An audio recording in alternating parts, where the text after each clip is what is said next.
A Study of Roman 1000 Bale by Arnaud de Balzac.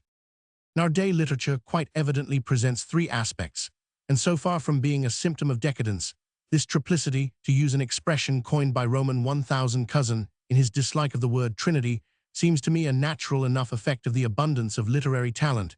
It is a tribute to the 19th century, which does not offer one sole and invariable form like the 17th and 18th centuries, which were more or less obedient to the tyranny of a man or of a system.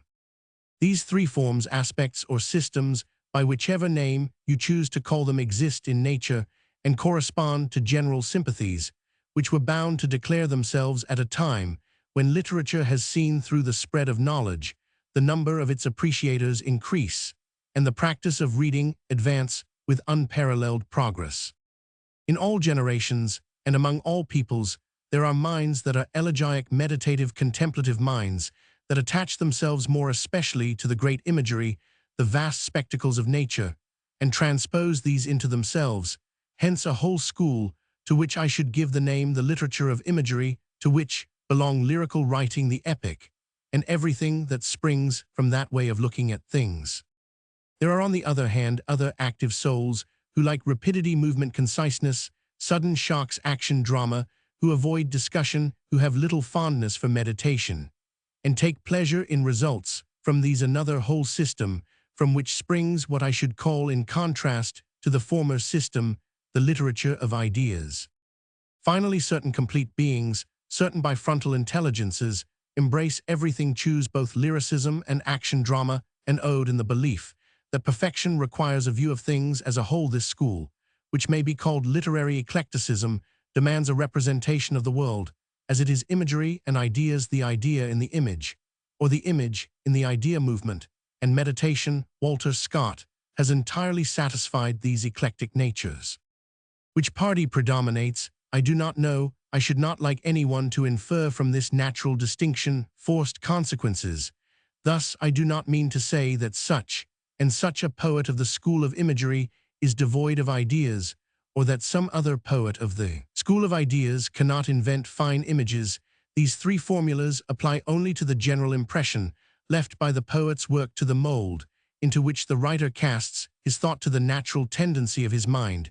Every image corresponds to an idea, or more precisely to a sentiment, which is a collection of ideas, and the idea does not always end in an image.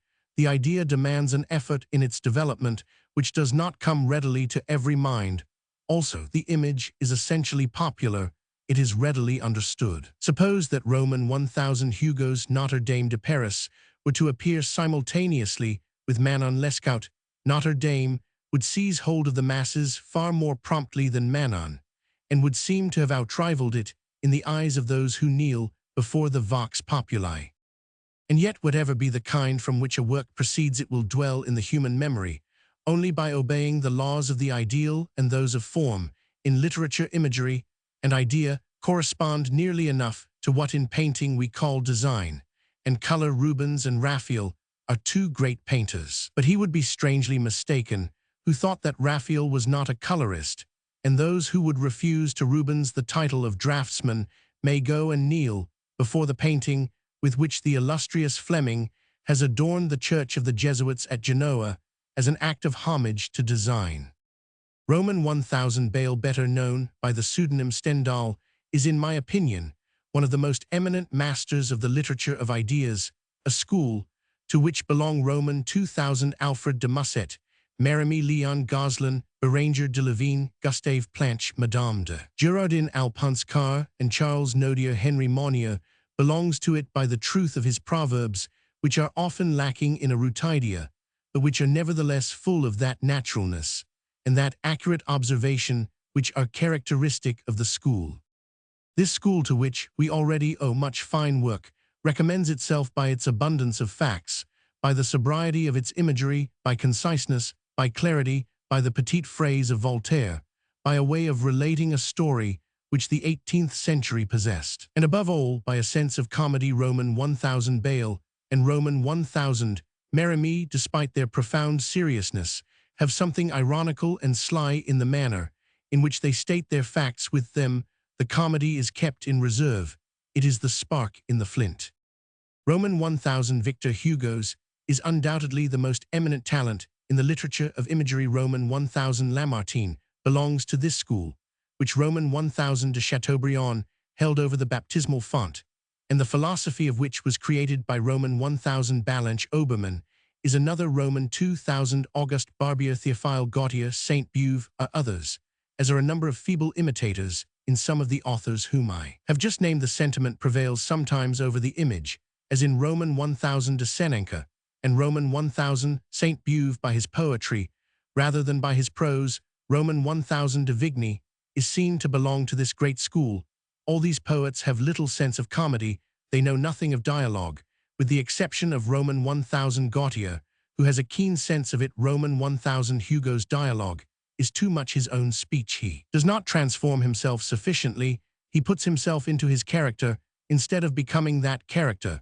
But this school has, like the other, produced some fine work.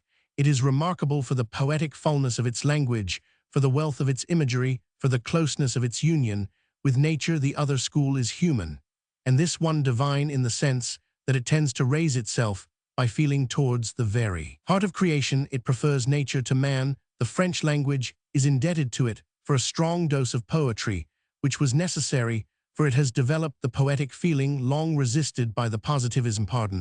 The word off our language and the dryness stamped on it by the writers of the 18th century. Jean-Jacques Rousseau, Bernardin de Saint-Pierre were the instigators of this revolution, which I regard as fortunate. The secret of the struggle between the classics and the romantics lies entirely in this quite natural disparity of minds. For 2 centuries past, the literature of ideas has held exclusive sway, and so the heirs of the 18th century naturally mistook the only system of literature that they knew for the whole of literature. Let us not blame them, these defenders of the classic. The literature of ideas, full of facts closely knit, is part of the genius of France, the profession de foi du vicaire Savoyard. Candide, the dialogue de Sylla et de Eucrate, the considerations sur les causes de la grandeur et de la décadence des Romains, the provincials Manon Lescaut Gil Blas, are more in the French spirit than the works of the literature of imagery, but we owe to this latter the poetry of which the 2 previous centuries had not even a suspicion. If we set aside La Fontaine, André Chenier, and Racine, the literature of imagery is in its cradle, and already includes a number of men whose genius is incontestable. But when I see how many the other school includes, I believe it to be at the height, rather than in the decline of its dominance over our beautiful tongue. The struggle ended. One may say that the Romantics have not invented new methods, that in the theatre, for instance, those who complain of want of action have made ample use of the tirade and the soliloquy, and that we have not so far either heard the keen and compact dialogue of Beaumarchais, nor seen again the comedy of Molière, which will always be based upon reason and ideas. Comedy is the enemy of meditation and imagery. Roman 1000 Hugo has gained enormously in this contest, but men of wide reading remember the war waged on Roman 1000 de Chateaubriand during the Empire. It was fully as savage and ended sooner. Because Roman 1000 de Chateaubriand stood alone without the stupente caterva of Roman 1000 Hugo, without the antagonism of the press, without the support furnished to the Romantics by the men of genius of England and Germany, better known and better appreciated. As for the third school, which partakes of each of the other 2, it has less chance than they of exciting the masses who have little taste for the mezzo termine, for composite things, and see in eclecticism an arrangement that runs counter to their passions in so far as it calms them. France likes to find war in everything in time of peace. She is still fighting, nevertheless. Walter Scott, Madame de Staël, Cooper, George Sand seem to me to have distinct genius. As for myself, I take my stand under the banner of literary eclecticism for the following reason. I do not believe the portrayal of modern society to be possible by the severe method of the literature of the 17th and 18th centuries, the introduction of the dramatic element of the image, the picture of description of dialogue, seems to me indispensable in modern literature. Let us confess frankly that Gil Blas is wearisome as form in the piling up of events and ideas. There is something sterile. The idea personified in a character shows a finer intelligence. Plato cast his psychological ethics in the form of dialogue. La Chartreuse de Parme is of our period, and up to the present to my mind, is the masterpiece of the literature of ideas, while Roman 1000 Bale has made concessions in it to the two other schools, which are admissible by fair minds and satisfactory to both camps. If I have so long delayed, in spite of its importance, in speaking of this book, you must understand that it was difficult for me to acquire a sort of impartiality. Even now I am not certain that I can retain it so extraordinary. After a third leisurely and thoughtful reading do I find this work. I can imagine all the mockery which my admiration for it will provoke. There will be an outcry, of course, at my infatuation, when I am simply still filled with enthusiasm, after the point at which enthusiasm should have died. Men of imagination, it will be said, conceive as promptly as they forget their affection for certain works of which the common herd arrogantly and ironically protest that they can understand nothing. Simple-minded or even intelligent persons, who with their proud gaze sweep the surface of things, will say that I amuse myself with paradox, that I have like Roman 1000 Saint Beuve my shares in canoes. I am incapable of compromise with the truth that is all. Roman 1000 Bale has written a book in which sublimity glows from chapter after chapter. He has produced at an age when men rarely find monumental subjects, and after having written a score of extremely intelligent volumes, a work which can be appreciated only by minds and men that are truly superior. In short, he has written the Prince up to date, the novel that Machiavelli would write if he were living banished from Italy in the 19th century. And so the chief obstacle to the renown which Roman 1000 Bale deserves lies in the fact that La Chartreuse de Parme can find readers fitted to enjoy it only among diplomats, ministers, observers, the leaders of society, the most distinguished artists, in a word, among the 12 or 1500 persons who are at the head of things in Europe. Do not be surprised, therefore, if in the 10 months since this surprising work was published there has not been a single journalist who has either read or understood or studied it, who has announced, analyzed, and praised it, who has even alluded to it. I, who I think have some understanding of the matter, I have read it for the third time in the last few days. I have found the book finer even than before, and have felt in my heart the kind of happiness that comes from the opportunity of doing a good action. Is it not doing a good action to try to do justice to a man of immense talent who will appear to have genius only in the eyes of a few privileged beings, and whom the transcendency of his ideas deprives of that immediate but fleeting popularity which the courtiers of the public seek, and which great souls despise? If the mediocre knew that they had a chance of raising themselves to the level of the sublime, by understanding them, La Chartreuse de Parme would have as many readers as Clarissa Harlowe had on its first appearance. There are in admiration that is made legitimate by conscience ineffable delights. Therefore, all that I am going to say here I address to the pure and noble hearts, which in spite of certain pessimistic declamations exist in every country like undiscovered Pleiades among the families of minds devoted to the worship of art. Has not humanity from generation to generation, has it not here below its constellations of souls, its heaven, its angels, to use the favorite expression of the great Swedish prophet Swedenborg, a chosen people for whom true artists work, and whose judgments make them ready to accept privation, the insolence of upstarts, and the indifference of governments. You will pardon me, I hope, what malevolent persons will call longueurs. In the first place, I am firmly convinced the analysis of so curious and so interesting a work as this will give more pleasure to the most fastidious reader than he would derive from the unpublished novel, whose place it fills besides any other critic would require at least 3 articles of the length of this if he sought to give an adequate explanation of this novel, which often contains a whole book in a single page, and which cannot be explained save by a man to whom the north of Italy is fairly familiar. Finally, let me assure you that, with the help of Roman 1000 Bale, I am going to try to make myself instructive enough to be read with pleasure to the end. A sister of the Marchese del Dongo, named Gina, the abbreviation of Angelina, whose early character as a young girl would have a certain similarity.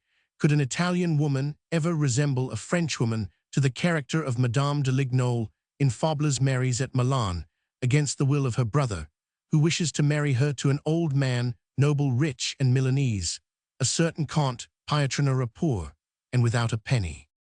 The Count and Contessa support the French party, and are the ornament of the court of Prince Eugene. We are in the days of the Kingdom of Italy when the story begins. The Marchese del Dongo, a Milanese attached to Austria, and her spy spends 14 years waiting for the fall of the Emperor Napoleon. Moreover, this Marchese, the brother of Gina Patronage, does not live at Milan. He occupies his castle of Grianta on the Lake of Como. He there brings up his elder son in the love of Austria, and on sound principles, but he has a younger son named Fabrizio to whom Signora Patronage is passionately devoted. Fabrizio is a cadet of the family like her. He will be left without a penny in the world, who is not familiar with the fondness of noble hearts, for the disinherited also. She wishes to make something of him. Then fortunately Fabrizio is a charming boy. She obtains leave to put him to school at Milan, where playing truant she makes him see something of the viceregal court. Napoleon falls for the first time while he is on the island of Elba, in the course of the reaction at Milan, which the Austrians have reoccupied. An insult offered to the armies of Italy in the presence of Patronage, who takes it up, is the cause of his death. He is killed in a duel. A lover of the Contessa refuses to avenge her husband. Gina humiliates him by one of those acts of vengeance magnificent south of the Alps, which would be thought stupid in Paris. This is her revenge.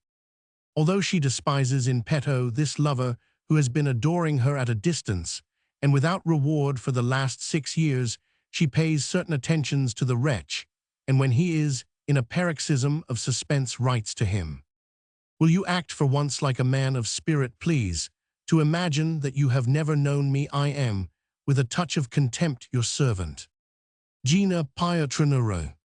Then to increase still further the desperation of this rich man, with his income of 200,000 lire, she ginginates. Ginginare is a Milanese verb, meaning everything that passes at a distance between a pair of lovers before they have spoken. The verb has its noun. One is a gingino.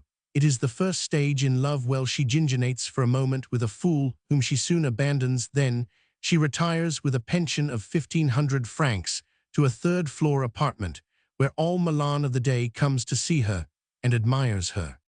Her brother, the Marchese, invites her to return to the ancestral castle on the Lake of Como. She goes there to see once more, and to protect her charming nephew Fabrizio, to comfort her sister-in-law, and to plan her own future amid the sublime scenery of the Lake of Como, her native soil, and the native soil of this nephew, whom she has made her son. She has no children. Fabrizio, who loves Napoleon, learns of his landing from the Gulf of Juan, and wishes to go to serve the sovereign of his uncle Patronage. His mother, who, the wife of a rich Marchese, with an income of 500,000 lire, has not a penny to call her own. His aunt Gina, who has nothing, give him their diamonds. Fabrizio is in their eyes a hero.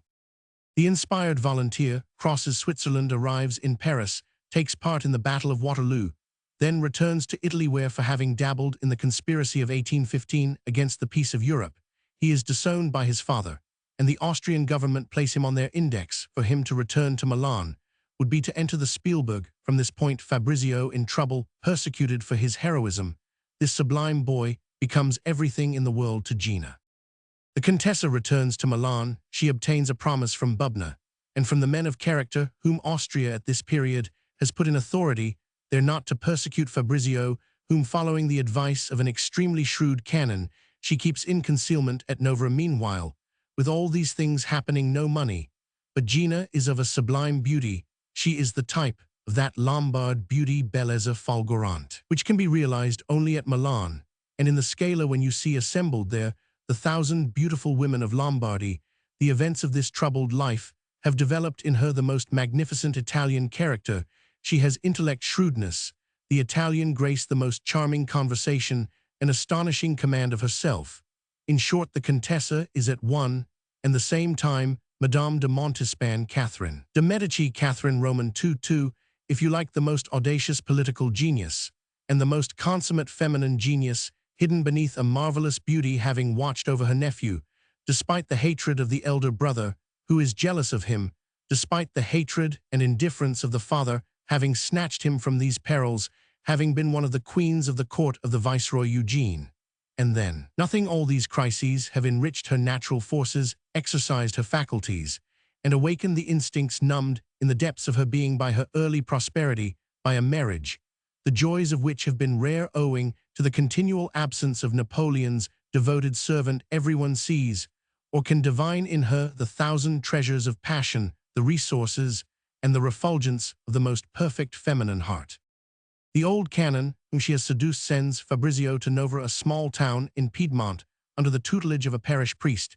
This priest puts a step to the inquiries of the police, by his description of Fabrizio, a younger son who feels wronged, because he is not the eldest. When Gina, who had dreamed of Fabrizio's becoming aide-de-camp to Napoleon, sees Napoleon banished to St. Helena, she realizes that Fabrizio, his name inscribed in the black book of the Milanese police, is lost to her forever. During the uncertainties which prevailed throughout Europe at the time of the Battle of Waterloo, Gina has made the acquaintance of Count Mosca della Rovere, the minister of the famous Prince of Parma, Ranuccio Ernesto Roman IV. Let us pause at this point. Certainly, after having read the book, it is impossible not to recognize in Count Mosca the most remarkable portrait that anyone could ever make of Prince Metternich, but of a Metternich transported from the great chancellery of the Austrian Empire to the modest state of Parma. The state of Parma and Ernesto Roman IV seem to me similarly to be the Duke of Modena, and his Duchy Roman 1000. Bale says of Ernesto Roman IV that he is one of the richest princes in Europe.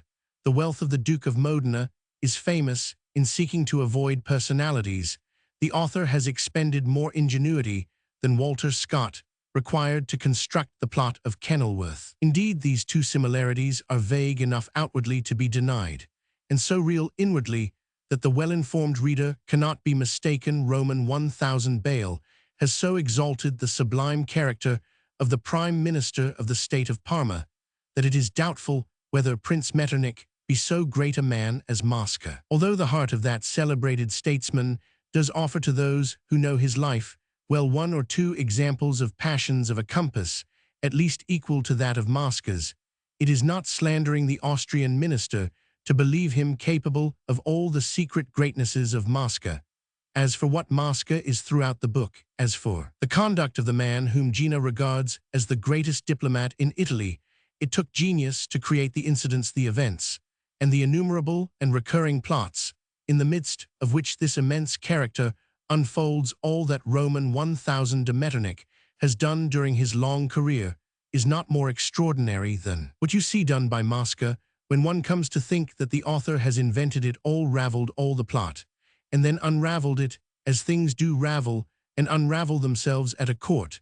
The most daring mind, a mind to which the conception of ideas is a familiar process, is left dazed, stupefied, before so huge a task as. For myself, I suspect some literary Aladdin's lamp to have dared to put on the stage a man of the genius and force of Roman 1000 de Choiseul Potemkin, Roman 1000 de Metternich, to create him, to justify the creation by the actions of the creature himself, to make him move in an environment which is appropriate to him and in which his faculties have full play, is the work not of a man, but of a fairy, a wizard. Bear in mind that the most skillfully complicated plots of Walter Scott do not arrive at the admirable simplicity which prevails in the recital of these events, so numerous, so thickly foliaged, to borrow the famous expression of Diderot. Here is the portrait of Mosca.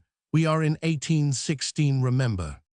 He might have been 40 or 45. He had strongly marked features with no trace of self-importance, and a simple and light-hearted manner which told in his favor. He would have looked very well indeed if a whim on the part of his prince had not obliged him to wear powder on his hair as a proof of his soundness in politics. And so the powder which Roman 1000 de Metternich wears, and which softens a face already so gentle, is justified in Mosca by the will of his master, in spite of the prodigious efforts of Roman 1000 Bale, who on page after page naturalizes in this state marvelous inventions to deceive his reader and blunt the point of his illusions. The mind is at Modena, and will on no account consent to remain at Parma. Whoever has seen, known, met Roman 1000 de Metternich, thinks that he hears him speaking through the mouth of Mosca, lends Mosca his voice, and clothes him in his manners. Although in the book Ernesto Roman IV dies, and the Duke of Modena is still living, one is often reminded of that prince so notorious for his severities, which the liberals of Milan called cruelties. Such are the expressions used by the author in speaking of the Prince of Parma.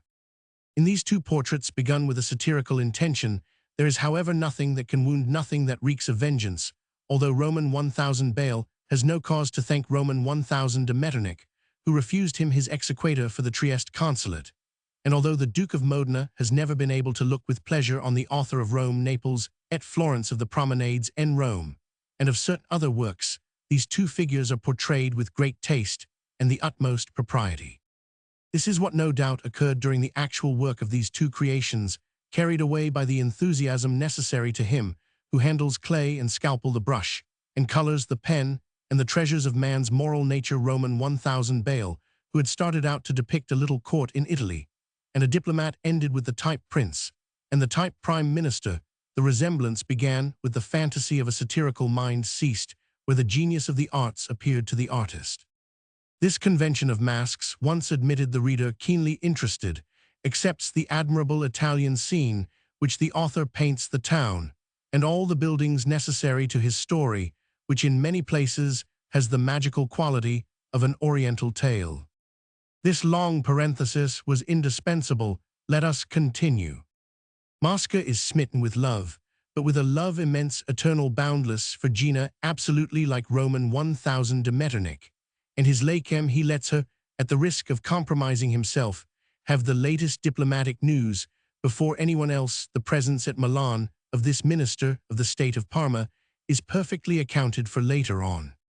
To give you an idea of this famous Italian love, I must relate to you a distinctly curious incident. On their departure in 1799, the Austrians saw, as they left Milan on the bastion, a certain Contessa Benini, who was driving with a cannon, both heedless of revolutions and war. They were in love. The bastion is a magnificent avenue which starts from the eastern gate Porta Renza and corresponds to the Champs-Élysées in Paris, with this slight difference, that on the left extends the Duomo, that mountain of gold transmuted into marble, as Francis Roman II, who had a gift of expression, called it, and on the right the snowy fringe, the sublime chasms of the Alps. On their return in 1814, the first thing the Austrians saw was the Contessa and the canons sitting in the same carriage and saying perhaps the same things at the same point on the bastion.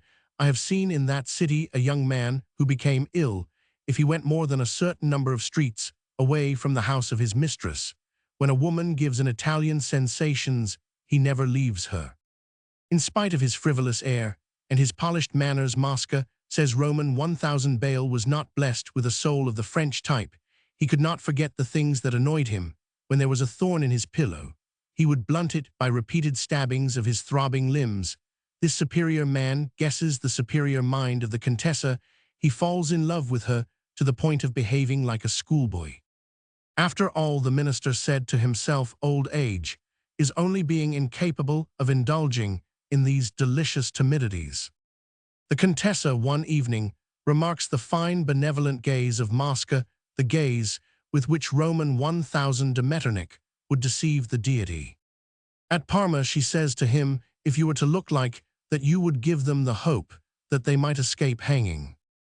In the end, the diplomat, having realized how essential this woman is to his happiness, and after 3 months of inward struggle, arrives with 3 different plans devised to secure his happiness, and makes her agree to the wisest of them. In Mosca's eyes, Fabrizio is a child. The excessive interest which the Contessa takes in her nephew seems to him one of those elective maternities which, until love comes to reign there, beguile the hearts of noble-hearted women. Mosca, unfortunately, is married accordingly.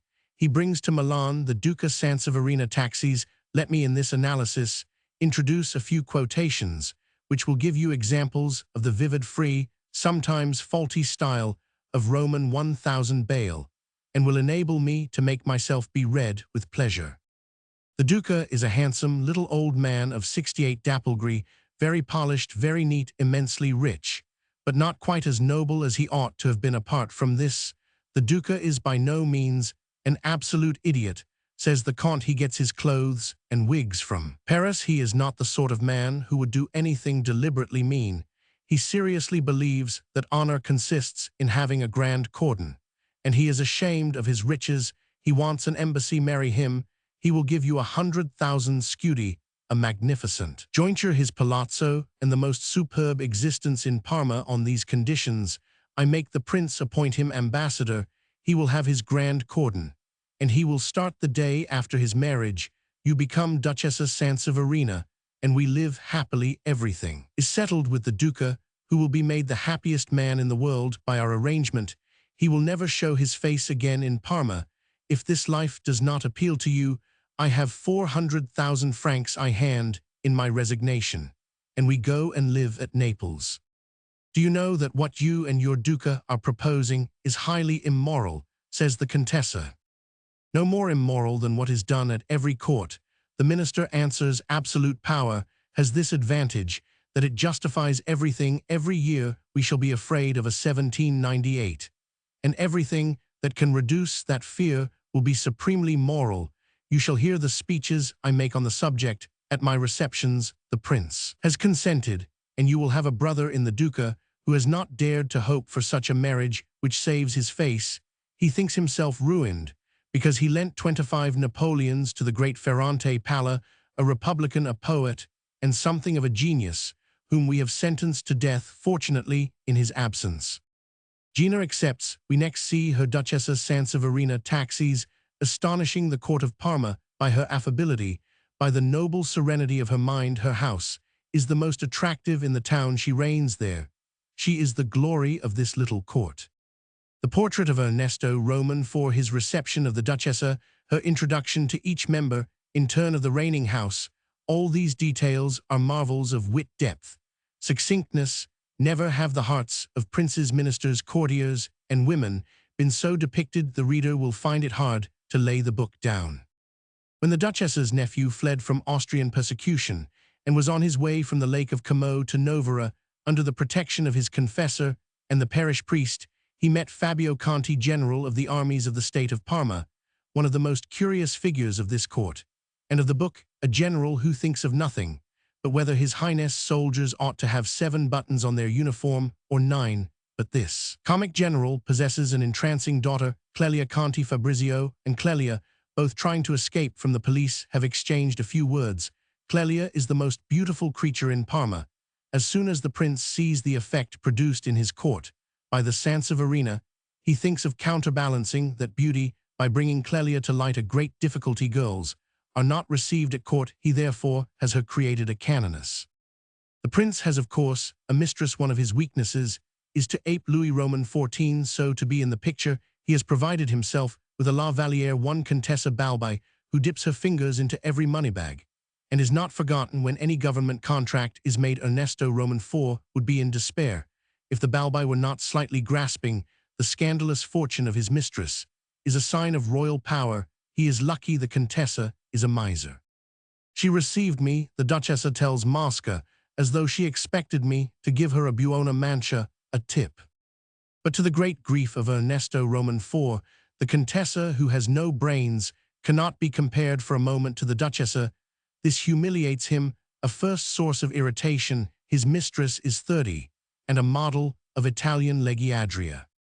She had still the finest eyes in the world, and the most graceful little hands. But her skin was netted with countless fine little wrinkles, which made her look like a young grandmother, as she was obliged to smile at everything the prince said, and sought to make him think by this ironical smile that she understood him. Count Mosca used to say that these suppressed yawns had in course of time produced her wrinkles.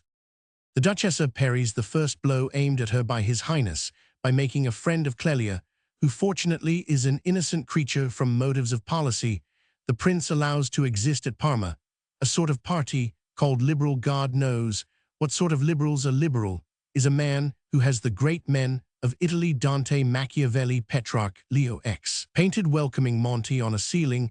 This passes as an epigram against the power which has no longer any great men. This liberal party has as its chief a Marchesa Raversi, an ugly and mischievous woman, as irritating as an opposition. Fabio Conti, the general, belongs to this party, the prince who hangs agitators, has his reasons for allowing a liberal party. Ernesto Roman IV rejoices in a Laubardemont, his fiscal general or chief justice, named Rassi. This Rassi, full of natural intelligence, is one of the most horribly comic or comically horrible personages that can be imagined. He laughs, and has people hanged. He makes a game of his justice. He is necessary, indispensable to the Prince. Rassi is a blend of Fouch, Fauquier, Tinville, Merlin, Tribulet, and Scapin. You call the prince a tyrant. He says that this is conspiracy, and he hangs you. He has already hanged 2 liberals since this execution, notorious throughout Italy, the prince who is brave when on the field of battle, and has led armies. The prince, though a man of spirit, lives in fear. This Rassi becomes something terrible. He attains to gigantic proportions, while still remaining grotesque. He embodies all the justice of this little state. And now for the inevitable effects at court of the duchesses. Triumphs the Comte and the Duchessa, that pair of eagles caged in this tiny capital, soon begin to offend the prince. In the first place, the Duchessa is sincerely attached to the Comte. The Comte is more in love every day, and this happiness irritates a bored Prince. Mosca's talents are indispensable to the cabinet of Parma. Ranuccio Ernesto and his minister are attached to one another like the Siamese twins. Indeed, they have between them contrived the impossible plan. Impossible is a rhetorical precaution on Roman 1000 Bales, part of making a single state of northern Italy beneath his mask of absolutism. The prince is intriguing to become the sovereign of this constitutional kingdom. He is dying of envy to ape Louis Roman 18, to give a charter and 2-chamber government to northern Italy. He regards himself as a great politician. He has his ambition. He redeems in his own eyes his subordinate position by this plan with which Mosca is fully acquainted. He has control of his treasury. The more need he has of Mosca, and the more he recognizes his minister's talent, the more reasons there are in the depths of this princely heart for an unconfessed jealousy. Life at court is boring. At the Palazzo Sanseverina, it is amusing. What means remain to him of demonstrating his power to himself, the chance of tormenting his minister, and he torments him cruelly. The prince tries first of all, in a friendly way, to secure the Duchessa as his mistress. She refuses. There are blows to self-esteem, the elements of which may easily be guessed from this brief analysis. Presently, the prince reaches the stage of wishing to attack his minister through the Duchessa, and he then seeks out ways of making her suffer. All this part of the novel is of a remarkable literary solidity. This painting has the magnitude of a canvas 50 feet by 30, and at the same time, the manner the execution is Dutch in its minuteness. We come to the drama, and to a drama, the most complete, the most gripping, the strangest, the truest, the most profoundly explored in the human heart that has ever been invented, but one that has existed undoubtedly at many periods, and will reappear at courts, where it will be enacted again as Louis Roman XIII, and Richelieu as Francis Roman II, and Prince Metternich as Louis Roman XV. The Du Barry and Roman 1000 de Choiseul have enacted it in the past. The prospect which in this new setting has most attracted the Duchessa is that of the possibility of making a career for her hero, for this child of her heart. For Fabrizio, her nephew Fabrizio will owe his fortune to the genius of Mosca. The love which she has conceived for the child she continues to feel for the youth. I may tell you now beforehand that this love is to become later on, at first without Gina's knowledge, then consciously, a passion that will reach the sublime. Nevertheless, she will always be the wife of the great diplomat, to whom she will never have committed any other act of infidelity than that of the passionate impulses of her heart. Towards this young idol she will not deceive. This man of genius, she will always make him happy and proud. She will make him aware of her least emotions. He will endure the most horrible rages of jealousy, and will never have any grounds for complaint. The Duchessa will be frank, artless, sublime, resigned, moving as a play of Shakespeare, beautiful as poetry, and the most severe reader will have no fault to find. I doubt if any poet has ever solved such a problem with as much felicity as has Roman 1000 Bale in this bold work. The Duchessa is one of those magnificent statues which make us at once admire the art that created them and inveigh against nature, which is so sparing of such models. Gina, when you have read the book, will remain before your eyes like a sublime statue. It will be neither the Venus de Milo nor the Venus de Medici. It will be Diana, with the voluptuousness of Venus, with the suavity of Raphael's Virgins, and the movement of Italian passion. Above all, there is nothing French in the Duchessa. Yes, the Frenchman, who has modeled chiseled wrought, this marble, has left nothing on it of his native soil. Corinne, you must realize, is a miserable sketch. Compared with this living, ravishing creature, you will find her great intellectual, passionate, always true to life. And yet the author has carefully concealed her sensual aspect. There is not in the work a single word that can make one think of the pleasures of love, or can inspire them. The Duchessa Mosca, Fabrizio the Prince and his son Clelia, although the book and its characters are in their different ways passion with all its furies, although it is Italy as it is with its shrewdness, its dissimulation, its cunning, its coolness, its tenacity, its higher policy, in every connection La Chartreuse de Parme is more chaste than the most puritanical of the novels of Walter Scott, to make a noble, majestic, almost irreproachable character of a duchess who makes a Mosca happy and keeps nothing from him. Is not that a masterpiece of fiction, the Fetter of Racine, that sublime creation of the French stage, which Jansenism did not venture to condemn, is not so beautiful, nor so complete, nor so animated? Well, at the moment when everything is smiling on the Duchessa, when she is amusing herself with this court life, where a sudden storm is always to be feared, when she is most tenderly attached to the Comte, who literally is mad with happiness when he has the patent, and receives the honors of Prime Minister, which come very near to those paid to the sovereign himself, she says to him one day, "And Fabrizio." The Comte then offers to obtain for her from Austria a pardon for this dear nephew. But if he is somewhat superior to the young men who ride their English thoroughbreds about the streets of Milan, what a life at 18, to be doing nothing with no prospect of ever having anything to do. If, says Mosca, heaven had endowed him with a real passion, were it only for angling, I should respect it. But what is he to do at Milan, even after he has obtained his pardon? I should like him to be an officer, says the Duchessa. Would you advise a sovereign, says Mosca, to entrust a post which at a given date may be of some importance to a young man who has shown enthusiasm, who from Como has gone to join Napoleon at Waterloo? A del Dongo cannot be a merchant, nor a barrister, nor a doctor. You will cry out in protest, but you will come in the end to agree with me. If Fabrizio wishes it, he can quickly become Archbishop of Parma, one of the highest dignities in Italy, and from that cardinal we have had at Parma 3 del Dongo archbishops, the cardinal who wrote a book in 16-something, Fabrizio in 1700, and Ascanio in 1750. Only shall I remain minister long enough, that is the sole objection. After 2 months spent in discussion, the Duchessa, defeated on every point by the Comte's observations, and rendered desperate by the precarious position of a younger son of a Milanese family, utters one day this profound Italian saying to her friend, "Prove to me again that every other career is impossible for Fabrizio."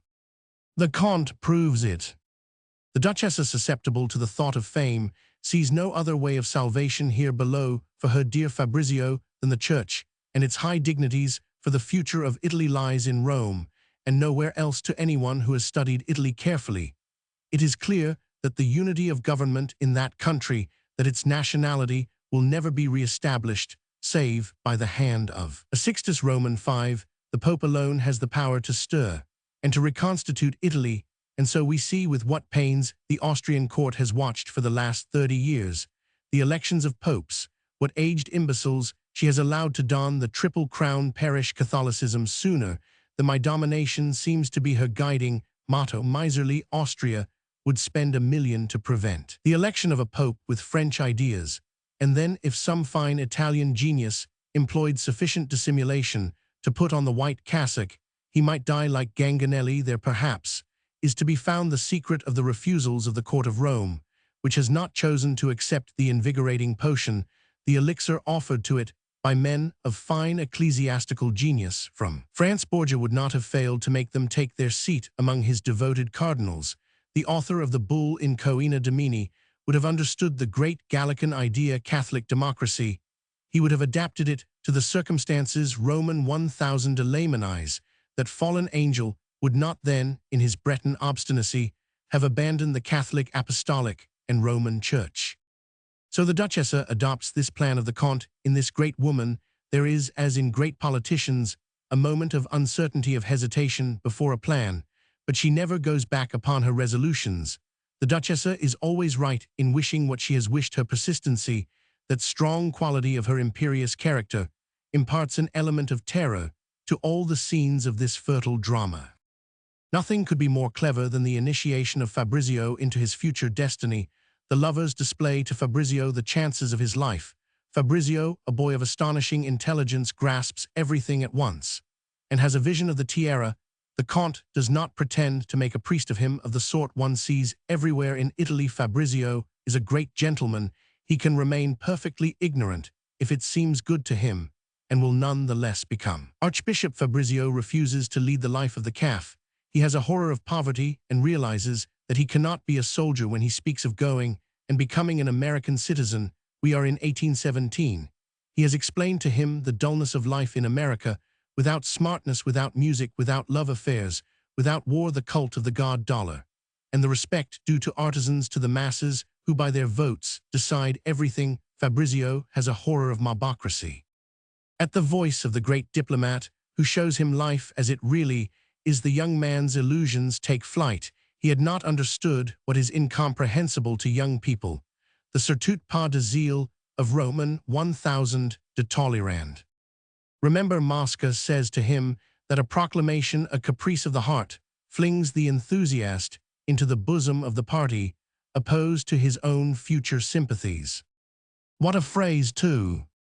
The instructions given by the minister to the neophyte who is to return to Parma only as a monsignor in violet stockings, and whom he sends to Naples to complete his studies with letters of recommendation to the archbishop. They are one of his clever friends. These instructions, given in the Duchess's drawing-room during a game of cards, are admirable. A single quotation will show you the fineness of the perceptions, the science of life, which the author gives to this great character. Believe or not as you choose what they teach you, but never raise any objection. Imagine that they are teaching you the rules of the game of whist. Would you raise any objection to the rules of whist? And once you knew and had adopted those rules, would you not wish to win?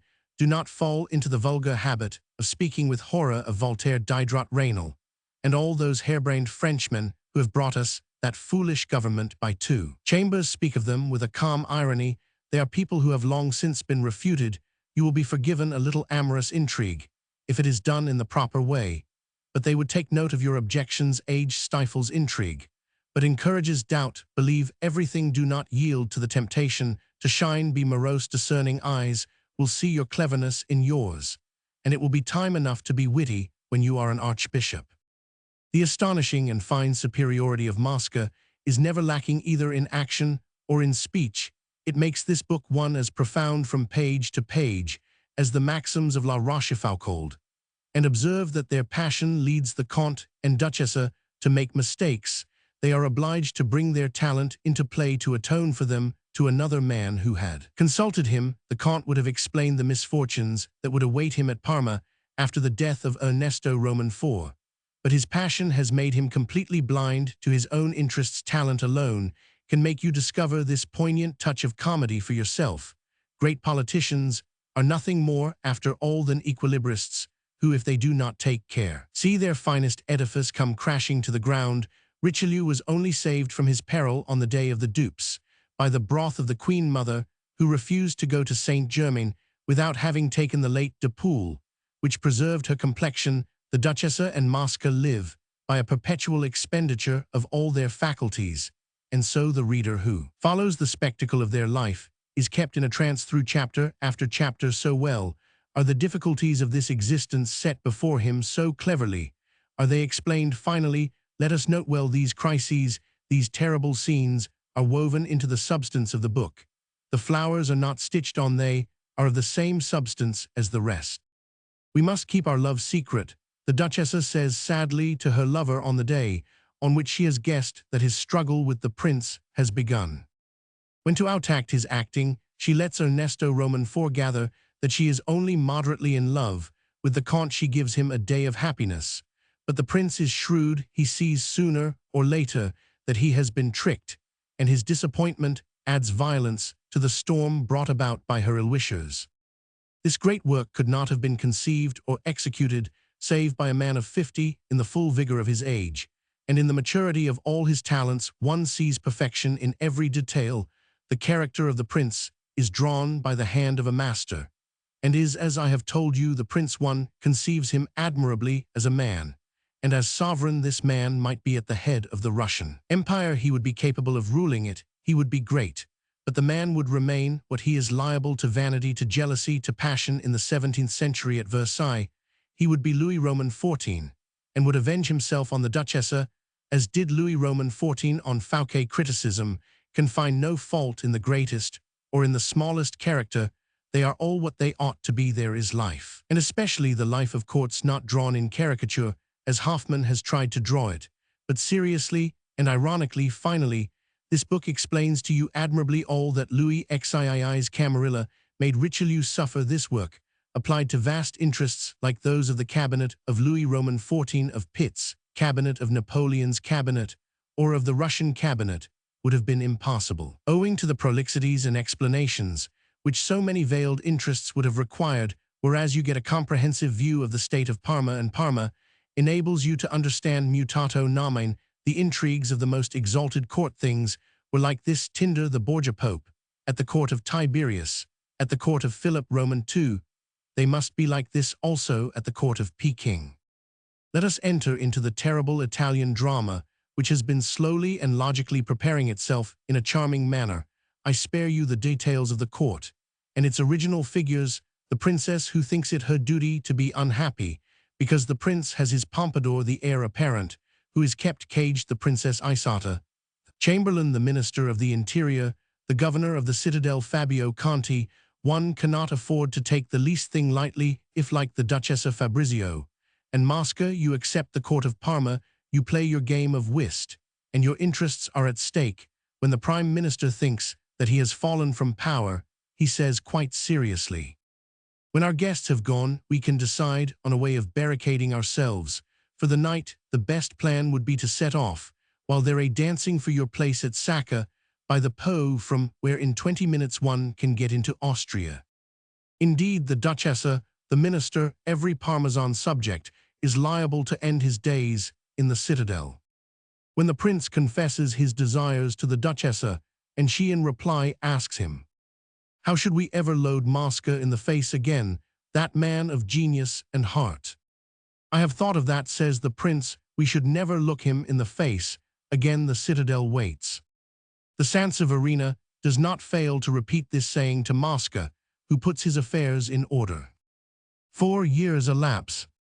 The minister, who has not allowed Fabrizio to come to Parma during these 4 years, permits him to reappear there, when the Pope has created him Monsignor, a kind of dignity, which entitles him to wear violet stockings. Fabrizio has nobly answered the expectations of his political master.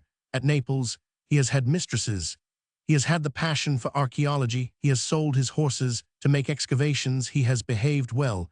He has aroused no jealousy. He may become Pope. What delights him most about his return to Parma is the thought of being delivered from the attentions of the charming Duchessa d'A. His governor, who has made him an educated man, receives a cross and a pension. Fabrizio's first appearance at Parma, his arrival, his various presentations at court, form the highest comedy of manners, character, and intrigue that one can read anywhere at more than one point. The better class of reader will lay down this book on his table to say to himself, "Heavens, how good this is, how exquisitely arranged, how deep." He will meditate upon words like the following, for instance, upon which princes ought to meditate well, for their own good: people with brains who are born on the throne, or at the foot of it, soon lose all fineness of touch. They proscribe in their immediate circle freedom of conversation, which seems to them coarseness.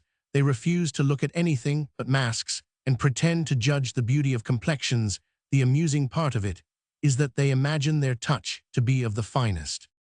Here begin the Duchess's ingenuous passion for Fabrizio and Mosca's torments. Fabrizio is a diamond that has lost nothing by being polished. Gina, who had sent him to Naples, a devil-may-care young rough-rider, whose horsewhip seemed to be an inherent part of his person, sees him now with a noble and confident bearing before strangers, and in private the same fire of youth. This nephew, Mosca tells his mistress, is made to adorn all the exalted posts, but the great diplomat, attentive at first to Fabrizio, turns to look at the Duchessa and notices a curious look in her eyes, I am in my 50s, he reflects. The Duchessa is so happy that she does not give the Count a thought. This profound effect made on Mosca by a single glance is irremediable. When Ranuccio Ernesto Roman IV guesses that the aunt loves the nephew a little more warmly than the laws of consanguinity permit, which at Parma is incest, he is at the pinnacle of happiness. He writes his minister an anonymous letter on the subject. When he is sure that Mosca has read it, he sends for him without giving him time to call first on the Duchessa and keeps him on the rack throughout a conversation full of princely friendliness and hypocrisy. Certainly, the pangs of love causing a fine heart to bleed always make an effective scene, but this heart is Italian. This is the heart of a man of genius, and I know nothing that grips me so as the chapter on Mosca's jealousy. Fabrizio does not love his aunt, he adores her. As an aunt, she inspires no longing in him as a woman. Nevertheless, in their conversations, a gesture, a word may make youth break out. The least thing may then make his aunt leave Parma, because riches honors are nothing to her, who once already before the eyes of all Milan has managed to live on a third floor with an income of 1,500 francs. The future archbishop sees an abyss open before him. The prince is as happy as a king while waiting for a catastrophe to destroy the private happiness of his dear minister.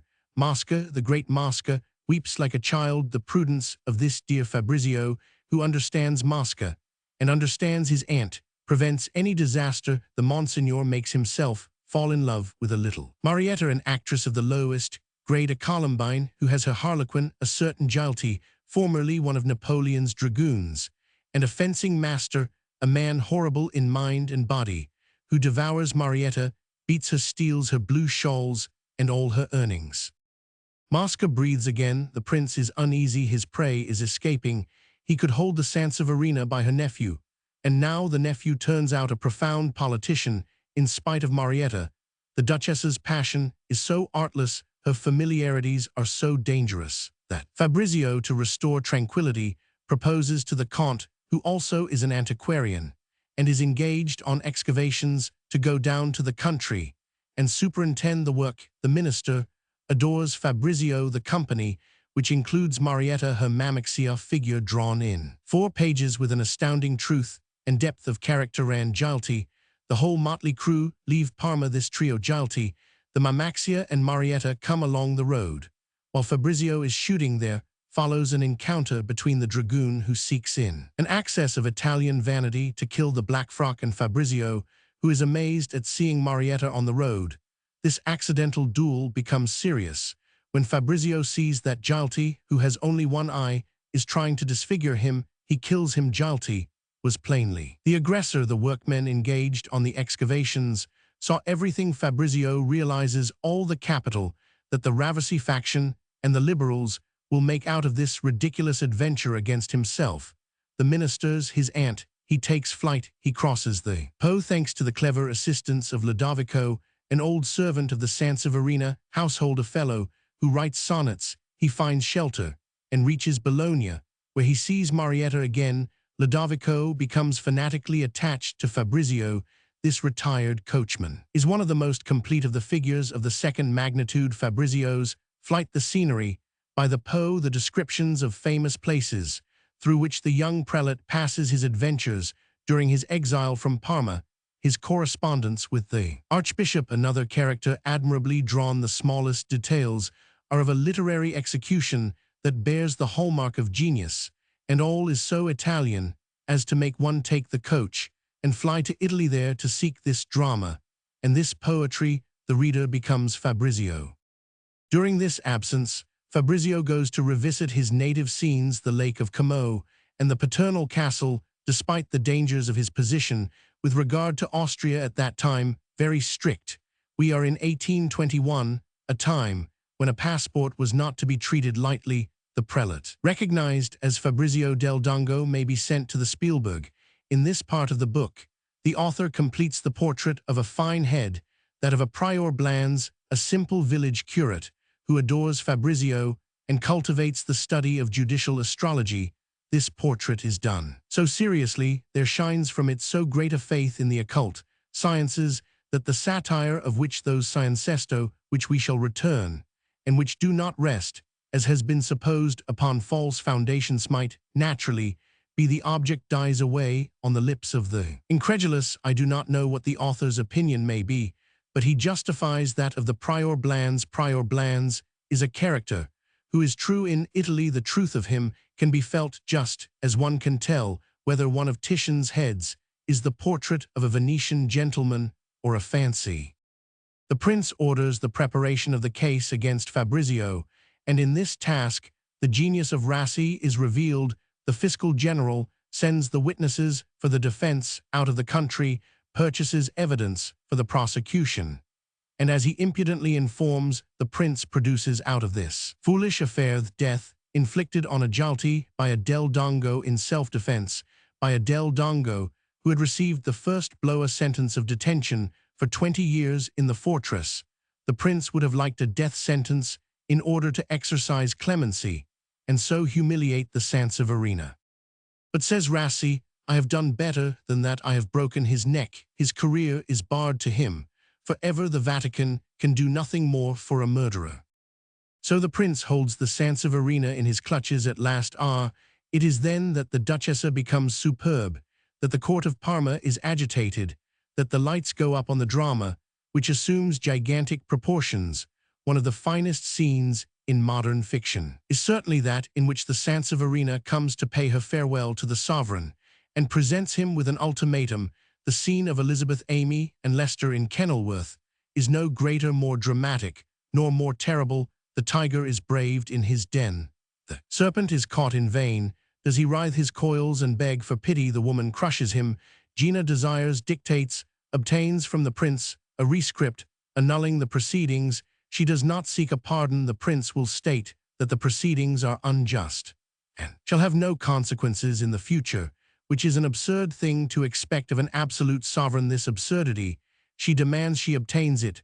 Mosca is magnificent in this scene, where the lovers are alternately saved, lost, in peril for a gesture, a word, a glance.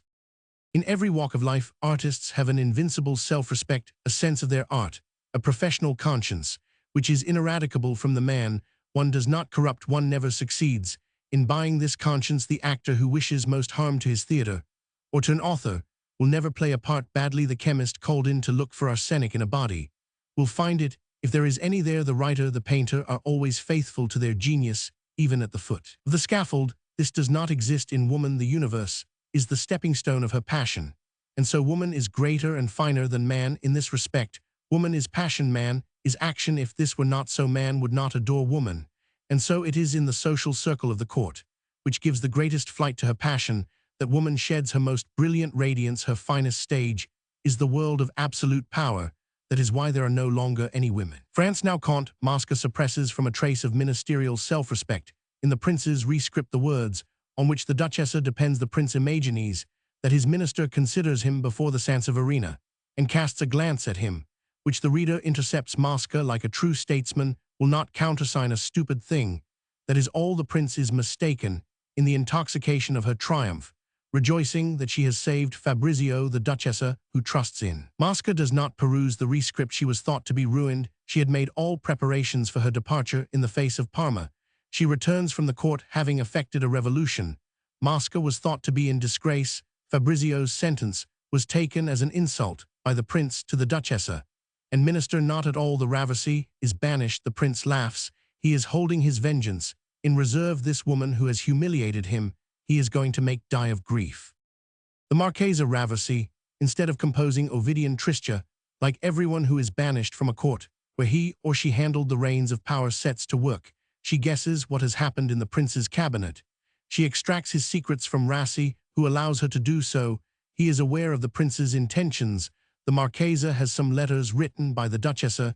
She sends her lover to the galleys at Genoa to get a letter forged from the Duchessa to Fabrizio telling him of her triumph and appointing a meeting at her country house Sacca, close to the Po, a delicious spot where the Duchessa always spends the summer. Poor Fabrizio hastens there.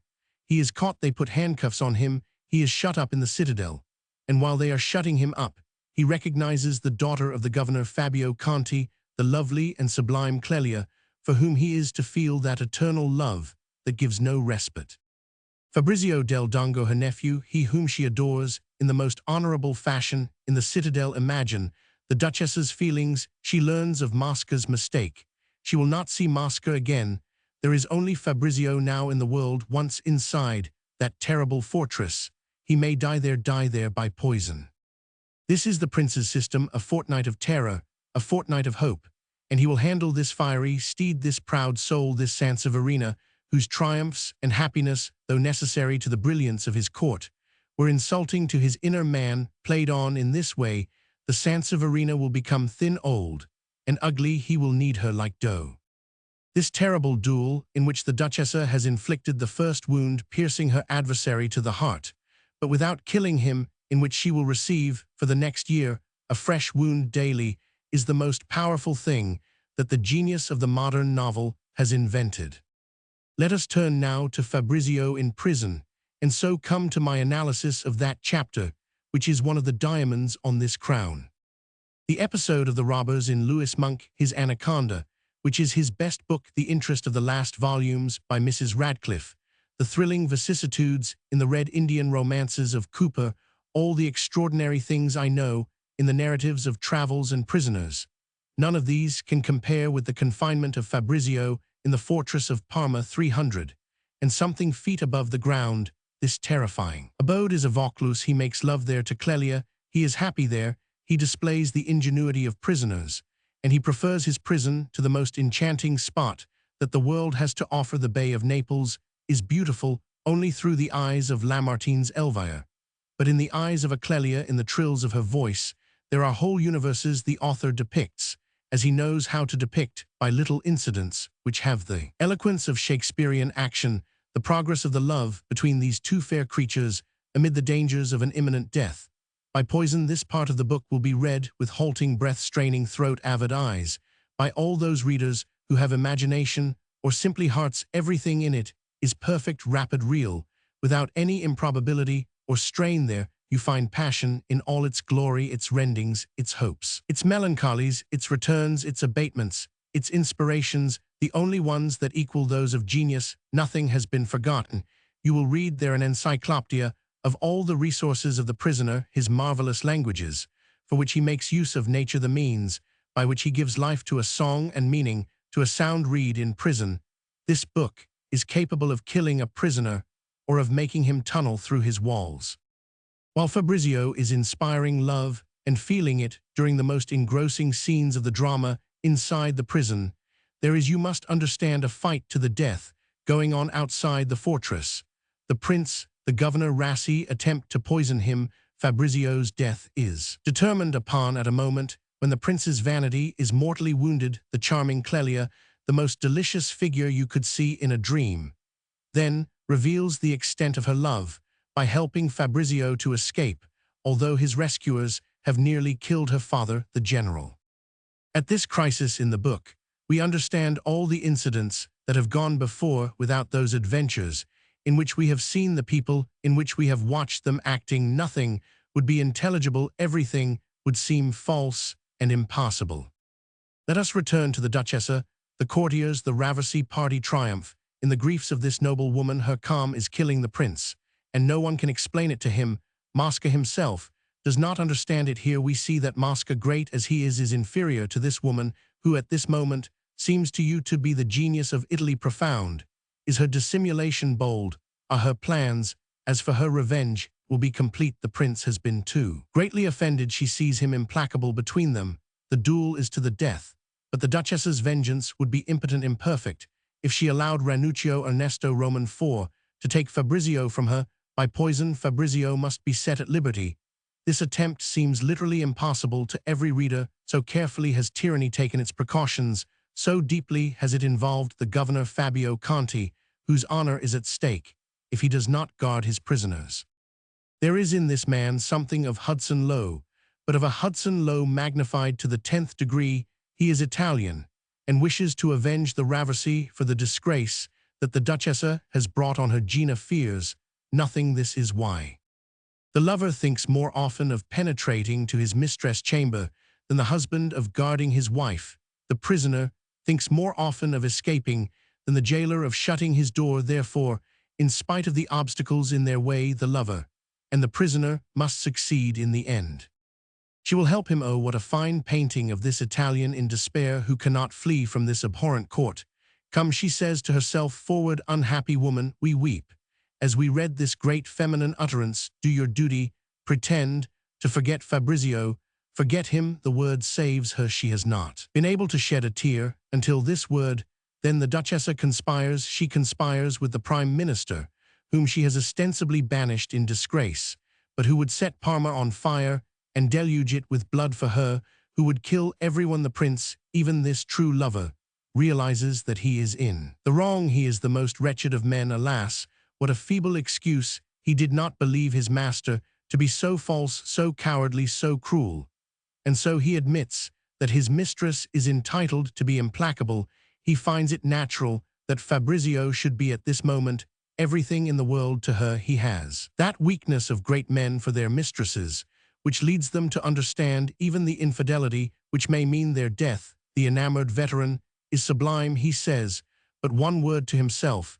In the scene when Gina has made him come to her for their rupture, a single night has ravaged the Duchessa. Great God, exclaims Mosca to himself, she looks all her 40 years today. What a book is this, in which one finds these cries of passion, these profound diplomatic sayings, and on every page note, this as well you will not meet in this book, those extra flourishes, so aptly named tartines. No, the characters act, reflect, feel. And always the drama sweeps on. Never does the poet, a dramatist in his ideas, stoop in his path to pick the smallest flower. Everything has the rapidity of a dithyramb. Let us proceed. The Duchessa is ravishing in her admissions to Mosca and sublime in her despair, finding her so changed. He supposes her to be ill and wishes to send for Razori, the leading doctor in Parma and in Italy. Is that the counsel of a traitor or of a friend? She asks. You wish to convey to a stranger the measure of my despair. I am lost, thinks the Count. She no longer includes me, even among the common men of honor.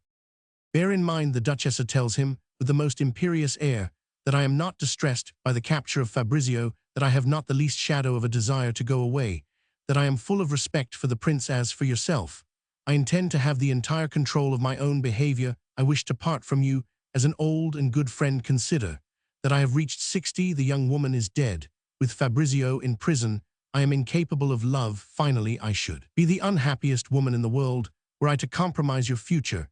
If you see me making a show of having a young lover, do not let yourself be distressed. By that I can swear to you, by Fabrizio's future happiness, that I have never been guilty of the slightest infidelity towards you, and that in 5 whole years, that is a long time, she says, trying to smile, I swear to you that I have never either planned or wished such a thing. Now you understand that. Leave me. The Count goes. He spends 2 days and 2 nights in thought. Great heavens, he at length exclaims, the Duchessa never said a word to me about an escape. Can she have been wanting in sincerity for once in her life? And is the motive of her quarrel only a desire that I should betray the prince? No sooner said than done. Did I not tell you that this book was a masterpiece, and can you not see it for yourself merely from this rough analysis? The minister, after this discovery, treads the ground, as if he were a boy of 15, takes a new lease of life. He is going to seduce Rassi from the prince and make him his own creature. Rassi, he says to himself, is paid by his master to carry out the sentences that disgrace us throughout Europe, but he will not refuse to let himself be paid by me to betray his master's secrets. He has a mistress and a confessor. The mistress is of so low an order that the market woman would know the whole story by tomorrow morning. He goes to say his prayers at the cathedral and to find the archbishop. What sort of man is Dugnani, the vicar of San Paolo? He asks him. A small mind with great ambition, few scruples, and extreme poverty, for we too have our vices, says the archbishop, raising his eyes to heaven. The minister cannot help laughing at the analytical depth reached by true piety combined with honesty. He sends for the priest and says to him only, "You direct the conscience of my friend, the fiscal general. Are you sure he has nothing to tell me?" The Count is prepared to stake everything. There is only one thing that he wishes to know: the moment at which Fabrizio will be in danger of death, and he does not propose to interfere with the Duchess's plans. His interview with Rassi is a capital scene. This is how the Comte begins adopting the tone of the most lofty impertinence. What, sir, you carry off from Bologna, a conspirator, who is under my protection more than that you propose to cut off his head, and you say nothing to me about it. Do you know the name of my successor? Is it General Conti or yourself? The minister and fiscal agree upon a plan which allows them to retain their respective positions.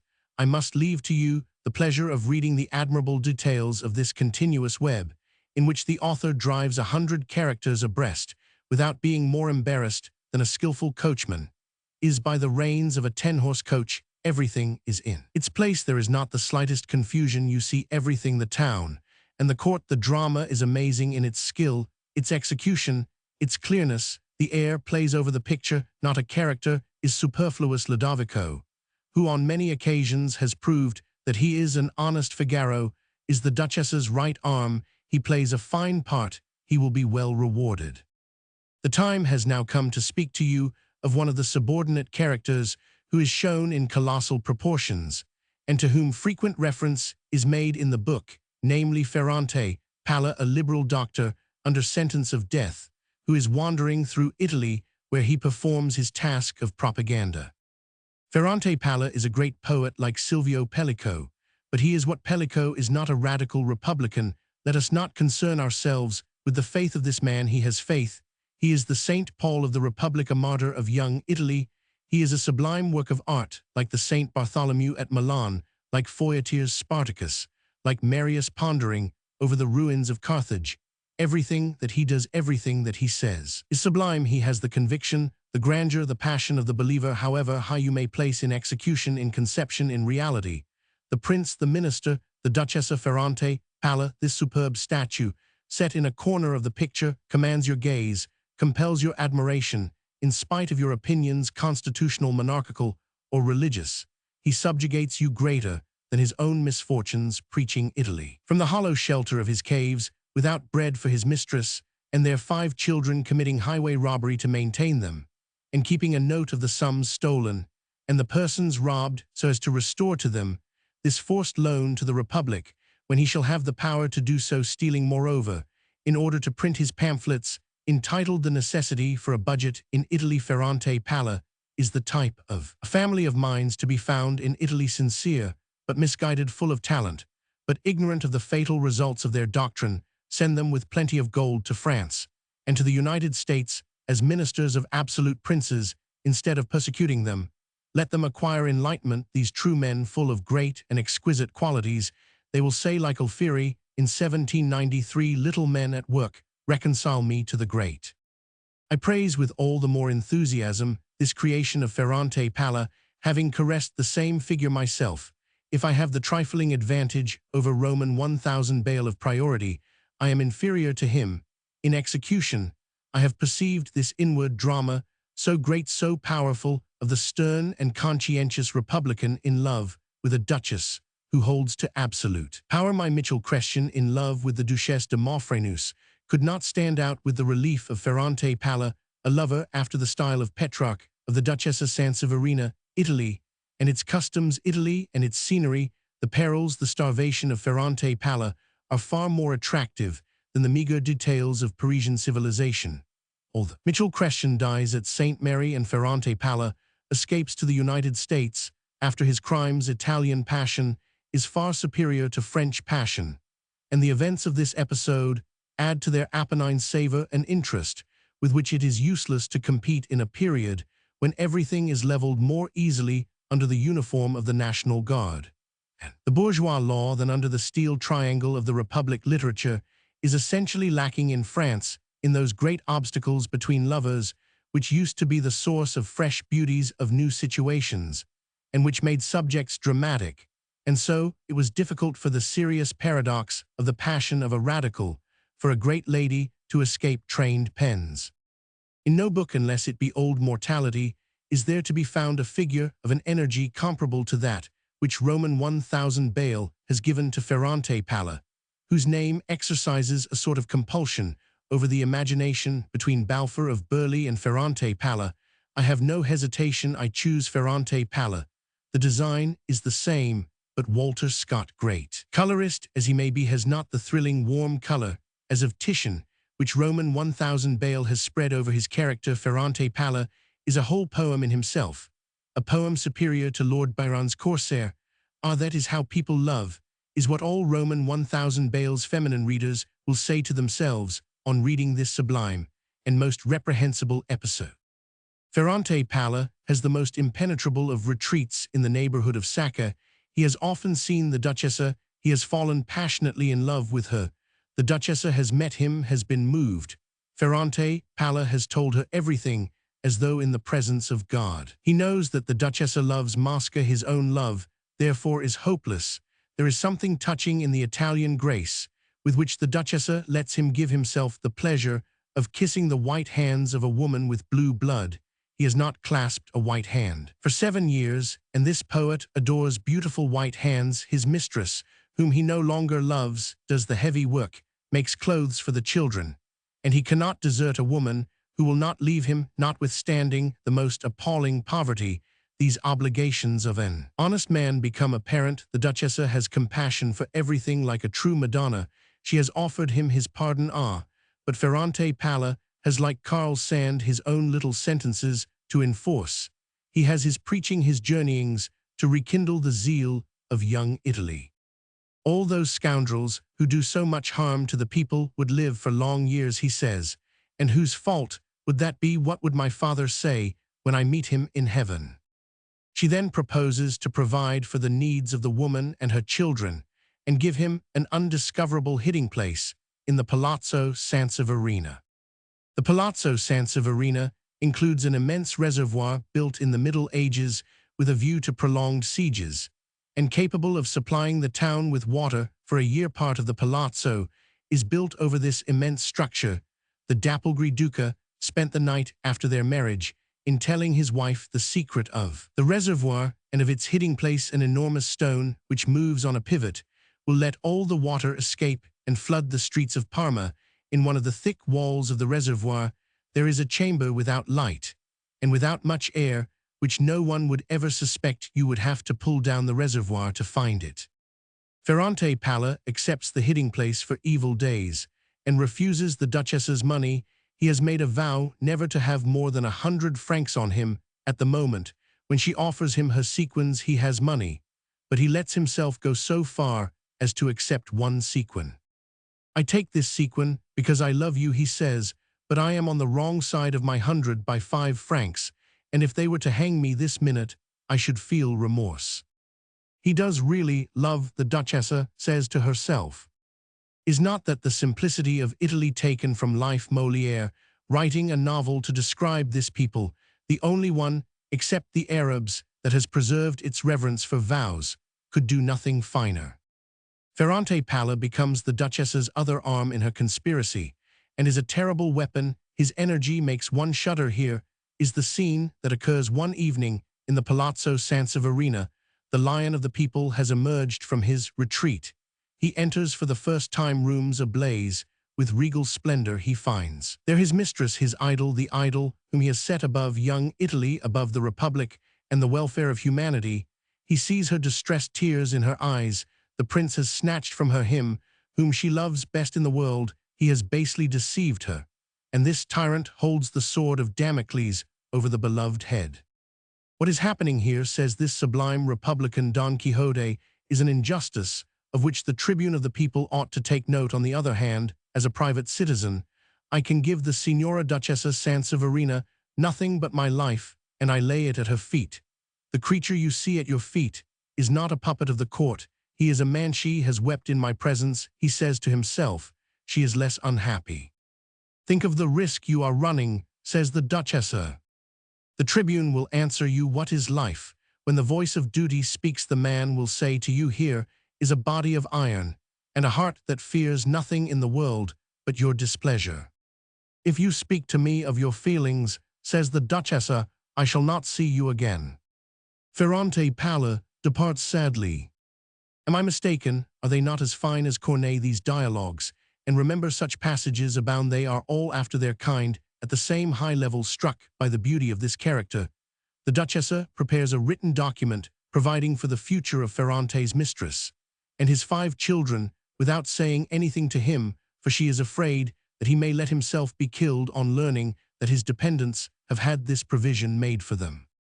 Finally, on the day when the whole of Parma is discussing the probable death of Fabrizio, the tribune braves every danger. He enters the palazzo at night. He arrives disguised as a Capuchin in the Duchess's presence. He finds her drowned in tears and voiceless. She greets him with her hand and points to a chair. Palla prostrates himself, prays to God, so divine does her beauty seem to him, and breaks off his prayer to say, once again, he offers his life. Think of what you are saying, cries the Duchessa with that haggard eye, which shows more clearly than sobs that anger is mastering affection. He offers his life to place all obstacle in the way of Fabrizio's fate or to avenge it. If I were to accept, she says, gazing at him. She sees the joy of martyrdom flash in Palace. She rises, goes to look for the deed of gift prepared a month back for Ferrante's mistress and children. Read this.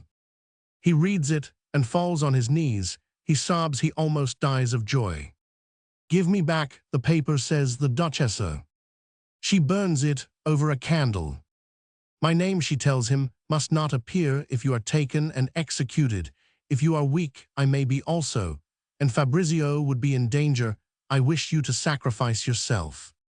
I will perform the task faithfully, punctually, and prudently. If I am discovered and convicted, the Duchessa goes on proudly, I do not wish to be accused of having corrupted you. Do not put him to death until I give the signal. That signal will be the flooding of the streets of Parma, of which you are bound to hear. Ferrante, delighted by the Duchessa's tone of authority, takes his leave. When he has gone, the Duchessa calls him back. Ferrante, sublime man. He returns. And your children? Bah, you will provide for them. Look, here are my diamonds.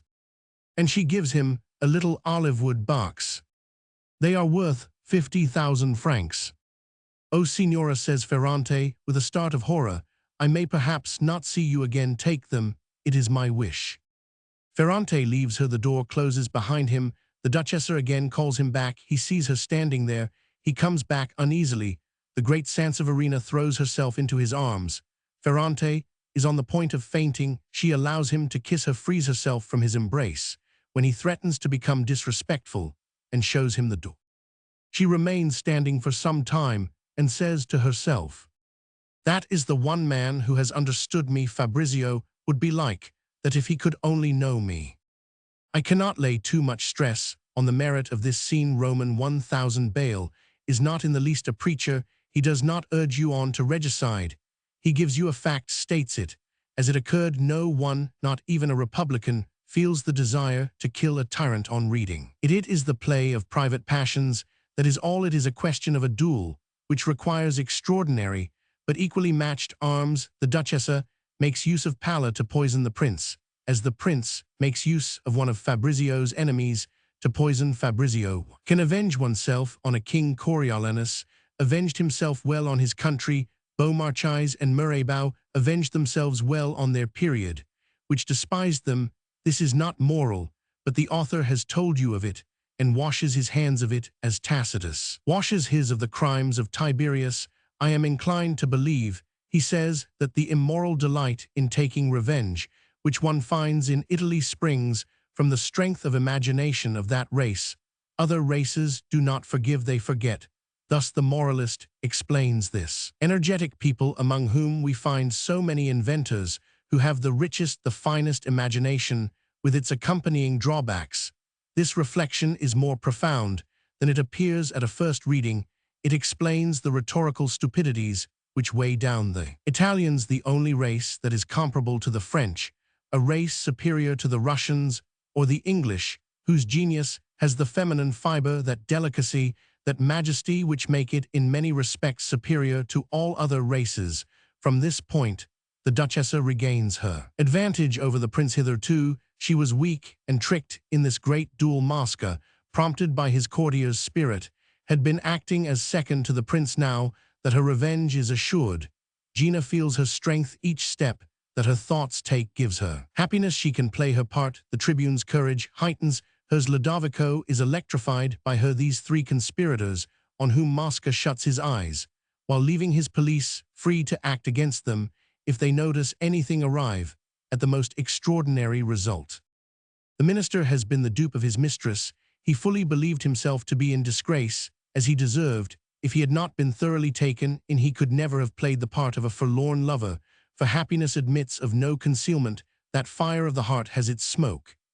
But after the fascination of Ferrante by the Duchessa, her joy enlightens the minister. He at last guesses her purpose, without knowing how far she has gone. Fabrizio's escape borders on the miraculous. It has required so much physical strength, and such an exercise of intelligence, that the dear boy is on the point of death. The scent of his aunt's clothing and handkerchief revives him. This slight detail, which is not forgotten among 1,000 other incidents, will delight those who are in love. It is placed as might be placed in a finale, a melody which recalls the sweetest elements of the life of love. All precautions have been carefully taken. There is no indiscretion. Count Mosca, who is present in person at the expedition with more than 24 spies, does not receive a single report of it as minister. Now I am committing high treason, he says to himself, blind with joy.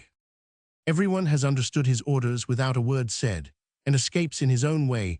The business finished, each head has to think of and for itself. Ludovico is the courier. He crosses the Po when Fabrizio is out of the reach of his crowned assassin, the Duchessa, who until then had been crouching like a jaguar, coiled like a serpent, hidden in the undergrowth, flat as one of Cooper's Indians in the mud, supple as a slave, and feline as a deceitful woman, rises to her full height. The panther shows her claws. The serpent is going to sting the Indian to utter his yell of triumph. She leaps for joy. She is mad. Ludovico, who knows nothing of Ferrante Palla, who says of him in the common phrase, he is a poor man persecuted because of Napoleon. Ludovico is afraid that his mistress is going out of her mind. She gives him the small property of Rixherde. He trembles on receiving this regal gift. What has he done to deserve it? Conspire. And for Monseigneur, why, that is a pleasure. It is then the author tells us that the Duchessa allows herself to commit an act not only horrible in the eyes of morality, but fatal to the tranquility of her life. We suppose, of course, that in this hour of bliss she will forgive the prince. No. If you wish to acquire the property, you must do two things, she tells Ludovico, and without exposing yourself, you must go back at once, across the Po, illuminate my house at Sacca, in such a way as to make people think it is on fire. I have prepared everything for this festivity. In case we succeeded, there are lamps and oil in the cellars. Here is a line. To my agent, let the whole population of Sacca drink themselves drunk. Empty all my barrels and all my bottles by the Madonna. If I find one full bottle, one barrel, with 2 fingers of wine left in it, you lose Rixherde. When that is done, return to Parma, and let the water out of the reservoir wine for my dear people at Sacca, water for the town of Parma. This makes one shudder. It is the Italian spirit, which Roman 1000 Hugo has perfectly reproduced, when he makes Lucrezia Borgia say, you have given me a ball at Venice. I offer you in return a supper at Ferrara. The two speeches are equivalent. Ludovico sees in this nothing more than a magnificent insolence and an exquisite joke. He repeats wine for the people of Sacca, water for the people of Parma. Ludovico returns after having carried out the Duchessa's orders, establishes her at Belgirate, and takes Fabrizio, who has still the Austrian police to fear, to Locarno in Switzerland. Fabrizio's escape, the illumination of Sacca, throw the state of Parma into utter confusion. Little attention is paid to the flooding of the town. A similar event occurred at the time of the French invasion. A horrible punishment awaits the Duchessa. She sees Fabrizio dying of love for Clelia, resentful of being first Grand Vicar to the Archbishop, and so unable to marry his beloved. In the arms of his aunt, and on Lake Maggiore, he dreams of his dear prison.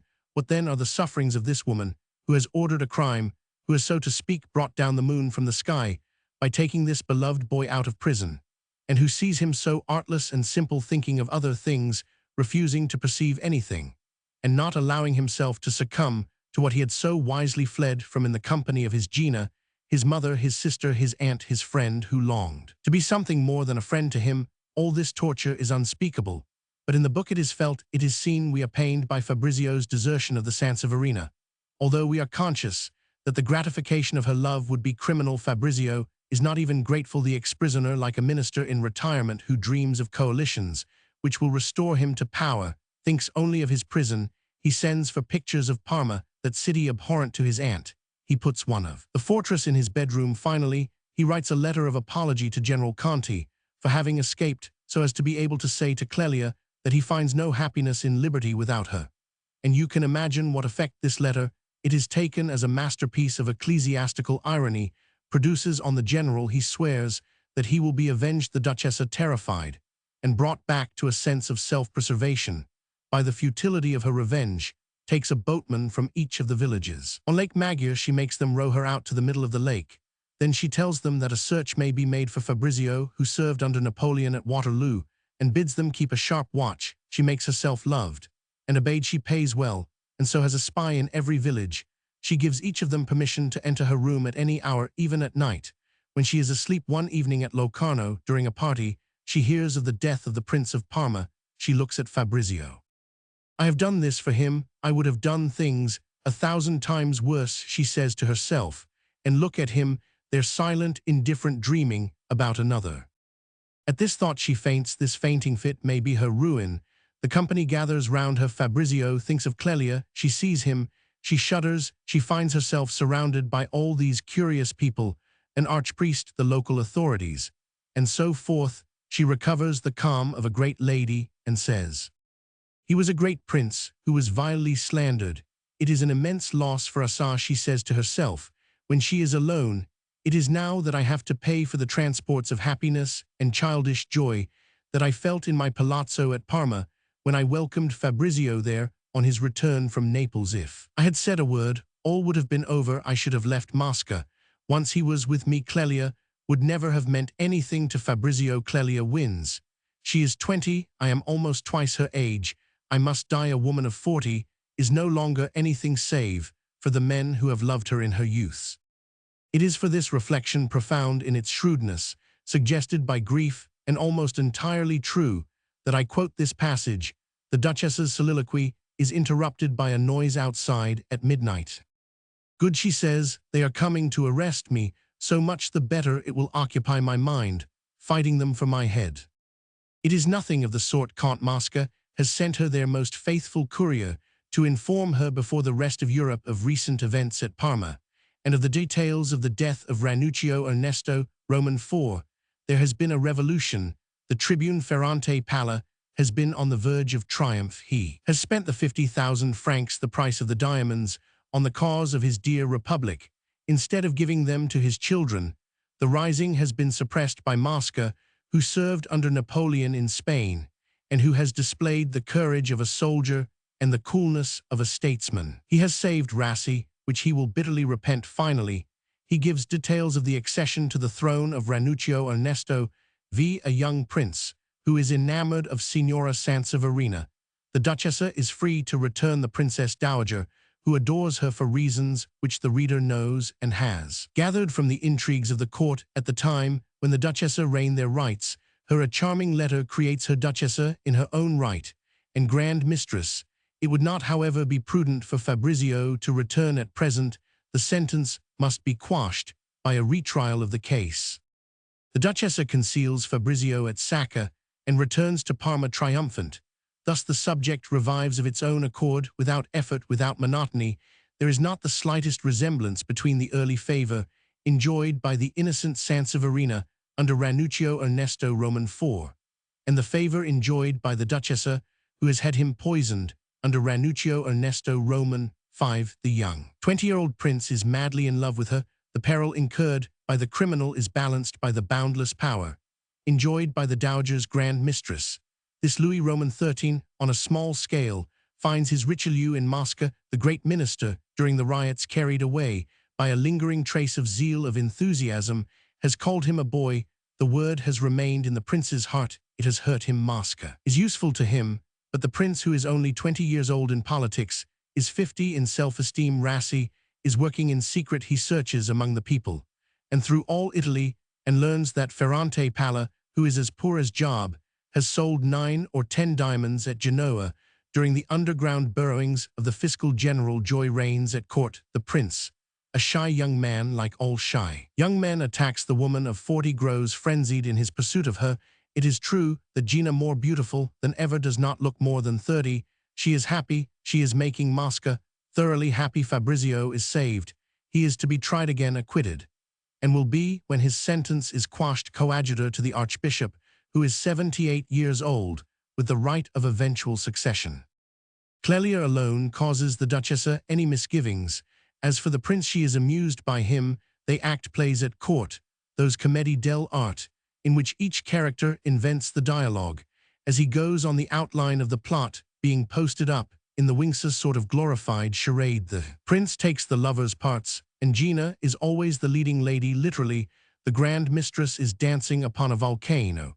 This part of the work is charming. In the very middle of one of these plays, this is what happens. Rassi has said to the prince, "Does your highness choose to pay 100,000 francs to find out the exact manner of his august father's death?"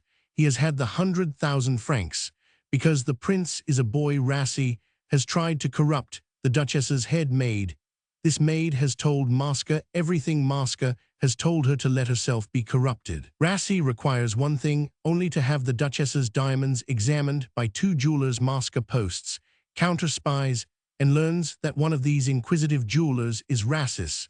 Brother Mosca appears between the acts of the play to warn the Duchessa, whom he finds in the highest spirits.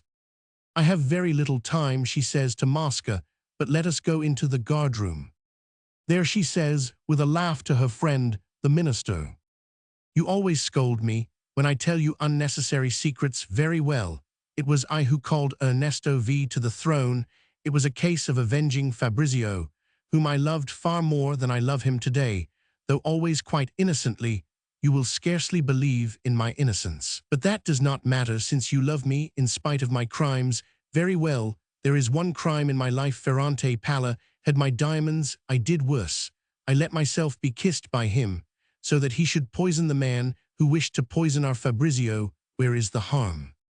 "And you tell me this in the guardroom," says the Comte, slightly taken aback. This last expression is charming. "It is because I am in a hurry," she says. "Rassi is on the track, but I have never spoken of insurrection. I abhor Jacobins. Think it over, and give me your advice after the play." "I will give it you now," replies Mosca without hesitation. "You will buttonhole the prince behind the scenes, make him lose his head, but without doing anything dishonorable, you understand." The Duchessa is called to go on the stage and returns behind the scenes.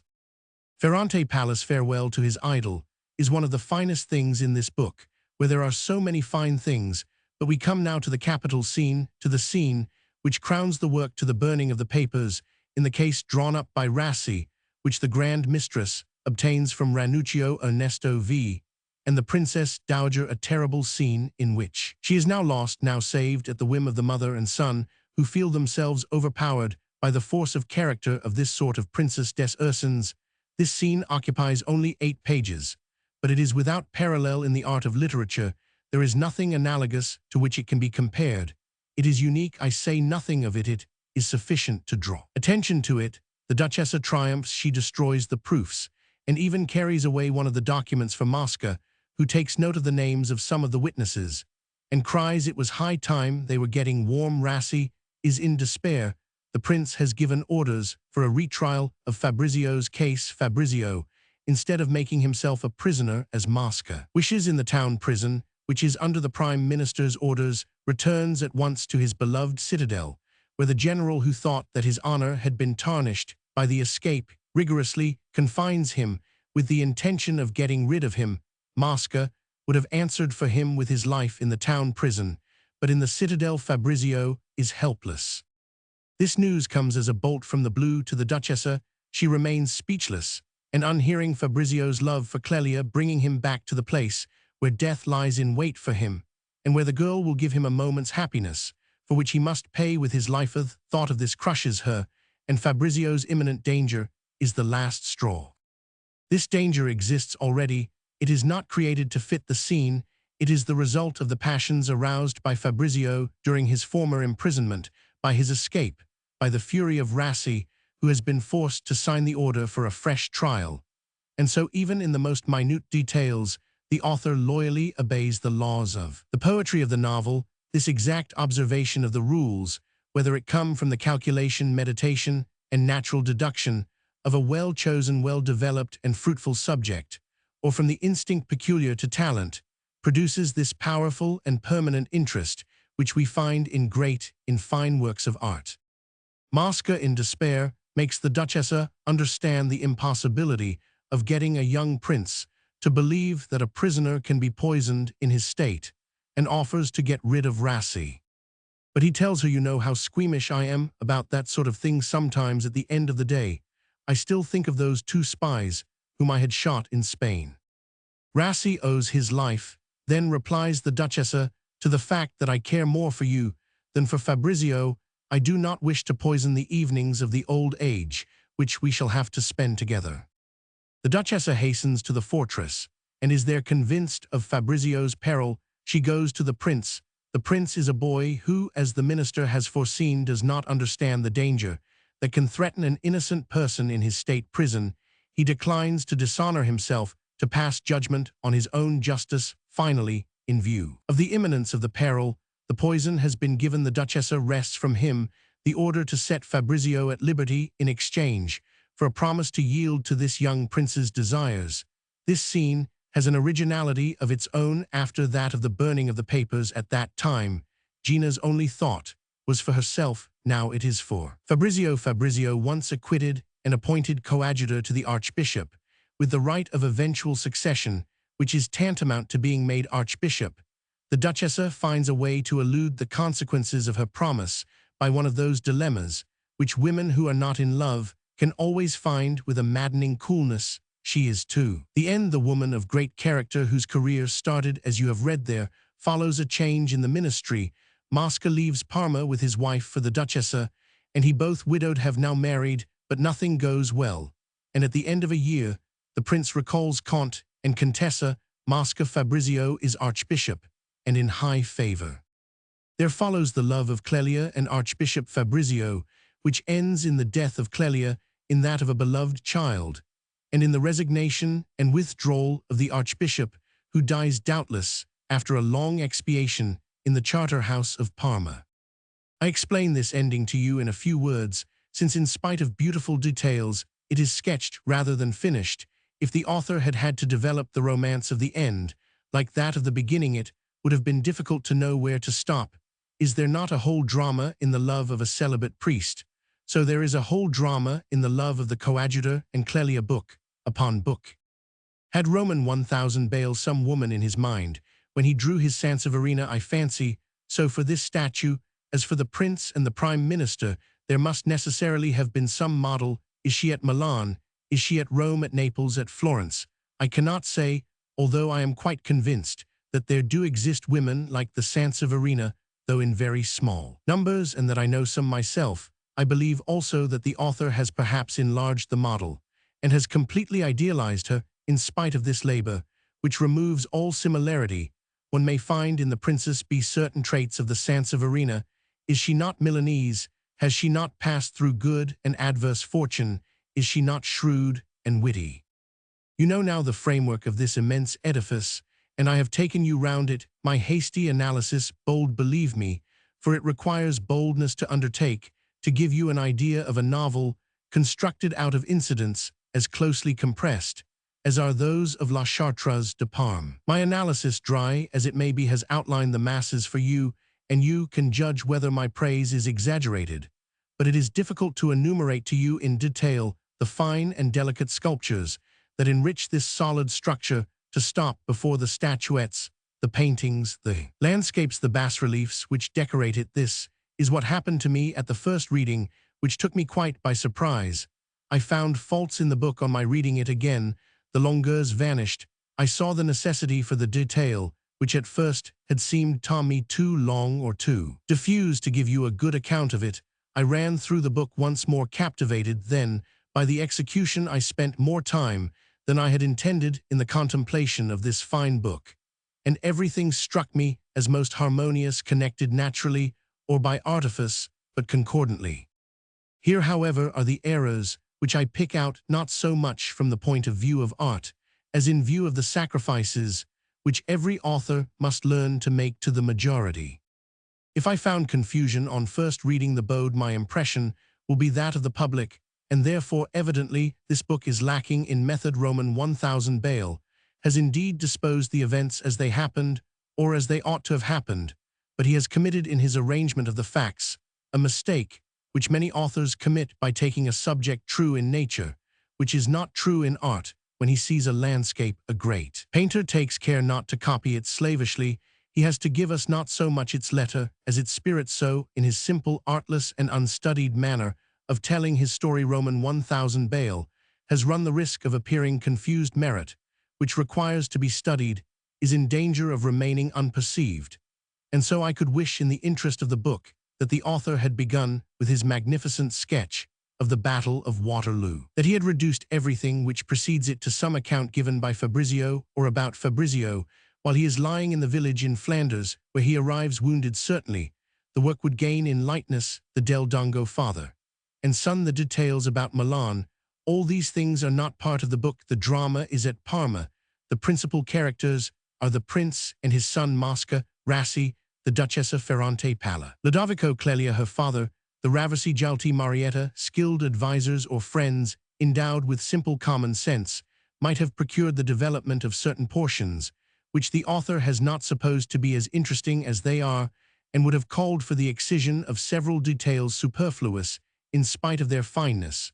For instance, the work would lose nothing if the prior blands were to disappear entirely. I will go farther, and will make no compromise in favor of this fine work over the true principles of art. The law which governs everything is that of unity in composition, whether you place this unity in the central idea or in the plan of the book. Without it, there can be only confusion. So, in spite of its title, the work is ended when Count and Contessa Mosca return to Parma and Fabrizio is archbishop. The great comedy of the court is finished. It is so well finished, and the author has so clearly felt this, that it is in this place that he sets his moral, as our forerunners used to do at the end of their fables. One can conclude with this moral. He says the man who comes to a court risks his happiness if he is happy, and in any case makes his future depend upon the intrigues of a chambermaid. On the other hand, in America, in the Republic, one has to waste one's whole time paying serious court to the shopkeepers in the street, and becoming as stupid as themselves, and there is no opera. If beneath the Roman purple, and with a mitre on his head, Fabrizio loves Clelia become Marchesa Crescenzi, and if you were telling us about it, you would then wish to make the life of this young man the subject of your book. But if you wish to describe the whole of Fabrizio's life, you ought, being a man of such sagacity, to call your book Fabrizio, or the Italian, in the 19th century. In launching himself upon such a career, Fabrizio ought not to have found himself outshone by figures so typical, so poetical, as are those of the two princes, the Sanseverina Mosca Ferrante Palla. Fabrizio ought to have represented the young Italian of today. In making this young man the principal figure of the drama, the author was under an obligation to give him a large mind, to endow him with a feeling which would make him superior to the men of genius who surround him, and which he lacks. Feeling, in short, is equivalent to talent. To feel is the rival of to understand. As to act is the opposite of to think. The friend of a man of genius can raise himself to his level by affection, by understanding in matters of the heart. An inferior man may prevail over the greatest artist. There lies the justification of those women who fall in love with imbeciles. So in a drama, one of the most ingenious resources of the artist is in the case in which we suppose Roman 1000 Bale to be, to make a hero superior by his feeling, when he cannot by genius compete with the people among whom he is placed. In this respect, Fabrizio's part requires recasting. The genius of Catholicism ought to urge him with its divine hand towards the Charterhouse of Parma, and that genius ought from time to time to overwhelm him with the tidings of heavenly grace. But then the prior blands could not perform this part, for it is impossible to cultivate judicial astrology, and to be a saint according to the Church. The book ought therefore to be either shorter or longer. Possibly the slowness of the beginning, possibly that ending which begins a new book, and in which the subject is abruptly strangled will damage its success possibly. They have already damaged it. Roman 1000 Bale has moreover allowed himself certain repetitions perceptible only to those who know his earlier books, but such readers themselves are necessarily connoisseurs, and so fastidious. Roman 1000 Bale, keeping in mind that great principle unlucky in love, as in the arts, who says too much ought not to repeat himself, he always concise, and leaving much to be guessed, in spite of his sphinx-like habit. He is less enigmatic here than in his other works, and his true friends will congratulate him on this. The portraits are brief, a few words are enough for Roman 1000 Bale, who paints his characters both by action and by dialogue. He does not weary one with descriptions, he hastens to the drama, and arrives at it by a word, by a thought. His landscapes traced with a somewhat dry touch, which however is suited to the country, are lightly done. He takes his stand by a tree on the spot where he happens to be. He shows you the lines of the Alps, which on all sides enclose the scene of action, and the landscape is complete. The book is particularly valuable to travelers who have strolled by the Lake of Como over the Brianza, who have passed under the outermost bastions of the Alps, and crossed the plains of Lombardy. The spirit of those scenes is finely revealed, their beauty is well felt, one can see them. The weak part of this book is the style, in so far as the arrangement of the words goes, for the thought, which is eminently French, sustains the sentences. The mistakes that Roman 1000 Bale makes are purely grammatical. He is careless, incorrect, after the manner of 17th-century writers. The quotations I have made show what sort of faults he lets himself commit. In one place, a discord of tenses between verbs, sometimes the absence of a verb, here again sequences of cest, of seque, of que, which weary the reader and have the effect on his mind of a journey in a badly hung carriage over a French road. These quite glaring faults indicate a scamping of work. But if the French language is a varnish spread over thought, we ought to be as indulgent towards those in whom it covers fine paintings as we are severe to those who show nothing but the varnish. If in Roman 1000 Bale this varnish is a little yellow in places, and inclined to scale off in others, he does at least let us see a sequence of thoughts which are derived from one another according to the laws of logic. His long sentence is ill constructed, his short sentence lacks polish. He writes more or less in the style of Diderot, who was not a writer, but the conception is great and strong, the thought is original, and often well rendered. This system is not one to be imitated. It would be too dangerous to allow authors to imagine themselves to be profound thinkers. Roman 1000 Bale is saved by the deep feeling that animates his thought. All those to whom Italy is dear, who have studied or understood her, will read La Chartreuse de Parme with delight. The spirit, the genius, the customs, the soul of that beautiful country live in this long drama that is always engaging, in this vast fresco, so well painted, so strongly colored, which moves the heart profoundly and satisfies the most difficult, the most exacting mind. The Sanseverina is the Italian woman, a figure as happily portrayed as Carlo Dulcis, famous head of poetry, Aloris Judith, or Guercino's Sibyl in the Manfredini Gallery in Moscow. He paints the man of genius in politics at grips with love. It is indeed love without speech. The speeches are the weak point in Clarice. Active love, always true to its own type, love stronger than the call of duty, love such as women dream of, such as gives an additional interest to the least things in life. Fabrizio is quite the young Italian of today, at grips with the distinctly clumsy despotism which suppresses the imagination of that fine country. But as I have said above, the dominant thought or the feeling which urges him to lay aside his dignities and to end his life in a Charterhouse needs development. This book is admirably expressive of love, as it is felt in the South. Obviously, the North does not love in this way. All these characters have a heat, a fever of the blood, a vivacity of hand, a rapidity of mind, which is not to be found in the English, nor in the Germans, nor in the Russians, who arrive at the same results only by processes of reverie, by the reasonings of a smitten heart, by the slow rising of their sap. Roman 1000 Bale has in this respect given this book the profound meaning, the feeling which guarantees the survival of a literary conception. But unfortunately, it is almost a secret doctrine, which requires laborious study. La Chartreuse de Parme is placed at such a height, it requires in the reader so perfect a knowledge of the court, The place the people that I am by no means astonished at the absolute silence with which such a book has been greeted. That is the lot that awaits all books, in which there is nothing vulgar, the secret ballot, in which vote one by one and slowly the superior minds who make the name of such works is not counted until long afterwards. Besides Roman 1000 Bale is not a courtier, he has the most profound horror of the press, from largeness of character, or from the sensitiveness of his self-esteem. As soon as his book appears, he takes flight, leaves Paris, travels 250 leagues, in order not to hear it spoken of. He demands no articles. He does not haunt the footsteps of the reviewers. He has behaved thus after the publication of each of his books. I admire this pride of character, or this sensitiveness of self-esteem. Excuses there may be for mendicity, there can be none for that quest for praise and articles on which modern authors go begging. It is the mendicity, the pauperism of the mind. There are no great works of art that have fallen into oblivion.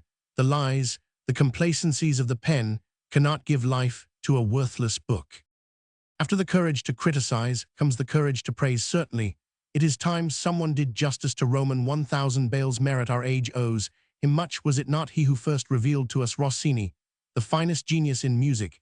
He has pleaded constantly for that glory which France had not the intelligence to make her own. Let us in turn plead for the writer who knows Italy best, who avenges her for the calumnies of her conquerors, who has so well explained her spirit and her genius. I had met Roman 1000 Bale twice in society in 12 years before the day when I took the liberty of congratulating him on La Chartreuse de Parme, on meeting him in the Boulevard des Italiens. On each occasion, his conversation has fully maintained the opinion I had formed of him from his works. He tells stories with the spirit and grace which Roman 1000 Charles Nodier and Roman 1000 de Latouche possess in a high degree. Indeed, he recalls the latter gentleman by the irresistible charm of his speech. Although his physiquefer he is extremely stout, seems at first sight to preclude refinement, elegance of manners. But he instantly disproves this suspicion. Like Dr. Koreff, the friend of Hoffmann, he has a fine forehead, a keen and piercing eye, a sardonic mouth. In short, he has altogether the physiognomy of his talent. He retains in conversation that enigmatic turn, that eccentricity, which leads him never to sign the already illustrious name of Bale, to call himself one day Cotonnet, another Frederick. He is, I am told, the nephew of the famous and industrious Daru, one of the strong arms of Napoleon. Roman 1000 Bale was naturally in the Emperor's service. 1815 tore him necessarily from his career. He passed from Berlin to Milan, and it is to the contrast between the life of the North and that of the South which impressed him that we are indebted for this writer. Roman 1000 Bale is one of the superior men of our time. It is difficult to explain how this observer of the first order, this profound diplomat, who whether in his writings or in his speech has furnished so many proofs of the loftiness of his ideas and the extent of his practical knowledge, should find himself nothing more than consul at Civitavecchia. No one could be better qualified to represent France at Rome. Roman 1000 Meremy knew Roman 1000 Bale early, and takes after him, but the master is more elegant, and has more ease. Roman 1000 Bale's works are many in number, and are remarkable for fineness of observation, and for the abundance of their ideas. Almost all of them deal with Italy. He was the first to give us exact information about the terrible case of the Sensei, but he has not sufficiently explained the causes of the execution, which was independent of the trial, and due to factional clamor, to the demands of avarice. His book De l'Amour is superior to Roman 1000 de Senecas. He shows affinity to the great doctrines of Cabanis and the school of Paris, but he fails by the lack of method, which, as I have already said, spoils La Chartreuse de Parme. He has ventured in this treatise upon the word crystallization to explain the phenomenon of the birth of this sentiment, a word which has been taken as a joke, but will survive on account of its profound accuracy. Roman 1000 Bale has been writing since 1817. He began with a certain show of liberalism, but I doubt whether this great calculator can have let himself be taken in by the stupidities of dual-chamber government. La Chartreuse de Parme has an underlying bias, which is certainly not against monarchy. He finds fault with what he admires. He is a Frenchman. Roman 1000 de Chateaubriand said in a preface to the 11th edition of Atala that his book in no way resembled the previous editions. So thoroughly had he revised it Roman 1000 Le Comte de Maistre admits, having rewritten Le Lépreux de la Vallée d'Aoste 17 times. I hope that Roman 1000 Bale also will set to work going over polishing La Chartreuse de Parme, and will stamp it with the imprint of perfection, the emblem of irreproachable beauty, which Roman 2000 de Chateaubriand and de Maistre have given to their precious books.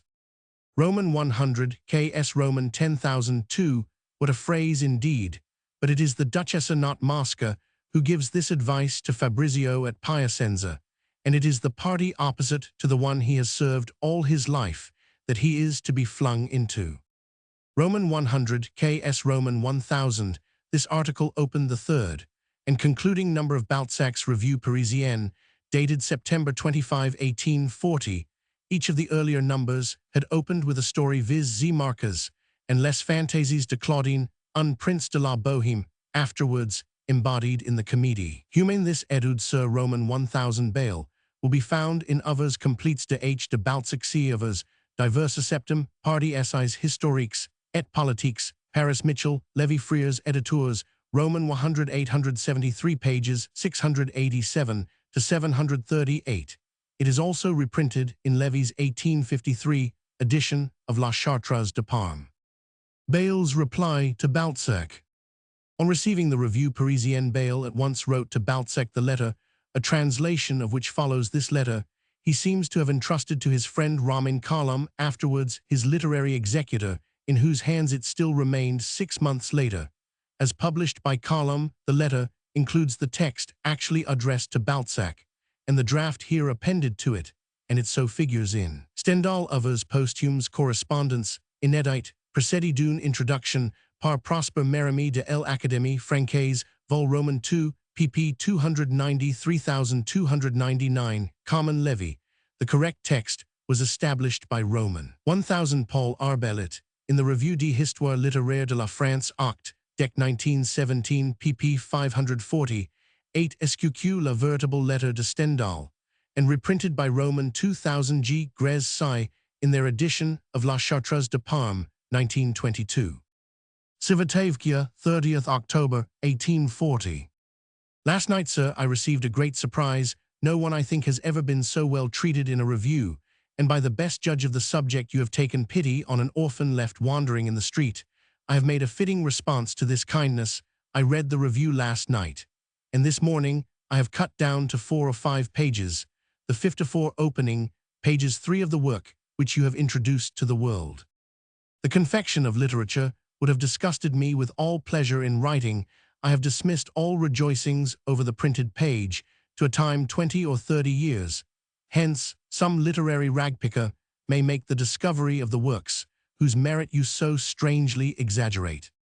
Your illusion goes a long way further. For instance, I may admit to you that I was shocked, I who am quite well disposed towards the author. Since you have taken the trouble to read this novel 3 times, I shall have a number of questions to ask you at our next meeting on the boulevard. Am I allowed to call Fabrizio our hero? It was a question of not repeating the name Fabrizio too often. Ought I to suppress the episode of Foster, which has turned out unduly long? Fabrizio seizes the opportunity that is offered him to show to the Duchessa that he is not susceptible to love.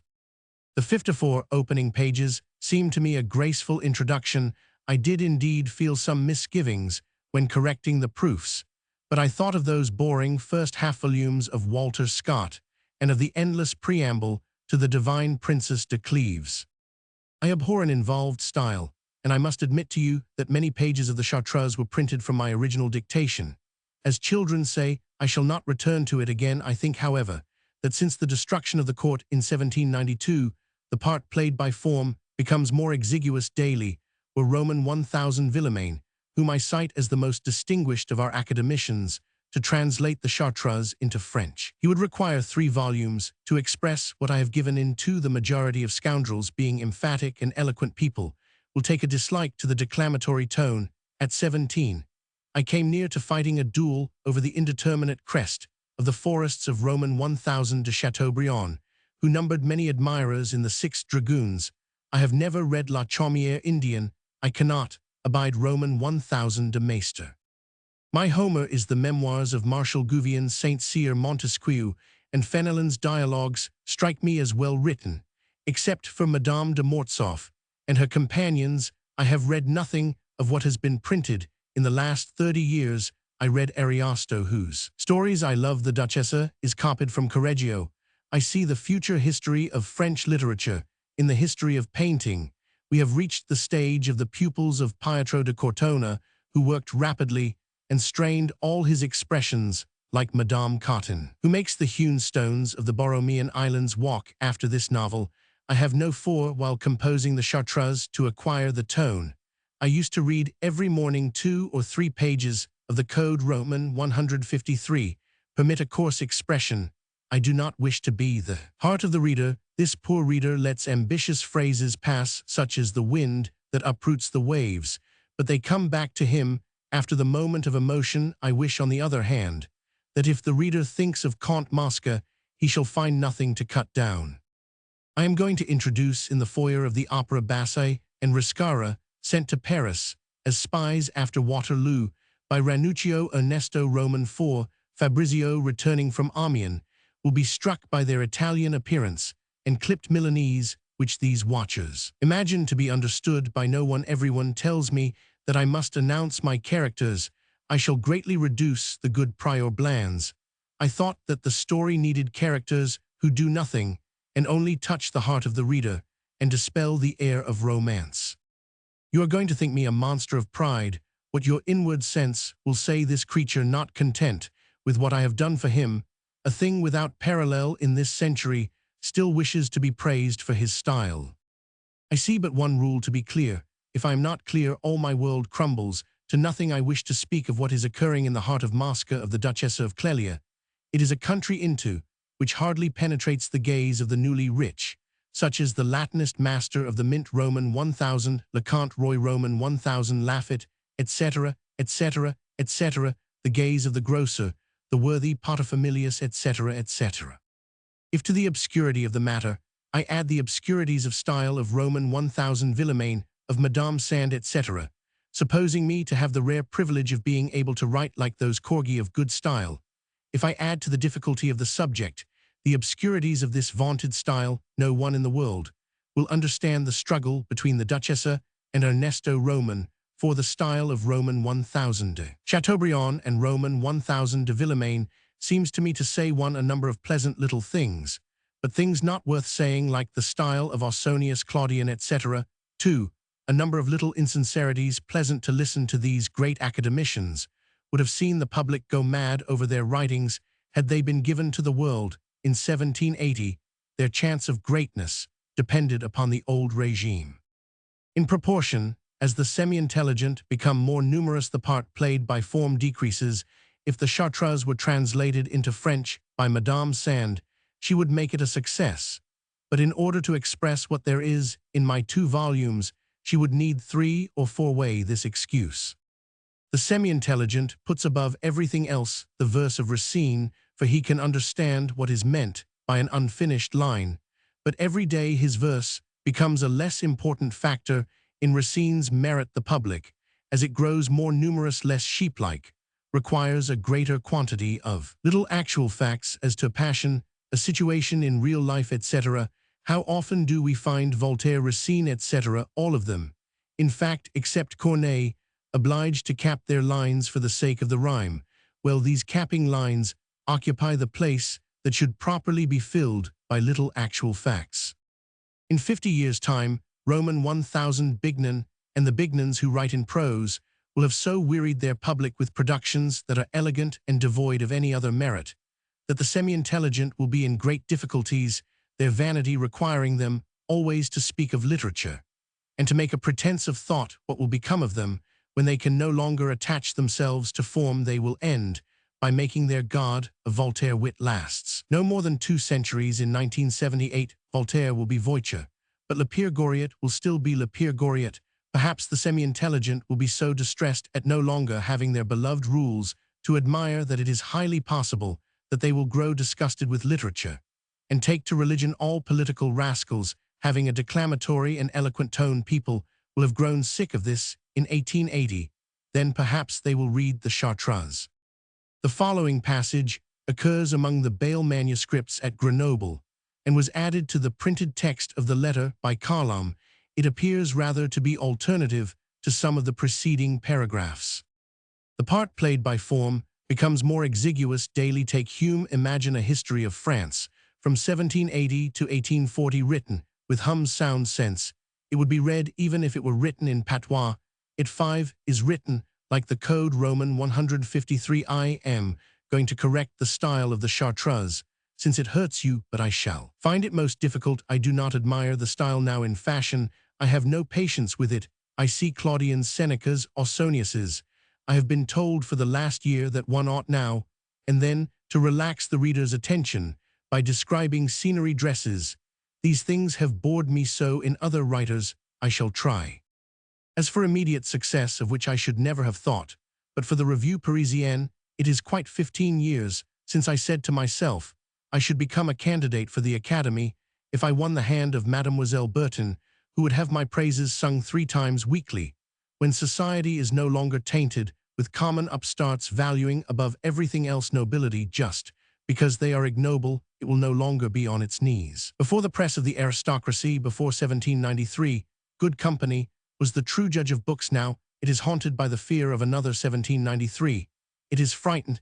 It is no longer a judge. Look at the catalogue, which a little bookseller near St. Thomas d'Aquin, Rue du Bac, about no 110 supplies to the nobility his neighbors. It is the argument that has most convinced me of the impossibility of pleasing these timid creatures stupefied by idleness. I have not in the least copied Roman 1000 de Metternich, whom I have not seen since 1810 at St. Cloud, when he wore a bracelet of the hair of Caroline Muret, who was such a beauty. Then I feel no regret for all that is destined not to happen. I am a fatalist, and hide from it. I imagine that I shall perhaps have a little success about 1860 or 80. Then there will be very little said of Roman 1000 de Metternich, and even less of the petty prince who was Prime Minister of England in the time of Malherbe. If I have not the misfortune to hit upon a Cromwell, I am sure of a nonentity. Death makes us change places with these people. They can do anything with our bodies during their lives, but at the moment of death, oblivion enwraps them forever. Who will speak of Roman 1000 de Villèle, of Roman 1000 de Martignac? In 100 years' time, Roman 1000 de Talleyrand himself will be preserved only by his memoirs, if he has left good ones, while Le Roman Comique is today what Le Pere Goriot will be in 1980. It is Scarron who makes known the name of the Rothschild of his day, Roman 1000 de Montauran, who was also to the extent of 50 Louis, the protector of Corneille. You have well felt, sir, with the tact of a man who has acted that the Chartreuse could not deal with a great state, such as France, Spain, Vienna, on account of the administrative detail. I was left with the petty princes of Germany and Italy. But the Germans are so much on their knees before a riband. They are such fools. I spent several years among them, and have forgotten their language out of contempt for them. You can easily see that my characters could not be Germans. If you follow this idea, you will find that I have been led by the hand to an extinct dynasty, to a Farnese, the least obscure of these extinct personages, on account of the generals, his grandsires. I take a character well known to myself. I leave him the habits he has contracted in the art of going out every morning in pursuit of pleasure. Then I give him more intelligence. I have never seen Signora di Belgiojoso. Rassi was a German. I have talked to him hundreds of times. I picked up the prince while staying at St. Cloud in 1810 and 1811. Oof, I hope that you will have read this treatise 3 times. You say, sir, that you do not know English. You have in Paris the bourgeois style of Walter Scott, in the heavy prose of Roman 1000 de Lecluse, editor of the Debats and author of a Mademoiselle de Lyon, which has something in it. Walter Scott's prose is inelegant, and above all pretentious. One sees a dwarf who is determined not to lose an inch of his stature. This astounding article, such as no writer has ever received from another, I have read. I now make bold to confess to you, with shouts of laughter, whenever I came to an encomium that was at all strong, and I met them at every turn, I could see the expression on the faces of my friends as they read it. For instance, the minister d'Argout, being then auditor to the Council of State, was my equal, and moreover, what is known as a friend. 1830 comes, he is a minister, his clerks, whom I do not know, think that there are at least 30 artists. Roman 100, K.S. Roman 1000, the works of Stendhal. The Charterhouse of Parma. Volume 1. To the reader. It was in the winter of 1830, and 300 leagues from Paris, that this tale was written. Thus, it contains no allusion to the events of 1839. Many years before 1830, at the time when our armies were overrunning Europe, chance put me in possession of a billeting order on the house of a canon. This was at Padua, a charming town. In Italy, my stay being prolonged, we became friends. Passing through Padua again towards the end of 1830, I hastened to the house of the good canon. He himself was dead, that I knew, but I wished to see once again the room in which we had passed so many pleasant evenings, on which I had often looked back, since I found there the canon's nephew and his wife, who welcomed me like an old friend. Several people came in, and we did not break up until a very late hour. The nephew sent out to the Caf Pedrachi for an excellent zabaione. What more than anything kept us up was the story of the Duchessa Sanseverina, to which someone made an allusion, and which the nephew was good enough to relate from beginning to end in my honor. In the place to which I am going, I told my friends, I am not likely to find evenings like this, and to while away the long hours of darkness, I shall make a novel out of your story. In that case, said the nephew, let me give you my uncle's journal, which under the heading Parma mentions several of the intrigues of that court in the days when the Duchess's word was law there. But have a care, this story is anything but moral, and now that you pride yourselves in France on your gospel purity, it may win you the reputation of an assassin. I publish this tale without any alteration from the manuscript of 1830, a course which may have two drawbacks. The first, for the reader, the characters being Italians will perhaps interest him less. Hearts in that country differing considerably from hearts in France. The Italians are sincere, honest folk, and not taking offense, say what is in their minds. It is only when the mood seizes them that they show any vanity, which then becomes passion, and goes by the name of puntiglio. Lastly, poverty is not with them a subject for ridicule. The second drawback concerns the author. I confess that I have been so bold as to leave my characters with their natural asperities, but on the other hand, I proclaim aloud, I heap the most moral censure upon many of their actions.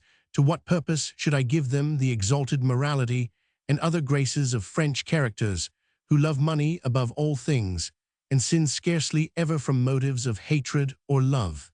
The Italians in this tale are almost the opposite. Besides, it seems to me that whenever one takes a stride of 200 leagues from south to north, the change of scene that occurs is tantamount to a fresh tale. The canon's charming niece had known, and indeed had been greatly devoted to the Duchessa Sanseverina, and begs me to alter nothing in her adventures, which are reprehensible. R.D. January 1839. The Charterhouse of Parma. Chapter 1. On the 15th of May 1796, General Bonaparte made his entry into Milan at the head of that young army which had shortly before crossed the bridge of Lodi, and taught the world that after all these centuries, Caesar and Alexander had a successor. The miracles of gallantry and genius, of which Italy was a witness, in the space of a few months, aroused a slumbering people. Only a week before the arrival of the French, the Milanese still regarded them as a mere rabble of brigands, accustomed invariably to flee before the troops of His Imperial and Royal Majesty. So much at least was reported to them 3 times weekly by a little news sheet no bigger than one's hand, and printed on soiled paper. In the Middle Ages, the Republicans of Lombardy had given proof of a valor equal to that of the French, and deserved to see their city razed to the ground by the German emperors. Since they had become loyal subjects, their great occupation was the printing of sonnets upon handkerchiefs of rose-colored taffeta, whenever the marriage occurred of a young lady belonging to some rich or noble family. 2 or 3 years after that great event in her life, the young lady in question used to engage a devoted admirer. Sometimes the name of the cicisbeo chosen by the husband's family occupied an honorable place in the marriage contract. It was a far cry from these effeminate ways to the profound emotions aroused by the unexpected arrival of the French army presently there. Sprang up a new and passionate way of life. A whole people discovered on the 15th of May 1796 that everything which until then it had respected was supremely ridiculous, if not actually hateful. The departure of the last Austrian regiment marked the collapse of the old ideas to risk one's life. Became the fashion. People saw that in order to be really happy after centuries of cloying sensations, it was necessary to love one's country with a real love, and to seek out heroic actions. They had been plunged in the darkest night by the continuation of the jealous despotism of Charles V and Philip Roman II. They overturned these monarchs' statues, and immediately found themselves flooded with daylight for the last half-century as the Encyclopedia and Voltaire gained ground in France. The monks had been dinning into the ears of the good people of Milan that to learn to read, or for that matter to learn anything at all, was a great waste of labor, and that by paying one's exact tithe to one's parish priest and faithfully reporting to him all one's little misdeeds, one was practically certain of having a good place in paradise.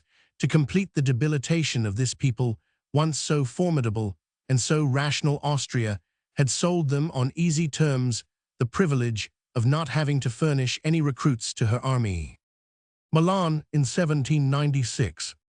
In 1796, the Milanese army was composed of 24 rapscallions dressed in scarlet, who guarded the town with the assistance of 4 magnificent regiments of Hungarian grenadiers. Freedom of morals was extreme, but passion very rare otherwise, apart from the inconvenience of having to repeat everything to one's parish priest on pain of ruin. Even in this world, the people of Milan were still subjected to certain little monarchical interferences, which could not fail to be vexatious. For instance, the Archduke, who resided at Milan and governed in the name of the Emperor his cousin, had had the lucrative idea of trading in corn. In consequence, an order prohibiting the peasants from selling their grain until His Highness had filled his granaries. In May 1796, 3 days after the entry of the French, a young painter in miniature, slightly mad, named Gros, afterwards famous, who had come with the army, overhearing in the great Café des Servis, which was then in fashion, an account of the exploits of the Archduke, who moreover was extremely stout, picked up the list of ices, which was printed on a sheet of coarse yellow paper. On the back of this, he drew the fact: Archduke, a French soldier, was stabbing him with his bayonet in the stomach, and instead of blood, there gushed out an incredible quantity of corn. What we call a lampoon or caricature was unknown in this land of crafty despotism. The drawing left by Gros on the table of the Café des Servis seemed a miracle fallen from heaven. It was engraved and printed during the night, and next day 20,000 copies of it were sold. The same day, there were posted up notices of a forced loan of 6 millions levied to supply the needs of the French army, which, having just won 6 battles and conquered a score of provinces, wanted nothing now but shoes, breeches, jackets, and caps. The mass of prosperity and pleasure which burst into Lombardy in the wake of these French ragamuffins was so great that only the priests and a few nobles were conscious of the burden of this levy of 6 millions. Shortly, to be followed by a number of others, these French soldiers laughed and sang all day long. They were all under 25 years of age, and their commander-in-chief, who had reached 27, was reckoned the oldest man in his army. This gaiety, this youthfulness, this irresponsibility furnished a jocular reply to the furious preachings of the monks, who for 6 months had been announcing from the pulpit that the French were monsters obliged upon pain of death to burn down everything and to cut off everyone's head. With this object, each of their regiments marched with a guillotine at its head. In the country districts, one saw at the cottage doors the French soldier engaged in dandling the housewife's baby in his arms, and almost every evening some drummer, scraping a fiddle, would improvise a ball. Our country dances proving a great deal too skillful and complicated for the soldiers, who for that matter barely knew them themselves, to be able to teach them to the women of the country. It was the latter who showed the young Frenchmen the Monferrina, Saltarello, and other Italian dances. The officers had been lodged as far as possible with the wealthy inhabitants.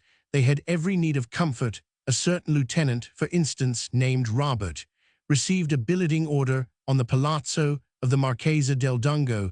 This officer, a young conscript not overburdened with scruples possessed as his whole worldly wealth when he entered this palazzo, a scudo of 6 francs, which he had received at Piacenza. After the crossing of the bridge of Lodi, he had taken from a fine Austrian officer killed by a ball a magnificent pair of nankeen pantaloons quite new, and never did any garment come more opportunely. His officer's epaulets were of wool, and the cloth of his tunic was stitched to the lining of the sleeves, so that its scraps might hold together. But there was something even more distressing. The soles of his shoes were made out of pieces of soldiers' caps, likewise picked up on the field of battle somewhere beyond the bridge of Lodi. These makeshift soles were tied on over his shoes with pieces of string which were plainly visible, so that when the majordomo appeared at the door of Lieutenant Robert's room bringing him an invitation to dine with the Signora Marchesa, the officer was thrown into the utmost confusion. He and his orderly spent the 2 hours that divided him from this fatal dinner in trying to patch up the tunic a little, and in dyeing black with ink those wretched strings round his shoes. At last the dread moment arrived. Never in my life did I feel more ill at ease. Lieutenant Robert told me the ladies expected that I would terrify them, and I was trembling far more than they were. I looked down at my shoes and did not know how to walk gracefully. The Marchesa del Dongo, he went on, was then in the full bloom of her beauty. You have seen her for yourself, with those lovely eyes of an angelic sweetness, and the dusky gold of her hair, which made such a perfect frame for the oval of that charming face.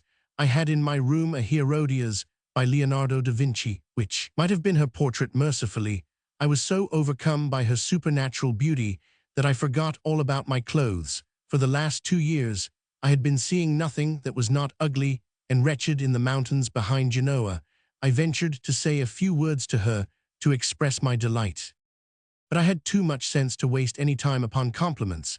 As I was turning my phrases, I saw in a dining room, built entirely of marble, a dozen flunkies and footmen dressed in what seemed to me then the height of magnificence. Just imagine, the rascals had not only good shoes on their feet, but silver buckles as well. I could see them all out of the corner of my eye, staring stupidly at my coat and perhaps at my shoes also, which cut me to the heart. I could have frightened all these fellows with a word, but how was I to put them in their place without running the risk of offending the ladies? For the Marchesa, to fortify her own courage a little, as she has told me 100 times since, had sent to fetch from the convent, where she was still at school, Gina del Dongo, her husband's sister, who was afterwards that charming Contessa Pietranera. No one in prosperity surpassed her in gaiety and sweetness of temper, just as no one surpassed her in courage and serenity of soul when fortune turned against her. Gina, who at that time might have been 13, but looked more like 18, a lively, downright girl, as you know, was in such fear of bursting out laughing at the sight of my costume that she dared not eat. The Marchesa, on the other hand, loaded me with constrained civilities. She could see quite well the movements of impatience in my eyes. In a word, I cut a sorry figure. I chewed the bread of scorn, a thing which is said to be impossible for a Frenchman. At length a heaven-sent idea shone in my mind. I set to work to tell the ladies of my poverty, and of what we had suffered for the last 2 years in the mountains behind Genoa, where we were kept by idiotic old generals. There I told them we were paid in assignats, which were not legal tender in the country, and given 3 ounces of bread daily.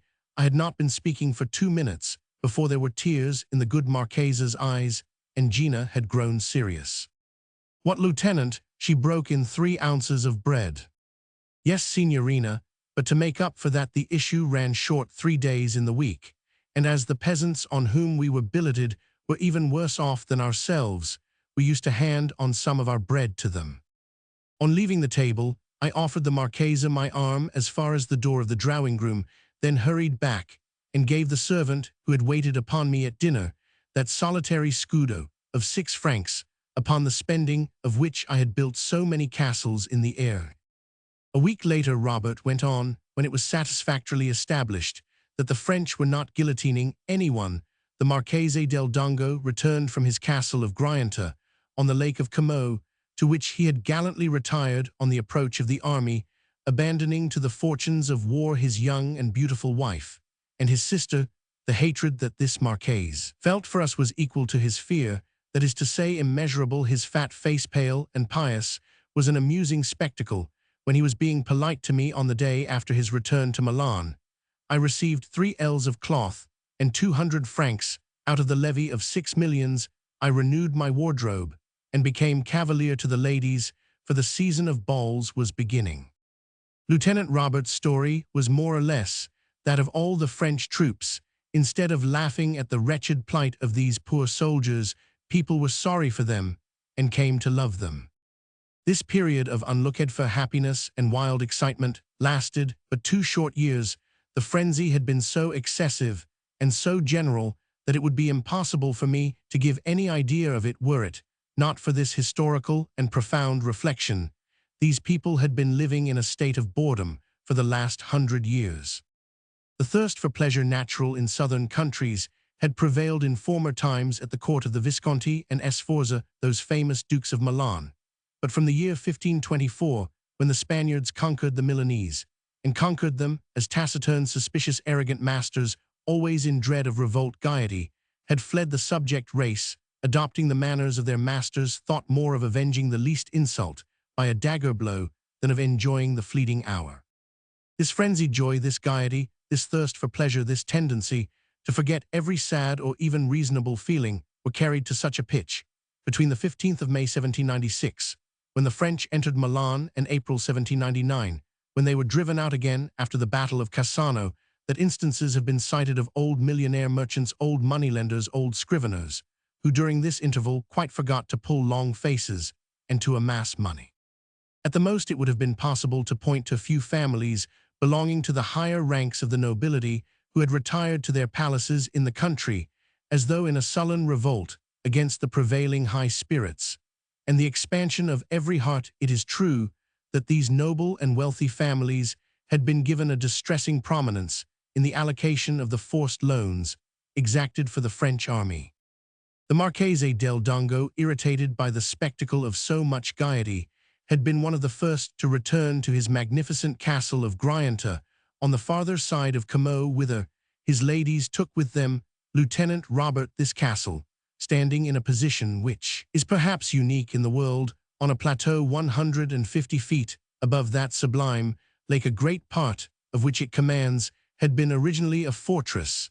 The Del Dongo family had constructed it in the 15th century, as was everywhere attested by marble tablets charged with their arms. One could still see the drawbridges and deep moats, though the latter, it must be admitted, had been drained of their water. But with its walls 80 feet in height and 6 in thickness, this castle was safe from assault, and it was for this reason that it was dear to the timorous Marquess. Surrounded by some 25 or 30 retainers whom he supposed to be devoted to his person, presumably because he never opened his mouth except to curse them, he was less tormented by fear than at Milan. This fear was not altogether groundless. He was in most active correspondence with a spy posted by Austria on the Swiss frontier 3 leagues from Grianta to contrive the escape of the prisoners taken on the field of battle, conduct which might have been viewed in a serious light by the French generals. The Marchese had left his young wife at Milan. She looked after the affairs of the family there, and was responsible for providing the sums levied on the Casa del Dongo. As they say in Italy, she sought to have these reduced, which obliged her to visit those of the nobility who had accepted public office, and even some highly influential persons who were not of noble birth. A great event now occurred in this family.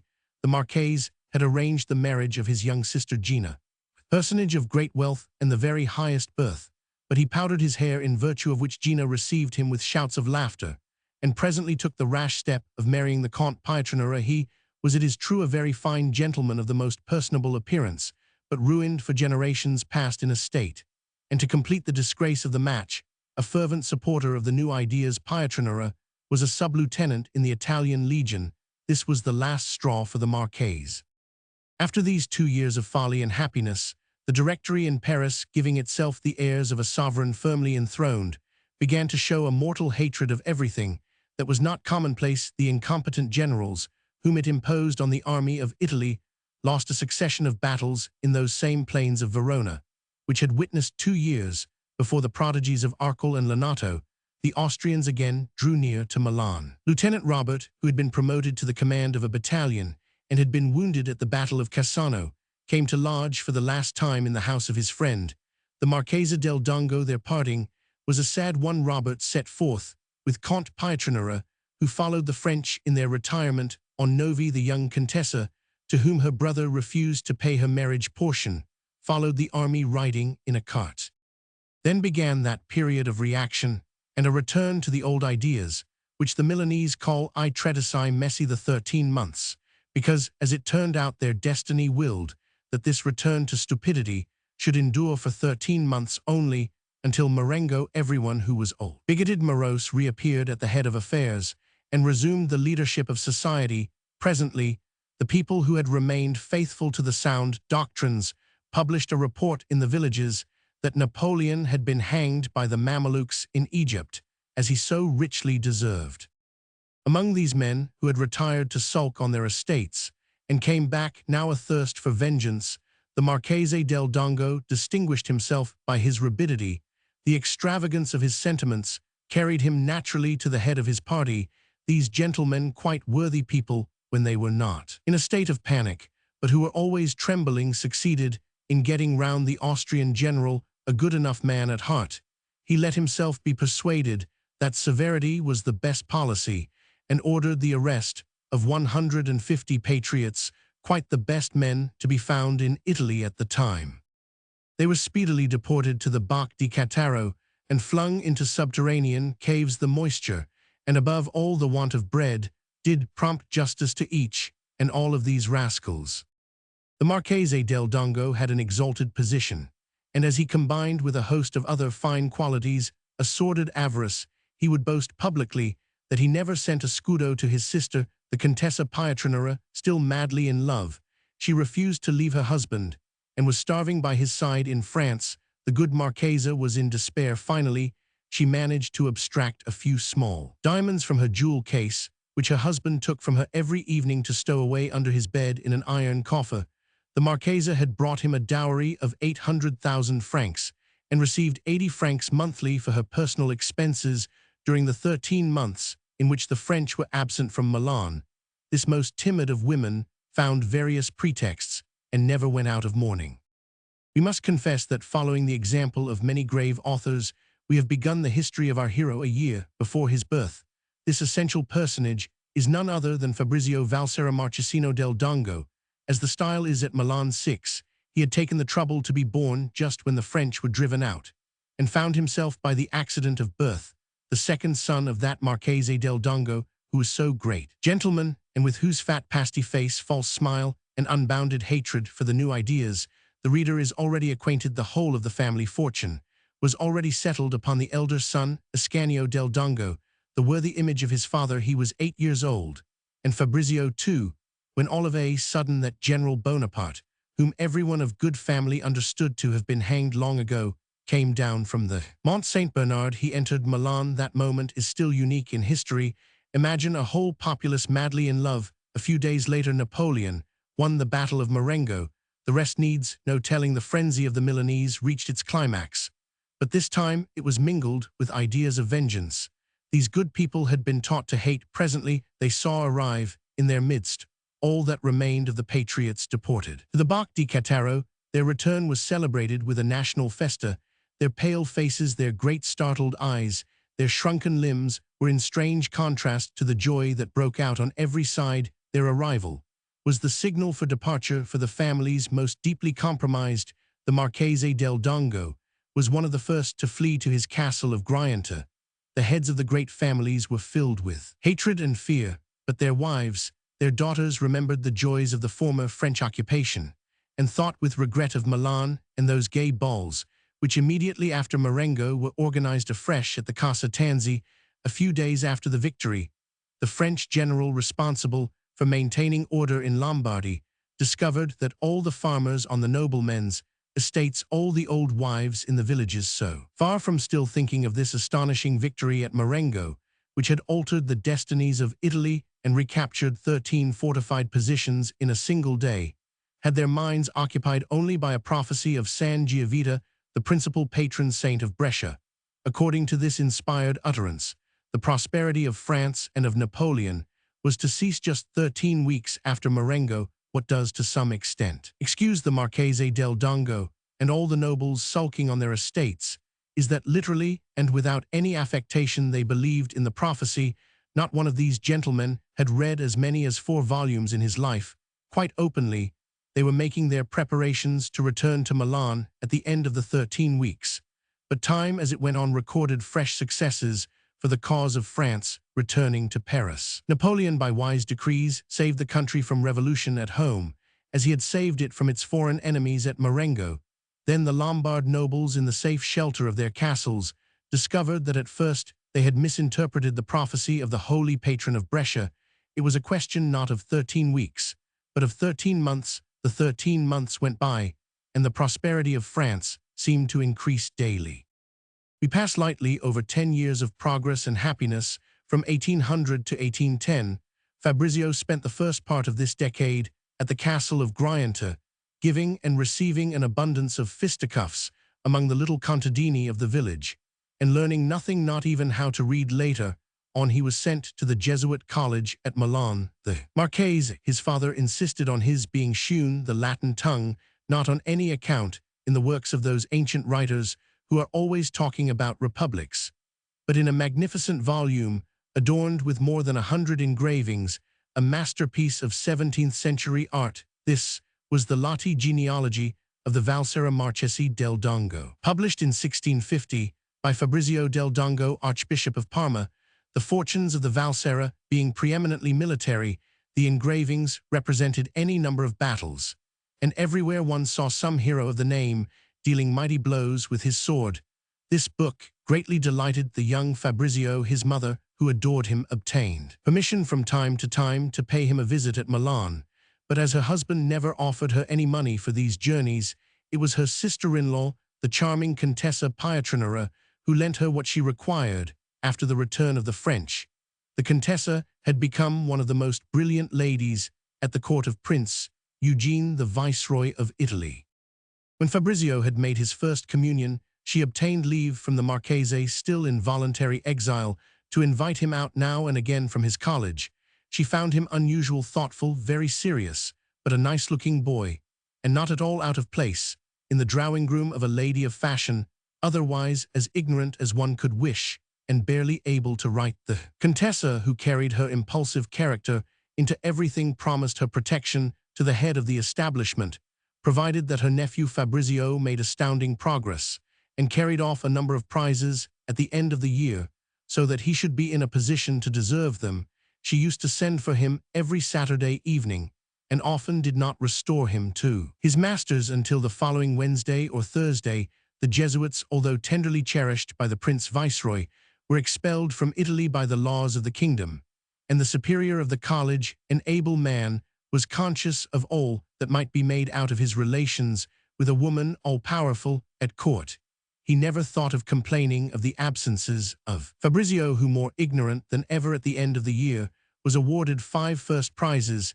This being so, the Contessa, escorted by her husband, now the general commanding one of the divisions of the guard, and by 5 or 6 of the most important personages at the viceregal court, came to attend the prize-giving at the Jesuit college. The superior was complimented by his chiefs. The Contessa took her nephew with her to all those brilliant festivities, which marked the too brief reign of the sociable Prince Eugene. She had, on her own authority, created him an officer of hussars, and Fabrizio, now 12 years old, wore that uniform one day. The Contessa, enchanted by his handsome figure, besought the prince to give him a post as page, a request which implied that the Del Dongo family was coming round next day. She had need of all her credit to secure the Viceroy's kind consent not to remember this request, which lacked only the consent of the prospective page's father, and this consent would have been emphatically refused. After this act of folly, which made the sullen Marchese shudder, he found an excuse to recall young Fabrizio to Grianta. The Contessa had a supreme contempt for her brother. She regarded him as a melancholy fool, and one who would be troublesome if ever it lay in his power. But she was madly fond of Fabrizio, and after 10 years of silence, wrote to the Marchese, reclaiming her nephew. Her letter was left unanswered. On his return to this formidable palace, built by the most bellicose of his ancestors, Fabrizio knew nothing in the world. except how to drill and how to sit on a horse. Comte Pietranera, as fond of the boy as was his wife, used often to put him on a horse and take him with him on parade. On reaching the castle of Grianta, Fabrizio, his eyes, still red with the tears that he had shed on leaving his aunt's fine rooms, found only the passionate caresses of his mother and sisters.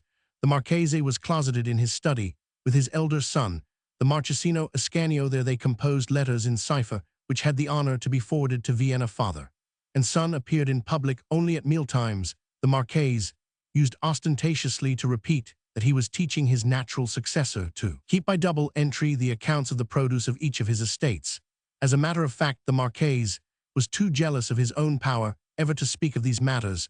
To a son, the necessary inheritor of all these entailed properties, he employed him to cipher dispatches of 15 or 20 pages, which 2 or 3 times weekly he had conveyed into Switzerland, where they were put on the road for Vienna.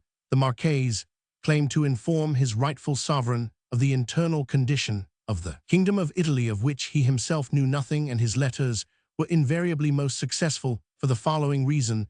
The Marchese would have account taken on the high road by some trusted agent of the number of men in a certain French or Italian regiment that was changing its station, and in reporting the fact to the court of Vienna, would take care to reduce by at least a quarter the number of the troops on the march. These letters, in other respects absurd, had the merit of contradicting others of greater accuracy, and gave pleasure. And so, a short time before Fabrizio's arrival at the castle, the Marchese had received the star of a famous order. It was the 5th to adorn his chamberlain's coat. As a matter of fact, he suffered from the chagrin of not daring to sport this garment outside his study, but he never allowed himself to dictate a dispatch without first putting on the gold-laced coat.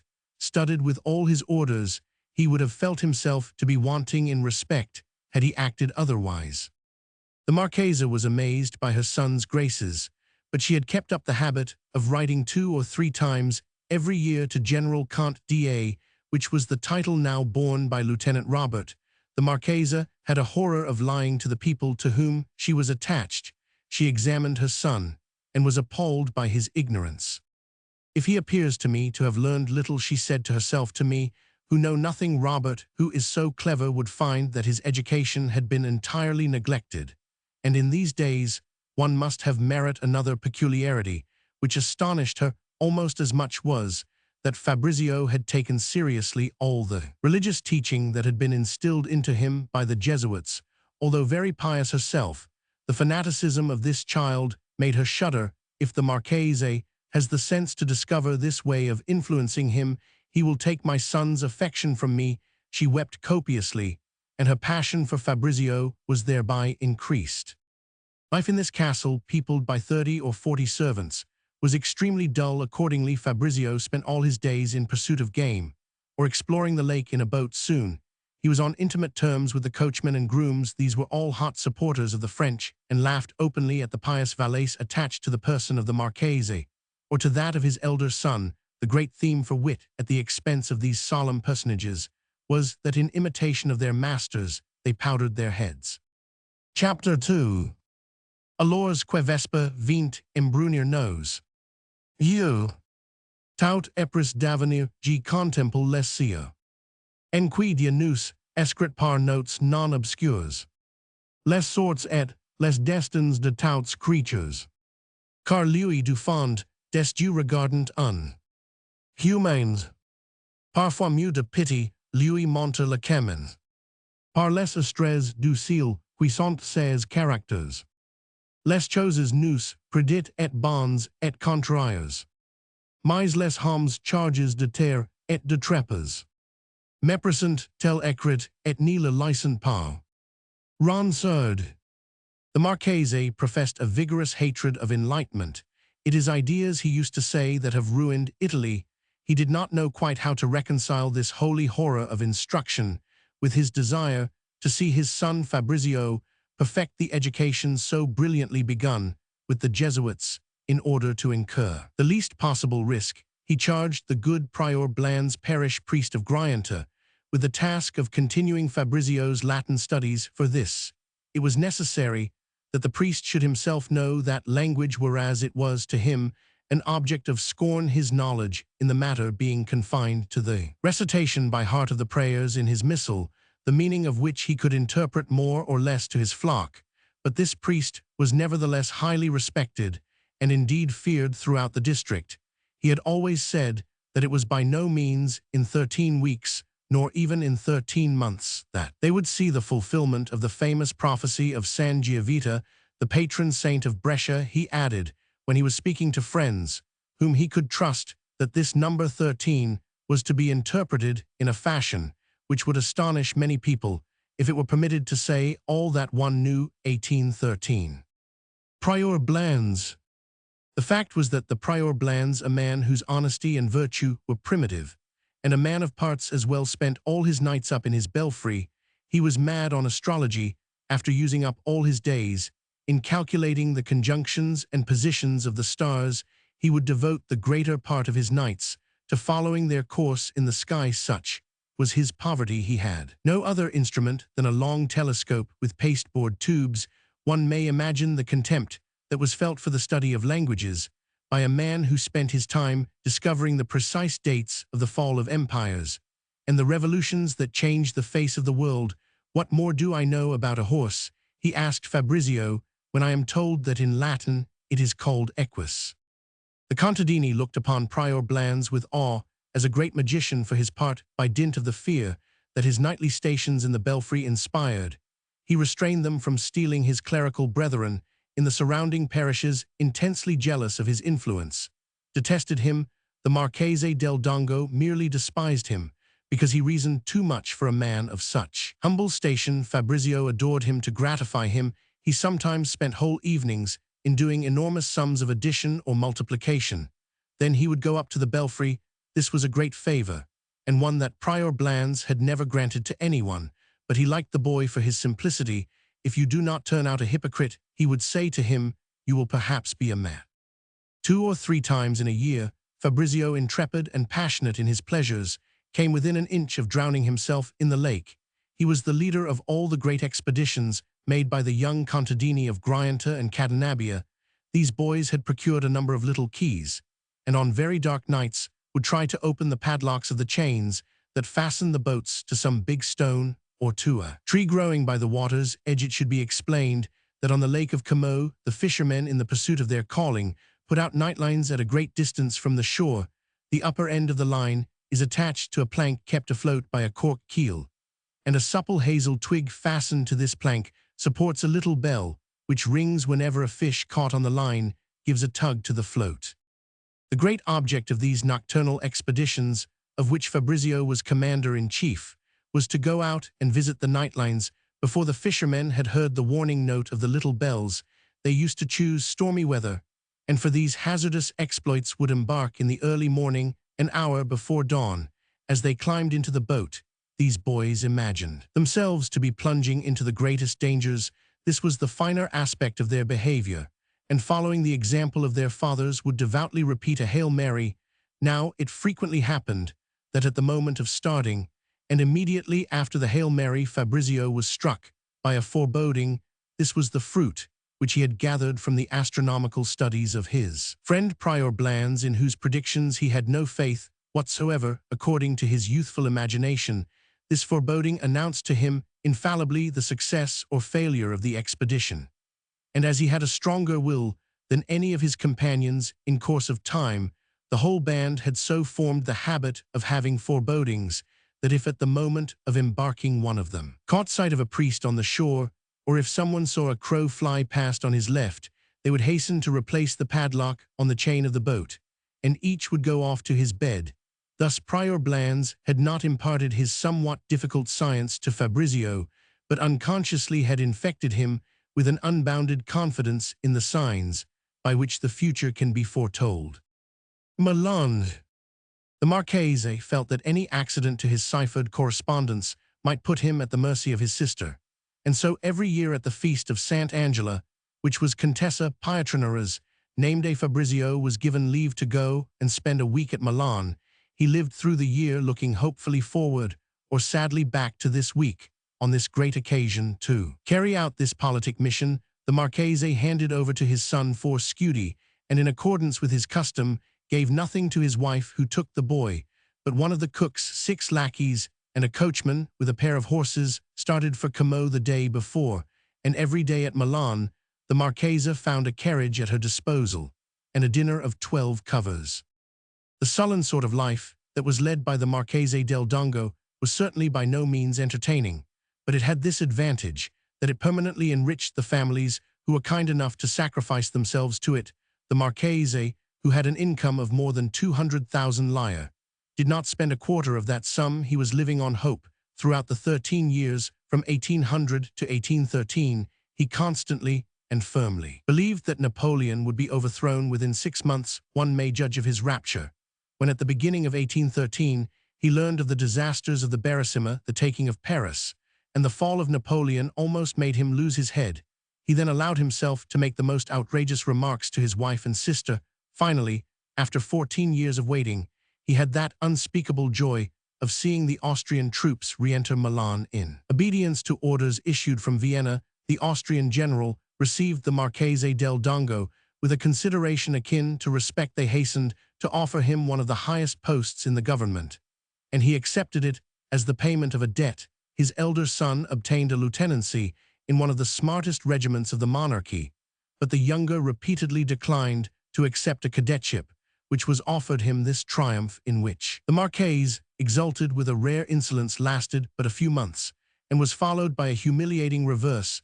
Never had he had any talent for business, and 14 years spent in the country among his footmen, his lawyer, and his doctor, added to the crustiness of old age which had overtaken him, had left him totally incapable of conducting business in any form. Now, it is not possible in an Austrian country to keep an important place without having the kind of talent that is required by the slow and complicated but highly reasonable administration of that venerable monarchy. The blunders made by the Marchese del Dongo scandalized the staff of his office, and even obstructed the course of public business. His ultramonarchist utterances irritated the populace, which the authorities sought to lull into a heedless slumber. One fine day, he learned that His Majesty had been graciously pleased to accept the resignation which he had submitted of his post in the administration, and at the same time conferred on him the place of second Grand Majordomo Major of the Lombardo-Venetian kingdom. The Marchese was furious at the atrocious injustice of which he had been made a victim. He printed an open letter to a friend, he who so inveighed against the liberty of the press. Finally, he wrote to the emperor that his ministers were playing him false, and were no better than Jacobins. These things accomplished, he went sadly back to his castle of Grianta. He had one consolation. After the fall of Napoleon, certain powerful personages at Milan planned an assault in the streets on Count Prina, a former minister of the King of Italy, and a man of the highest merit. Count Pietranera risked his own life to save that of the minister, who was killed by blows from umbrellas. After 5 hours of agony, a priest, the Marchese del Dongo's confessor, could have saved Prina by opening the wicket of the church of San Giovanni, in front of which the unfortunate minister was dragged, and indeed left for a moment in the gutter in the middle of the street. But he refused with derision to open his wicket, and 6 months afterwards, the Marchese was happily able to secure for him a fine advancement. Prina. He execrated Count Pietranera, his brother-in-law, who, not having an income of 50 louis, had the audacity to be quite content, made a point of showing himself loyal to what he had loved all his life, and had the insolence to preach that spirit of justice without regard for persons, which the Marchese called an infamous piece of Jacobinism. The Count had refused to take service in Austria. This refusal was remembered against him, and a few months after the death of Prina, the same persons who had hired the assassins contrived that General Pietranera should be flung into prison, whereupon the Contessa, his wife, procured a passport and sent for post-horses to go to Vienna to tell the emperor the truth. Prina's assassins took fright, and one of them, a cousin of Signora Pietranera, came to her at midnight, an hour before she was to start for Vienna, with the order for her husband's release. Next day, the Austrian general sent for Count Pietranera, received him with every possible mark of distinction, and assured him that his pension as a retired officer would be issued to him without delay. And on the most liberal scale, the gallant General Bubna, a man of sound judgment and warm heart, seemed quite ashamed of the assassination of Prina and the Comte's imprisonment. After this brief storm allayed by the Contessa's firmness of character, the couple lived for better or worse on the retired pay, for which, thanks to General Bubna's recommendation, they were not long kept waiting. Fortunately, it so happened that for the last 5 or 6 years, the Contessa had been on the most friendly terms with a very rich young man who was also an intimate friend of the Comte, and never failed to place at their disposal the finest team of English horses to be seen in Milan at the time, his box in the Theatre alla Scala and his villa in the country. But the Comte had a sense of his own valor. He was full of generous impulses, he was easily carried away, and at such times allowed himself to make imprudent speeches. One day, when he was out shooting with some young men, one of them who had served under other flags, then he began to belittle the courage of the soldiers of the Cisalpine Republic. The Comte struck him. A fight at once followed, and the Comte, who was without support among all these young men, was killed. This species of duel gave rise to a great deal of talk, and the persons who had been engaged in it took the precaution of going for a tour in Switzerland. That absurd form of courage, which is called resignation, the courage of a fool who allows himself to be hanged without a word of protest, was not at all in keeping with the Contessa's character. Furious at the death of her husband, she would have liked Mercilessly, the rich young man, her intimate friend, to be seized also by the desire to travel in Switzerland, and there to shoot or otherwise assault the murderer of Count Pietranera. Milan.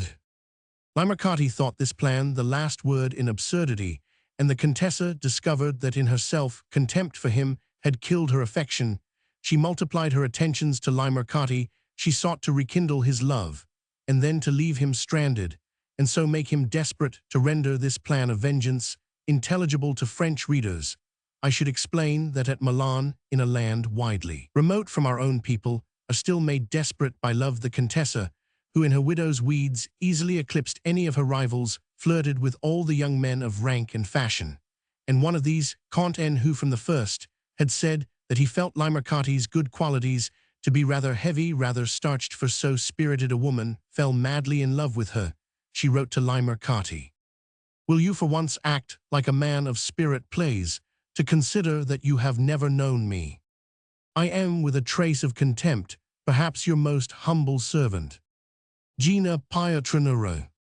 After reading this missive, Mercilessly set off for one of his country seats. His love rose to a climax.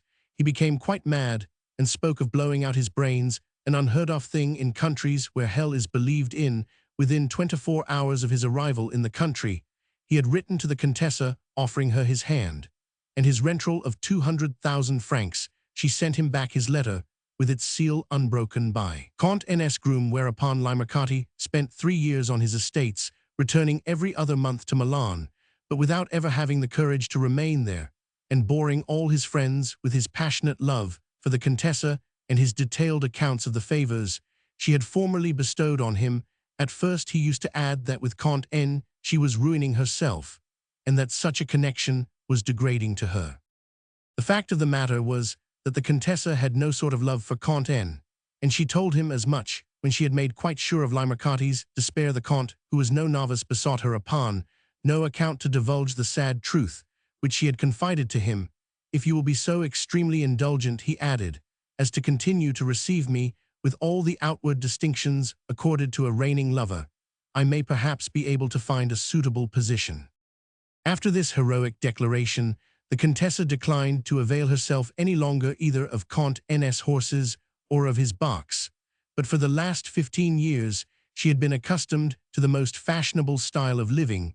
She had now to solve that difficult, or rather impossible problem, how to live in Milan on a pension of 1,500 francs. She left her palazzo, took a pair of rooms on a 5th floor, dismissed all her servants, including even her own maid, whose place she filled with a poor old woman to do the housework. This sacrifice was, as a matter of fact, less heroic and less painful than it appears to us at Milan. Poverty is not a thing to laugh at, and therefore does not present itself to trembling souls as the worst of evils. After some months of this noble poverty, besieged by incessant letters from Mercilessly, and indeed from Count N, who also wished to marry her, it came to pass that the Marchese del Dongo, miserly as a rule to the last degree, bethought himself that his enemies might find a cause for triumph in his sister's plight, what a del Dongo reduced to living upon the pension which the court of Vienna, of which he had so many grounds for complaint, grants to the widows of its generals. He wrote to inform her that an apartment and an allowance worthy of his sister awaited her at the castle of Grianta. The Contessa's volatile mind embraced with enthusiasm the idea of this new mode of life. It was 20 years since she had lived in that venerable castle that rose majestically from among its old chestnuts planted in the days of the Sforza. There she told herself, I shall find repose, and at my age is not that in itself happiness. Having reached 31, she imagined that the time had come for her to retire on that sublime lake by which I was born. There awaits me at last a happy and peaceful existence. The lake. I cannot say whether she was mistaken, but one thing certain is that this passionate soul, which had just refused so lightly the offer of 2 vast fortunes, brought happiness to the castle of Grianta.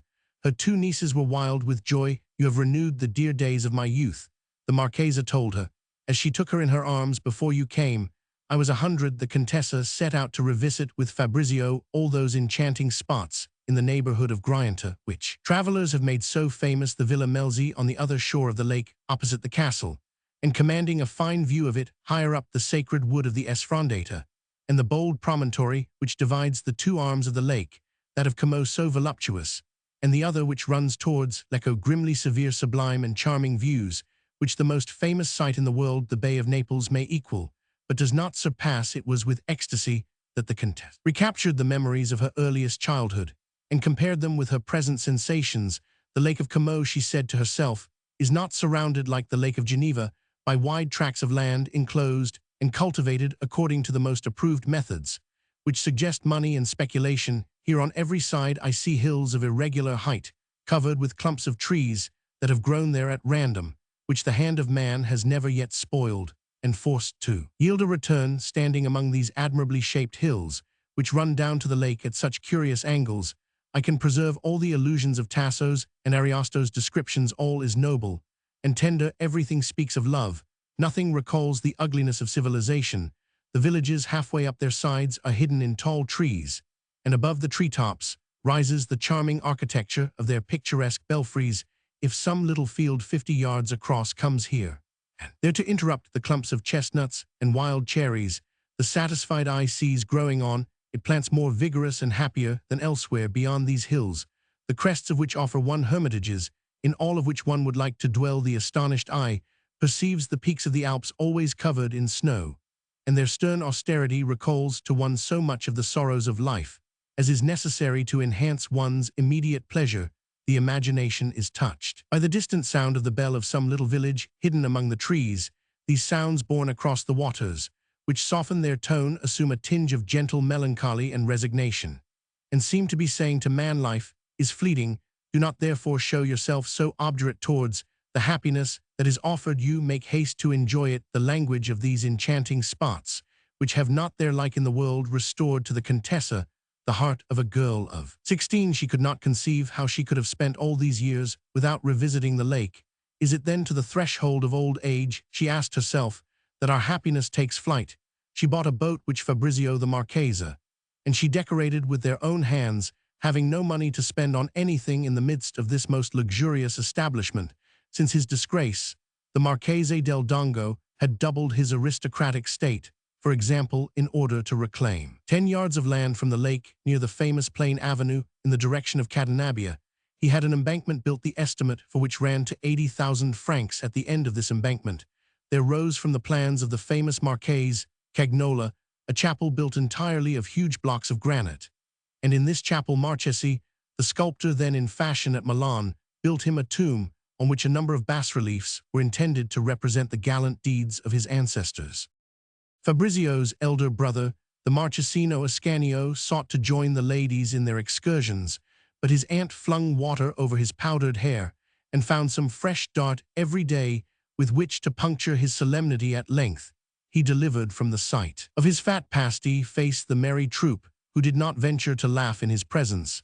They supposed him to be the spy of the Marquise. His father and care had to be taken in handling that stern despot always in a furious temper since his enforced retirement.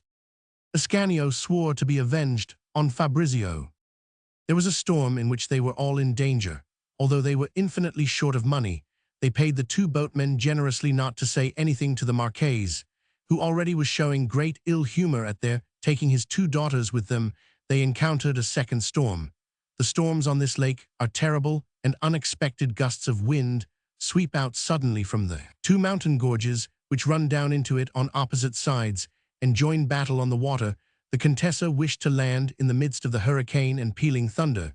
She insisted that if she were to climb to a rock that stood up by itself in the middle of the lake, and was the size of a small room, she would enjoy a curious spectacle. She would see herself assailed on all sides by raging waves, but in jumping out of the boat, she fell into the water. Fabrizio dived in after her to save her, and both were carried away for some distance. No doubt, it is not a pleasant thing to feel oneself drowning, but the spirit of boredom taken by surprise was banished from the feudal castle. The Contessa conceived a passionate enthusiasm for the primitive nature of the prior Blands and for his astrology. The little money that remained to her after the purchase of the boat had been spent on buying a spyglass, and almost every evening with her nieces and Fabrizio she would take her stand on the platform of one of the Gothic towers of the castle. Fabrizio was the learned one of the party, and they spent many hours there very pleasantly out of reach of the spies. It must be admitted that there were days on which the Contessa did not utter a word to anyone. She would be seen strolling under the tall chestnuts, lost in somber meditations. She was too clever a woman not to feel at times the tedium of having no one with whom to exchange ideas. But next day she would be laughing as before. It was the lamentations of her sister-in-law, the Marchesa, that produced these somber impressions on a mind naturally so active. Are we to spend all the youth that is left to us in this gloomy castle? The Marchesa used to exclaim. Before the Contessa came, she had not had the courage even to feel these regrets. Such was their life during the winter of 1814 and 1815. On two occasions, in spite of her poverty, the Contessa went to spend a few days at Milan. She was anxious to see a sublime ballet by Vigano given at the Scala, and the Marchese raised no objections to his wife's accompanying her sister-in-law. They went to draw the arrears of the little pension, and it was the penniless widow of the Cisalpine general who lent a few sequins to the millionaire Marchesa del Dongo. These parties were delightful. They invited old friends to dinner and consoled themselves by laughing at everything just like children. This Italian gaiety, full of surprise and brio, made them forget the atmosphere of somber gloom which the stern faces of the Marchese and his elder son spread around them. At Grianta, Fabrizio, though barely 16, represented the head of the house admirably. Departure. On the 7th of March, 1815, the ladies had been back for 2 days after a charming little excursion to Milan. They were strolling under the fine avenue of plane trees, then recently extended to the very edge of the lake. A boat appeared coming from the direction of Como and made strange signals. One of the Marchese's agents leaped out upon the bank. Napoleon had just landed from the Gulf of Juan. Europe was kind enough to be surprised at this event, which did not at all surprise the Marchese del Dongo. He wrote his sovereign a letter full of the most cordial effusion. He offered him his talents and several millions of money, and informed him once again that his ministers were Jacobins and in league with the ringleaders in Paris. On the 8th of March at 6 o'clock in the morning, the Marchese, wearing all his orders, was making his elder son dictate to him the draft of a third political dispatch. He was solemnly occupied in transcribing this in his fine and careful hand upon paper that bore the sovereign's effigy as a watermark. At the same moment Fabrizio was knocking at Contessa Pietrona's door. "I am off," he informed her. "I am going to join the Emperor, who is also King of Italy. He was such a good friend to your husband. I shall travel through Switzerland. Last night at Menaggio my friend Vassi, the dealer in barometers, gave me his passport. Now you must give me a few Napoleons, for I have only a couple on me, but if necessary I shall go on foot." The Contessa wept with joy and grief. "Great heavens, what can have put that idea into your head?" she cried, seizing Fabrizio's hands in her own. She rose and went to fetch from the linen cupboard, where it was carefully hidden, a little purse embroidered with pearls. It was all that she possessed in the world. "Take it," she said to Fabrizio, "but in heaven's name, do not let yourself be killed. What will your poor mother and I have left if you are taken from us? As for Napoleon's succeeding, that my poor boy is impossible. Our gentlemen will certainly manage to destroy him. Did you not hear a week ago at Milan the story of the 23 plots to assassinate him, all so carefully planned, from which it was only by a miracle that he escaped? And at that time he was all-powerful, and you have seen that it is not the will to destroy him that is lacking in our enemies. France ceased to count after he left it." It was in a tone of the keenest emotion that the Contessa spoke to Fabrizio of the fate in store for Napoleon. "In allowing you to go to join him, I am sacrificing to him the dearest thing I have in the world," she said. Fabrizio's eyes grew moist. He shed tears as he embraced the Contessa, but his determination to be off was never for a moment shaken. He explained with effusion to this beloved friend all the reasons that had led to his decision, reasons which we take the liberty of finding highly attractive. "Yesterday evening, it wanted 7 minutes to 6. We were strolling, you remember, by the shore of the lake, along the plain avenue below the Casa Someriva, and we were facing the south. It was there that I first noticed in the distance the boat that was coming from Como bearing such great tidings. As I looked at this boat without thinking of the emperor, and only envying the lot of those who are free to travel, suddenly I felt myself seized by a profound emotion. The boat touched ground. The agent said something, a low tone, to my father, who changed color and took us aside to announce the terrible news. I turned towards the lake with no other object but to hide the tears of joy that were flooding my eyes. Suddenly, at an immense height in the sky, and on my right hand side, I saw an eagle, the bird of Napoleon. He flew majestically past, making for Switzerland, and consequently for Paris. And I too, I said to myself at that moment, will fly across Switzerland with the speed of an eagle, and will go to offer that great man a very little thing, but the only thing after all that I have to offer him, the support of my feeble arm. He wished to give us a country, and he loved my uncle." At that instant, while I was gazing at the eagle, in some strange way my tears ceased to flow. And the proof that this idea came from above is that at the same moment, without any discussion, I made up my mind to go, and saw how the journey might be made in the twinkling of an eye. All the sorrows that, as you know, are poisoning my life, especially on Sundays, seemed to be swept away by a breath from heaven. I saw that mighty figure of Italy raise herself from the mire in which the Germans keep her plunged. 7. She stretched out her mangled arms, still half loaded with chains, towards her king and liberator. And I said to myself, "Son as yet unknown to fame of that unhappy mother, I shall go forth to die, or to conquer with that man, marked out by destiny, who sought to cleanse us from the scorn that is heaped upon us by even the most enslaved and the vilest among the inhabitants of Europe. You know," he added in a low tone, drawing nearer to the Contessa, and fastening upon her a pair of eyes from which fire darted, "you know that young chestnut which my mother, in the winter in which I was born, planted with her own hands beside the big spring in our forest 2 leagues from here.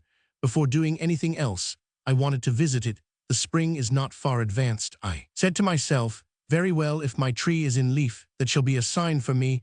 I also must emerge from the state of torpor in which I am languishing in this cold and dreary castle.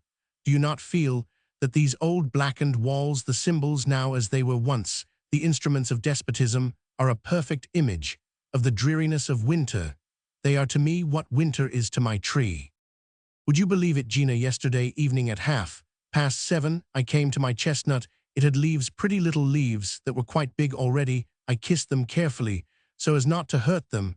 I turned the soil reverently round the dear tree, at once filled with a fresh enthusiasm. I crossed the mountain. I came to Menaggio. I needed a passport to enter Switzerland. The time had flown. It was already 1 o'clock in the morning when I found myself at Vassi's door. I thought that I should have to knock for a long time to arouse him, but he was sitting up with 3 of his friends.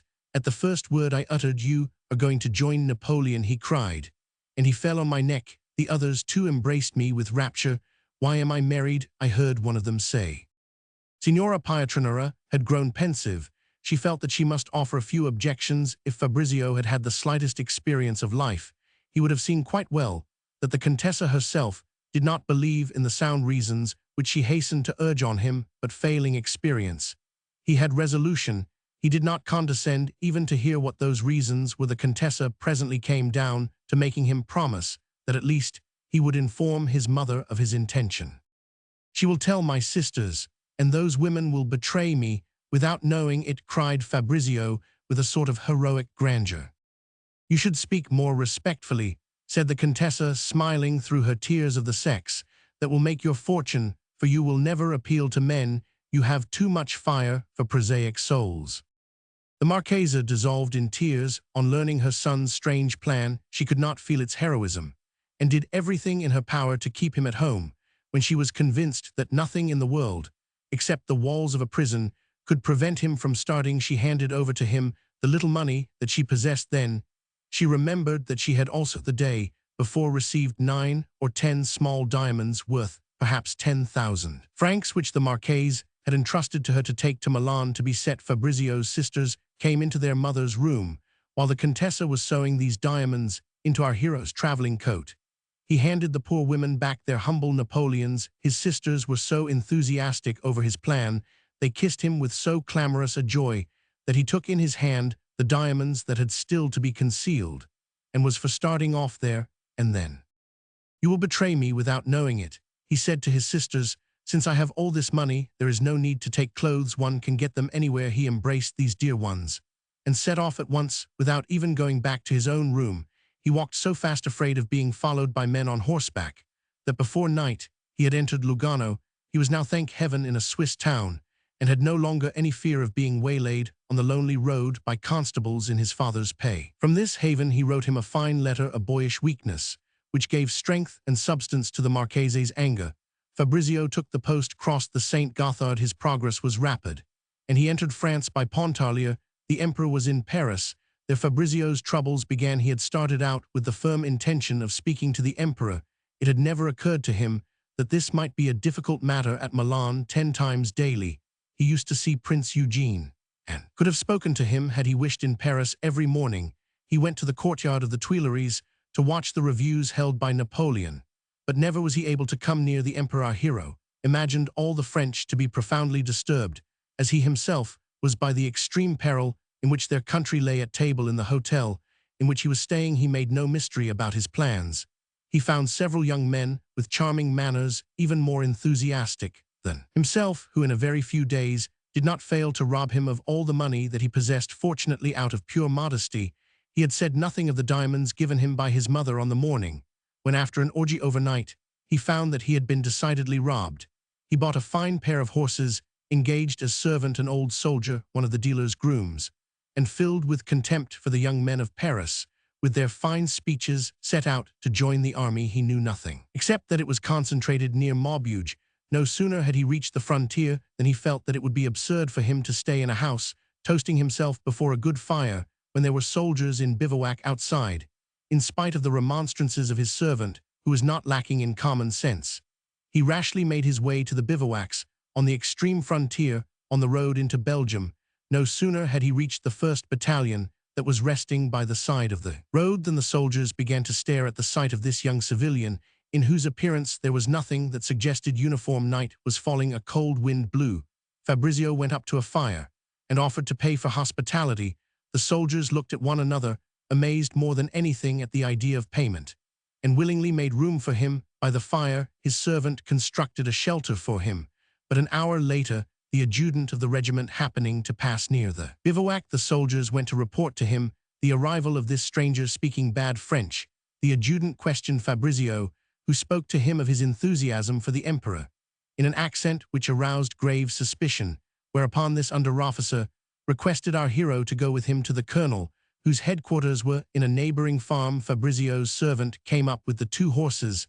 The sight of them seemed to make so forcible an impression upon the adjutant that immediately he changed his mind and began to interrogate the servant. Also the latter, an old soldier, guessing his questioner's plan of campaign, from the first spoke of the powerful protection which his master enjoyed, adding that certainly they would not bone his fine horses. At once a soldier called by the adjutant put his hand on the servant's collar. Another soldier took charge of the horses, and with an air of severity, the adjutant ordered Fabrizio to follow him and not to answer back. The bivouac. After making him cover a good league on foot in the darkness, rendered apparently more intense by the fires of the bivouacs, which lighted the horizon on every side, the adjutant handed Fabrizio over to an officer of gendarmerie, who with a grave air asked for his papers. Fabrizio showed his passport, which described him as a dealer in barometers traveling with his wares. "What fools they are," cried the officer. "This really is too much." He put a number of questions to our hero, who spoke of the emperor and of liberty in terms of the keenest enthusiasm, whereupon the officer of gendarmerie went off in peals of laughter. "Gad, you're no good at telling a tale," he cried. "It is a bit too much of a good thing they're daring to send us young mugs like you."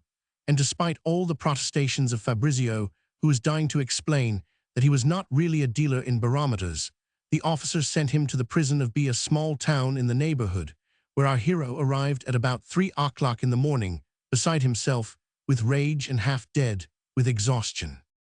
Fabrizio, astonished at first, then furious, understanding absolutely nothing of what was happening to him, spent 33 long days in this wretched prison.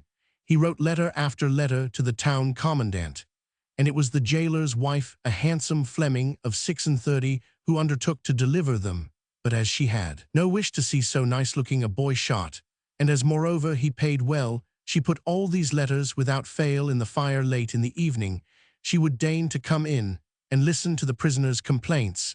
She had told her husband that the young greenhorn had money, after which the prudent jailer allowed her a free hand. She availed herself of this license, and received several gold Napoleons in return, for the adjutant had taken only the horses, and the officer of gendarmerie had confiscated nothing at all. One afternoon, in the month of June, Fabrizio heard a violent cannonade at some distance, so they were fighting at last. His heart leaped with impatience. He heard also a great deal of noise in the town. As a matter of fact, a big movement of troops was being effected. 3 divisions were passing through B, when about 11 o'clock, the jailer's wife came in to share his griefs. Fabrizio was even more friendly than usual, then seizing hold of her hands. "Get me out of here. I swear on my honor to return to prison as soon as they have stopped fighting." "Stuff and nonsense. Have you the quibus?" He seemed worried. He did not understand the word quibus. The jailer's wife, noticing his dismay, decided that he must be in low water, and instead of talking in gold Napoleons, as she had intended, talked now only in francs. "Well, listen," she said to him, "if you can put down 100 francs, I will place a double Napoleon on each eye of the corporal, who comes to change the guard during the night. He won't be able to see you breaking out of prison, and if his regiment is to march tomorrow, he will accept." The bargain was soon struck. The jailer's wife even consented to hide Fabrizio in her own room, from which he could more easily make his escape in the morning. Next day before dawn, the woman, who was quite moved, said to Fabrizio, "My dear boy, you are still far too young for that dirty trade. Take my advice, don't go back to it." "What," stammered Fabrizio, "is it a crime, then, to wish to defend one's country?" "Enough said. Always remember that I saved your life. Your case was clear. You would have been shot. But don't say a word to anyone, or you will lose my husband and me our job.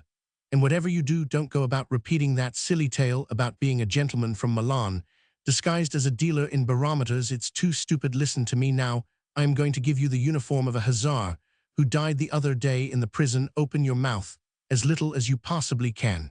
But if a sergeant or an officer asks you questions so that you have to answer, say that you've been lying ill in the house of a peasant who took you in out of charity when you were shivering with fever in a ditch by the roadside. If that does not satisfy them, you can add that you're going back to your regiment. They may perhaps arrest you because of your accent. Then say that you were born in Piedmont, that you're a conscript who was left in France last year, and all that sort of thing." For the first time after 33 days of blind fury, Fabrizio grasped the clue to all that had happened. They took him for a spy. He argued with the jailer's wife, who that morning was most affectionate. And finally, while armed with a needle, she was taking in the hussar's uniform to fit him. He told his whole story in so many words to the astonished woman. For an instant she believed him. He had so innocent an air, and looked so nice, dressed as a hussar. "Since you have such a desire to fight," she said to him at length, half convinced, "what you ought to have done as soon as you reached Paris was to enlist in a regiment. If you had paid for a sergeant's drink, the whole thing would have been settled. The jailer's wife added much good advice for the future. And finally, at the first streak of dawn, let Fabrizio out of the house, after making him swear 100 times over that he would never mention her name whatever. Happened as soon as Fabrizio had left the little town, marching boldly with the hussar's saber under his arm.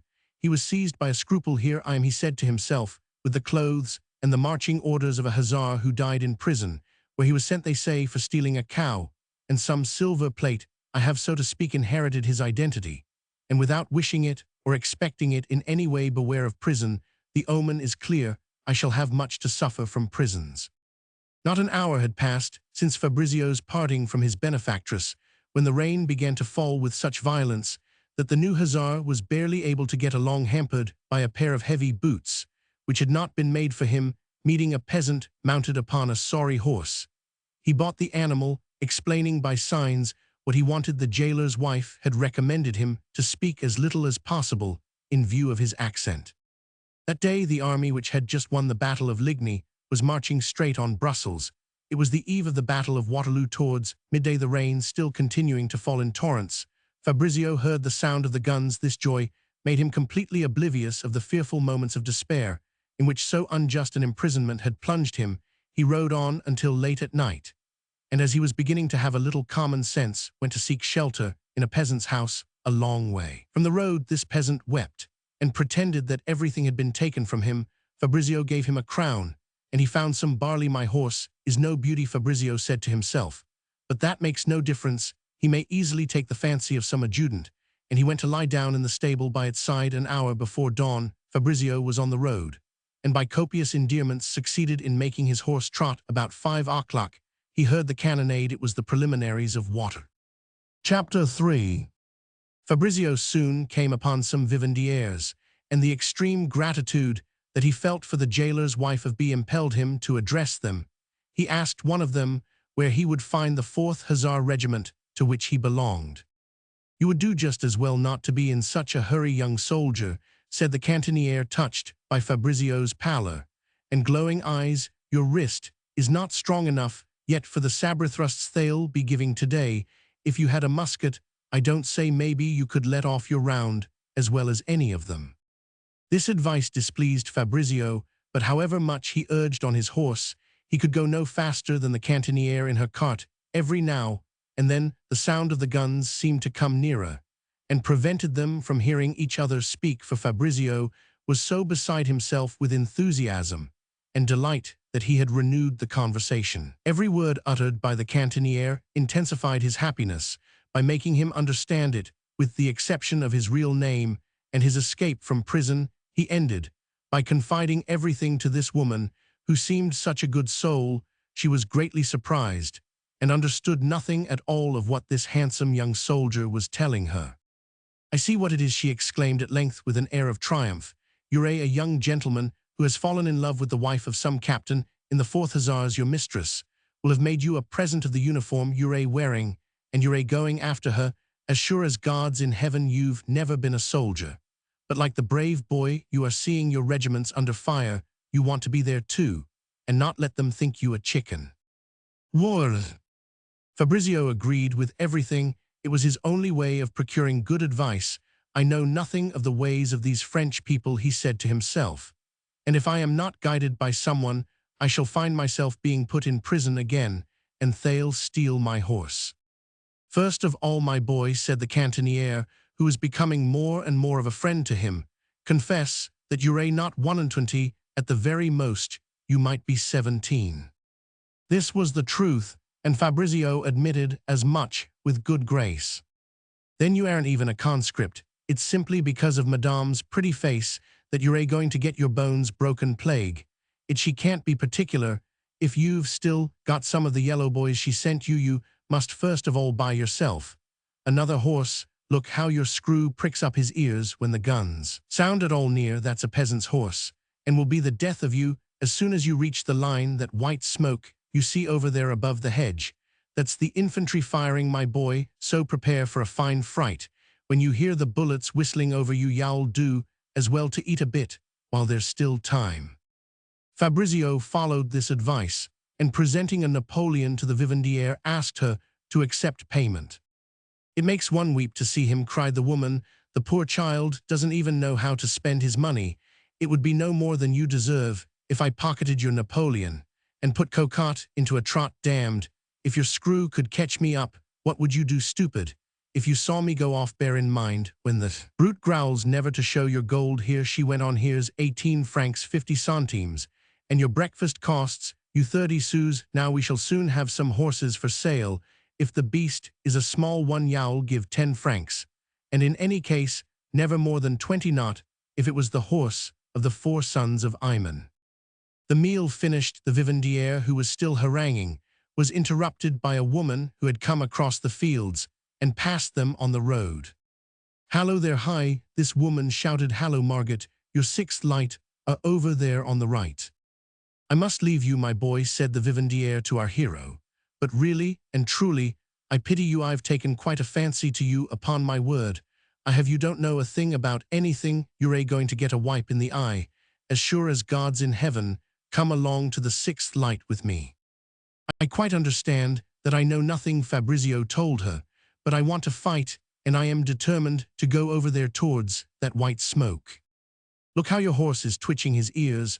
As soon as he gets over there, even if he's no strength left, hell take the bit in his teeth and start galloping, and heaven only knows where hell land you. Will you listen to me now? As soon as you get to the troops, pick up a musket and a cartridge pouch, get down among the men, and copy what you see them do exactly the same, but good heavens, ill bet you don't even know how to open a cartridge." Fabrizio, stung to the quick, admitted, nevertheless, to his new friend that she had guessed aright. "Poor boy, hell be killed straight away, sure as God. It won't take long. You've got to come with me," absolutely went on the cantiniere in a tone of authority. "But I want to fight." "You shall fight too. Why, the 6th light are famous fighters, and there's fighting enough today for everyone. But shall we come soon to the regiment?" "In a quarter of an hour at the most." With this honest woman's recommendation, Fabrizio told himself, "My ignorance of everything won't make them take me for a spy, and I shall have a chance of fighting at this moment." The noise of the guns redoubled, each explosion coming straight on top of the last. "It's like a rosary," said Fabrizio. "We're beginning to hear the infantry fire now," said the vivandière, whipping up her little horse, which seemed quite excited by the firing. The cantiniere turned to the right and took a side road that ran through the fields. There was a foot of mud in it. The little cart seemed about to be stuck fast. Fabrizio pushed the wheel. His horse fell twice. Presently the road, though with less water on it, was nothing more than a bridle path through the grass. Fabrizio had not gone 500 yards when his nag stopped short. It was a corpse lying across the path, which terrified horse and rider alike. Fabrizio's face, pale enough by nature, assumed a markedly green tinge. The cantiniere, after looking at the dead man, said, as though speaking to herself, "That's not one of our division." Then, raising her eyes to our hero, she burst out laughing. "Aha, my boy, there's a titbit for you." Fabrizio sat frozen. What struck him most of all was the dirtiness of the feet of this corpse, which had already been stripped of its shoes and left with nothing but an old pair of trousers, all clotted with blood. "Come nearer," the cantiniere ordered him. "Get off your horse, you'll have to get accustomed to them. Look," she cried, "he's stopped one in the head." A bullet, entering on one side of the nose, had gone out at the opposite temple and disfigured the corpse in a hideous fashion. It lay with one eye still open. "Get off your horse, then, lad," said the cantiniere, "and give him a shake of the hand to see if hell return it." Without hesitation, although ready to yield up his soul, with disgust, Fabrizio flung himself from his horse and took the hand of the corpse, which he shook vigorously. Then he stood still, as though paralyzed. He felt that he had not the strength to mount again. What horrified him more than anything was that open eye. "The vivandière will think me a coward," he said to himself bitterly. But he felt the impossibility of making any movement. He would have fallen. It was a frightful moment. Fabrizio was on the point of being physically sick. The vivandière noticed this, jumped lightly down from her little carriage, and held out to him, without saying a word, a glass of brandy, which he swallowed at a gulp. He was able to mount his screw, and continued on his way, without speaking. The vivandière looked at him now and again from the corner of her eye. "You shall fight tomorrow, my boy," she said at length. "Today, you're going to stop with me. You can see now that you've got to learn the business before you can become a soldier." "On the contrary, I want to start fighting at once," exclaimed our hero, with a somber air, which seemed to the vivandière to augur well. The noise of the guns grew twice as loud, and seemed to be coming nearer. The explosions began to form a continuous bass. There was no interval between one and the next, and above this running bass, which suggested the roar of a torrent in the distance, they could make out quite plainly the rattle of musketry.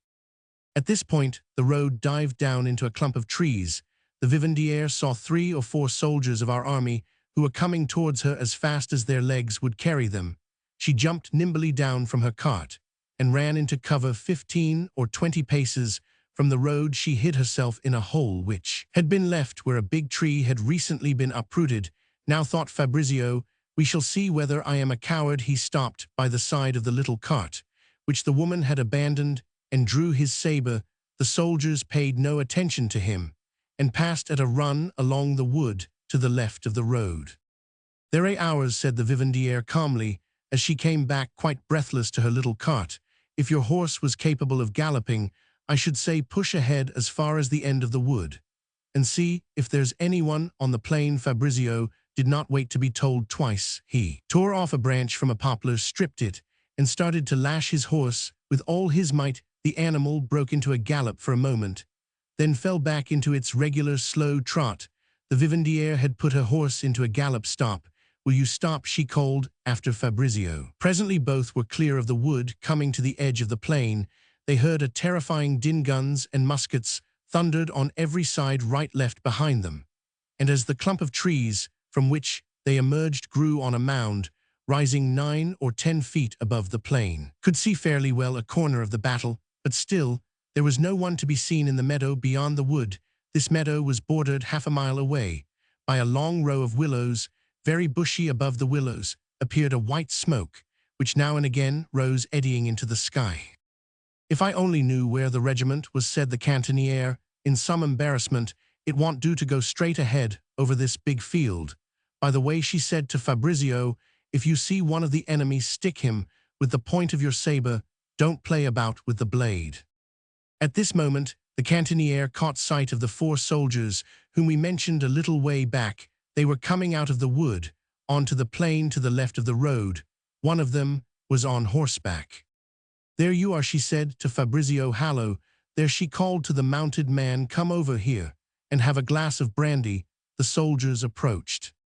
"Where are the 6th Light?" she shouted. "Over there, 5 minutes away, across that canal that runs along by the willows. Why, Colonel Macon has just been killed." "Will you take 5 francs for your horse, you?" "5 francs, that's not a bad one, ma. An officer's horse I can sell in 10 minutes for 5 Napoleons." "Give me one of your Napoleons," said the vivandière to Fabrizio. Then going up to the mounted soldier, "Get off quickly," she said to him. "Here's your Napoleon." The soldier dismounted. Fabrizio sprang gaily onto the saddle. The vivandière unstrapped the little portmanteau, which was on his old horse. "Come and help me, all of you," she said to the soldiers. "Is that the way you leave a lady to do the work?" But no sooner had the captured horse felt the weight of the portmanteau than he began to rear, and Fabrizio, who was an excellent horseman, had to use all his strength to hold him. "A good sign," said the vivandière. "The gentleman is not accustomed to being tickled by portmanteaus." "A general's horse," cried the man who had sold it. "A horse that's worth 10 Napoleons if it's worth a liard." "Here are 20 francs, said Fabrizio, who could not contain himself for joy at feeling between his legs a horse that could really move. At that moment, a shot struck the line of willows through which it passed obliquely, and Fabrizio had the curious spectacle of all those little branches flying this way and that as though mown down by a stroke of the scythe. "Look, there's the brute advancing," the soldier said to him as he took the 20 francs. It was now about 2 o'clock. Fabrizio was still under the spell of this strange spectacle when a party of generals, followed by a score of hussars, passed at a gallop across one corner of the huge field on the edge of which he had halted. His horse neighed, reared several times in succession, then began violently tugging the bridle that was holding him all right. Then Fabrizio said to himself. The horse, left to his own devices, dashed off hell for leather to join the escort that was following the generals. Fabrizio counted 4 gold-laced hats. A quarter of an hour later, from a few words said by one hussar to the next, Fabrizio gathered that one of these generals was the famous Marshal. Nay, his happiness knew no bounds. Only he had no way of telling which of the 4 generals was Marshal. Nay, he would have given everything in the world to know. But he remembered that he had been told not to speak. The escort halted, having to cross a wide ditch left full of water by the rain overnight. It was fringed with tall trees and formed the left-hand boundary of the field at the entrance to which Fabrizio had bought the horse. Almost all the hussars had dismounted. The bank of the ditch was steep and very slippery, and the water lay quite 3 or 4 feet below the level of the field. Fabrizio, distracted with joy, was thinking more of Marshal Ney and of glory than of his horse, which, being highly excited, jumped into the canal, thus splashing the water up to a considerable height. One of the generals was soaked to the skin by the sheet of water and cried with an oath, "Damn the brute!" Fabrizio felt deeply hurt by this insult. Can I ask him to apologize? He wondered meanwhile, to prove that he was not so clumsy after all. He set his horse to climb the opposite bank of the ditch, but it rose straight up and was 5 or 6 feet high. He had to abandon the attempt. Then he rode upstream, his horse being up to its head in water, and at last found a sort of drinking place by this gentle slope. He was easily able to reach the field on the other side of the canal. He was the first man of the escort to appear there.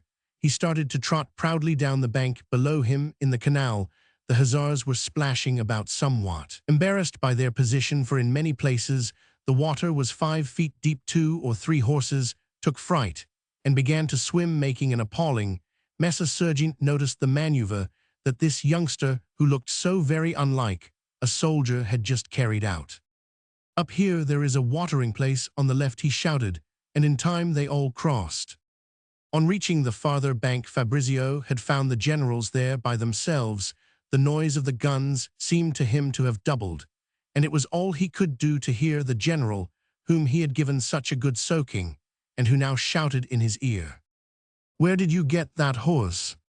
Fabrizio was so much upset that he answered in Italian, "L'ho comprato poco fa, I bought it just now." "What's that you say?" cried the general. But the din at that moment became so terrific that Fabrizio could not answer him. We must admit that our hero was very little of a hero at that moment. However, fear came to him only as a secondary consideration. He was principally shocked by the noise, which hurt his ears. The escort broke into a gallop. They crossed a large patch of tilled land which lay beyond the canal, and this field was strewn with dead redcoats. "Redcoats!" the hussars of the escort exclaimed joyfully, and at first Fabrizio did not understand. Then he noticed that, as a matter of fact, almost all these bodies wore red uniforms. One detail made him shudder with horror. He observed that many of these unfortunate redcoats were still alive. They were calling out, evidently asking for help, and no one stopped to give it them. Our hero, being most humane, took every possible care that his horse should not tread upon any of the redcoats. The escort halted. Fabrizio, who was not paying sufficient attention to his military duty, galloped on, his eyes fixed on a wounded wretch in front of him. "Will you halt, you young fool?" the sergeant shouted after him. Fabrizio discovered that he was 20 paces on the general's right front, and precisely in the direction in which they were gazing through their glasses. As he came back to take his place behind the other hussars, who had halted a few paces in rear of them, he noticed the biggest of these generals, who was speaking to his neighbor, a general, also in a tone of authority and almost of reprimand.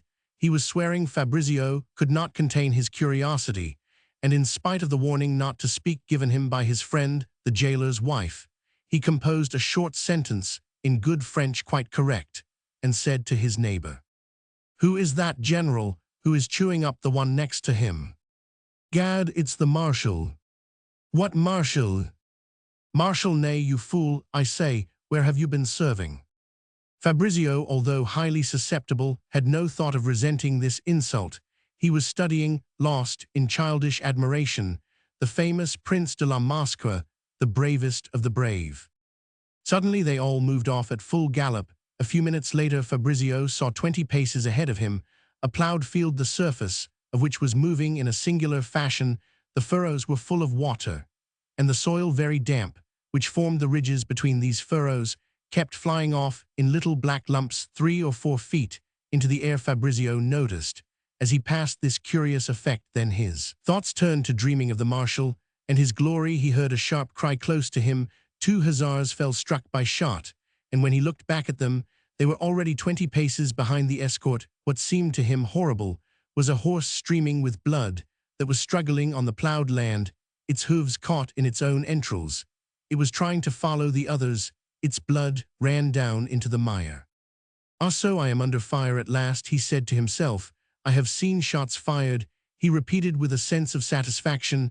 "Now I am a real soldier." At that moment, the escort began to go hell for leather, and our hero realized that it was shot from the guns that was making the earth fly up all round him. He looked vainly in the direction from which the balls were coming. He saw the white smoke of the battery at an enormous distance, and in the thick of the steady and continuous rumble produced by the artillery fire, he seemed to hear shots discharged much closer at hand. He could not understand in the least what was happening. At that moment, the generals and their escort dropped into a little road filled with water, which ran 5 feet below the level of the fields. The marshal halted and looked again through his glasses. Fabrizio this time could examine him at his leisure. He found him to be very fair, with a big red face. "We don't have any faces like that in Italy," he said to himself. "With my pale cheeks and chestnut hair, I shall never look like that." He added despondently to him. These words implied, "I shall never be a hero." He looked at the hussars, with a solitary exception. All of them had yellow mustaches. If Fabrizio was studying the hussars of the escort, they were all studying him as well. Their stare made him blush, and to get rid of his embarrassment, he turned his head towards the enemy. They consisted of widely extended lines of men in red. But what greatly surprised him, these men seemed to be quite minute. Their long files, which were regiments or divisions, appeared no taller than hedges. A line of red cavalry were trotting in the direction of the sunken road, along which the marshal and his escort had begun to move at a walk.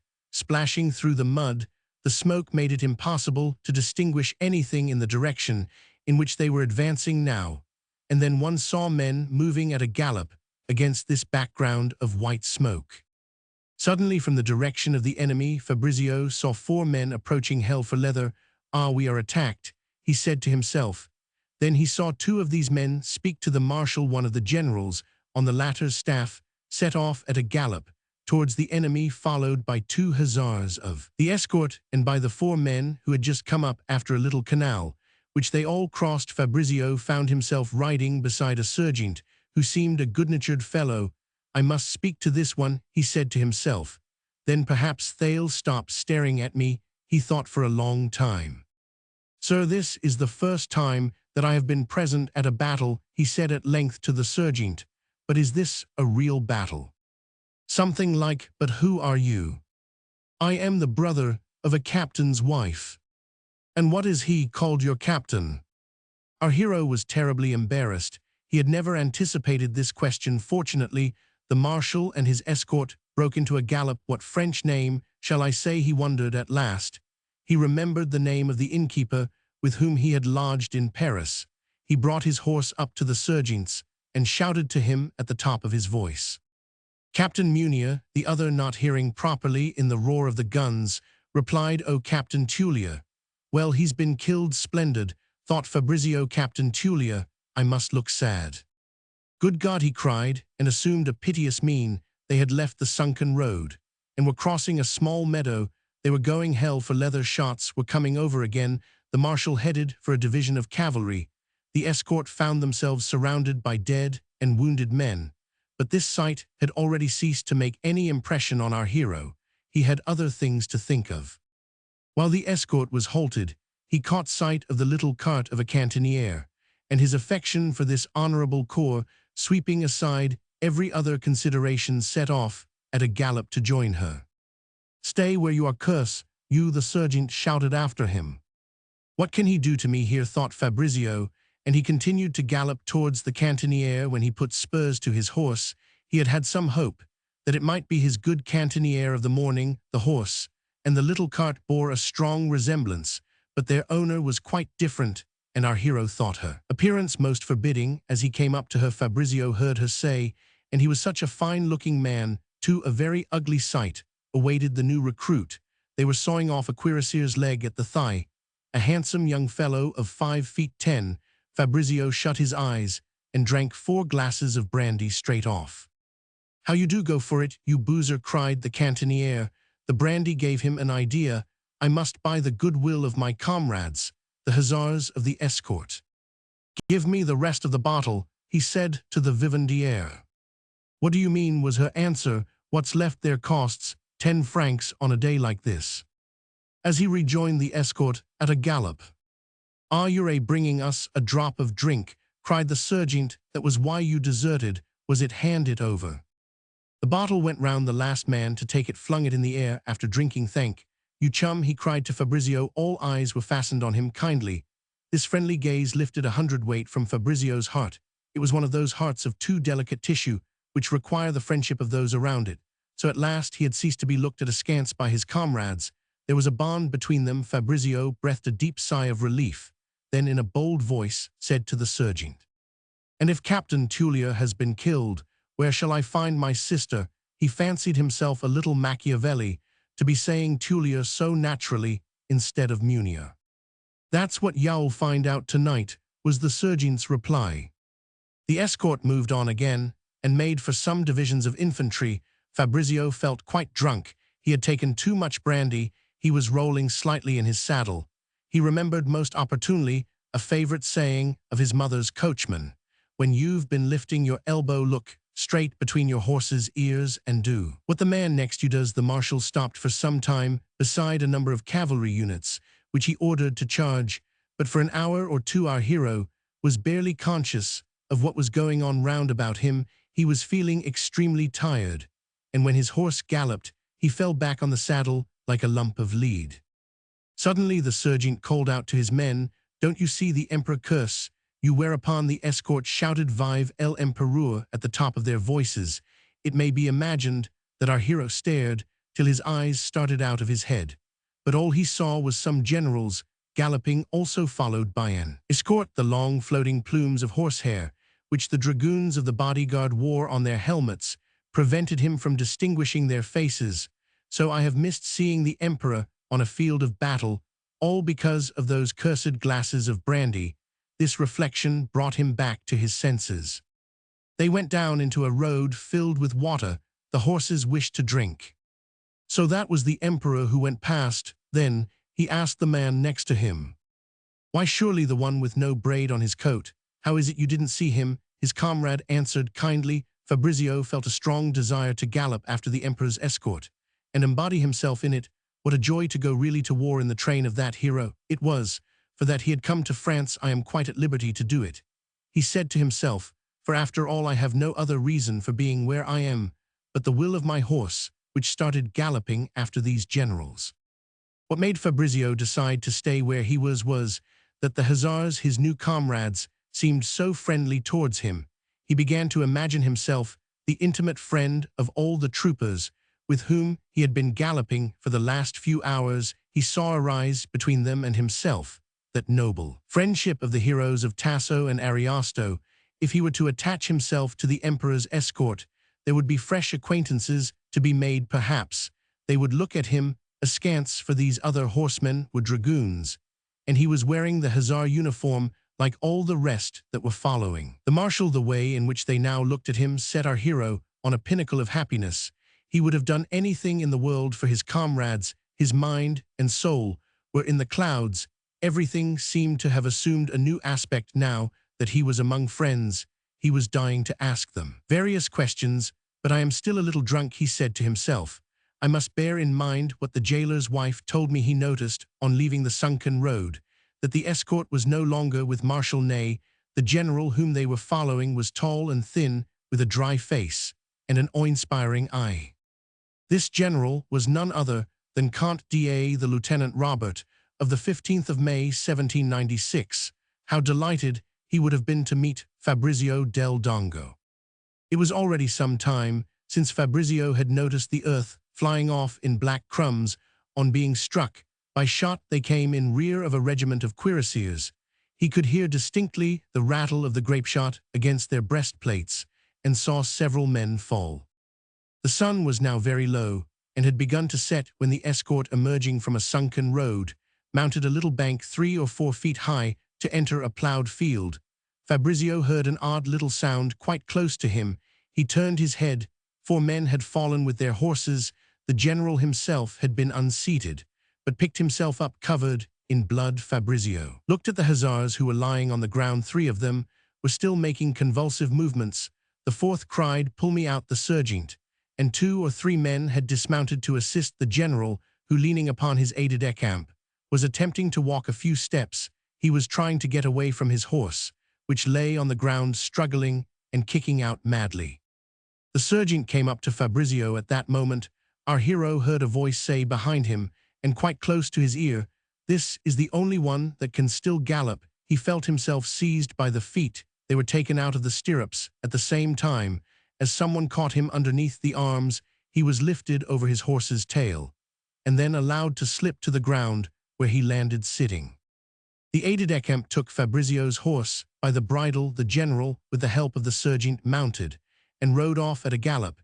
He was quickly followed by the 6 men who were left of the escort. Fabrizio rose up in a fury and began to run after them, shouting, "Ladri, ladri, thieves, thieves." It was an amusing experience to run after horse-stealers across a battlefield. The escort and the general can't disappeared presently behind a row of willows. Fabrizio, blind with rage, also arrived at this line of willows. He found himself brought to a halt by a canal of considerable depth, which he crossed. Then, on reaching the other side, he began swearing again as he saw once more, but far away in the distance, the general and his escort vanishing among the trees. "Thieves, thieves," he cried in French, this time in desperation, not so much at the loss of his horse as at the treachery to himself. He let himself sink down on the side of the ditch, tired out and dying of hunger. If his fine horse had been taken from him by the enemy, he would have thought no more about it. But to see himself betrayed and robbed by that sergeant whom he liked so much, and by those hussars whom he regarded as brothers, that was what broke his heart. He could find no consolation for so great an infamy, and leaning his back against a willow, began to shed hot tears. He abandoned one by one all those beautiful dreams of a chivalrous and sublime friendship like that of the heroes of the Jerusalem Liberata. To see death come to one was nothing, surrounded by heroic and tender hearts, by noble friends who clasp one by the hand as one yields one's dying breath, but to retain one's enthusiasm surrounded by a pack of vile scoundrels like all angry men. Fabrizio exaggerated after a quarter of an hour of this melting mood. He noticed that the guns were beginning to range on the row of trees in the shade of which he sat meditating.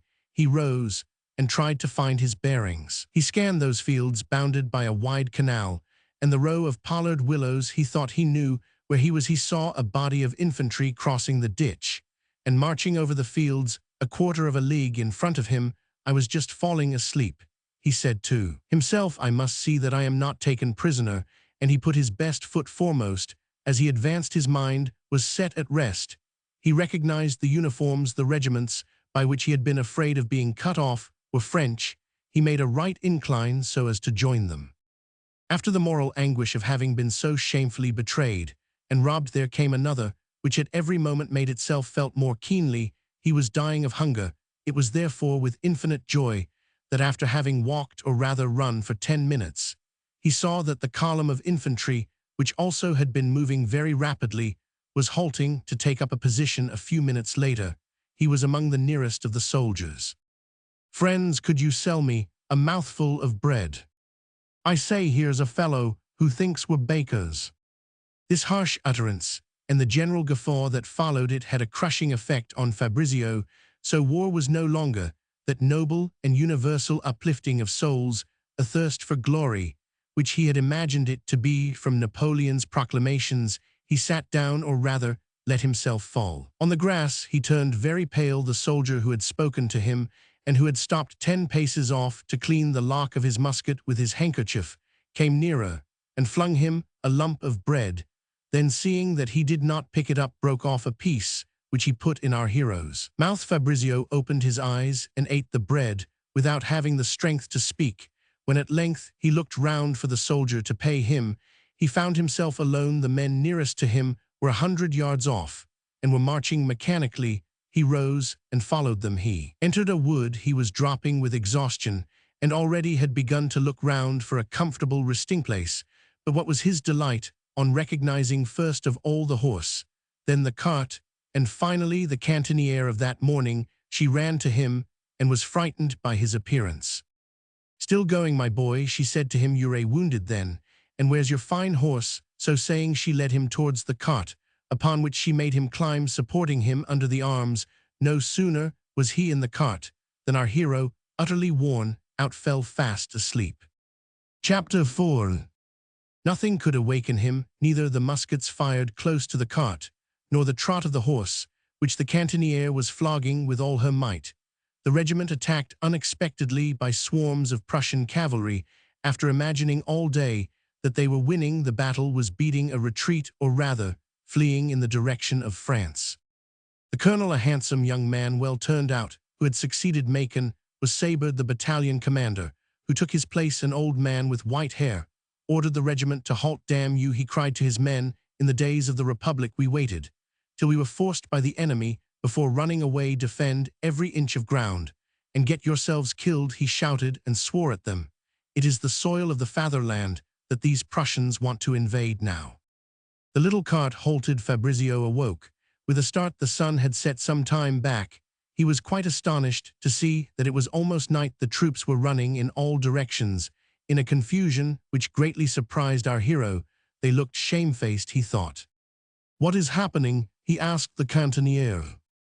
"Nothing at all, only that we're in the soup, my boy. It's the Prussian cavalry mowing us down, that's all." The idiot of a general thought at first.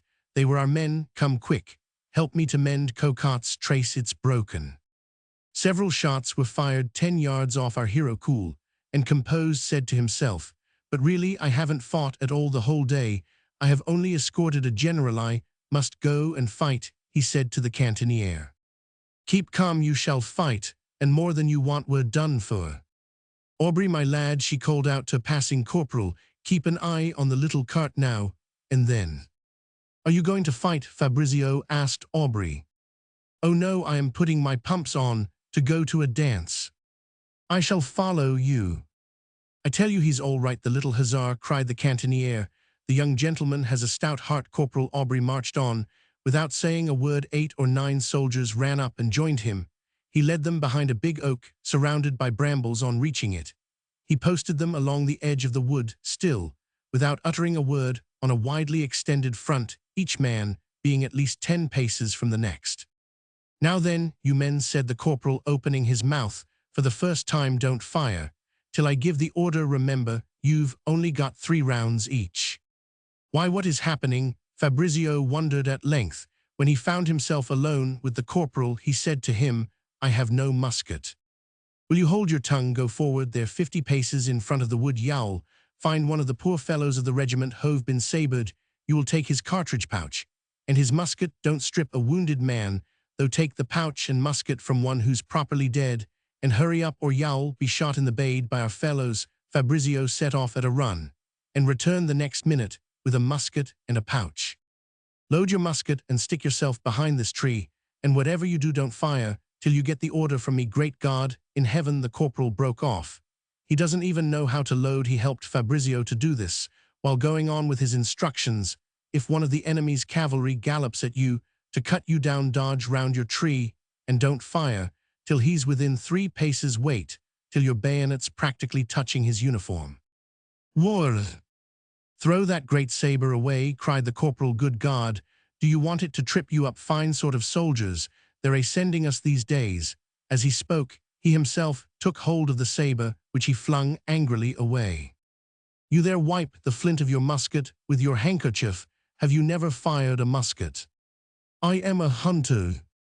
"Thank God for that," went on the corporal with a loud sigh. "Whatever you do, don't fire, till I give the order," and he moved away. Fabrizio was supremely happy. "Now I am going to do some real fighting," he said to himself, "and kill one of the enemy. This morning they were sending cannonballs over, and I did nothing but expose myself and risk getting killed. That's a fool's game." He gazed all round him with extreme curiosity. Presently, he heard 7 or 8 shots fired quite close at hand, but receiving no order to fire, he stood quietly behind his tree. It was almost night. He felt he was in a lookout bear shootings on the mountain of Tramsena above Grianta. A hunter's idea came to him. He took a cartridge from his pouch and removed the ball. "If I see him," he said, "it won't do to miss him." And he slipped this second ball into the barrel of his musket. He heard shots fired close to his tree. At the same moment, he saw a horseman in blue pass in front of him at a gallop, going from right to left. "It is more than 3 paces," he said to himself. "But at that range, I am certain of my mark." He kept the trooper carefully sighted with his musket and finally pressed the trigger. The trooper fell with his horse. Our hero imagined he was stalking game. He ran joyfully out to collect his bag. He was actually touching the man who appeared to him to be dying, when with incredible speed 2 Prussian troopers charged down on him to saber him. Fabrizio dashed back as fast as he could go to the wood to gain speed. He flung his musket away. The Prussian troopers were not more than 3 paces from him when he reached another plantation of young oaks as thick as his arm and quite upright, which fringed the wood.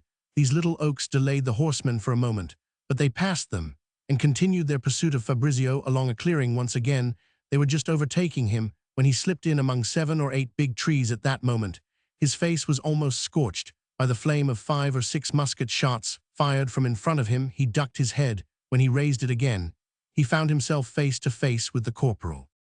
"Did you kill your man?" Corporal Aubrey asked him. "Yes, but I've lost my musket." "It's not muskets we're short of. You're not a bad bee, though you do look as green as a cabbage. You've won the day all right. And these men here have just missed the 2 who were chasing you and coming straight at them.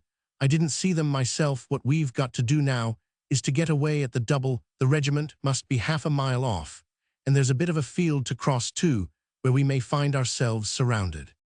As he spoke, the corporal marched off at a brisk pace at the head of his 10 men. 200 yards farther on, as they entered the little field he had mentioned, they came upon a wounded general who was being carried by his aide-de-camp and an orderly.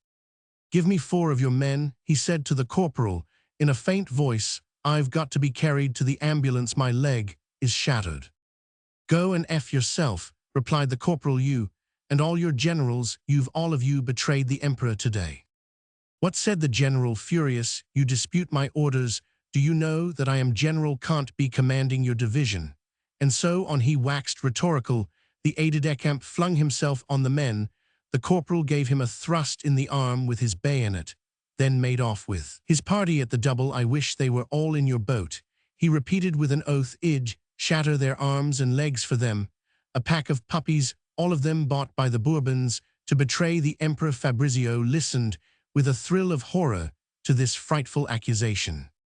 About 10 o'clock that night, the little party overtook their regiment on the outskirts of a large village, which divided the road into several very narrow streets. But Fabrizio noticed that Corporal Aubrey avoided speaking to any of the officers. "We can't get on," he called to his men. All these streets were blocked with infantry, cavalry, and worst of all, by the limbers and wagons of the artillery. The corporal tried 3 of these streets in turn. After advancing 20 yards, he was obliged to halt. Everyone was swearing and losing his temper. "Some traitor in command here too," cried the corporal. "If the enemy has the sense to surround the village, we shall all be caught like rats in a trap. Follow me, you." Fabrizio looked round. There were only 6 men left with the corporal. Through a big gate which stood open, they came into a huge courtyard. From this courtyard, they passed into a stable, the back door of which let them into a garden. They lost their way for a moment and wandered blindly about, but finally going through a hedge, they found themselves in a huge field of buckwheat. In less than half an hour, guided by the shouts and confused noises, they had regained the high road on the other side of the village. The ditches on either side of this road were filled with muskets that had been thrown away. Fabrizio selected one, but the road, although very broad, was so blocked with stragglers and transport that in the next half hour The corporal and Fabrizio had not advanced more than 500 yards at the most. They were told that this road led to Charleroi as the village clock struck 11. "Let us cut across the fields again," said the corporal. The little party was reduced now to 3 men, the corporal and Fabrizio. "When they had gone a quarter of a league from the high road, I am done," said one of the soldiers. "Me too," said another. "That's good news, we're all in the same boat," said the corporal. "But do what I tell you and y'all get through all right." His eye fell on 5 or 6 trees marking the line of a little ditch in the middle of an immense cornfield. "Make for the trees," he told his men. "Lie down," he added, when they had reached the trees, "and not a sound, remember. But before you go to sleep, who's got any bread?" "I have," said one of the men.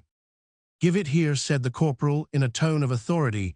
He divided the bread into 5 pieces and took the smallest himself. "A quarter of an hour before dawn," he said, as he ate it, "y'all have the enemy's cavalry on your backs. You've got to see you're not sabred. A man by himself is done for with cavalry after him on these big plains. But 5 can get away. Keep in close touch with me. Don't fire till they're at close range, and tomorrow evening I'll undertake to get you to Charleroi." The corporal roused his men an hour before daybreak and made them recharge their muskets. The noise on the high road still continued. It had gone on all night. It was like the sound of a torrent heard from a long way off. "They're like a flock of sheep running away," said Fabrizio with a guileless air to the corporal. "Will you shut your mouth, you young fool?" said the corporal, greatly indignant, and the 3 soldiers who with Fabrizio composed his whole force scowled angrily at our hero.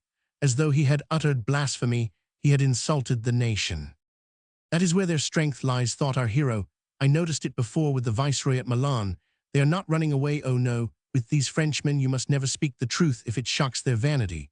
But as for their savage scowls, they don't trouble me, and I must let them understand as much. They kept on their way, always at an interval of 500 yards from the torrent of fugitives that covered the high road. A league farther on, the corporal and his party crossed a road running into the high road, in which a number of soldiers were lying. Fabrizio purchased a fairly good horse, which cost him 40 francs, and among all the sabres that had been thrown down everywhere, made a careful choice of one that was long and straight, since I am told I've got to stick them. He thought this is the best. Thus equipped, he put his horse into a gallop, and soon overtook the corporal who had gone on ahead. He sat up in his stirrups, took hold with his left hand of the scabbard of his straight sabre, and said to the 4 Frenchmen, "Those people going along the high road look like a flock of sheep. They are running like frightened sheep." In spite of his dwelling upon the word sheep, his companions had completely forgotten that it had annoyed them an hour earlier. Here we see one of the contrasts between the Italian character and the French. The Frenchman is no doubt the happier of the two. He glides lightly over the events of life and bears no malice afterwards. We shall not attempt to conceal the fact that Fabrizio was highly pleased with himself. After using the word sheep, they marched on talking about nothing in particular. After covering 2 leagues more, the corporal, still greatly astonished to see no sign of the enemy's cavalry, said to Fabrizio, "You are our cavalry. Gallop over to that farm on the little hill. Ask the farmer if he will sell us breakfast. Mind, you tell him there are only 5 of us. If he hesitates, put down 5 francs of your money in advance. But don't be frightened. We'll take the dollar back from him after we've eaten."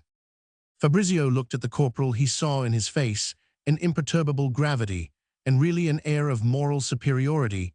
He obeyed. Everything fell out as the commander-in-chief had anticipated. Only Fabrizio insisted on their not taking back by force the 5 francs he had given to the farmer.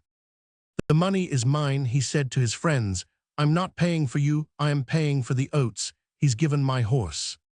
Fabrizio's French accent was so bad that his companions thought they detected in his words a note of superiority. They were keenly annoyed, and from that moment a duel began to take shape in their minds. For the end of the day, they found him very different from themselves, which shocked them. Fabrizio, on the contrary, was beginning to feel a warm friendship towards them. They had marched without saying a word for a couple of hours, when the corporal, looking across at the high road, exclaimed in a transport of joy, "There's the regiment." They were soon on the road. But alas, round the Eagle were mustered not more than 200 men. Fabrizio's eye soon caught sight of the vivandière. She was going on foot, her eyes were red, and every now and again she burst into tears. Fabrizio looked in vain for the little cart and co-cart. Stripped, ruined, robbed, cried the vivandière in answer to our hero's inquiring glance. He, without a word, got down from his horse, took hold of the bridle, and said to the vivandière, "Mount." She did not have to be told twice. "Shorten the stirrups for me," was her only remark. As soon as she was comfortably in the saddle, she began to tell Fabrizio all the disasters of the night, after a narrative of endless length, but eagerly drunk in by our hero, who, to tell the truth, understood nothing at all of what she said, but had a tender feeling for the vivandière. She went on.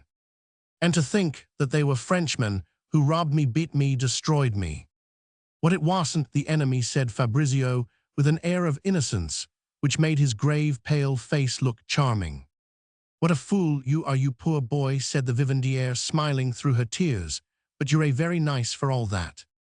"And such as he is, he brought down his Prussian properly," said Corporal Aubrey, who in the general confusion round them happened to be on the other side of the horse, on which the cantinière was sitting.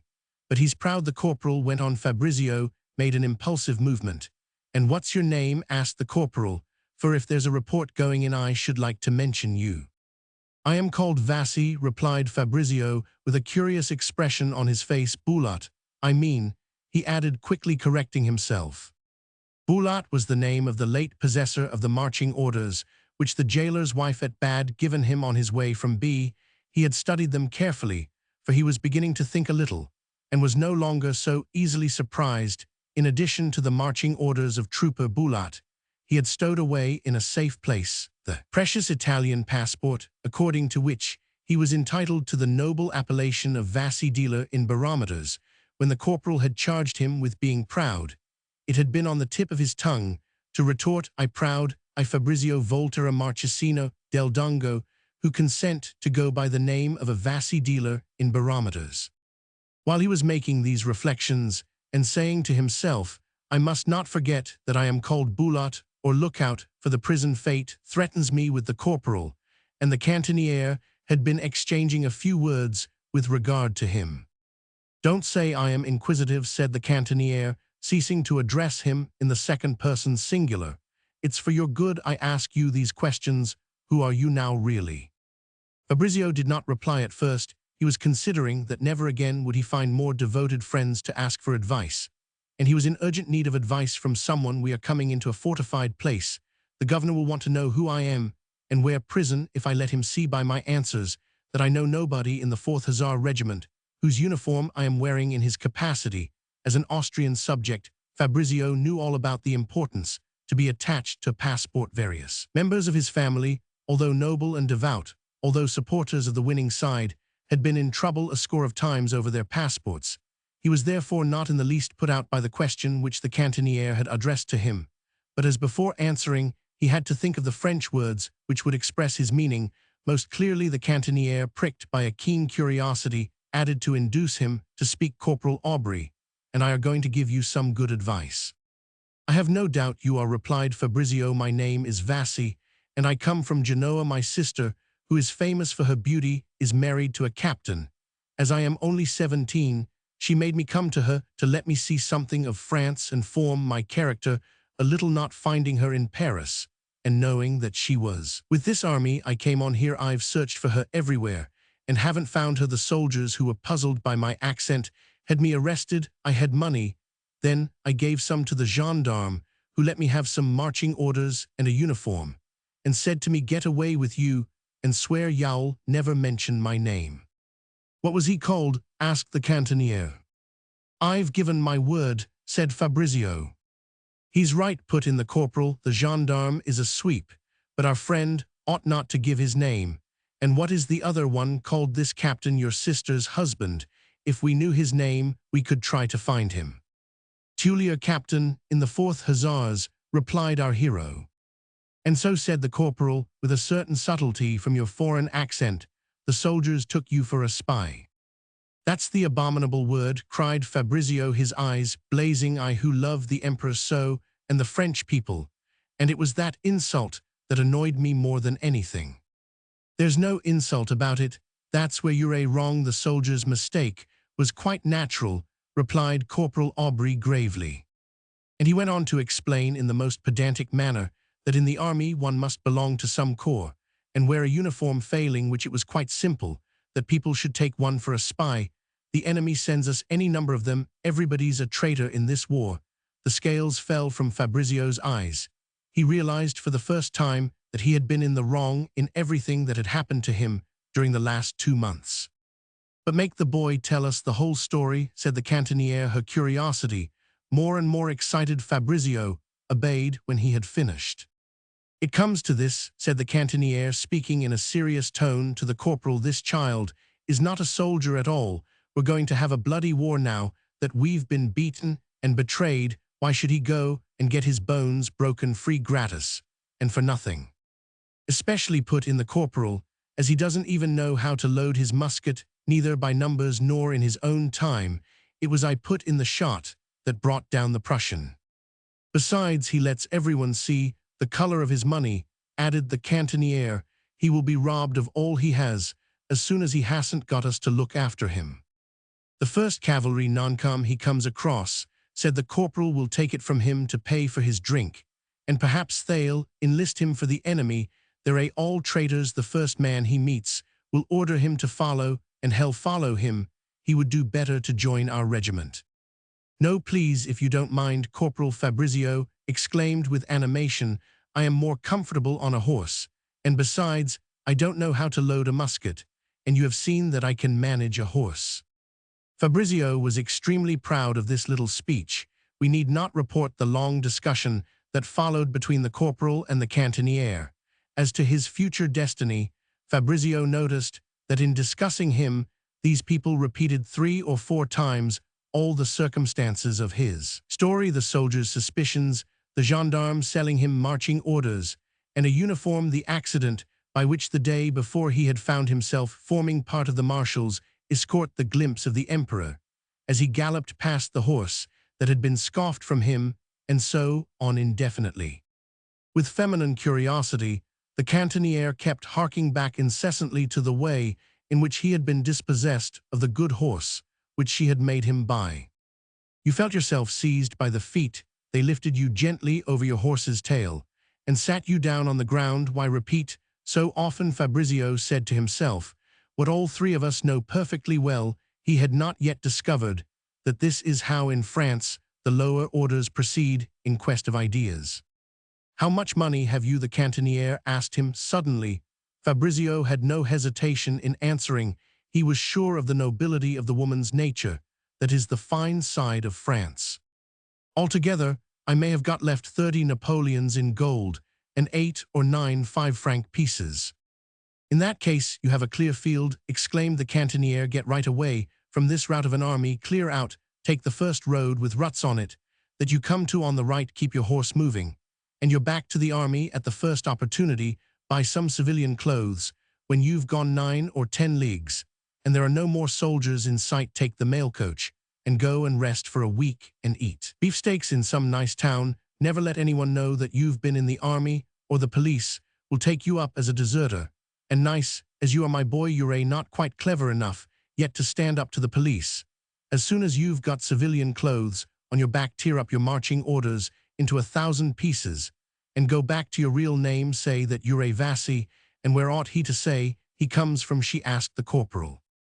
From Cambrai on the Scheldt. It's a good town, and quite small, if you know what I mean. There's a cathedral there, and Fenelon.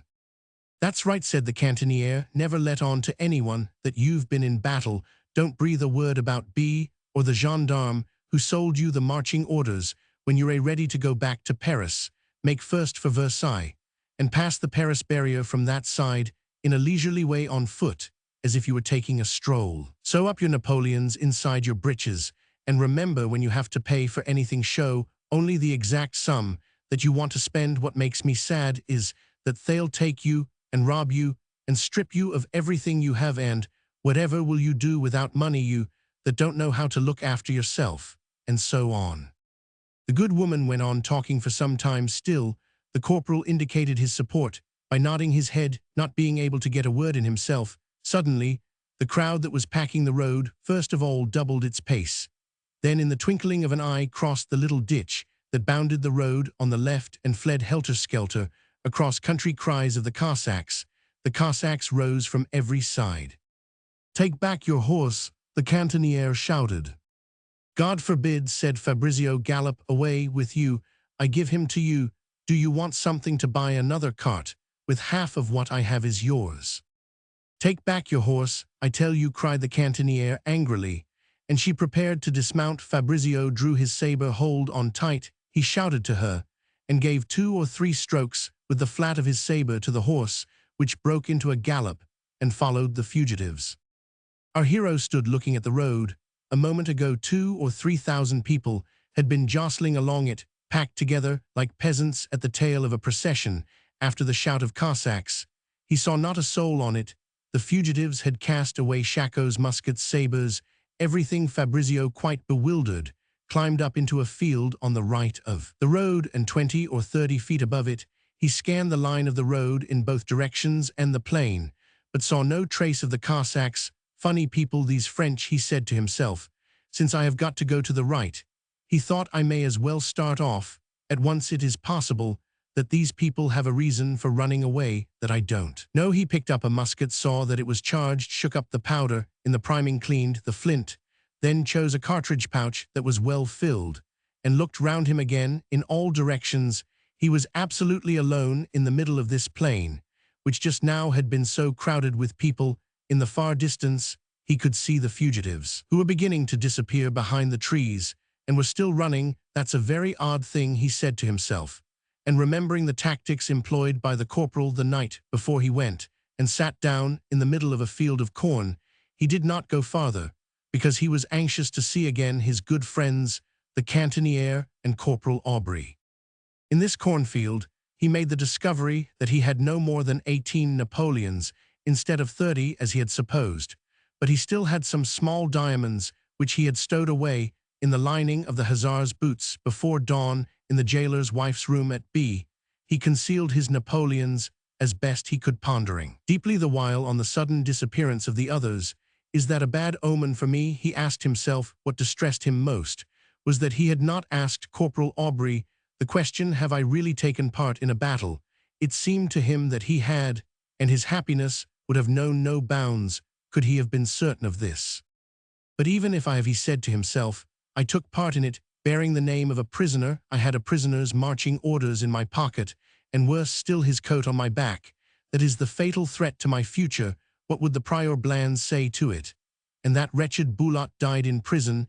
It is all of the most sinister augury. Fate will lead me to prison." Fabrizio would have given anything in the world to know whether Trooper Boulot had really been guilty. When he searched his memory, he seemed to recollect that the jailer's wife had told him that the hussar had been taken up not only for the theft of silver plate, but also for stealing a cow from a peasant, and nearly beating the peasant to death. Fabrizio had no doubt that he himself would be sent to prison some day for a crime which would bear some relation to that of Trooper Boulot.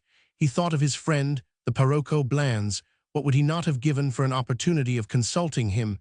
Then he remembered that he had not written to his aunt since leaving Paris. "Poor Gina," he said to himself, and tears stood in his eyes when suddenly he heard a slight sound quite close to him. A soldier was feeding 3 horses on the standing corn. He had taken the bits out of their mouths, and they seemed half dead with hunger. He was holding them by the snaffle. Fabrizio got up like a partridge. The soldier seemed frightened. Our hero noticed this, and yielded to the pleasure of playing the hussar for a moment.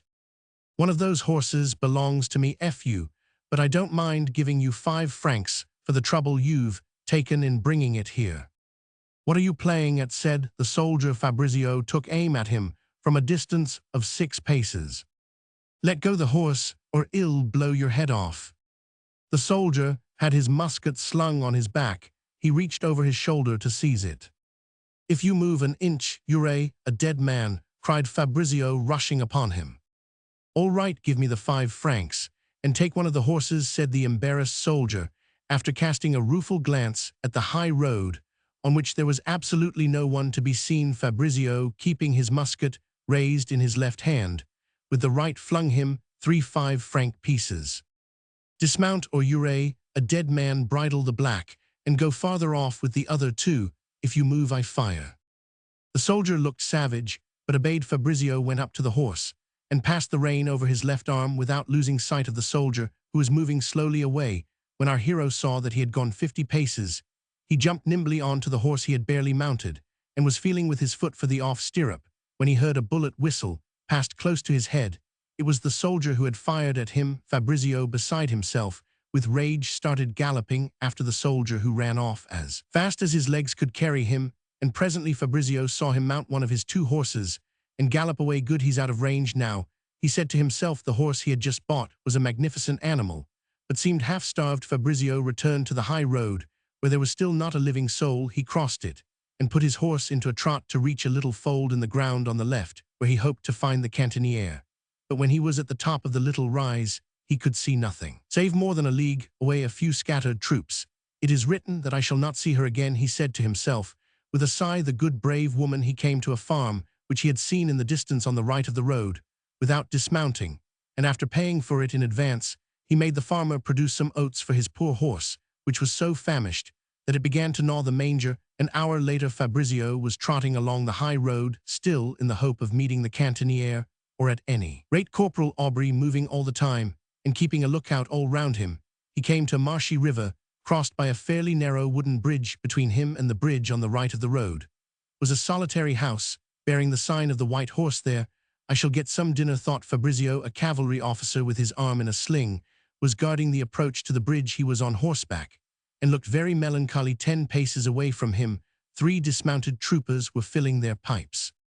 There are some people, Fabrizio said to himself, who look to me very much as though they would like to buy my horse for even less than he cost me. The wounded officer and the 3 men on foot watched him approach, and seemed to be waiting for him.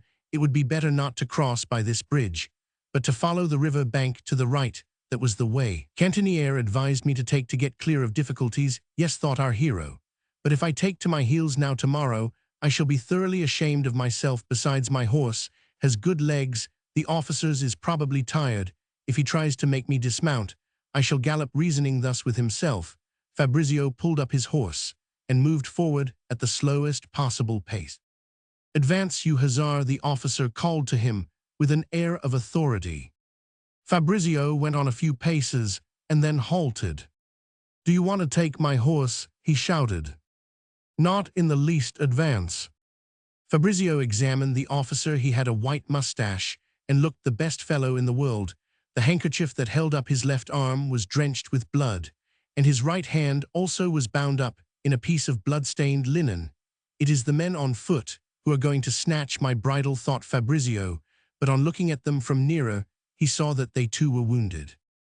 On your honor as a soldier, said the officer who wore the epaulets of a colonel, stay here on picket, and tell all the dragoons, chasseurs, and hussars that you see that Colonel Le Baron is in the inn over there, and that I order them to come and report to me.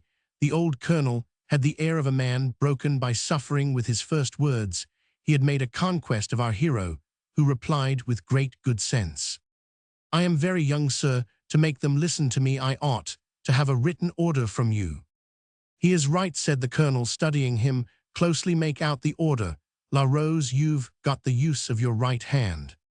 Without saying a word, La Rose took from his pocket a little parchment book, wrote a few lines, and tearing out a leaf, handed it to Fabrizio. The colonel repeated the order to him, adding that after 2 hours on duty, he would be relieved, as was right and proper, by one of the 3 wounded troopers he had with him. So saying, he went into the inn with his men. Fabrizio watched them go, and sat without moving at the end of his wooden bridge. So deeply impressed had he been by the somber, silent grief of these 3 persons, one would think they were under a spell. He said to himself. At length, he unfolded the paper and read the order, which ran as follows. Colonel Le Baron, 6th Dragoons, commanding the 2nd Brigade of the 1st Cavalry Division of the Roman 14 Corps, orders all cavalrymen, dragoons, chasseurs, and hussars on no account to cross the bridge, and to report to him at the White Horse Inn by the bridge, which is his headquarters. Headquarters by the bridge of La Sainte June, 19, 1815. For Colonel Le Baron wounded in the right arm. And by his orders, La Rose sergeant. Fabrizio had been on guard at the bridge for barely half an hour when he saw 6 chasseurs approaching him mounted, and 3 on foot. He communicated the colonel's order to them. "We're coming back," said 4 of the mounted men, and crossed the bridge at a fast trot. Fabrizio then spoke to the other 2. During the discussion, which grew heated, the 3 men on foot crossed the bridge. Finally, one of the 2 mounted troopers who had stayed behind asked to see the order again, and carried it off with, "I am taking it to the others who will come back. Without fail, wait for them here," and off he went at a gallop. His companion followed him. All this had happened in the twinkling of an eye. Fabrizio was furious, and called to one of the wounded soldiers, who appeared at a window of the White Horse. This soldier, on whose arm Fabrizio saw the stripes of a cavalry sergeant, came down, and shouted to him, "Draw your saber, man. You're on picket." Fabrizio obeyed. "Then," said Thave, "carried off the order." "They're out of hand after yesterday's affair," replied the other in a melancholy tone. "Ill, let you have one of my pistols. If they force past you again, fire it in the air. I shall come, or the colonel himself will appear." Fabrizio had not failed to observe the sergeant's start of surprise on hearing of the theft of the order. He realized that it was a personal insult to himself, and promised himself that he would not allow such a trick to be played on him again. Armed with the sergeant's horse pistol, Fabrizio had proudly resumed his guard when he saw coming towards him 7 hussars mounted. He had taken up a position that barred the bridge. He read them the colonel's order, which seemed greatly to annoy them. The most venturesome of them tried to pass Fabrizio, following the wise counsel of his friend, the vivandière, who the morning before had told him that he must thrust and not slash. Lowered the point of his long straight saber, and made as though to stab with it the man who was trying to pass him. "Oh, so he wants to kill us, the baby," cried the hussars. "As if we hadn't been killed quite enough yesterday."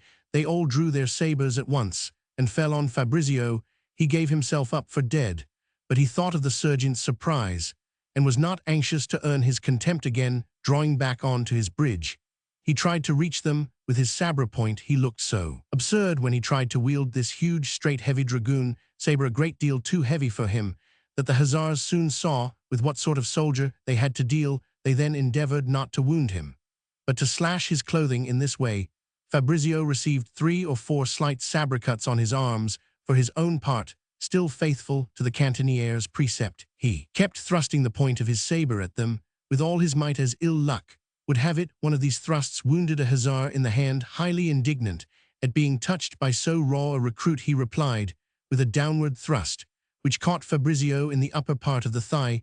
What made this blow effective was that our hero's horse, so far from avoiding the fray, seemed to take pleasure in it, and to be flinging himself on the assailants. These, seeing Fabrizio's blood streaming along his right arm, were afraid that they might have carried the game too far, and pushing him against the left-hand parapet of the bridge, crossed at a gallop. As soon as Fabrizio had a moment to himself, he fired his pistol in the air to warn the colonel. 4 mounted hussars, and 2 on foot of the same regiment as the others, were coming towards the bridge, and were still 200 yards away from it when the pistol went off. They had been paying close attention to what was happening on the bridge, and imagining that Fabrizio had fired at their comrades, the 4 mounted men galloped upon him with raised sabers. It was a regular cavalry charge. Colonel Le Baron, summoned by the pistol shot, opened the door of the inn and rushed on to the bridge, just as the galloping hussars reached it, and himself gave them the order to halt.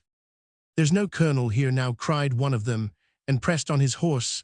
The colonel, in exasperation, broke off the reprimand he was giving them, and with his wounded right hand seized the rein of this horse on the off side. "Halt, you bad soldier," he said to the hussar. "I know you're in Captain Henriotte's squadron." "Very well then, the captain can give me the order himself. Captain Henriette was killed yesterday," he added with a snigger, "and you can go and F yourself." So saying, he tried to force a passage, and pushed the old colonel, who fell in a sitting position on the roadway of the bridge. Fabrizio, who was a couple of yards farther along upon the bridge, but facing the inn, pressed his horse, and while the breastpiece of the assailants' harness threw down the old colonel, who never let go the off-rein. Fabrizio, indignant, bore down upon the hussar with a driving thrust. Fortunately, the hussar's horse, feeling itself pulled towards the ground by the rein, which the colonel still held, made a movement sideways, with the result that the long blade of Fabrizio's heavy cavalry saber slid along the hussar's jacket, and the whole length of it passed beneath his eyes. Furious, the hussar turned round, and using all his strength dealt Fabrizio a blow which cut his sleeve and went deep into his arm. Our hero fell. One of the dismounted hussars, seeing the two defenders of the bridge on the ground, seized the opportunity, jumped on to Fabrizio's horse, and tried to make off with it by starting at a gallop across the bridge. The sergeant, as he hurried from the inn, had seen his colonel fall, and supposed him to be seriously wounded. He ran after Fabrizio's horse, and plunged the point of his saber into the thief's entrails. He fell. The hussars, seeing no one now on the bridge, but the sergeant, who was on foot, crossed at a gallop, and rapidly disappeared. The one on foot bolted into the fields. The sergeant came up to the wounded men. Fabrizio was already on his feet. He was not in great pain, but was bleeding profusely. The colonel got up more slowly. He was quite stunned by his fall, but had received no injury. I feel nothing, he said to the sergeant, except the old wound in my hand. The hussar whom the sergeant had wounded was dying. The devil take him, exclaimed the colonel, but he said to the sergeant and the two troopers who came running out, look after this young man, whose life I have risked most improperly. I shall stay on the bridge myself, and try to stop these madmen. Take the young man to the inn, and tie up his arm. Use one of my shirts. Chapter 5. The whole of this adventure had not lasted a minute. Fabrizio's wounds were nothing. They tied up his arm with bandages torn from the colonel's shirt. They wanted to make up a bed for him upstairs in the inn.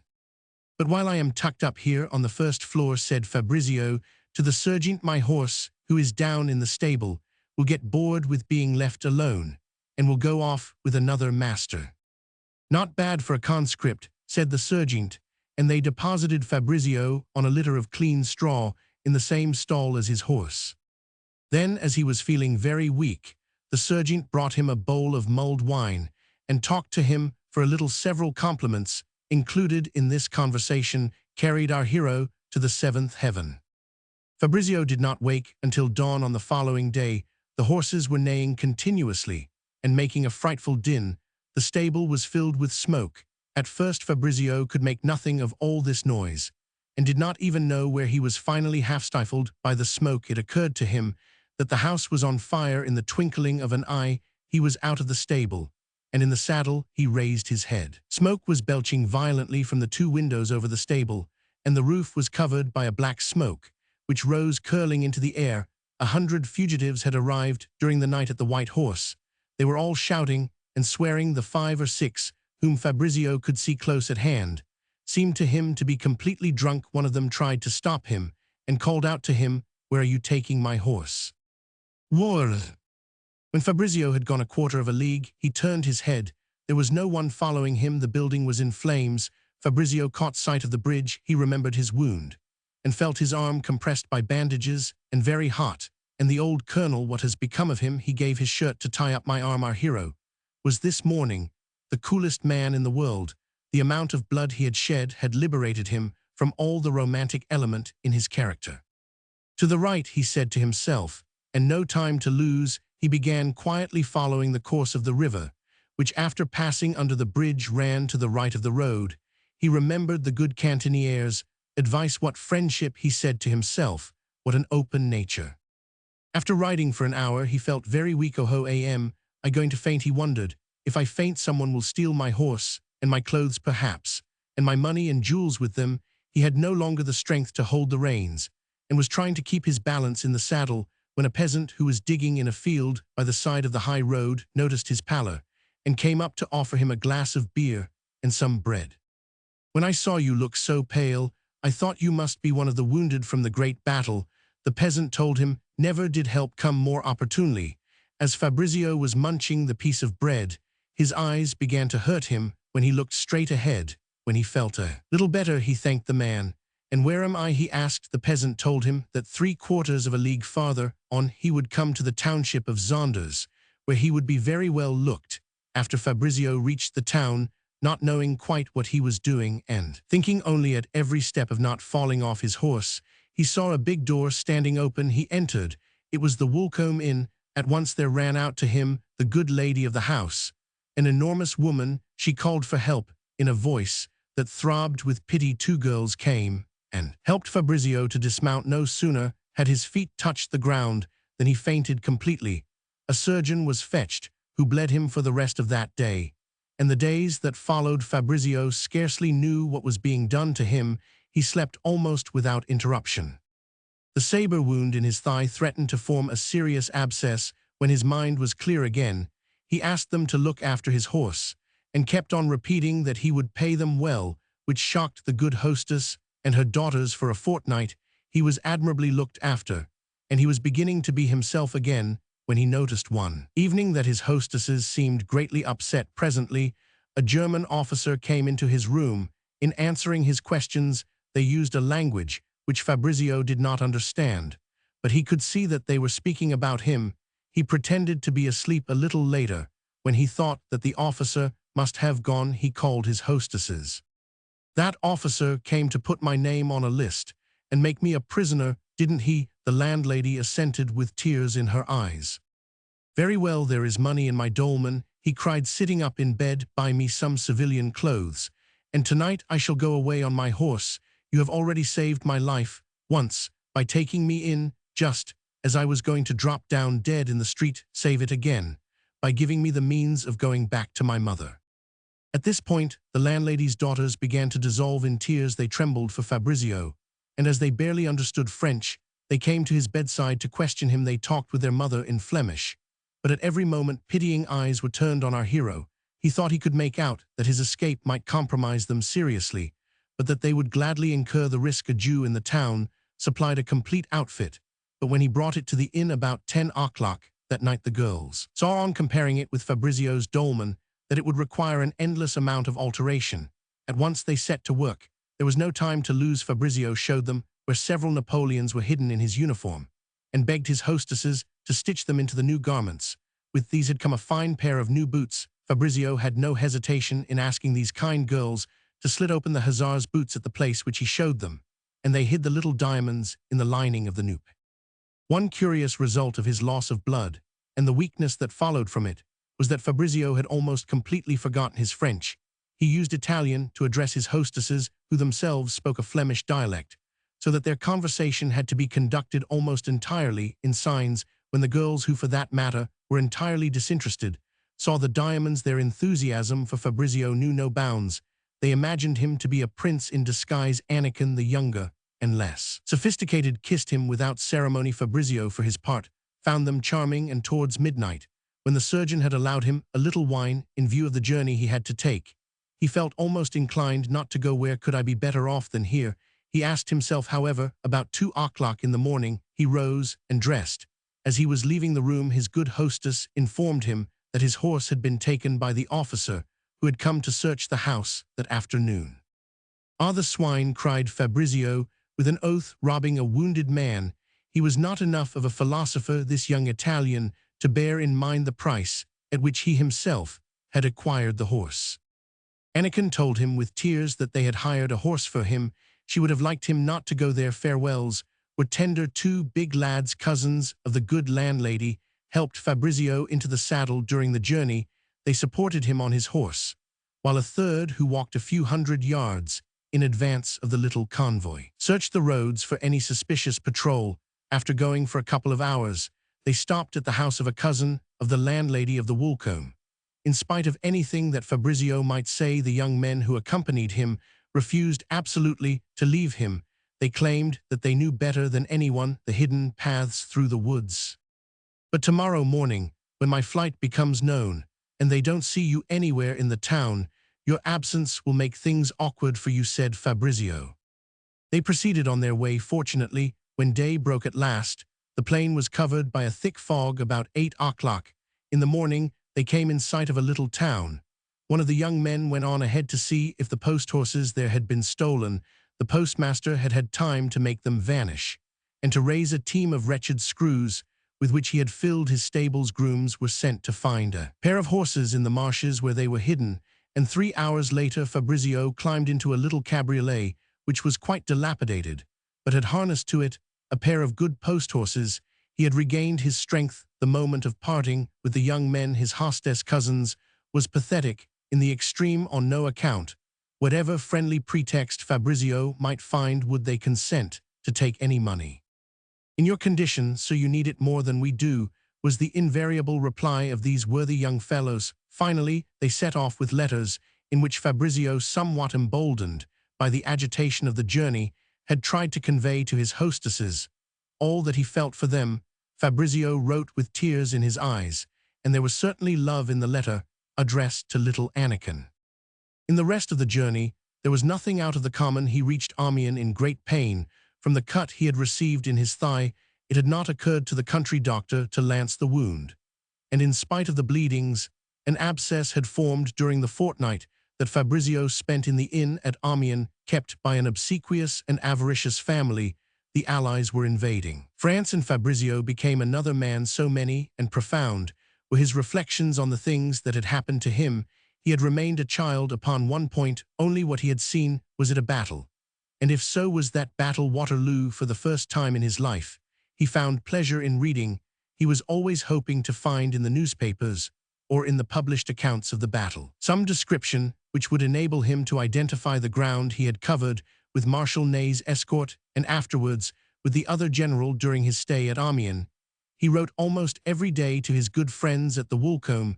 As soon as his wound was healed, he came to Paris. He found at his former hotel a score of letters from his mother and aunt, who implored him to return home as soon as possible. The last letter from Contessa Pietranera had a certain enigmatic tone, which made him extremely uneasy. This letter destroyed all his tender fancies. His was a character to which a single word was enough to make him readily anticipate the greatest misfortunes. His imagination then stepped in and depicted these misfortunes to him with the most horrible details. "Take care never to sign the letters you write to tell us what you are doing," the Contessa warned him on your return. "You must on no account come straight to the Lake of Como. Stop at Lugano on Swiss soil." He was to arrive in this little town under the name of Cavi. He would find at the principal in the Contessa's footman, who would tell him what to do. His aunt ended her letter as follows: "Take every possible precaution to keep your mad escapade secret, and above all, do not carry on you any printed or written document in Switzerland. You will be surrounded by the friends of Santa Margherita. 8. If I have enough money," the Contessa told him, "I shall send someone to Geneva to the Hotel des Balances, and you shall have particulars which I cannot put in writing, but which you ought to know before coming here. But in heaven's name, not a day longer in Paris. You will be recognized there by our spies." Fabrizio's imagination set to work to construct the wildest hypotheses, and he was incapable of any other pleasure save that of trying to guess what the strain information could be that his aunt had to give him twice on his passage through France. He was arrested, but managed to get away. He was indebted for these unpleasantnesses to his Italian passport, and to that strange description of him as a dealer in barometers, which hardly seemed to tally with his youthful face and the arm which he carried in a sling. Finally, at Geneva, he found a man in the Contessa's service, who gave him a message from her to the effect that he, Fabrizio, had been reported to the police at Milan as having gone abroad to convey to Napoleon certain proposals drafted by a vast conspiracy organized in the former Kingdom of Italy. If this had not been the object of his journey, the report went on, why should he have gone under an assumed name? His mother was endeavoring to establish the truth as follows. First, that he had never gone beyond Switzerland. 2. Ndly, that he had left the castle suddenly after a quarrel with his elder brother. On hearing this story, Fabrizio felt a thrill of pride. "I am supposed to have been a sort of ambassador to Napoleon," he said to himself. "I should have had the honor of speaking to that great man. Would to God I had." He recalled that his ancestor 7 generations back, a grandson of him who came to Milan in the train of the Sforza, had had the honor of having his head cut off by the Duke's enemies, who surprised him as he was on his way to Switzerland to convey certain proposals to the free cantons and to raise troops there. He saw in his mind's eye the print that illustrated this exploit in the genealogy of the family. Fabrizio, questioning the servant, found him shocked by a detail which finally he allowed to escape him despite the express order several times repeated to him by the Contessa not to reveal it was Ascanio, his elder brother, who had reported him to the Milan police. This cruel news almost drove our hero out of his mind. From Geneva, in order to go to Italy, one must pass through Lausanne. He insisted on setting off at once on foot, and thus covering 10 or 12 leagues, although the mail from Geneva to Lausanne was starting in 2 hours' time. Before leaving Geneva, he picked a quarrel in one of the melancholy cafes of the place, with a young man who he said stared at him in a singular fashion, which was perfectly true. The young Genevan, phlegmatic, rational, and interested only in money, thought him mad. Fabrizio, on coming in, had glared furiously in all directions, then had upset the cup of coffee that was brought to him over his breeches. In this quarrel, Fabrizio's first movement was quite of the 16th century. Instead of proposing a duel to the young Genevan, he drew his dagger and rushed upon him to stab him with it. In this moment of passion, Fabrizio forgot everything he had ever learned of the laws of honor, and reverted to instinct, or more properly speaking, to the memories of his earliest childhood. The confidential agent whom he found at Lugano increased his fury by furnishing him with fresh details. As Fabrizio was beloved at Grianta, no one there had mentioned his name, and but for his brother's kind intervention, everyone would have pretended to believe that he was at Milan, and the attention of the police in that city would not have been drawn to his absence. "I expect the Doganieri have a description of you," his aunt's envoy hinted, "and if we keep to the main road, when you come to the frontier of the Lombardo-Venetian kingdom, you will be arrested." Fabrizio and his party were familiar with every footpath over the mountain that divides Lugano from the Lake of Como. They disguised themselves as hunters, that is to say, as poachers, and as they were 3 in number, and had a fairly resolute bearing, the Doganieri, whom they passed, gave them a greeting, and nothing more. Fabrizio arranged things so as not to arrive at the castle until nearly midnight. At that hour his father and all the powdered footmen had long been in bed. He climbed down without difficulty into the deep moat, and entered the castle by the window of a cellar. It was there that his mother and aunt were waiting for him. Presently his sisters came running in transports of affection, alternated with tears for some time, and they had scarcely begun to talk reasonably when the first light of dawn came to warn these people, who thought themselves so unfortunate, that time was flying. "The constables. I hope your brother won't have any suspicion of your being here," Signora Pietranera said to him. "I have scarcely spoken to him since that fine escapade of his, and his vanity has done me the honor of taking offense. This evening at supper, I condescended to say a few words to him. I had to find some excuse to hide my frantic joy, which might have made him suspicious. Then, when I noticed that he was quite proud of this sham reconciliation, I took advantage of his happiness to make him drink a great deal too much, and I am certain he will never have thought of taking any steps to carry on his profession of spying." "We shall have to hide our hussar in your room," said the Marchesa. "He can't leave at once. We haven't sufficient command of ourselves at present to make plans, and we shall have to think out the best way of putting those terrible Milan police off the track." This plan was adopted, but the Marchese and his elder son noticed next day that the Marchesa was constantly in her sister-in-law's room. We shall not stop to depict the transports of affection and joy which continued all that day to convulse these happy creatures. Italian hearts are far more than ours in France, tormented by the suspicions and wild ideas which a burning imagination presents to them. But on the other hand, their joys are far more intense and more lasting. On the day in question, the Contessa and Marchesa were literally out of their minds. Fabrizio was obliged to begin all his stories over again. Finally, they decided to go away and conceal their general joy at Milan. So difficult did it appear to be to keep it hidden any longer from the scrutiny of the Marchese and his son Ascanio. They took the ordinary boat of the household. To go to Como, to have acted otherwise, would have aroused endless suspicions. But on arriving at the harbor of Como, the Marchesa remembered that she had left behind at Grianta papers of the greatest importance. She hastened to send the boatmen back for them, and so these men could give no account of how the two ladies were spending their time at Como. No sooner had they arrived in the town than they selected haphazard one of the carriages that ply for hire near that tall medieval tower, which rises above the Milan gate. They started off at once, without giving the coachman time to speak to anyone a quarter of a league. From the town, they found a young sportsman of their acquaintance who, out of courtesy to them, as they had no man with them, kindly consented to act as their escort as far as the gates of Milan, whither he was bound for the shooting. All went well, and the ladies were conversing in the most joyous way with the young traveller, when at a bend which the road makes to pass the charming hill and wood of San Giovanni, 3 constables in plain clothes sprang at the horses' heads. "Ah, my husband has betrayed us," cried the Marchesa, and fainted away. A sergeant, who had remained a little way behind, came staggering up to the carriage, and said in a voice that reeked of the trattoria, "I am sorry, sir, but I must do my duty and arrest you, General Fabio Conti." Fabrizio thought that the sergeant was making a joke at his expense. When he addressed him as "General, you shall pay for this," he said to himself. He examined the men in plain clothes and watched for a favorable moment to jump down from the carriage and dash across the fields. The Contessa smiled a smile of despair. "I fancy then," said to the sergeant. "But my dear sergeant, is it this boy of 16 that you take for General Conti?" "Aren't you the general's daughter?" asked the sergeant. "Look at my father," said the Contessa, pointing to Fabrizio. The constables went into fits of laughter. "Show me your passports, and don't argue the point," said the sergeant, stung by the general mirth. "These ladies never take passports to go to Milan," said the coachman with a calm and philosophical air. "They are coming from their castle of Grianta.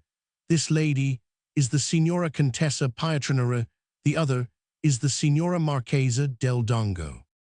The sergeant, completely disconcerted, went forward to the horses' heads, and there took counsel with his men.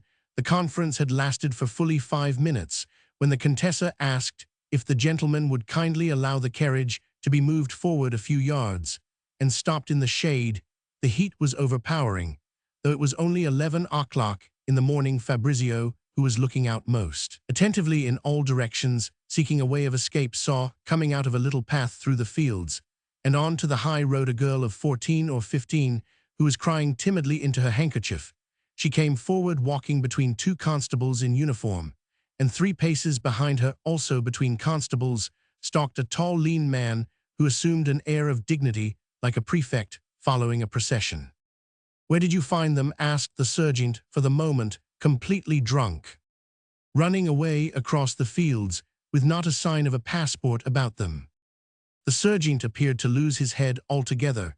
He had before him 5 prisoners, instead of the 2 that he was expected to have. He went a little way off, leaving only 1 man to guard the male prisoner, who put on the air of majesty, and another to keep the horses from moving.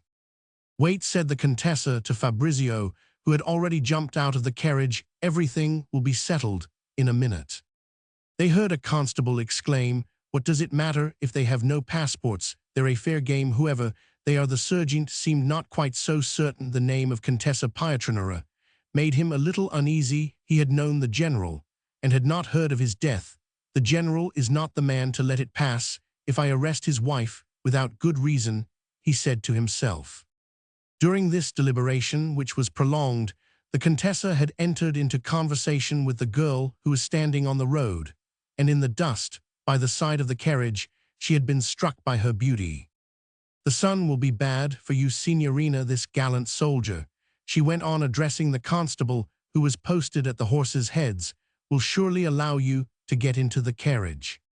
Fabrizio, who was wandering round the vehicle, came up to help the girl to get in. Her foot was already on the step, her arm supported by Fabrizio, when the imposing man, who was 6 yards behind the carriage, called out, in a voice magnified by the desire to preserve his dignity, "Stay in the road, don't get into a carriage that does not belong to you."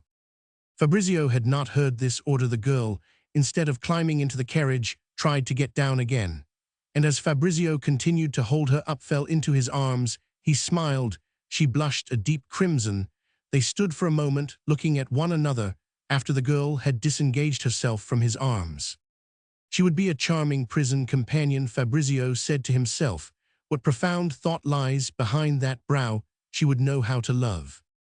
The sergeant came up to them with an air of authority. "Which of these ladies is named Clelia Conti?" "I am," said the girl. And I cried, the elderly man am General Fabio Conti Chamberlain. To HSH the Prince of Parma, I consider it most irregular that a man in my position should be hunted down like a thief. The day before yesterday, when you embarked at the harbor of Como, did you not tell the police inspector who asked for your passport to go away? Very well, his orders today are that you are not to go away. I had already pushed off my boat. I was in a hurry. There was a storm threatening. A man, not in uniform, shouted to me from the quay to put back into harbor. I told him my name and went on. And this morning, you escaped from Como. A man like myself does not take a passport when he goes from Milan to visit the lake. This morning at Como, I was told that I should be arrested at the gate. I left the town on foot with my daughter. I hoped to find on the road some carriage that would take me to Milan, where the first thing I shall do will certainly be to call on the general commanding the province and lodge a complaint. A heavy weight seemed to have been lifted from the sergeant's mind. Very well, General, you are under arrest, and I shall take you to Milan. And you, who are you? He said to Fabrizio. My son, replied the Contessa Ascanio, son of the divisional general Pietranera. Without a passport, Signora Contessa, said the sergeant in a much gentler tone. At his age, he has never had one. He never travels alone. He is always with me. During this colloquy, General Conti was standing more and more on his dignity with the constables. Not so much talk, said one of them. You are under arrest, that's enough. You will be glad to hear, said the sergeant, that we allow you to hire a horse from some contadino. Otherwise, never mind all the dust and the heat and the Chamberlain of Parma, you would have to put your best foot foremost to keep pace with our horses. The general began to swear. Will you kindly be quiet? The constable repeated. Where is your general's uniform? Anybody can come along and say he's a general. The general grew more and more angry. Meanwhile, things were looking much brighter in the carriage. The Contessa kept the constables running about as if they had been her servants. She had given a scudo to one of them to go and fetch wine, and what was better still, cold water from a cottage that was visible 200 yards away. She had found time to calm Fabrizio, who was determined at all costs to make a dash for the wood that covered the hill. I have a good brace of pistols, he said. She obtained the infuriated general's permission for his daughter to get into the carriage on this occasion. The general, who loved to talk about himself and his family, told the ladies that his daughter was only 12 years old, having been born in 1803 on the 27th of October, but that such was her intelligence, everyone took her to be 14 or 15. A thoroughly common man, the Contessa's eyes signaled to the Marchesa. Thanks to the Contessa, everything was settled. After a colloquy that lasted an hour, a constable, who discovered that he had some business to do in the neighboring village, lent his horse to General Conti. After the Contessa had said to him, you shall have 10 francs, the sergeant went off by himself. With the general, the other constables stayed behind under a tree, accompanied by 4 huge bottles of wine, almost small demijohns, which the one who had been sent to the cottage had brought back. With the help of a contadino, Clelia Conti was authorized by the proud chamberlain to accept for the return journey to Milan a seat in the ladies' carriage, and no one dreamed of arresting the son of the gallant General Pietranera. After the first few minutes had been devoted to an exchange of courtesies and to remarks on the little incident that had just occurred, Clelia Conti observed the note of enthusiasm with which so beautiful a lady as the Contessa spoke to Fabrizio. Certainly, she was not his mother. The girl's attention was caught most of all by repeated allusions to something heroic, bold, dangerous, to the last degree, which he had recently done. But for all her cleverness, little Clelia could not discover what this was. The police. She gazed with astonishment at this young hero, whose eyes seemed to be blazing still with all the fire of action. For his part, he was somewhat embarrassed by the remarkable beauty of this girl of 12, and her steady gaze made him blush. A league outside Milan, Fabrizio announced that he was going to see his uncle and took leave of the ladies. If I ever get out of my difficulties, he said to Clelia, I shall pay a visit to the beautiful pictures at Parma, and then will you deign to remember the name Fabrizio del Dongo. "Good," said the Contessa, "that is how you keep your identity secret, Signorina Dane, to remember that this scapegrace is my son, and is called Pietranera and not del Dongo." That evening at a late hour, Fabrizio entered Milan by the Porta Renza, which leads to a fashionable gathering place. The dispatch of their 2 servants to Switzerland had exhausted the very modest savings of the Marchesa and her sister-in-law. Fortunately, Fabrizio had still some Napoleons left, and one of the diamonds which they decided to sell. The ladies were highly popular and knew everyone in the town. The most important personages in the Austrian and religious party went to speak on behalf of Fabrizio to Baron Binder, the chief of police. These gentlemen could not conceive, they said, how anyone could take seriously the escapade of a boy of 16 who left the paternal roof after a dispute with an elder brother. "My business is to take everything seriously," replied Baron Binder, gently, a wise and solemn man. He was then engaged in forming the Milan police, and had undertaken to prevent a revolution like that of 1746, which drove the Austrians from Genoa. This Milan police, since rendered so famous by the adventures of Silvio Pellico and Roman 1000 Andriane, was not exactly cruel. It carried out reasonably, and without pity, harsh laws. The Emperor Francis Roman II wished these overbold Italian imaginations to be struck by terror. "Give me day by day," repeated Baron Binder to Fabrizio's protectors, "a certified account of what the young Marchesino del Dongo has been doing. Let us follow him from the moment of his departure on the 8th of March to his arrival last night in this city, where he is hidden in one of the rooms of his mother's apartment.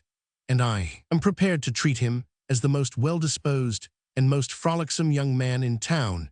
If you cannot furnish me with the young man's itinerary during all the days following his departure from Grianta, however exalted his birth may be, however great the respect I owe to the friends of his family, obviously it is my duty to order his arrest. Am I not bound to keep him in prison until he has furnished me with proofs that he did not go to convey a message to Napoleon from such disaffected persons as may exist in Lombardy among the subjects of his imperial and royal majesty?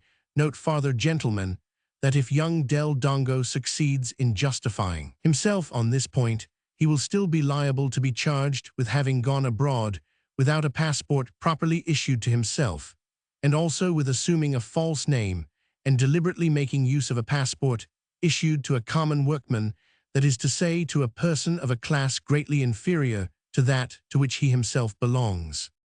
This declaration, cruelly reasonable, was accompanied by all the marks of deference and respect which the chief of police owed to the high position of the Marchesa del Dongo and of the important personages who were intervening on her behalf.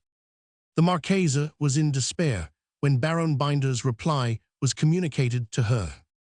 "Fabrizio will be arrested," she sobbed, "and once he is in prison, God knows when he will get out. His father will disown him." Signora Pietranera and her sister-in-law took counsel with 2 or 3 intimate friends, and in spite of anything these might say, the Marchesa was absolutely determined to send her son away that very night. "But you can see quite well," the Contessa pointed out to her, "that Baron Binder knows that your son is here. He is not a bad man." "No, but he is anxious to please the Emperor Francis." "But if he thought it would lead to his promotion to put Fabrizio in prison, the boy would be there now. It is showing an insulting defiance of the Baron to send him away. But his admission to us that he knows where Fabrizio is as much as to say, send him away. No, I shan't feel alive until I can no longer say to myself, in a quarter of an hour my son may be within prison walls. Whatever Baron Binder's ambition may be, the Marchesa went on, he thinks it useful to his personal standing in this country to make certain concessions to oblige a man of my husband's rank, and I see a proof of this in the singular frankness with which he admits that he knows where to lay hands on my son. Besides, the Baron has been so kind as to let us know the 2 offenses with which Fabrizio is charged at the instigation of his unworthy brother. He explains that each of these offenses means prison, is not that as much as to say that if we prefer exile it is for us to choose. If you choose exile," the Contessa kept on repeating, "we shall never set eyes on him again, as long as we live. Fabrizio, who was present at the whole conversation with an old friend of the Marchesa, now a counselor on the tribunal set up by Austria, was strongly inclined to take the key of the street and go. And as a matter of fact, that same evening, he left the palazzo hidden in the carriage that was taking his mother and aunt to the Scala Theatre. The coachman, whom they distrusted, went as usual to wait in an osteria, and while the footmen on whom they could rely were looking after the horses, Fabrizio, disguised as a contadino, slipped out of the carriage and escaped from the town. Next morning, he crossed the frontier with equal ease, and a few hours later had established himself on a property which his mother owned in Piedmont, near Novara, to be precise, at Romagnano, where Bayard was killed. It may be imagined how much attention the ladies, on reaching their box in the Scala, paid to the performance. They had gone there solely to be able to consult certain of their friends who belonged to the Liberal party and whose appearance at the Palazzo del Dongo might have been misconstrued by the police. In the box, it was decided to make a fresh appeal to Baron Binder. There was no question of offering a sum of money to this magistrate, who was a perfectly honest man. Moreover, the ladies were extremely poor. They had forced Fabrizio to take with him all the money that remained from the sale of the diamond. The canon. It was of the utmost importance that they should be kept constantly informed of the Baron's latest decisions. The Contessa's friends reminded her of a certain canon, Border, a most charming young man, who at one time had tried to make advances to her in a somewhat violent manner. Finding himself unsuccessful, he had reported her friendship for Limercati to General Pietranera, whereupon he had been dismissed from the house as a rascal. Now, at present, this canon was in the habit of going every evening to play tarocchi with Baronessa Binder, and was naturally the intimate friend of her husband. The Contessa made up her mind to take the horribly unpleasant step of going to see this canon, and the following morning, at an early hour, before he had left the house, she sent in her name. When the canon's one and only servant announced Contessa Pietranera, his master was so overcome as to be incapable of speech. He made no attempt to repair the disorder of a very scanty attire. "Show her in and leave us," he said in faint accents. The Contessa entered the room. Border fell on his knees. "It is in this position that an unhappy madman ought to receive your orders," he said to the Contessa, who that morning, in a plain costume that was almost a disguise, was irresistibly attractive. Her intense grief at Fabrizio's exile, the violence that she was doing to her own feelings in coming to the house of a man who had behaved treacherously towards her, all combined to give an incredible brilliance to her eyes. "It is in this position that I wish to receive your orders," cried the canon, "for it is obvious that you have some service to ask of me. Otherwise, you would not have honored with your presence the poor dwelling of an unhappy madman, once before carried away by love and jealousy. He behaved towards you like a scoundrel as soon as he saw that he could not win your favor." These words were sincere, and all the more handsome in that the canon now enjoyed a position of great power. The Contessa was moved to tears by them. Humiliation and fear had frozen her spirit. Now, in a moment, affection and a gleam of hope took their place. From a most unhappy state, she passed in a flash almost to happiness. "Kiss my hand," she said, as she held it out to the canon, and rise. She used the second person singular, which in Italy, it must be remembered, indicates a sincere and open friendship, just as much as a more tender sentiment. "I have come to ask your favor for my nephew Fabrizio. This is the whole truth of the story, without the slightest concealment, as one tells it to an old friend. At the age of 16.5, he has done an intensely stupid thing. We were at the castle of Grianta on the Lake of Como one evening. At 7 o'clock, we learned by a boat from Como of the Emperor's landing on the shore of the Gulf of Juan. Next morning, Fabrizio went off to France, after borrowing the passport of one of his plebeian friends, a dealer in barometers named Vassi, as he does not exactly resemble a dealer in barometers. He had hardly gone 10 leagues into France when he was arrested on sight. His outbursts of enthusiasm in bad French seemed suspicious. After a time he escaped and managed to reach Geneva. We sent to meet him at Lugano. That is to say, Geneva, put in the canon with a smile. The Contessa finished her story. "I will do everything for you that is humanly possible," replied the canon. Effusively, "I place myself entirely at your disposal. I will even do imprudent things," he added. "Tell me, what am I to do as soon as this poor parlor is deprived of this heavenly apparition, which marks an epoch in the history of my life?"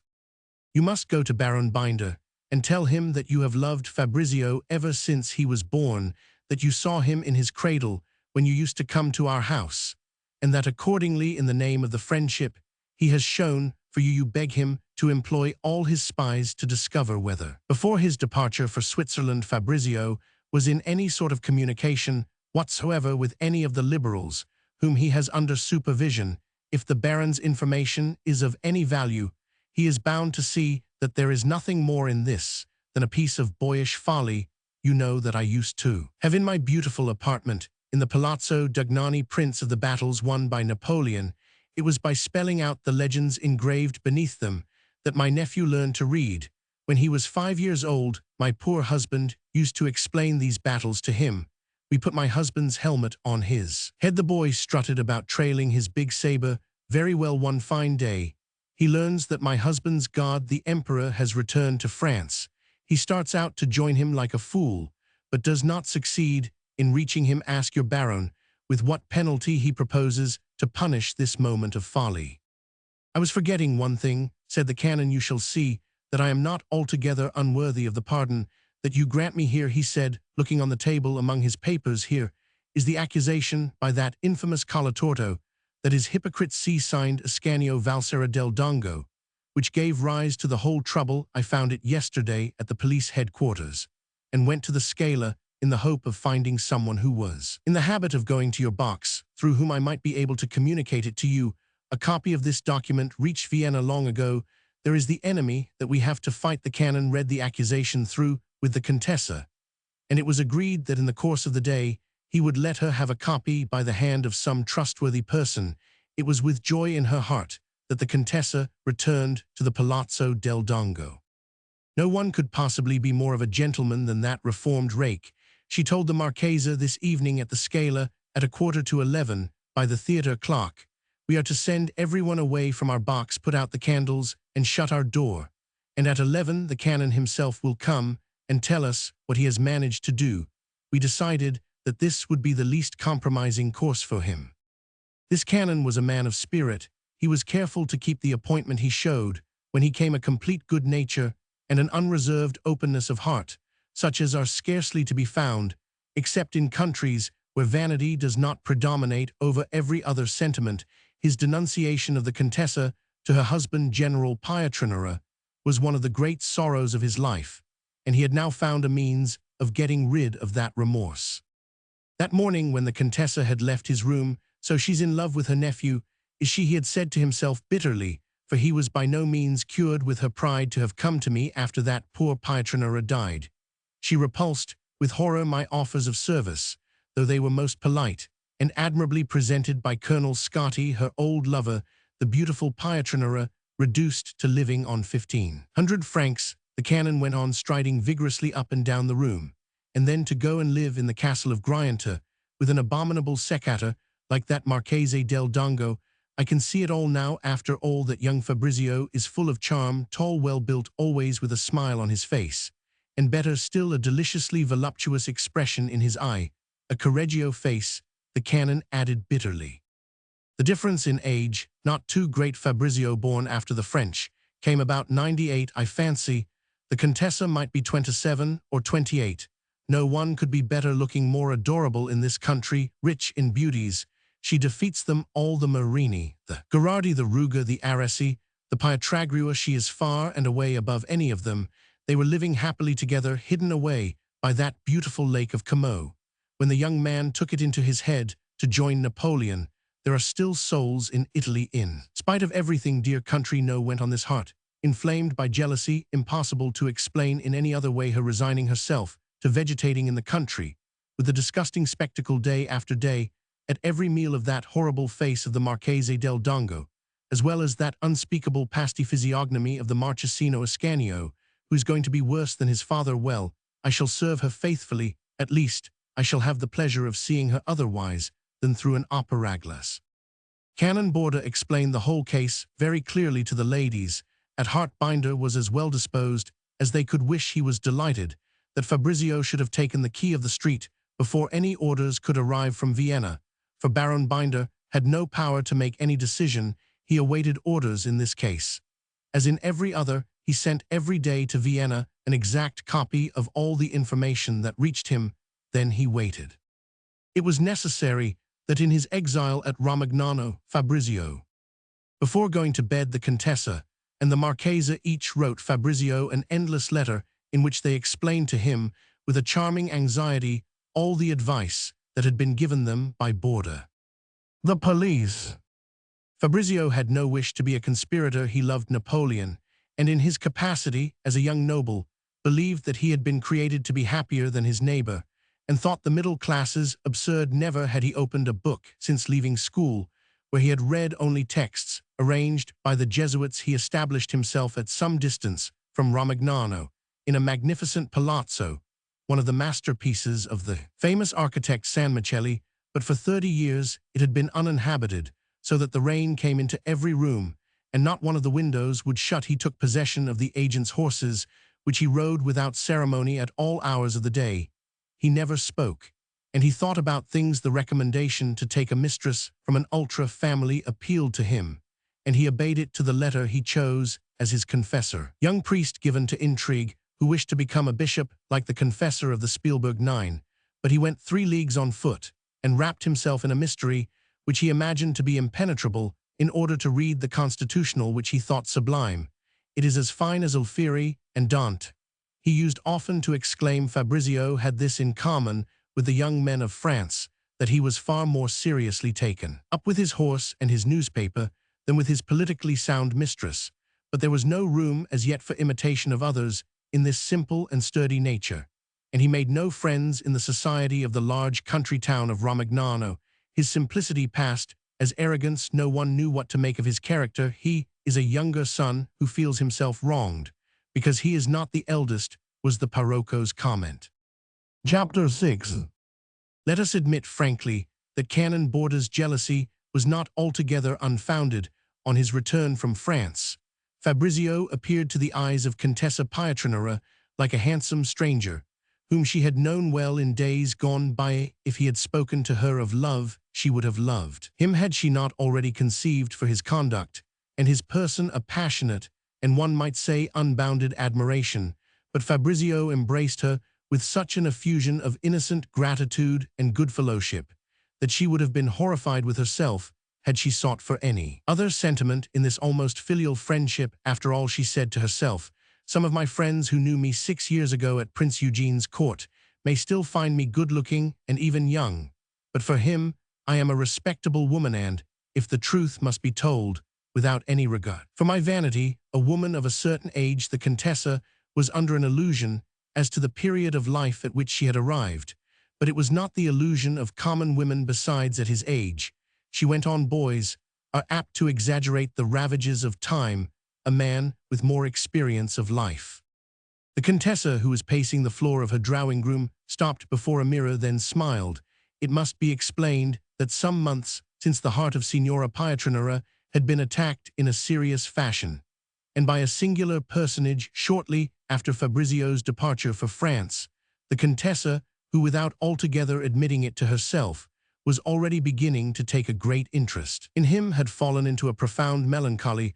All her occupations seemed to her to lack pleasure, and if one may use the word savor, she told herself that Napoleon, wishing to secure the attachment of his Italian peoples, would take Fabrizio as his aide-de-camp. He is lost to me, she exclaimed, weeping. I shall never see him again. He will write to me, but what shall I be to him in 10 years' time? Melancholy. It was in this frame of mind that she made an expedition to Milan. She hoped to find there some more immediate news of Napoleon, and for all she knew, incidentally, news of Fabrizio, without admitting it to herself. This active soul was beginning to be very weary of the monotonous life she was leading in the country. It is a postponement of death, she said to herself. It is not life. Every day to see those powdered heads, her brother, her nephew, Ascanio, their footmen. What would her excursions on the lake be without Fabrizio? Her sole consolation was based on the ties of friendship that bound her to the Marchesa. But for some time, now this intimacy with Fabrizio's mother, a woman older than herself, and with no hope left in life, had begun to be less attractive to her. Such was the singular position in which Signora Pietranera was placed with Fabrizio away. She had little hope for the future. Her heart was in need of consolation and novelty on arriving in Milan. She conceived a passion for the fashionable opera. She would go and shut herself up alone for hours on end at the Scala, in the box of her old friend General Scotti, the men whom she tried to meet in order to obtain news of Napoleon, and his army seemed to her vulgar. In course going home, she would improvise on her piano until 3 o'clock in the morning one evening at the Scala, in the box of one of her friends, to which she had gone in search of news from France. She made the acquaintance of Count Mosca, a minister from Parma. He was an agreeable man who spoke of France and Napoleon in a way that gave her fresh reasons for hope or fear. She returned to the same box. The following evening, this intelligent man reappeared, and throughout the whole performance she talked to him with enjoyment. Since Fabrizio's departure, she had not found any evening so lively. This man, who amused her, Count Mosca della Rovere Sorzana, was at that time Minister of Police and Finance to that famous Prince of Parma, Ernesto Roman, for so notorious for his severities, which the liberals of Milan called cruelties. Mosca might have been 40 or 45. He had strongly marked features with no trace of self-importance. A simple and light-hearted manner, which was greatly in his favor. He would have looked very well indeed if a whim on the part of his prince had not obliged him to wear powder on his hair as a proof of his soundness in politics. As people have little fear of wounding one another's vanity, they quickly arrive in Italy at a tone of intimacy and make personal observations. The antidote to this practice is not to see the other person again if one's feelings have been hurt. "Tell me, Count, why do you powder your hair?" Signora Pietranera asked him at their third meeting. "Powder a man like you, attractive, still young, who fought on our side in Spain." "Because in the said Spain I stole nothing, and one must live. I was athirst for glory. A flattering word from the French General Gouvion Saint-Cyr, who commanded us, was everything to me then. When Napoleon fell, it so happened that while I was eating up my patrimony in his service, my father, a man of imagination, who pictured me as a general already, had been building me a palazzo at Parma in 1813. I found that my whole worldly wealth consisted of a huge palazzo half furnished, and a pension. A minister. A pension, 3,500 francs, like my husband's. Count Pietranera commanded a division. My pension, as a humble squadron commander, has never been more than 800 francs, and even that has been paid to me only since I became Minister of Finance." As there was nobody else in the box but the lady of extremely liberal views to whom it belonged, the conversation continued with the same frankness. Count Mosca, when questioned, spoke of his life at Parma in Spain under General Saint-Cyr. "I faced the enemy's fire to win a cross, and a little glory besides. Now I dress myself up like an actor in a farce to win a great social position and a few thousand francs a year. Once I had started on this sort of political chessboard. Stung by the insolence of my superiors, I determined to occupy one of the foremost posts. I have reached it. But the happiest days of my life will always be those which now and again I manage to spend at Milan. Here, it seems to me, there still survives the spirit of your army of Italy." The frankness, the disinvoltura with which this minister of so dreaded a prince spoke, pricked the Contessa's curiosity. From his title, she had expected to find a pedant filled with self-importance. What she saw was a man who was ashamed of the gravity of his position. Mosca had promised to let her have all the news from France that he could collect. This was a grave indiscretion at Milan. During the month that preceded Waterloo, the question for Italy at that time was to be or not to be. Everyone at Milan was in a fever of hope or fear. Amid this universal disturbance, the Contessa started to make inquiries about a man who spoke thus lightly of so coveted a position, and one which moreover was his sole means of livelihood. Certain curious information of an interesting oddity was reported to Signora Pietranera. Count Mosca della Rovere Sorzana, she was told, is on the point of becoming prime minister, and declared favorite of Ranuccio Ernesto Roman for the absolute sovereign of Parma, and one of the wealthiest princes in Europe. To boot, the Count would already have attained to this exalted position if he had cared to show a more solemn face. They say that the prince often lectures him on this failing. "What do my manners matter to your highness?" he answers boldly so long as I conduct his affairs. This favourite's bed of roses, her informant went on, is not without its thorns. He has to please a sovereign, a man of sense and intelligence, no doubt, but a man who since his accession to an absolute throne seems to have lost his head altogether, and shows, for instance, suspicions worthy of an old woman. Ernesto Roman IV is courageous only in war on the field of battle. He has been seen a score of times leading a column to the attack like a gallant general.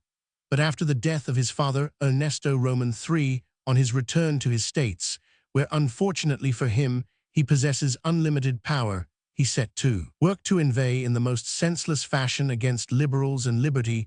Presently, he began to imagine that he was hated finally in a moment of ill temper. He had 2 liberals hanged, who may or may not have been guilty, acting on the advice of a wretch called Rassi, a sort of minister of justice. From that fatal moment, the prince's life changed. We find him tormented by the strangest suspicions. He is not 50, and fear has so reduced him, if one may use the expression, that whenever he speaks of Jacobins and the plans of the Central Committee in Paris, his face becomes like that of an old man of 80. He relapses into the fantastic fears of childhood. His favorite Rassi, the fiscal general or chief justice, has no influence except through his master's fear, and whenever he is alarmed for his own position, he makes haste to discover some fresh conspiracy of the blackest and most fantastic order. 30 rash fellows have banded themselves together to read a number of the constitutional Rassi, declares them to be conspirators, and sends them off to prison in that famous citadel of Parma, the terror of the whole of Lombardy, as it rises to a great height. 180 feet. People say it is visible from a long way off in the middle of that immense plain, and the physical outlines of the prison, of which horrible things are reported, makes it the queen governing by fear of the whole of that plain, which extends from Milan to Bologna. Would you believe, said another traveller to the Contessa, that at night on the 3rd floor of his palace, guarded by 80 sentinels, who every quarter of an hour cry aloud a whole sentence, Ernesto Roman IV trembles in his room, all the doors fastened with 10 bolts, and the adjoining rooms above as well as below him packed with soldiers. He is afraid of the Jacobins. If a plank creaks in the floor, he snatches up his pistols and imagines there is a liberal hiding under his bed. At once all the bells in the castle are set ringing, and an aide-de-camp goes to awaken Count Mosca. On reaching the castle, the Minister of Police takes good care not to deny the existence of any conspiracy. On the contrary, alone with the prince, and armed to the teeth, he inspects every corner of the rooms, looks under the beds, and in a word gives himself up to a whole heap of ridiculous actions worthy of an old woman. All these precautions would have seemed highly degrading to the prince himself in the happy days when he used to go to war, and had never killed anyone except in open combat. As he is a man of infinite spirit, he is ashamed of these precautions. They seem to him ridiculous even at the moment when he is giving way to them, and the source of Count Mosca's enormous reputation is that he devotes all his skill to arranging that the prince shall never have occasion to blush in his presence. It is he, Mosca, who, in his capacity as Minister of Police, insists upon looking under the furniture, and so people say in Parma. Even in the cases in which the musicians keep their double basses, it is the prince who objects to this, and teases his minister over his excessive punctiliousness. It is a challenge. Count Mosca replies, think of the satirical sonnets the Jacobins would shower on us if we allowed you to be killed. It is not only your life that we are defending, it is our honor. But it appears that the prince is only half taken in by this, for if anyone in the town should take it into his head to remark that they have passed a sleepless night at the castle, the grand fiscal Rassi sends the impertinent fellow to the citadel, and once in that lofty abode, and in the fresh air, as they say at Parma, it is a miracle. If anyone remembers the prisoner's existence, it is because he is a soldier, and in Spain got away a score of times, pistol in hand, from a tight corner, that the prince prefers Count Mosca to Rassi, who is a great deal more flexible and baser. Those unfortunate prisoners in the citadel are kept in the most rigorously secret confinement, and all sorts of stories are told about them. The liberals assert that, and this they say is one of Rassi's ideas, the jailers and confessors are under orders to assure them about once a month that one of them is being led out to die that day. The prisoners have permission to climb to the platform of the huge tower 180 feet high, and from there they see a procession file along the plain with some spy who plays the part of a poor devil going to his death. These stories and a score of others of the same nature, and of no less authenticity, keenly interested Signora Pietranera. On the following day, she asked Count Mosca, whom she rallied briskly for details. She found him amusing and maintained to him that at heart he was a monster without. Knowing it one day as he went back to his inn, the Count said to himself, "Not only is this Contessa Pietranera a charming woman, but when I spend the evening in her box I manage to forget certain things at Parma, the memory of which cuts me to the heart. This minister, in spite of his frivolous air and his polished manners, was not blessed with a soul of the French type. He could not forget the things that annoyed him. When there was a thorn in his pillow, he was obliged to break it off, and to blunt its point by repeated stabbings of his throbbing limbs. I must apologize for the last two sentences, which are translated from the Italian. On the morrow of this discovery, the Count found that notwithstanding the business that had summoned him to Milan, the day spun itself out to an enormous length. He could not stay in one place. He wore out his carriage horses. About 6 o'clock he mounted his saddle horse to ride to the Corso. He had some hope of meeting Signora Pietranera there. Seeing no sign of her, he remembered that at 8 o'clock the Scala Theatre opened. He entered it, and did not see 10 persons in that immense auditorium. He felt somewhat ashamed of himself for being there. Is it possible, he asked himself, that at 4 to 5 and past I am committing follies at which a sub-lieutenant would blush? Fortunately nobody suspects them. He fled, and tried to pass the time by strolling up and down the attractive streets that surround the Scala. They are lined with calf, which at that hour are filled to overflowing with people. Outside each of these calf, crowds of curious idlers perched on chairs in the middle of the street sip ices and criticize the passers-by. The Count was a passer-by of importance. At once he had the pleasure of being recognized. Addressed 3 or 4 importunate persons of the kind that one cannot easily shake off, seized this opportunity to obtain an audience of so powerful a minister. 2 of them handed him petitions. The third was content with pouring out a stream of long-winded advice as to his political conduct. One does not sleep, he said to himself. When one has such a brain, one ought not to walk about. When one is so powerful. He returned to the theatre, where it occurred to him that he might take a box in the 3rd tier. From there, his gaze could plunge unnoticed by anyone into the box in the 2nd tier, in which he hoped to see the Contessa arrive. 2 full hours of waiting did not seem any too long to this lover. Certain of not being seen, he abandoned himself joyfully to the full extent of his folly. Old age, he said to himself, is not that more than anything else the time when one is no longer capable of these delicious puerilities? Finally the Contessa appeared, armed with his glasses. He studied her with rapture. Young, brilliant light as a bird, he said to himself. She is not 25. Her beauty is the least of her charms. Where else could one find that soul always sincere, which never acts with prudence, which abandons itself entirely to the impression of the moment, which asks only to be carried away towards some new goal? I can understand Count Nanny's foolish behavior. The Count supplied himself with excellent reasons for behaving foolishly so long as he was thinking only of capturing the happiness which he saw before his eyes. He did not find any quite so satisfactory when he came to consider his age, and the anxieties sometimes of the saddest nature that burdened his life.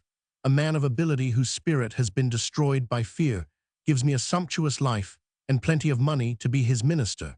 But were he to dismiss me tomorrow, I should be left old and poor, that is to say, everything that the world despises most. There's a fine partner to offer the Contessa. These thoughts were too dark. He came back to Signora Pietranera. He could not tire of gazing at her, and to be able to think of her better, did not go down to her box. Her only reason for taking Nanny, they tell me, was to put that imbecile Limercati in his place, when he could not be prevailed upon to run a sword, or to hire someone else to stick a dagger into her husband's murderer. I would fight for her 20 times over, cried the Count in a transport of enthusiasm. Every moment he consulted the theatre clock, which with illuminated figures upon a black background warned the audience every 5 minutes of the approach of the hour, at which it was permissible for them to visit a friend's box, the Count said to himself, "I cannot spend more than half an hour at the most in the box, seeing that I have known her so short a time. If I stay longer, I shall attract attention, and thanks to my age, and even more to this accursed powder on my hair, I shall have all the bewitching allurements of a Cassandra." But a sudden thought made up his mind once. "And for all if she were to leave that box to pay someone else a visit, I should be well rewarded for the avarice with which I am hoarding up this pleasure." He rose to go down to the box, in which he could see the Contessa. All at once he found that he had lost almost all his desire to present himself to her. "Ah, this is really charming," he exclaimed with a smile at his own expense, and coming to a halt on the staircase, an impulse of genuine shyness. "It must be at least 25 years since an adventure of this sort last came my way." He entered the box almost with an effort to control himself, and making the most like a man of spirit of the condition in which he found himself, made no attempt to appear at ease or to display his wit by plunging into some entertaining story. He had the courage to be shy. He employed his wits in letting his disturbance be apparent without making himself ridiculous. If she should take it amiss, he said to himself, "I am lost for ever. What shy with my hair covered with powder hair, which without the disguise of the powder would be visibly grey. But after all, it is a fact. It cannot therefore be absurd, unless I exaggerate it or make a boast of it." The Contessa had spent so many weary hours at the castle of Grianta, facing the powdered heads of her brother and nephew, and of various politically sound boors of the neighborhood, that it never occurred to her to give a thought to her new adorer's style in hairdressing. The Contessa's mind having this protection against the impulse to laugh on his entry, she paid attention only to the news from France, which Mosca always had for her in detail on coming to her box. No doubt he used to invent it. As she discussed this news with him, she noticed this evening the expression in his eyes, which was good and kindly. "I can imagine," she said to him, "that at Parma, among your slaves, you will not wear that friendly expression. It would ruin everything, and give them some hope of not being hanged." The entire absence of any sense of self-importance in a man who passed as the first diplomat in Italy seemed strange to the Contessa. She even found a certain charm in it. Moreover, as he talked well and with warmth, she was not at all displeased that he should have thought fit to take upon himself for one evening, without ulterior consequences, the part of squire of dames. It was a great step forward, and highly dangerous, fortunately, for the minister, who at Parma never met a cruel fare. The Contessa had arrived from Grianta only a few days before. Her mind was still stiff with the boredom of a country life. She had almost forgotten how to make fun, and all those things that appertain to a light and elegant way of living had assumed in her eyes, as it were, a tint of novelty which made them sacred. She was in no mood to laugh at anyone, even a lover of 4 to 5, and shy. A week later, the Count's temerity might have met with a very different sort of welcome. At the Scala, it is not usual to prolong for more than 20 minutes or so these little visits to one's friends' boxes. The Count spent the whole evening in the box, in which he had been so fortunate as to meet Signora Pietranera. "She is a woman," he said to himself, "who revives in me all the follies of my youth." But he was well aware of the danger. Will my position as an all-powerful bashaw in a place 40 leagues away induce her to pardon me this stupid behavior? I get so bored at Parma. Meanwhile, every quarter of an hour, he registered a mental vow to get up and go. "I must explain to you, Signora," he said to the Contessa with a laugh, "that at Parma I am bored to death, and I ought to be allowed to drink my fill of pleasure when the cup comes my way, so, without involving you in anything, and simply for this evening, permit me to play the part of lover in your company. Alas, in a few days, I shall be far away from this box, which makes me forget every care, and indeed you will say every convention." A week after this monstrous visit to the Contessa's box, and after a series of minor incidents, the narration of which here would perhaps seem tedious, Count Mosca was absolutely mad with love, and the Contessa had already begun to think that his age need offer no objection if the suitor proved attractive in other ways. They had reached this stage when Mosca was recalled by a courier from Parma. One would have said that his prince was afraid to be left alone. The Contessa returned to Grianta, her imagination no longer serving to adorn that lovely spot. It appeared to her a desert should I be. Attached to this man, she asked herself, Mosca wrote to her, and had not to play a part. Absence had relieved him of the source of all his anxious thoughts. His letters were amusing, and by a little piece of eccentricity, which was not taken amiss, to escape the comments of the Marchese del Dongo, who did not like having to pay for the carriage of letters. He used to send couriers, who would post his at Como or Lecco or Verse, or some other of those charming little places on the shores of the lake. This was done with the idea that the courier might be employed to take back her replies. The move was successful. Soon the days when the couriers came were events in the Contessa's life.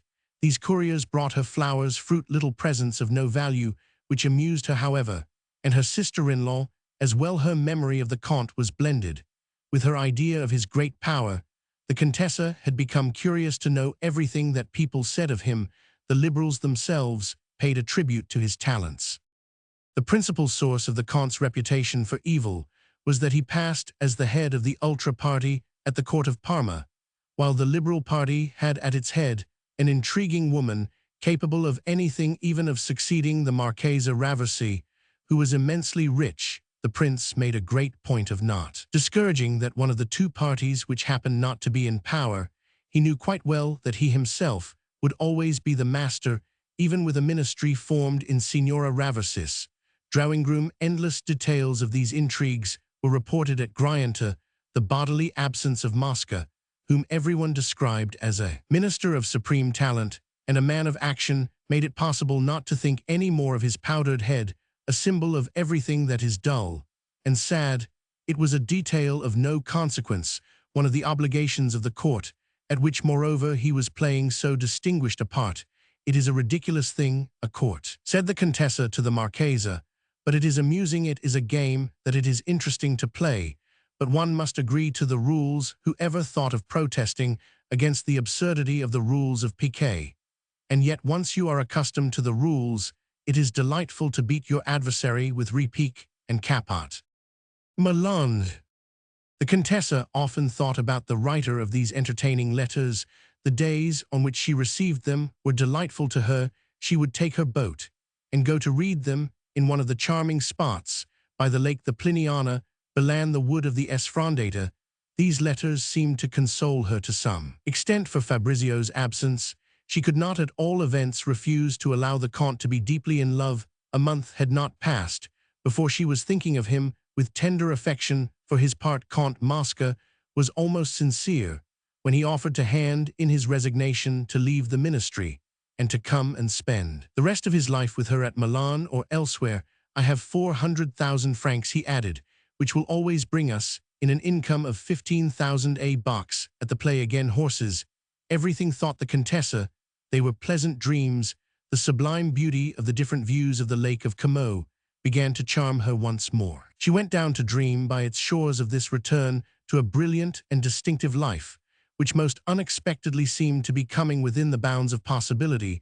She saw herself on the course at Milan, happy and gay as in the days of the Viceroy youth, or at any rate, a life of action would begin again for me. Sometimes her ardent imagination concealed things from her, but never did she have those deliberate illusions which cowardice induces. She was above all things a woman who was honest with herself.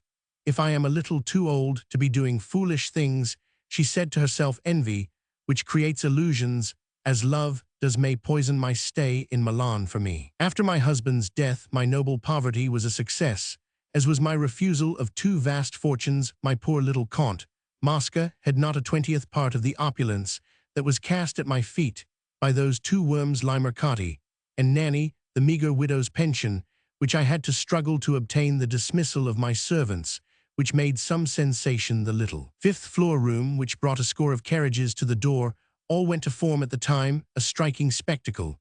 But I shall have unpleasant moments, however skillfully I may handle things.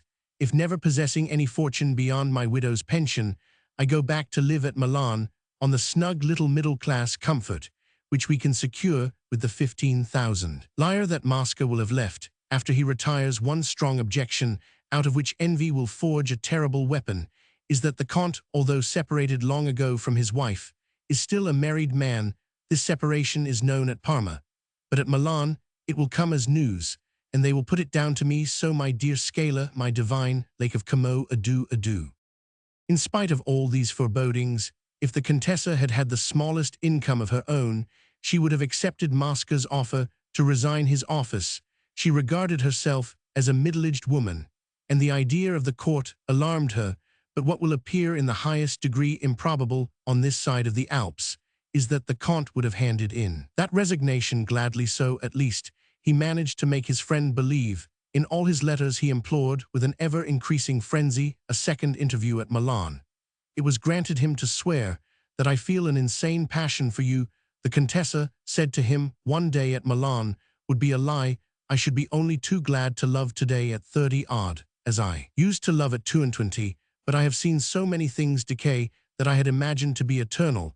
I have the most tender regard for you. I place an unbounded confidence in you, and of all the men I know, you are the one I like best. The Contessa believed herself to be perfectly sincere, and yet in the final clause, this declaration embodied a tiny falsehood. Fabrizio, perhaps, had he chosen, might have triumphed over every rival in her heart, but Fabrizio was nothing more than a boy in Count Mosca's eyes.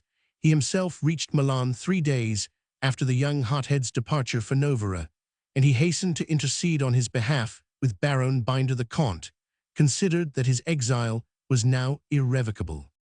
A recent creation. He had not come to Milan alone. He had in his carriage the Duca Sanseverina, taxis, a handsome little old man of 68, dappled, very polished, very neat, immensely rich, but not quite as noble as he ought to have been. It was his grandfather only who had amassed millions from the office of Farmer General of the revenues of the state of Parma.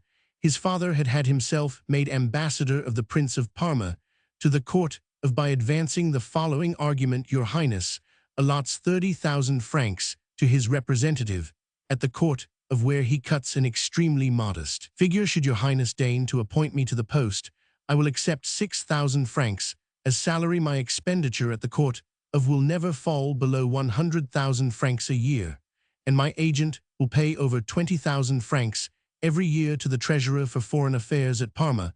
With that sum they can attach to me whatever secretary of embassy they choose, and I shall show no curiosity to inquire into diplomatic secrets. If there are any, my object is to shed luster on my house, which is still a new one, and to give it the distinction of having filled one of the great public offices. The present Duca, this ambassador's son and heir, had made the stupid mistake of coming out as a semi-liberal, and for the last 2 years had been in despair. In Napoleon's time, he had lost 2 or 3 millions owing to his obstinacy in remaining abroad, and even now, after the re-establishment of order in Europe, he had not managed to secure a certain grand cordon, which adorned the portrait of his father. The want of this cordon was killing him by inches. At the degree of intimacy which in Italy follows love, there was no longer any obstacle in the nature of vanity between the lovers. It was therefore with the most perfect simplicity that Mosca said to the woman he adored, I have 2 or 3 plans of conduct to offer you, all pretty well thought out. I have been thinking of nothing else for the last 3 months. First, I hand in my resignation, and we retire to a quiet life at Milan or Florence or Naples or wherever you please. We have an income of 15,000 francs, apart from the prince's generosity, which will continue for some time, more or less. Secondly, you condescend to come to the place in which I have some authority. You buy a property, Sacca, for example, a charming house in the middle of a forest, commanding the valley of the Po. You can have the contract signed within a week from now. The prince then attaches you to his court. But here I can see an immense objection. You will be well received at court. No one would think of refusing with me there. Besides, the princess imagines she is unhappy, and I have recently rendered her certain services with an eye to your future. But I must remind you of one paramount objection. The prince is a bigoted churchman, and as you already know, ill luck will have it that I am a married man, from which will arise a million minor unpleasantnesses. You are a widow. It is a fine title, which would have to be exchanged for another, and this brings me to my third proposal. The Duca Sanseverina. One might find a new husband who would not be a nuisance, but first of all, he would have to be considerably advanced in years, for why should you deny me the hope of some day succeeding him? Very well, I have made this curious arrangement with the Duca. Sanseverina taxis, who, of course, does not know the name of his future duchessa. He knows only that she will make him an ambassador, and will procure him the grand cordon which his father had, and the lack of which makes him the most unhappy of mortals. Apart from this, the Duca is by no means an absolute idiot. He gets his clothes and wigs from Paris. He is not in the least the sort of man who would do anything deliberately mean. He seriously believes that honor consists in his having a cordon, and he is ashamed of his riches. He came to me a year ago, proposing to found a hospital in order to get this cordon. I laughed at him then, but he did not by any means laugh at me when I made him a proposal of marriage. My first condition was, you can understand, that he must never set foot again in Parma. But do you know that what you are proposing is highly immoral, said the Contessa. No more immoral than everything else that is done at our court, and a score of others. Absolute power has this advantage, that it sanctifies everything in the eyes of the public. What harm can there be in a thing that nobody notices? Our policy for the next 20 years is going to consist in fear of the Jacobins, and such fear, too. Every year we shall fancy ourselves on the eve of 93. You will hear, I hope, the fine speeches I make on the subject at my receptions. They are beautiful. Everything that can in any way reduce this fear will be supremely moral in the eyes of the nobles and the bigots. And you see, at Parma, everyone who is not either a noble or a bigot is in prison, or is packing up to go there. You may be quite sure that this marriage will not be thought odd among us, until the day on which I am disgraced. This arrangement involves no dishonesty towards anyone. That is the essential thing. It seems to me the prince on whose favor we are trading has placed only one condition on his consent, which is that the future duchessa shall be of noble birth. Last year my office, all told, brought me in 107,000 francs. My total income would therefore be 122,000. I invested 20,000 at Lyon. Very well, choose for yourself. Either a life of luxury, based on our having 122,000 francs to spend, which at Parma go as far as at least 400,000 at Milan, but with this marriage, which will give you the name of a passable man on whom you will never set eyes after you leave the altar, or else the simple middle-class existence on 15,000 francs at Florence or Naples. For I am of your opinion, you have been too much admired at Milan. We should be persecuted here by envy, which might perhaps succeed in souring our tempers. Our grand life at Parma will, I hope, have some touches of novelty, even in your eyes, which have seen the court of Prince Eugene. You would be wise to try it before shutting the door on it, for ever do not think that I am seeking to influence your opinion. As for me, my mind is quite made up. I would rather live on a fourth floor with you than continue that grand life by myself. Imagine. The possibility of this strange marriage was debated by the loving couple every day. The Contessa saw the Duca Sanseverina taxis at the Scala ball and thought him highly presentable. In one of their final conversations, Mosca summed up his proposals in the following words: we must take some decisive action if we wish to spend the rest of our lives in an enjoyable fashion, and not grow old before our time. The prince has given his approval. Sanseverina is a person who might easily be worse. He possesses the finest palazzo in Parma and a boundless fortune. He is 68 and has an insane passion for the grand cordon. But there is one great stain on his character. He once paid 10,000 francs for a bust of Napoleon by Canova. His second sin, which will be the death of him if you do not come to his rescue, is that he lent 25 Napoleons to Ferrante Palla, a lunatic of our country, but also something of a genius, whom we have since sentenced to death. Fortunately, in his absence, this Ferrante has written a couple of 100 lines in his time, which are like nothing in the world. I will repeat them to you. They are as fine as Dante. The prince then sends Sanseverina to the court if he marries you on the day of his departure. And in the second year of his stay abroad, which he calls an embassy, he receives the grand cordon of the without, which he cannot live. You will have in him a brother who will give you no trouble at all. He signs all the papers I require in advance, and besides, you will see nothing of him, or as little as you choose. He asks for nothing better than never to show his face at Parma, where his grandfather, the tax-gatherer, and his own profession of liberalism stand in his way. Rassi, our hangman, makes out that the Duca was a secret subscriber to the Constitutional through Ferrante Palla, the poet, and this slander was for a long time a serious obstacle in the way of the prince's consent. Why should the historian who follows faithfully all the most trivial details of the story that has been told him be held responsible?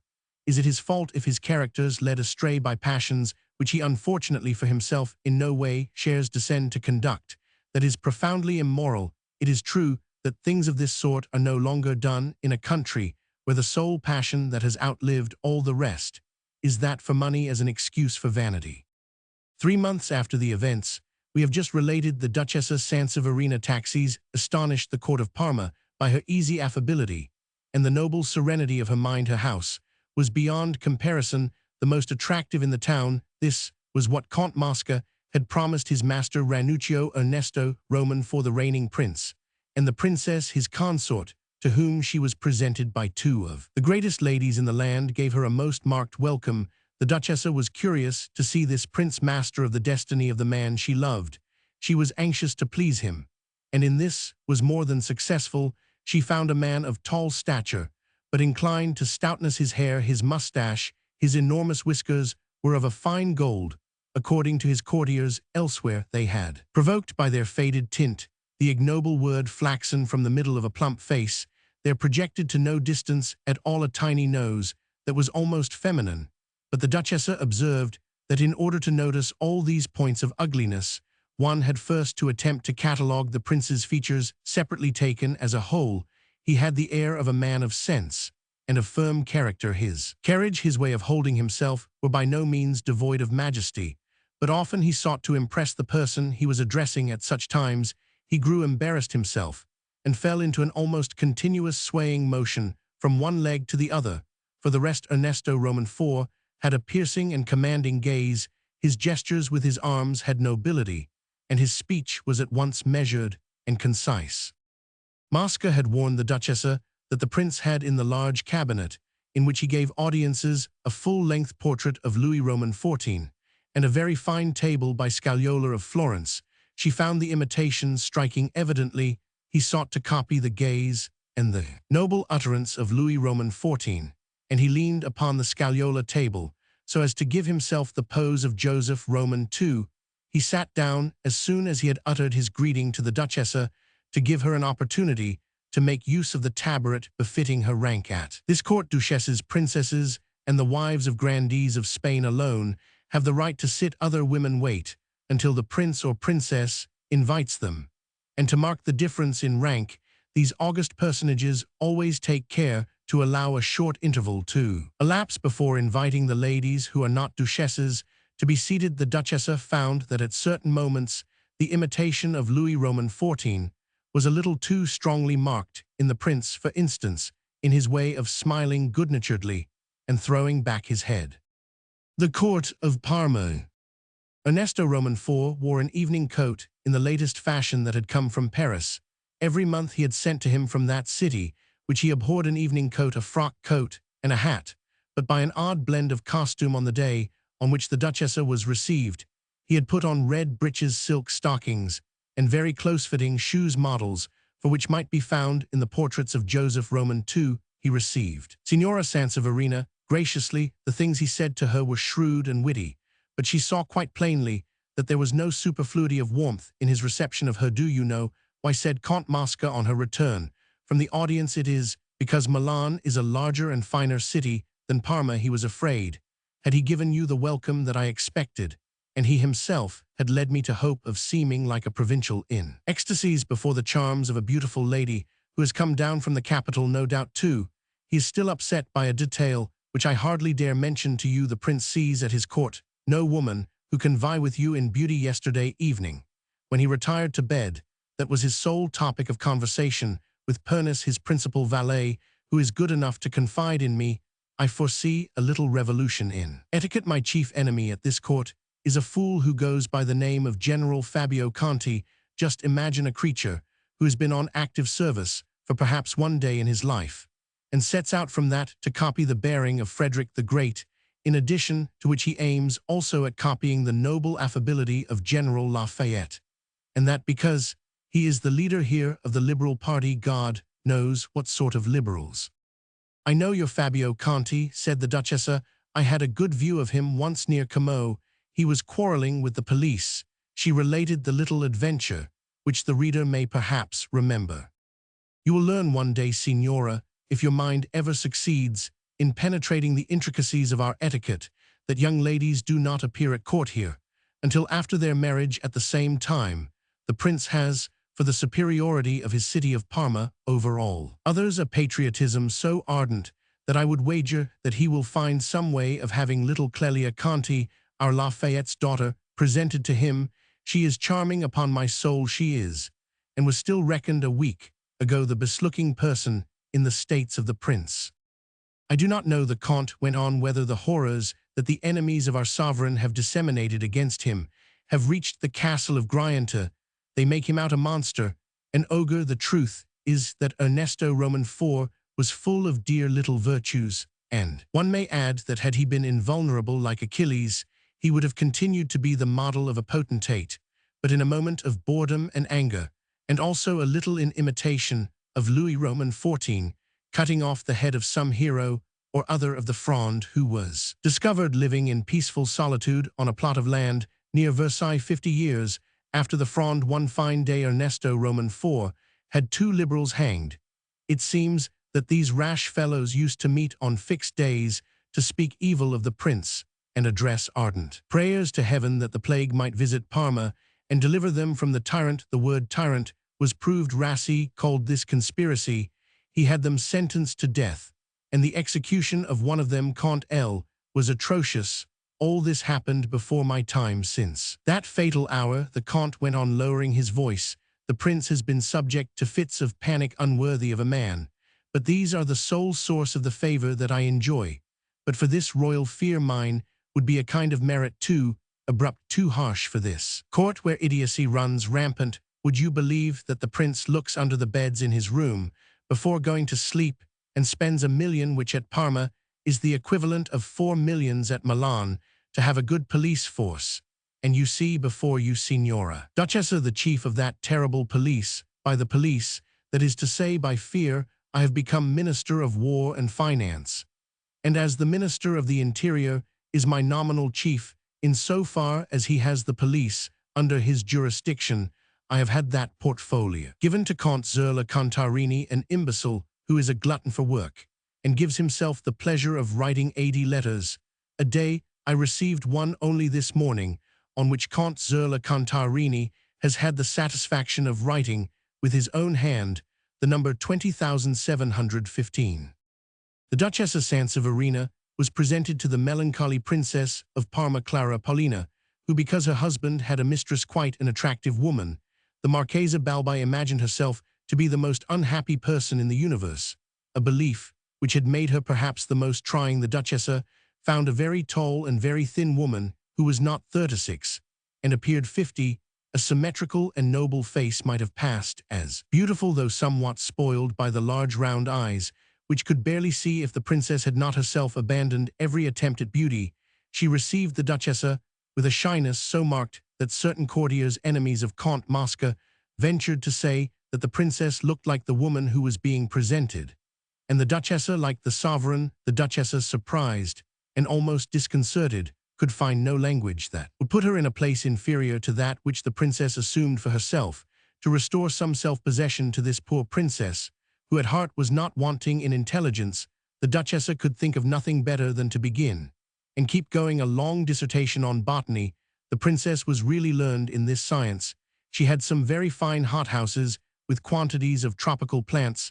The Duchessa, while seeking simply for a way out of a difficult position, made a lifelong conquest of Princess Clara Paulina, who, from the shy and speechless creature that she had been at the beginning of the audience, found herself towards the end so much at her ease that, in defiance of all the rules of etiquette, this first audience lasted for no less than 1 hour and a quarter. Next day, the Duchessa sent out to purchase some exotic plants and posed as a great lover of botany.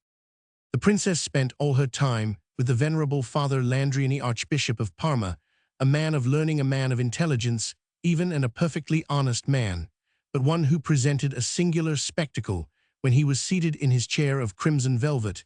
It was the privilege of his office, opposite the armchair of the princess, surrounded by her maids of honor and her 2 ladies of company. The old prelate, with his flowing white locks, was even more timid. Was such a thing possible than the princess? They saw one another every day, and every audience began with a silence that lasted fully a quarter of an hour. To such a state had they come that the Contessa Alvisi, one of the ladies of company, had become a sort of favorite, because she possessed the art of encouraging them to talk, and so breaking the silence. To end the series of presentations, the Duchessa was admitted to the presence of HSH, the Crown Prince, a personage of taller stature than his father and more timid than his mother. He was learned in mineralogy, and was 16 years old. He blushed excessively on seeing the Duchessa come in, and was so put off his balance that he could not think of a word to say to that beautiful lady. He was a fine-looking young man, and spent his life in the woods hammer in hand at the moment when the Duchessa rose to bring this silent audience to an end. "My God, Signora, how pretty you are!" exclaimed the Crown Prince, a remark which was not considered to be in too bad taste by the lady presented. The Marchesa Balbi, a young woman of 25, might still have passed for the most perfect type of leggiadria Italiana 2 or 3 years before the arrival of the Duchessa Sanseverina at Parma. As it was, she had still the finest eyes in the world, and the most charming airs, but viewed close at hand, her skin was netted with countless fine little wrinkles, which made the Marchesa look like a young grandmother seen from a certain distance. In the theatre, for instance, in her box, she was still beauty, and the people in the pit thought that the prince showed excellent taste. He spent every evening with the Marchesa Balbi, but often without opening his lips, and the boredom she saw on the prince's face had made this poor woman decline into an extraordinary thinness. She laid claim to an unlimited subtlety, and was always smiling a bitter smile. She had the prettiest teeth in the world, and in season and out, having little or no sense, would attempt by an ironical smile to give some hidden meaning to her words. Count Mosca said that it was these continual smiles, while inwardly she was yawning, that gave her all her wrinkles.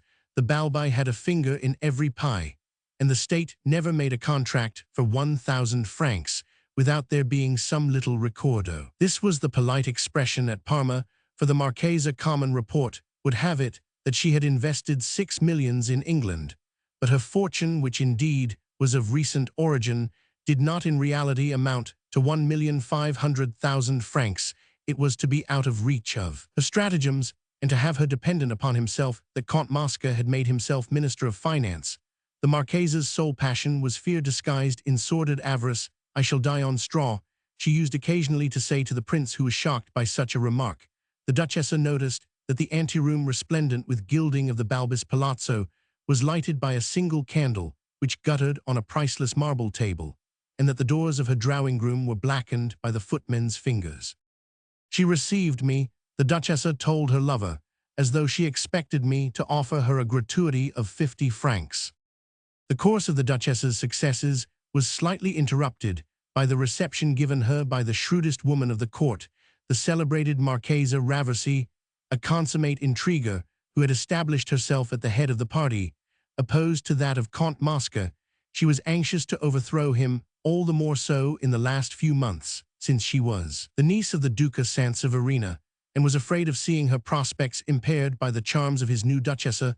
The Raversi is by no means a woman to be ignored," the Count told his mistress. "I regard her as so far capable of sticking at nothing that I separated from my wife solely because she insisted on taking as her lover Cavaliere Bentivoglio, friend of the Raversi.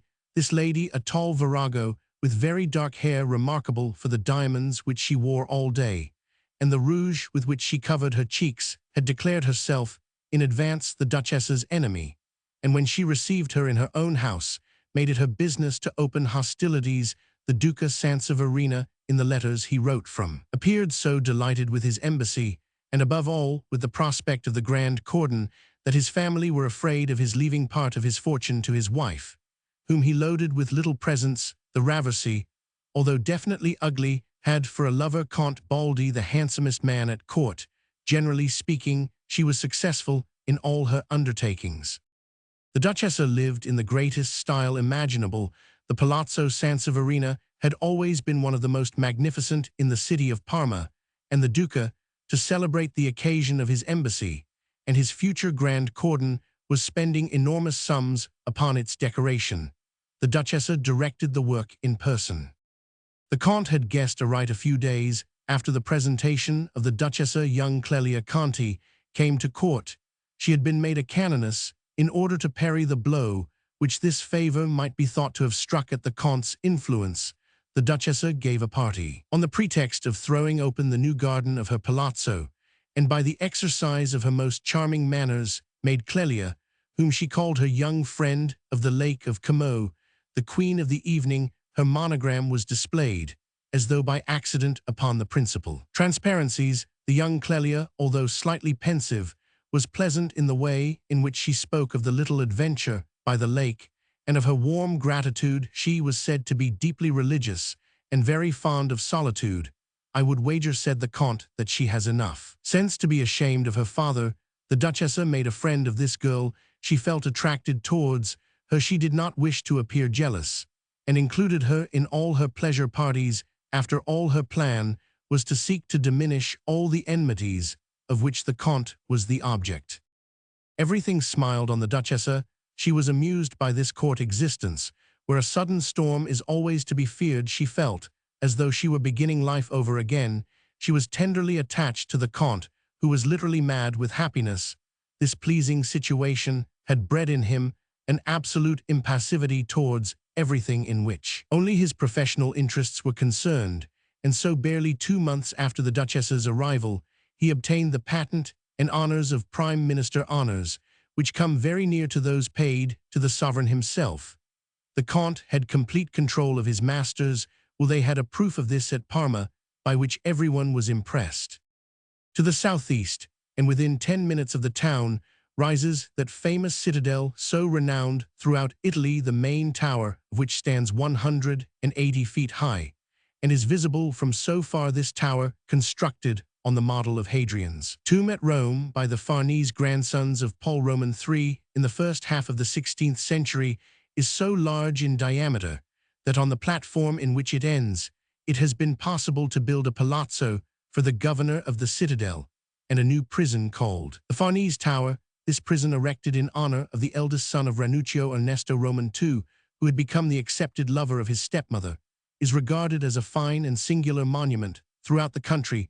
The Duchessa was curious to see it on the day of her visit. The heat was overpowering in Parma, and up there in that lofty position she found fresh air, which so delighted her that she stayed for several hours.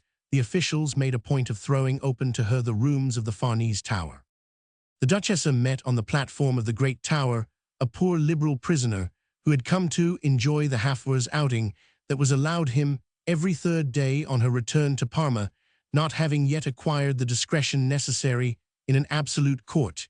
She spoke of this man, who had told her the whole history of his life. The Marchesa Raversi's party seized hold of these utterances of the Duchessa, and repeated them broadcast, greatly hoping that they would shock the prince. Indeed, Ernesto Roman IV was in the habit of repeating that the essential thing was to impress the imagination. Perpetual is a big word, he used to say, and more terrible in Italy than elsewhere. Accordingly, never in his life had he granted a pardon. A week after her visit to the fortress, the Duchessa received a letter commuting a sentence signed by the prince and by his minister, with a blank left for the name. The prisoner, whose name she chose to write in this space, would obtain the restoration of his property with permission to spend the rest of his days in America.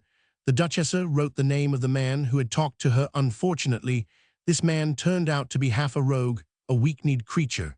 It was on the strength of his confessions that the famous Ferrante Palla had been sentenced to death. The unprecedented nature of this pardon set the seal upon Signora Sanseverina's position. Count Mosca was wild with delight.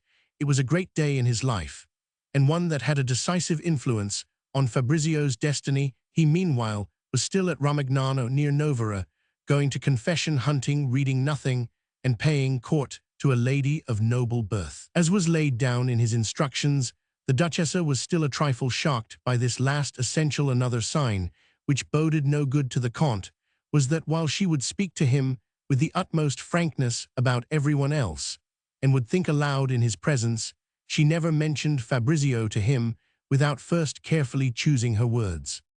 "If you like," the Comte said to her one day, "I will write to that charming brother you have on the Lake of Como, and I will soon force that Marchese del Dongo, if I and my friends in a certain quarter apply a little pressure to ask for the pardon of your dear Fabrizio, if it be true, as I have not the least doubt, that it is that Fabrizio is somewhat superior to the young fellows who ride their English thoroughbreds about the streets of Milan. What a life at 18, to be doing nothing with no prospect of ever having anything to do. If heaven had endowed him with a real passion for anything in the world, were it only for angling, I should respect it. But what is he to do at Milan? Even after he has obtained his pardon, he will get on a horse, which he will have had sent to him from England at a certain hour of the day, at another idleness, will take him to his mistress, for whom he will care less than he will for his horse. But if you say the word, I will try to procure this sort of life for your nephew. I should like him to be an officer, said the Duchess. Would you recommend a sovereign to entrust a post, which at a given date may be of some importance to a young man who in the first place is liable to enthusiasm, and secondly has shewn enthusiasm for Napoleon to the extent of going to join him at Waterloo? Just think where we should all be if Napoleon had won at Waterloo.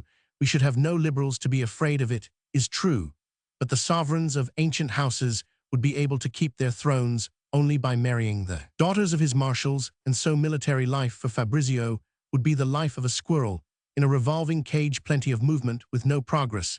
He would have the annoyance of seeing himself cut out by all sorts of plebeian devotion, the essential quality in a young man of the present day, that is to say for the next 50 years, perhaps so long as we remain in a state of fear and religion has not been re-established, is not to be liable to enthusiasm and not to show any spirit.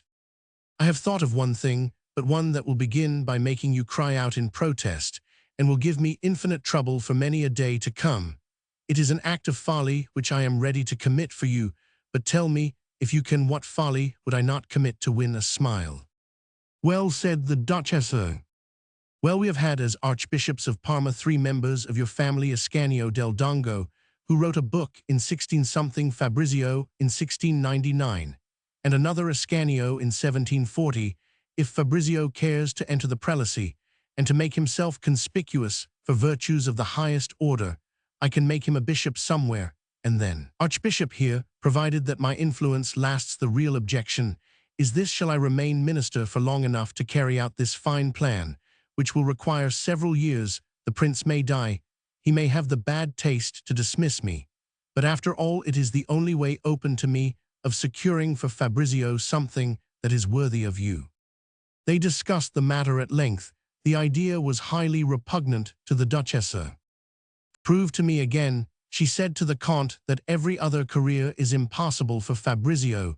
The Comte proved it. You regret, he added, the brilliant uniform, but as to that, I do not know what to do. After a month in which the Duchess had asked to be allowed to think things over, she yielded with a sigh to the sage views of the minister.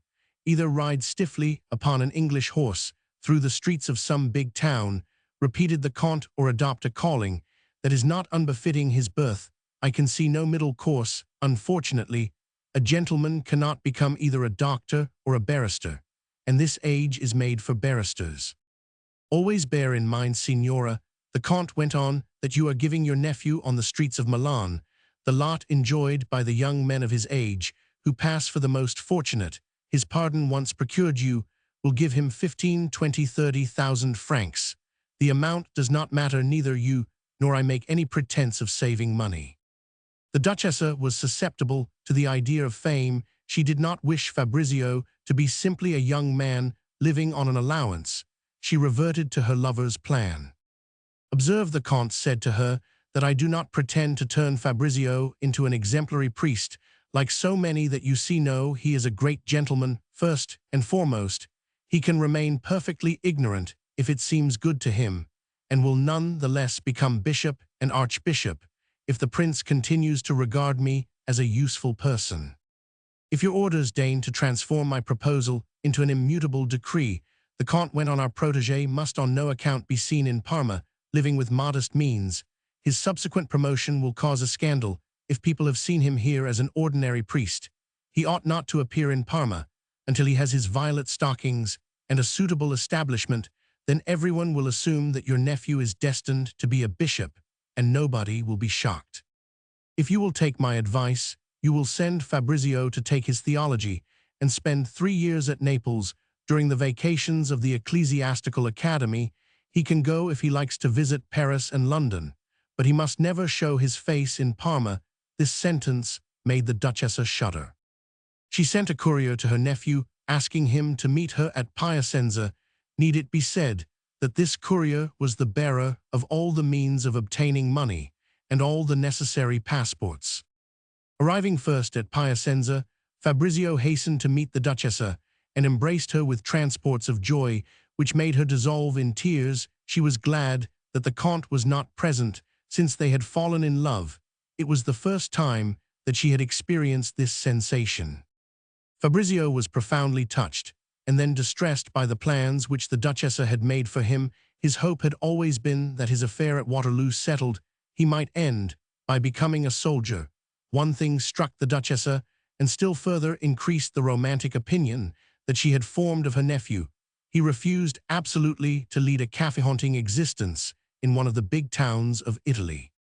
"Can't you see yourself on the Corso of Florence or Naples?"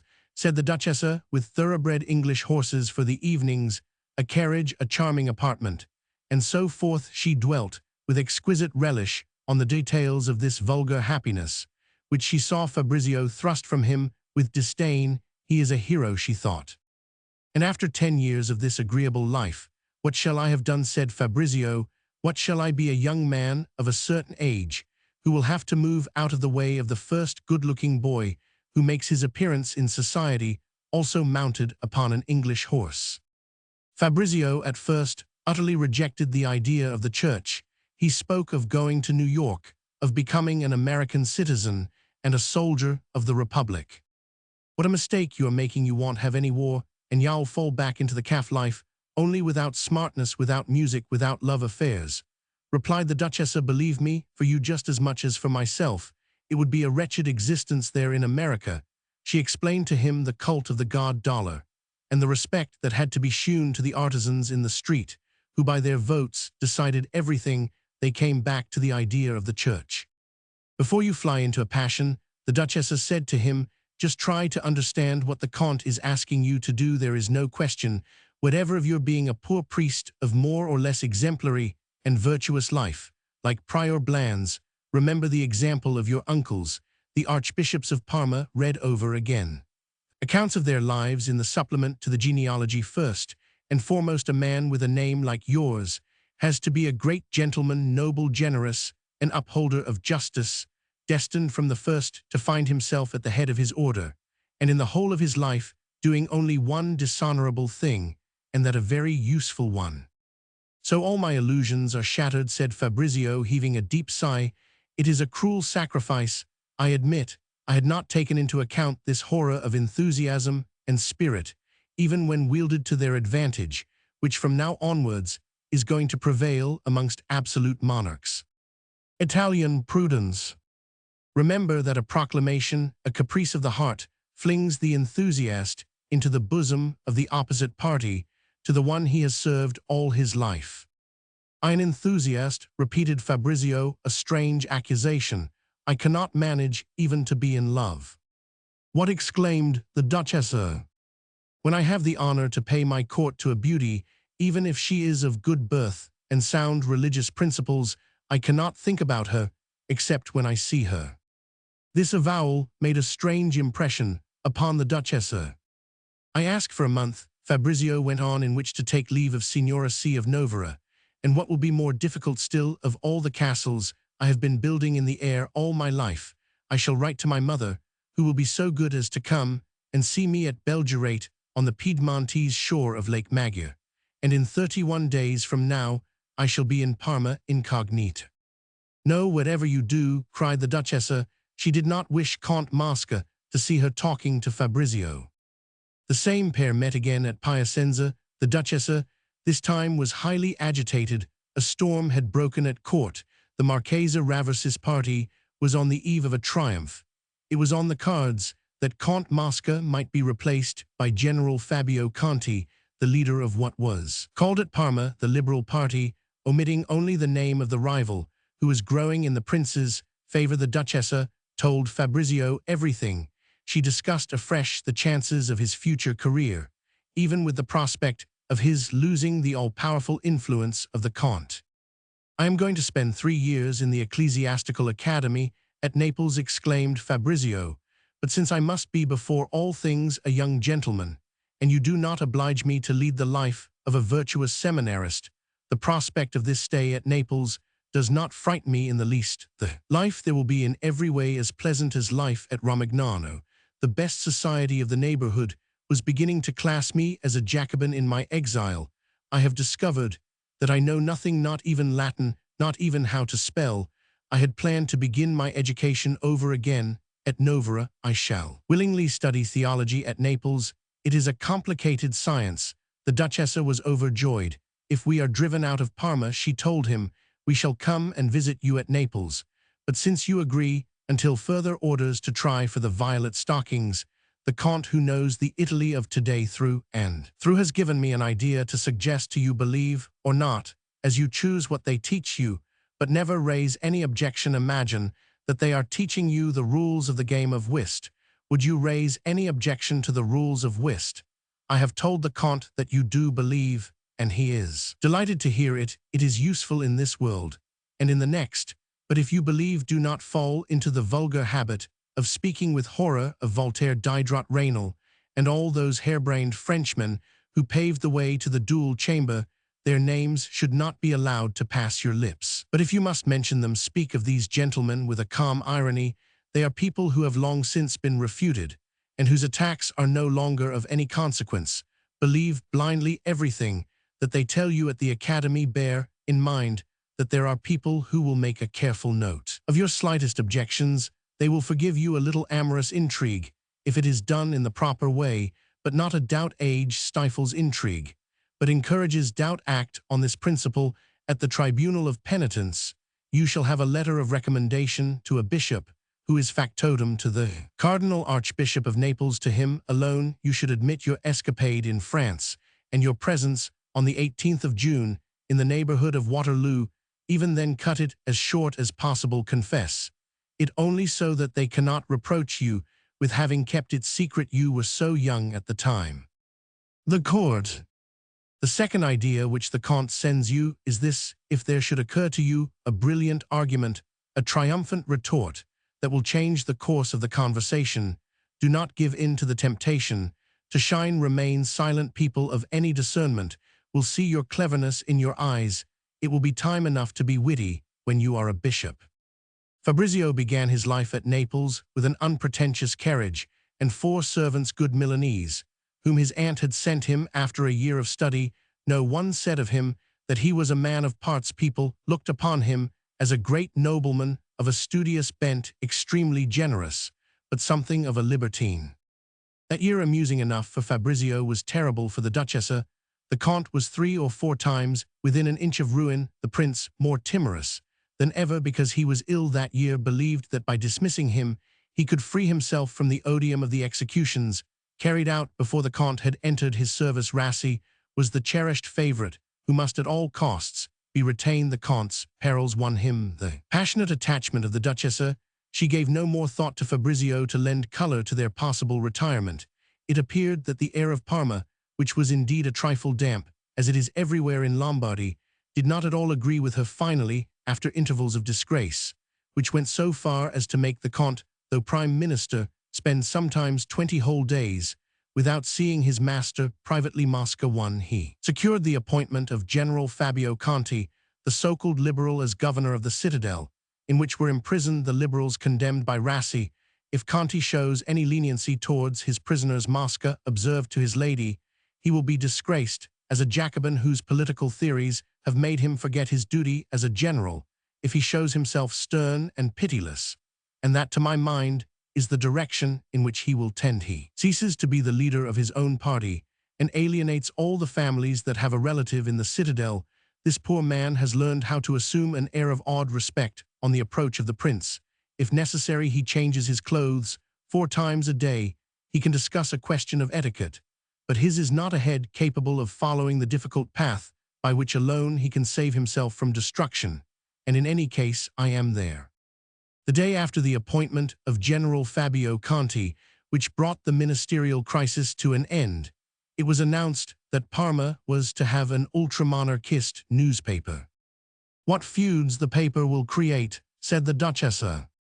This paper, the idea of which is perhaps my masterpiece, replied the Count with a smile. I shall gradually and quite against my will allow to pass into the hands of the ultra-rabid section. I have attached some good salaries to the editorial posts. People are coming from all quarters to beg for employment on it. The excitement will help us through the next month or two, and people will forget the danger I have been in. Those seriously minded gentlemen P and D are already on the list. But this paper will be quite revoltingly absurd. I am reckoning on that, replied the Comte. The Prince will read it every morning and admire the doctrines taught by myself as its founder.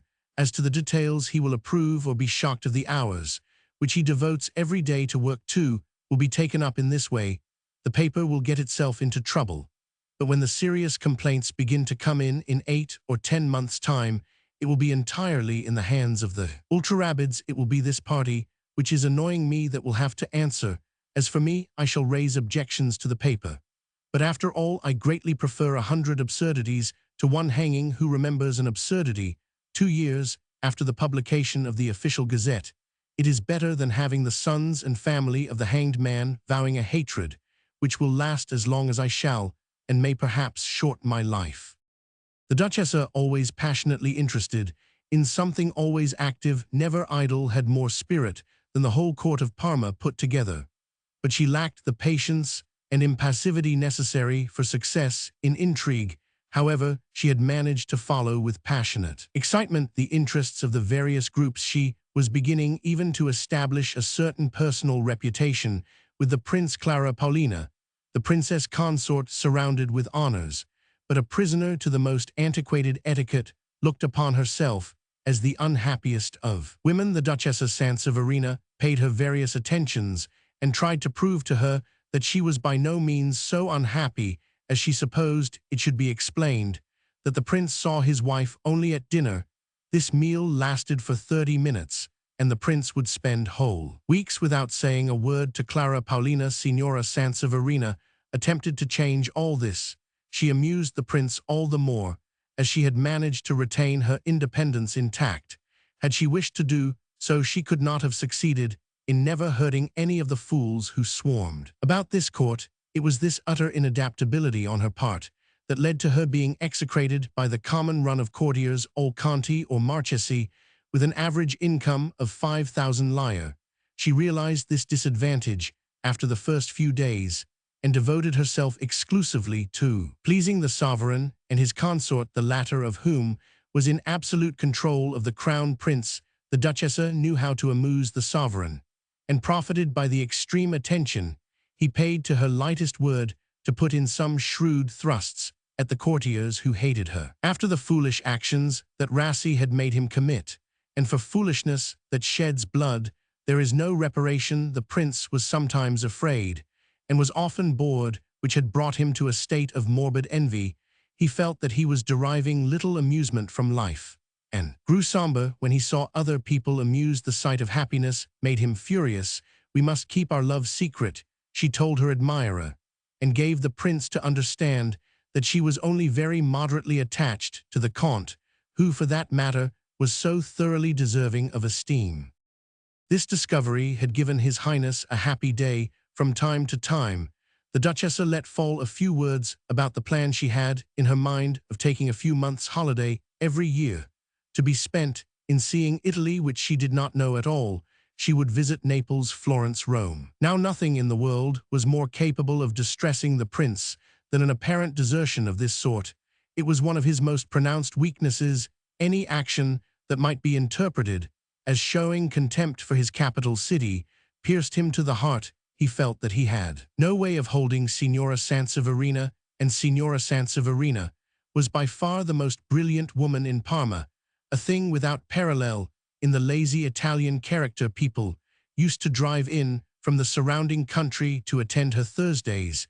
They were regular festivals almost every week. The Duchess had something new and sensational to present. The prince was dying to see one of these Thursdays for himself, but how was it to be managed? Go to the house of a private citizen? That was a thing that neither his father nor he had ever done in their lives. There came a certain Thursday of cold wind and rain all through the evening. The prince heard carriages rattling over the pavement of the piazza outside the palace on their way to Signora Sanseverina's. He moved petulantly in his chair, other people were amusing themselves, and he their sovereign prince, their absolute master, who ought to find more amusement than anyone in the world. He was tasting the fruit of boredom. He rang for his aide-de-camp. He was obliged to wait until a dozen trustworthy men had been posted in the street that led from the royal palace to the Palazzo Sanseverina. Finally, after an hour that seemed to the prince an age, during which he had been minded a score of times to brave the assassin's daggers and to go boldly out without any precaution, he appeared in the first of Signora Sanseverina's drawing-rooms. A thunderbolt might have fallen upon the carpet, and not produced so much surprise in the twinkling of an eye. And as the prince advanced through them, these gay and noisy rooms were hushed to a stupefied silence, every eye fixed on the prince was strained with attention. The courtiers appeared disconcerted. The Duchess alone showed no sign of surprise. When finally her guests had recovered sufficient strength to speak, the great preoccupation of all present was to decide the important question: had the Duchess been warned of this visit, or had she, like everyone else, been taken by surprise? The prince was amused, and the reader may now judge of the utterly impulsive character of the Duchess, and of the boundless power which vague ideas of departure, adroitly disseminated, had enabled her to assume. As she went to the door with the prince, who was making her the prettiest speeches, an odd idea came to her, which she ventured to put into words quite simply, and as though it were the most natural thing in the world. If your Serene Highness would address to the princess 3 or 4 of these charming utterances, which he lavishes on me, he could be far more certain of giving me pleasure than by telling me that I am pretty. I mean that I would not for anything in the world have the princess look with an unfriendly eye on the signal mark of his favor, with which his highness has honored me this evening. The prince looked fixedly at her and replied in a dry tone, "I was under the impression that I was my own master and could go where I pleased." The Duchess blushed. "I wished only," she explained, instantly recovering herself, "not to expose his highness to the risk of a bootless errand, for this Thursday will be the last. I am going for a few days to Bologna or Florence." When she reappeared in the rooms, everyone imagined her to be at the height of favor, whereas she had just taken a risk, upon which in the memory of man no one had ever ventured. She made a sign to the Comte, who rose from the vestibule and followed her into a little room that was lighted but empty.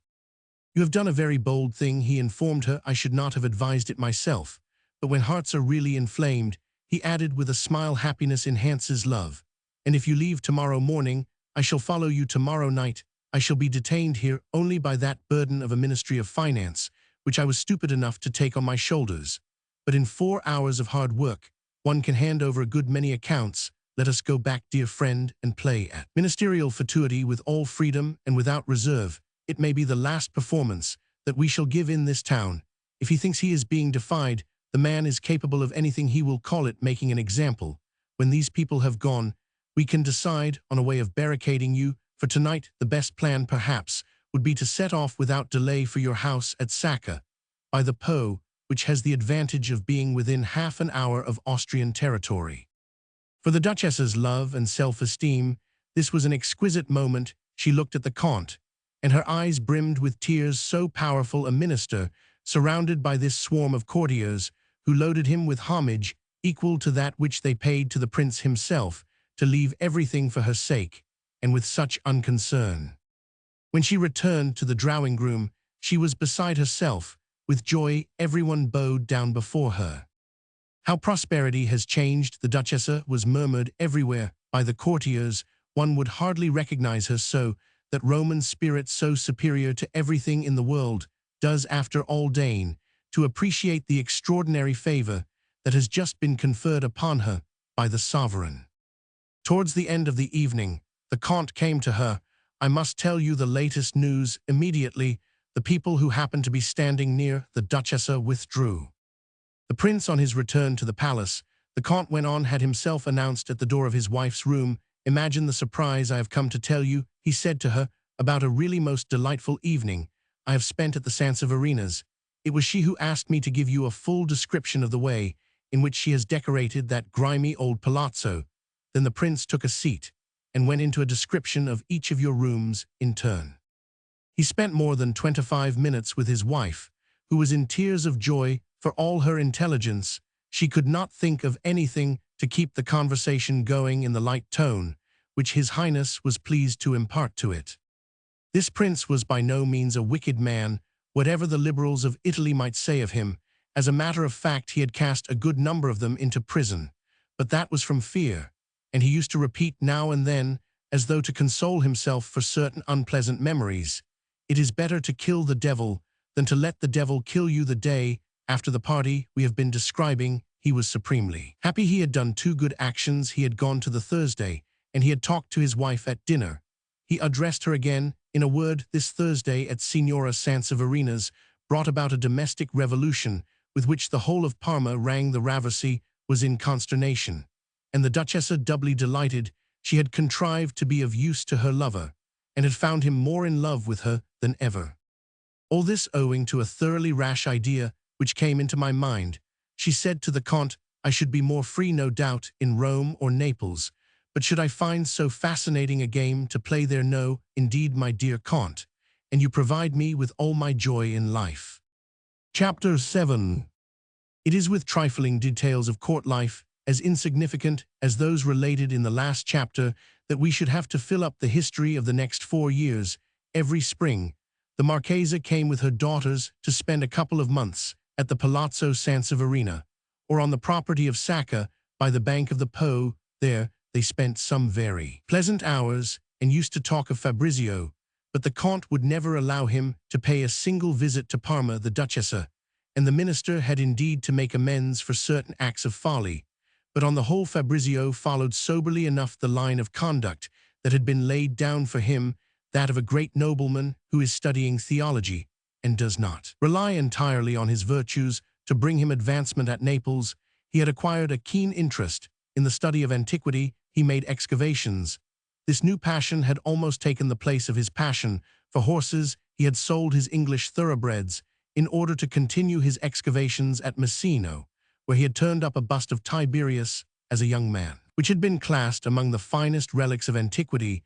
The discovery of this bust was almost the keenest pleasure that had come to him at Naples. He had too lofty a nature to seek to copy the other young men he saw, to wish, for example, to play with any degree of seriousness the part of lover. Of course, he never lacked mistresses, but these were of no consequence to him, and in spite of his years, one might say of him that he still knew nothing of love. He was all the more loved on that account.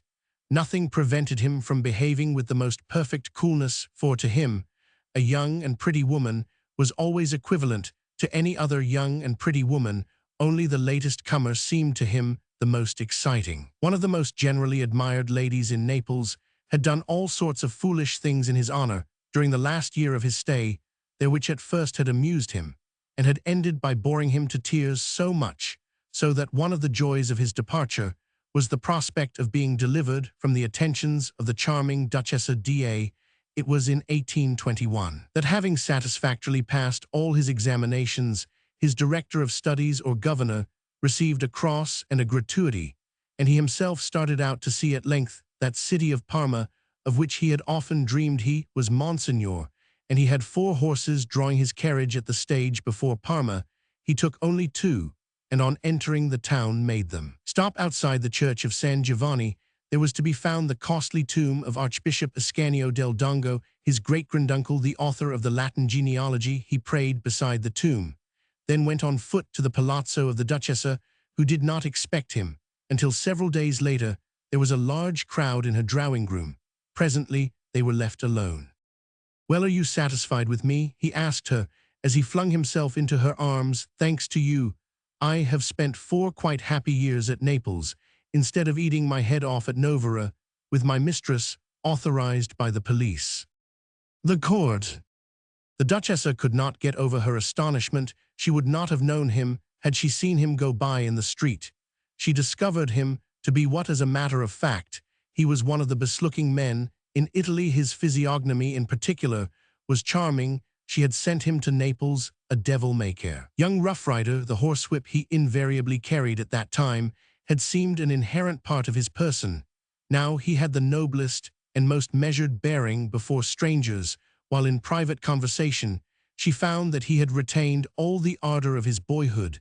This was a diamond that had lost nothing by being polished. Fabrizio had not been in the room an hour when Count Mosca appeared. He arrived a little too soon. The young man spoke to him with so apt a choice of terms of the cross of Parma that had been conferred on his governor, and expressed his lively gratitude for certain other benefits of which he did not venture to speak in so open a fashion, with so perfect a restraint, that at the first glance the minister formed an excellent impression of him. This nephew, he murmured to the Duchessa, is made to adorn all the exalted posts to which you will raise him in due course. So far all had gone wonderfully well, but when the minister, thoroughly satisfied with Fabrizio, and paying attention so far only to his actions and gestures, turned to the Duchessa, he noticed a curious look in her eyes. This young man is making a strange impression here, he said to himself. This reflection was bitter. The Count had reached the 50s, a cruel word, of which perhaps only a man desperately in love can feel the full force. He was a thoroughly good man, thoroughly deserving to be loved apart from his severities as a minister. But in his eyes, that cruel word 50s threw a dark cloud over his whole life, and might well have made him cruel on his own account. In the 5 years since he had persuaded the Duchessa to settle at Parma, she had often aroused his jealousy, especially at first, but never had she given him any real grounds for complaint. He believed, indeed, and rightly, that it was with the object of making herself more certain of his heart that the Duchessa had had recourse to those apparent bestowals of her favor upon various young beaux of the court. He was sure, for instance, that she had rejected the offers of the prince, who indeed, on that occasion, had made a significant utterance. "But if I were to accept your highness' offer," the Duchessa had said to him with a smile, "how should I ever dare to look the Count in the face afterwards?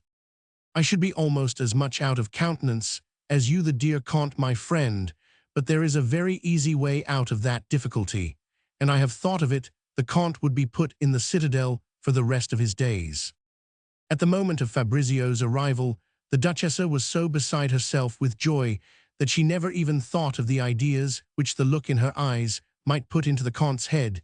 The effect was profound, and the suspicions it aroused irremediable. Fabrizio was received by the prince 2 hours after his arrival.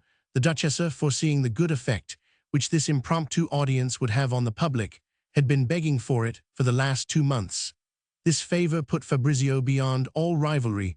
From the first, the pretext for it had been that he would only be passing through Parma on his way to visit his mother in Piedmont at the moment when a charming little note from the Duchessa arrived to inform the prince that Fabrizio awaited his orders. The prince was feeling bored. "I shall see," he said to himself, "a saintly little simpleton, a mean or a sly face."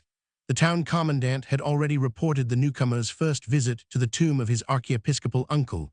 The prince saw enter the room a tall young man whom, but for his violet stockings, he would have taken for some young officer. This little surprise dispelled his boredom. "Here is a fellow," he said to himself, "for whom they will be asking me heaven knows what favors, everything that I have to bestow. He is just come. He probably feels nervous. I shall give him a little dose of Jacobin politics. We shall see how he replies." A first audience. After the first gracious words on the prince's part, "Well, Monseigneur," he said to Fabrizio, "and the people of Naples, are they happy? Is the king loved?" "Serene Highness," Fabrizio replied without a moment's hesitation, "I used to admire, when they passed me in the street, the excellent bearing of the troops of the various regiments of His Majesty. The king, the better classes, are respectful towards their masters as they ought to be, but I must confess that all my life I have never allowed the lower orders to speak to me about anything but the work for which I am paying them." "Plague," said the prince, "what a slyboots! This is a well-trained bird. I recognize the Sanseverina touch." Becoming interested, the prince employed great skill in leading Fabrizio on to discuss this scabrous topic. The young man, animated by the danger he was in, was so fortunate as to hit upon some admirable rejoinders. "It is almost insolence to boast of one's love for one's king," he said. "It is blind obedience that one owes to him at the sight of so much prudence." The prince almost lost his temper. "Here, it seems, is a man of parts come among us from Naples, and I don't like that breed. A man of parts may follow the highest principles and even be quite sincere, all the same on one side or the other, he is always first cousin to Voltaire and Rousseau. This prince felt himself almost defied by such correctness of manner and such unassailable rejoinders coming from a youth fresh from college. What he had expected never occurred in an instant. He assumed a tone of good fellowship, and reverting in a few words to the basic principles of society and government, repeated adapting them to the matter in hand certain phrases of Fenelon, which he had been made to learn by heart in his boyhood for use in public audiences. "These principles surprise you, young man," he said to Fabrizio. He had called him Monseigneur at the beginning of the audience, and intended to give him his Monseigneur again in dismissing him, but in the course of the conversation he felt it to be more adroit, better suited to moving turns of speech, to address him in an informal and friendly style. "These principles surprise you, young man. I admit that they bear little resemblance to the bread and butter absolutism." This was the expression in use, which you can read every day in my official newspaper. But great heavens, what is the good of my quoting that to you, those writers in my newspaper, must be quite unknown to you? I beg your serene highness pardon. Not only do I read the Parma newspaper, which seems to me to be very well written, but I hold moreover with it that everything that has been done since the death of Louis Roman XIV in 1715 has been at once criminal and foolish. Man's chief interest in life is his own salvation. There can be no two ways of looking at it, and that is a happiness that lasts for eternity. The words liberty, justice, the good of the greatest number, are infamous and criminal. They form in people's minds the habits of discussion and want of confidence. A chamber of deputies votes no confidence in. These people call the ministry. This fatal habit of want of confidence, once contracted human weakness, applies it to everything. Man loses confidence in the Bible, the orders of the church tradition, and everything else. From that moment, he is lost even upon the assumption, which is abominably false and criminal, even to suggest that this want of confidence in the authority of the princes by God established were to secure one's happiness during the 20 or 30 years of life, which any of us may expect to enjoy. What is half a century or a whole century, even compared with an eternity of torment, and so on. One could see from the way in which Fabrizio spoke that he was seeking to arrange his ideas so that they should be grasped as quickly as possible by his listener. It was clear that he was not simply repeating a lesson. Presently the prince lost interest in his contest with this young man, whose simple and serious manner had begun to irritate him. "Goodbye, Monseigneur," he said to him abruptly. "I can see that they provide an excellent education at the Ecclesiastical Academy of Naples, and it is quite simple when these good precepts fall upon so distinguished a mind. One secures brilliant results. Goodbye," and he turned his back on him. "I have quite failed to please this animal," thought Fabrizio. "And now it remains to be seen," said the prince as soon as he was once more alone, "whether this fine young man is capable of passion for anything. In that case, he would be complete. Could anyone repeat with more spirit the lessons he has learned from his aunt? I felt I could hear her speaking. Should we have a revolution here, it would be she that would edit the Monitor, as the Sanfelice did at Naples. But the Sanfelice, in spite of her 25 summers and her beauty, got a bit of a hanging. All the same, a warning to women with brains in supposing Fabrizio to be his aunt's pupil. The prince was mistaken. People with brains who are born on the throne or at the foot of it soon lose all fineness of touch. They proscribe in their immediate circle freedom of conversation, which seems to them coarseness. They refuse to look at anything but masks and pretend to judge the beauty of complexions. The amusing part of it is that they imagine their touch to be of the finest. In this case, for instance, Fabrizio believed practically everything that we have heard him say. It is true that he did not think twice. In a month of these great principles, he had keen appetites, he had brains, but he had faith. The desire for liberty, the fashion and cult of the greatest good of the greatest number, after which the 19th century has run mad, were nothing in his eyes, but a heresy which, like other heresies, would pass away, though not until it had destroyed many souls, as the plague, while it reigns unchecked in a country, destroys many bodies. And in spite of all this, Fabrizio read the French newspapers with keen enjoyment, even taking rash steps to procure them. Fabrizio, having returned quite flustered from his audience at the palace, and having told his aunt of the various attacks launched at him by the prince. You ought, she told him, to go at once to see Father Landriani, our excellent archbishop. Go there on foot, climb the staircase quietly, make as little noise as possible in the anterooms. If you are kept waiting, so much the better, 1,000 times better. In a word, be apostolic. I understand, said Fabrizio. Our man is a Tartuffe. Not the least bit in the world. He is virtue incarnate. Even after the way he behaved, said Fabrizio in some bewilderment, when Count Palanza was executed. The archbishop. Yes, my friend, after the way he behaved. The father of our archbishop was a clerk in the Ministry of Finance, a man of humble position, and that explains everything. Monsignor Landriani is a man of keen, extensive, and deep intelligence. He is sincere, he loves virtue. I am convinced that if an Emperor Decius were to reappear in the world, he would undergo martyrdom like Polyeuctus in the opera they played last week. So much for the good side of the medal. Now for the reverse. As soon as he enters the sovereign's or even the prime minister's presence, he is dazzled by the sight of such greatness. He becomes confused. He begins to blush. It is physically impossible for him to say no. This accounts for the things he has done, things which have won him that cruel reputation throughout Italy. But what is not generally known is that when public opinion had succeeded in enlightening him as to the trial of Count Palanza, he set himself the penance of living upon bread and water for 13 weeks, the same number of weeks as there are letters in the name David Palanza. We have at this court a rascal of infinite cleverness, named Rassi, a chief justice or fiscal general, who at the time of Count Palanza's death cast a spell over Father Landriani during his 13 weeks' penance. Count Mosca, from pity and also a little out of malice, used to ask him to dinner once and even twice a week. The good archbishop, in deference to his host, ate like everyone else. He would have thought it rebellious and Jacobinical to make a public display of his penance for an action that had the sovereign's approval, but we knew that for each dinner at which his duty as a loyal subject had obliged him to eat like everyone else, he set himself a penance of 2 days more of bread and water. Monsignor Landriani, a man of superior intellect, a scholar of the first order, has only one weakness: he likes to be loved. Therefore grow affectionate as you look at him, and on your 3rd visit show your love for him outright. That, added to your birth, will make him adore you at once. Show no sign of surprise. If he accompanies you to the head of the staircase, assume an air of being accustomed to such manners. He is a man who was born on his knees before the nobility. For the rest, be simple, apostolic. No cleverness, no brilliance, no prompt repartee. If you do not startle him at all, he will be delighted with you. Do not forget that it must be on his own initiative that he makes you his grand vicar, the Count, and I will be surprised and even annoyed at so rapid an advancement that is essential in dealing with the sovereign.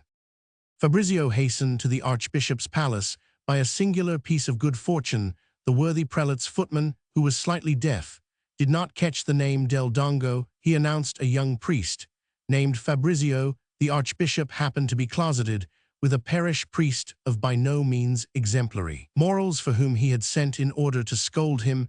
He was in the act of delivering a reprimand, a most painful thing for him, and did not wish to be distressed by it longer than was necessary. Accordingly, he kept waiting for 3/4 of an hour the great-nephew of the archbishop, Ascanio del Dongo. How are we to depict his apologies and despair when, after having conducted the priest to the farthest anteroom, and on asking as he returned the man who was waiting what he could do to serve him, he caught sight of the violet stockings and heard the name Fabrizio del Dongo, this accident seemed to our hero so fortunate that on this first visit he ventured to kiss the saintly prelate's hand in a transport of affection. He was obliged to hear the archbishop repeat in a tone of despair, "A del Dongo kept waiting in my anteroom." The old man felt obliged by way of apology to relate to him the whole story of the parish priest, his misdeeds, his replies to the charges, and so forth. Is it really possible, Fabrizio asked himself, as he made his way back to the Palazzo Sanseverina, that this is the man who hurried on the execution of that poor Count Palanza? "What is your Excellency's impression?" Count Mosca inquired with a smile, as he saw him enter the Duchess's drawing-room. The Count would not allow Fabrizio to address him as Excellency. I have fallen from the clouds. I know nothing at all about human nature. I would have wagered, had I not known his name, that man could not bear to see a chicken bleed. And you would have won your wager, replied the Count. But when he is with the prince, or merely with myself, he cannot say no. To be quite honest, in order for me to create my full effect, I have to slip the yellow riband of my grand cordon over my coat in plain evening dress. He would contradict me, and so I always put on a uniform to receive him. It is not for us to destroy the prestige of power. The French newspapers are demolishing it quite fast enough. It is doubtful whether the mania of respect will last out our time. And you, my dear nephew, will outlive respect altogether. You will be simply a fellowman. Fabrizio delighted greatly in the Count's society.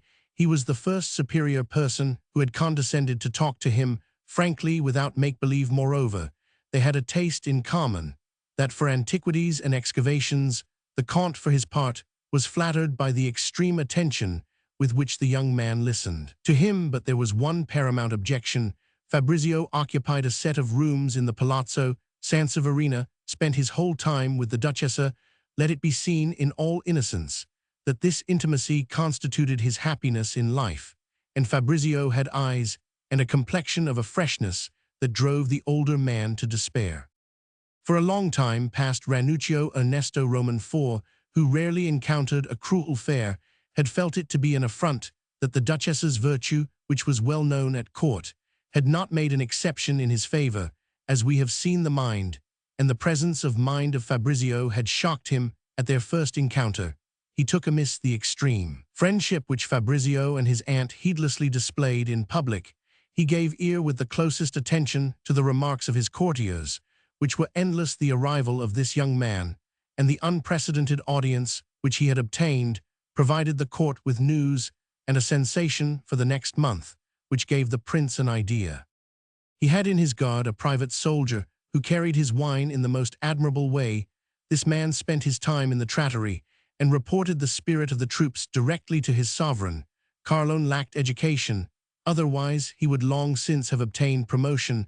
Well, his duty was to be in the palace every day when the strokes of 12 sounded on the great clock. The prince went in person a little before noon to arrange in a certain way the shutters of a mezzanino communicating with the room in which His Highness dressed. He returned to this mezzanine shortly after 12 had struck, and there found the soldier. The prince had in his pocket writing materials and a sheet of paper. He dictated to the soldier the following letter. Your Excellency has great intelligence, doubtless, and it is thanks to his profound sagacity that we see this state so well governed.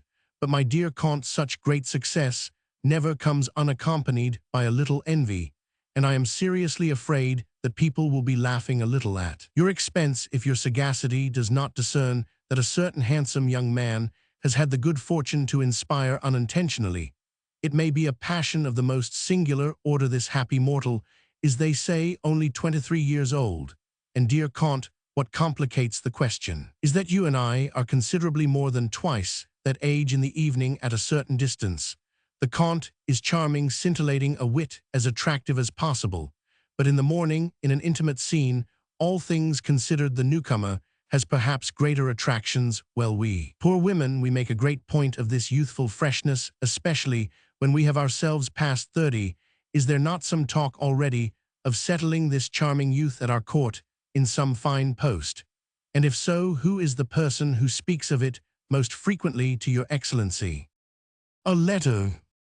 The prince took the letter and gave the soldier 2 scudi. This is in addition to your pay, he said, in a grim tone. Not a single word of this to anyone, or you will find yourself in the dampest dungeon in the citadel. The prince had in his desk a collection of envelopes bearing the addresses of most of the persons at his court, in the handwriting of this same soldier, who was understood to be illiterate, and never even wrote out his own police reports. The prince picked out the one he required. A few hours later, Count Mosca received a letter by post. The hour of its delivery had been calculated, and just as the postman, who had been seen going in with a small envelope in his hand, came out of the ministerial palace, Mosca was summoned to His Highness. Never had the favorite appeared to be in the grip of a blacker melancholy. To enjoy this at his leisure, the prince called out to him as he saw him come in. I want to amuse myself by talking casually to my friend, and not working with my minister. I have a maddening headache this evening, and all sorts of gloomy thoughts keep coming into my mind. I need hardly mention the abominable ill humor which agitated the Prime Minister Count Mosca della Rova, when at length he was permitted to take leave of his august master. Ranuccio Ernesto Roman IV was a past master in the art of torturing a heart, and it would not be unfair at this point to make the comparison of the tiger which loves to play with its victim. The Count made his coachman drive him home at a gallop. He called out, as he crossed the threshold, that not a living soul was to be allowed. Upstairs, sent word to the auditor on duty that he might take himself off. The knowledge that there was a human being within earshot was hateful to him, and hastened to shut himself up in the great picture gallery. There at length he could give full vent to his fury. There he spent an hour without lights, wandering about the room like a man out of his mind. He sought to impose silence on his heart, to concentrate all the force of his attention upon deliberating what action he ought to take. Plunged in an anguish that would have moved to pity his most implacable enemy, he said to himself, "The man I abhor is living in the Duchess's house. He spends every hour of the day with her. Ought I to try to make one of her women speak? Nothing could be more dangerous. She is so good to them. She pays them well. She is adored by them. And by whom, great God, is she not adored? The question is," he continued, raging, "ought I to let her detect the jealousy that is devouring me, or not to speak of it? If I remain silent, she will make no attempt to keep anything from me. I know Gina. She is a woman who acts always on the first impulse. Her conduct is incalculable even by herself. If she tries to plan out a course in advance, she goes all wrong invariably. When it is time for action, a new idea comes into her head, which she follows rapturously as though it were the most wonderful thing in the world, and upsets everything. If I make no mention of my suffering, nothing will be kept back from me, and I shall see all that goes on." Night thoughts. Yes, but by speaking I bring about a change of circumstances. I make her reflect. I give her fair warning of all the horrible things that may happen. Perhaps she will send him away. The Count breathed a sigh of relief. Then I shall practically have one, even allowing her to be a little out of temper. For the moment I shall soothe her. And a little ill-temper, what could be more natural? She has loved him like a son for 15 years. There lies all my hope. Like a son. But she had ceased to see him after his dash to Waterloo. Now, on his return from Naples, especially for her, he is a different man, he repeated with fury. And that man is charming. He has, apart from everything else, that simple and tender air, and that smiling eye which hold out such a promise of happiness. And those eyes, Duchessa cannot be accustomed to see eyes like those at this court. Our substitute for them is a gloomy or sardonic stare. Myself pursued everywhere by official business, governing only by my influence over a man who would like to turn me to ridicule. What a look there must often be in mine! Ah, whatever pains I may take to conceal it, it is in my eyes that age will always show my gaiety. Does it not always border upon irony? I will go farther. I must be sincere with myself. Does not my gaiety allow a glimpse to be caught, as of something quite close to it, of absolute power and irresponsibility? Do I not sometimes say to myself, especially when people irritate me, I can do what I like, and indeed go on to say what is foolish? I ought to be happier than other men, since I possess what others have not, sovereign power in 3 things out of 4. Very well, let us be just. The habit of thinking thus must affect my smile, must give me a selfish, satisfied air. And how charming his smile is! It breathes the easy happiness of extreme youth, and engenders it.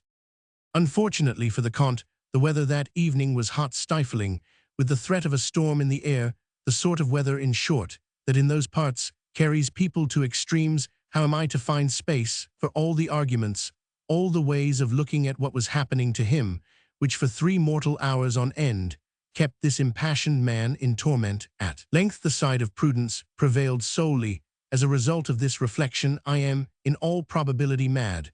When I think I am reasoning, I am not. I am simply turning about in search of a less painful position. I pass by, without seeing it, some decisive argument, since I am blinded by excessive grief. Let us obey the rule approved by every sensible man, which is called prudence. Besides, once I have uttered the fatal word jealousy, my course is traced for me forever. If, on the contrary, I say nothing today, I can speak tomorrow. I remain master of the situation. The crisis was too acute. The Comte would have gone mad. Had it continued, he was comforted for a few moments. His attention came to rest on the anonymous letter. From whose hand could it have come there? Followed then a search for possible names and a personal judgment of each, which created a diversion in the end. The Comte remembered a gleam of malice that had darted from the eyes of the sovereign when it had occurred to him to say towards the end of the audience, "Yes, dear friend, let us be agreed on this point. The pleasures and cares of the most amply rewarded ambition, even of unbounded power, are as nothing compared with the intimate happiness that is afforded by relations of affection and love. I am a man first and a prince afterwards, and when I have the good fortune to be in love, my mistress speaks to the man and not to the prince." The Comte compared that moment of malicious joy with the phrase in the letter, "It is thanks to your profound sagacity that we see this state so well governed. Those are the prince's words," he exclaimed in a courtier.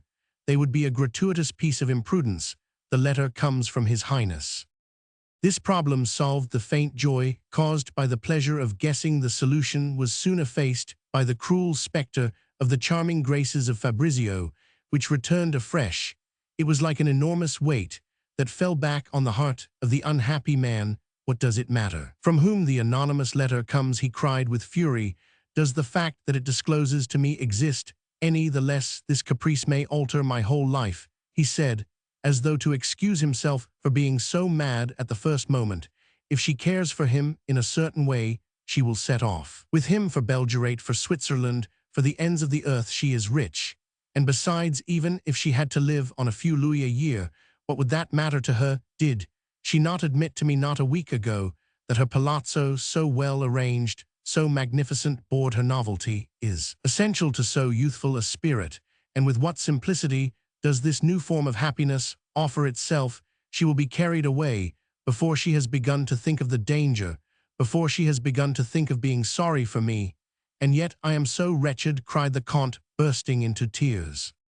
He had sworn to himself that he would not go to the Duchess's that evening. Never had his eyes thirsted so to gaze on her. At midnight he presented himself at her door. He found her alone with her nephew at 10 o'clock. She had sent all her guests away and had closed her door. At the sight of the tender intimacy that prevailed between these two creatures and of the Duchess's artless joy, a frightful difficulty arose before the eyes of the Comte, and one that was quite unforeseen. He had never thought of it during his long deliberation in the picture gallery. How was he to conceal his jealousy? Not knowing what pretext to adopt, he pretended that he had found the prince that evening excessively ill-disposed towards him, contradicting all his assertions, and so forth. He had the distress of seeing the Duchessa barely listen to him and pay no attention to these details, which 48 hours earlier would have plunged her in an endless stream of discussion. The Comte looked at Fabrizio. Never had that handsome Lombard face appeared to him so simple and so noble. Fabrizio paid more attention than the Duchessa to the difficulties which he was relating. "Really," he said to himself, "that head combines extreme good-nature with the expression of a certain artless and tender joy which is irresistible. It seems to be saying love and the happiness it brings are the only serious things in this world. And yet when one comes to some detail which requires thought, the light wakes in his eyes and surprises one, and one is left dumbfounded. Everything is simple in his eyes, because everything is seen from above. Great God, how is one to fight against an enemy like this? And after all, what is life without Gina's love? With what rapture she seems to be listening to the charming sallies of that mind which is so boyish, and must to a woman seem without a counterpart in the world." An atrocious thought gripped the Comte like a sudden cramp. "Shall I stab him here before her face, and then kill myself?" He took a turn through the room, his legs barely supporting him, but his hand convulsively gripping the hilt of his dagger. Neither of the others paid any attention to what he might be doing. He announced that he was going to give an order to his servant. They did not even hear him. The Duchessa was laughing tenderly at something Fabrizio had just said to her. The Comte went up to a lamp in the outer room and looked to see whether the point of his dagger was well sharpened. One must behave graciously and with perfect manners to this young man, he said to himself, as he returned to the other room and went up to them. He became quite mad. It seemed to him that as they leaned their heads together, they were kissing each other there, before his eyes. That is impossible in my presence. He told himself, my wits have gone astray, I must calm myself. If I behave rudely, the Duchessa is quite capable, simply out of injured vanity, of following him to Belgirate, and there, or on the way, there a chance word may be spoken, which will give a name to what they now feel for one another. And after that, in a moment, all the consequences. Second, solitude will render that word decisive, and besides, once the Duchessa has left my side, what is to become of me? And if after overcoming endless difficulties on the prince's part, I go and show my old and anxious face at Belgirate, what part shall I play before these people, both mad with happiness? Here even what else am I than the terzo incommodo? That beautiful Italian language is simply made for love. Terzo incommodo, a third person. When two are company, what misery for a man of spirit to feel that he is playing that execrable part, and not to be able to muster the strength to get up and leave the room. The Count was on the point of breaking out, or at least of betraying his anguish, by the discomposure of his features, when in one of his circuits of the room he found himself near the door. He took his flight, calling out, in a genial, intimate tone, "Goodbye, you two, one must avoid bloodshed," he said to himself. The day following this horrible evening, after a night spent half in compiling a detailed sum of Fabrizio's advantages, half in the frightful transports of the most cruel jealousy, it occurred to the Count that he might send for a young servant of his own. This man was keeping company with a girl named Secina, one of the Duchess's personal maids, and her favorite, as good luck would have it. This young man was very sober in his habits indeed, miserly, and was anxious to find a place as porter in one of the public institutions of Parma. The Count ordered the man to fetch Secina, his mistress. Instantly the man obeyed, and an hour later the Count appeared suddenly in the room where the girl was waiting with her lover. The Count frightened them both by the amount of gold that he gave them. Then he addressed these few words to the trembling Secina, looking her straight in the face. "Is the Duchessa in love with Monseigneur?" "No," said the girl, gaining courage to speak after a moment's silence. "No, not yet. But he often kisses the Signora's hands, laughing, it is true, but with real feeling." This evidence was completed by 100 answers to as many furious questions from the Count. His uneasy passion made the poor couple earn in full measure the money that he had flung them. He ended by believing what they told him, and was less unhappy. "If the Duchessa ever has the slightest suspicion of what we have been saying," he told Secina, "I shall send your lover to spend 20 years in the fortress, and when you see him again his hair will be quite white." Some days elapsed, during which Fabrizio in turn lost all his gaiety. "I assure you," he said to the Duchessa, "that Count Mosca feels an antipathy for me." "So much the worse for his excellency," she replied, with a trace of temper. This was by no means the true cause of the uneasiness which had made Fabrizio's gaiety vanish. "The position in which chance has placed me is not tenable," he told himself. "I am quite sure that she will never say anything. She would be as much horrified by a too significant word as by an incestuous act. But if one evening after a rash and foolish day she should come to examine her conscience, if she believes that I may have guessed the feeling that she seems to have formed for me, what part should I then play in her eyes? Nothing more nor less than the casto Giuseppe, an Italian expression, alluding to the ridiculous part played by Joseph with the wife of the eunuch Potiphar. Uncertainties. Should I give her to understand by a fine burst of confidence that I am not capable of serious affection, I have not the necessary strength of mind to announce such a fact, so that it shall not be as like as 2 peas to a gross impertinence. The sole resource left to me is a great passion left behind at Naples. In that case, I should return there for 24 hours. Such a course is wise. But is it really worth the trouble? There remains a minor affair with someone of humble rank at Parma, which might annoy her.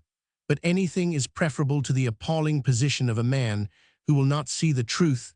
This course, may it is true prejudice my future, I should have by the exercise of prudence and the purchase of discretion to minimize the danger. What was so cruel an element among all these thoughts was that really Fabrizio loved the Duchessa far above anyone else in the world.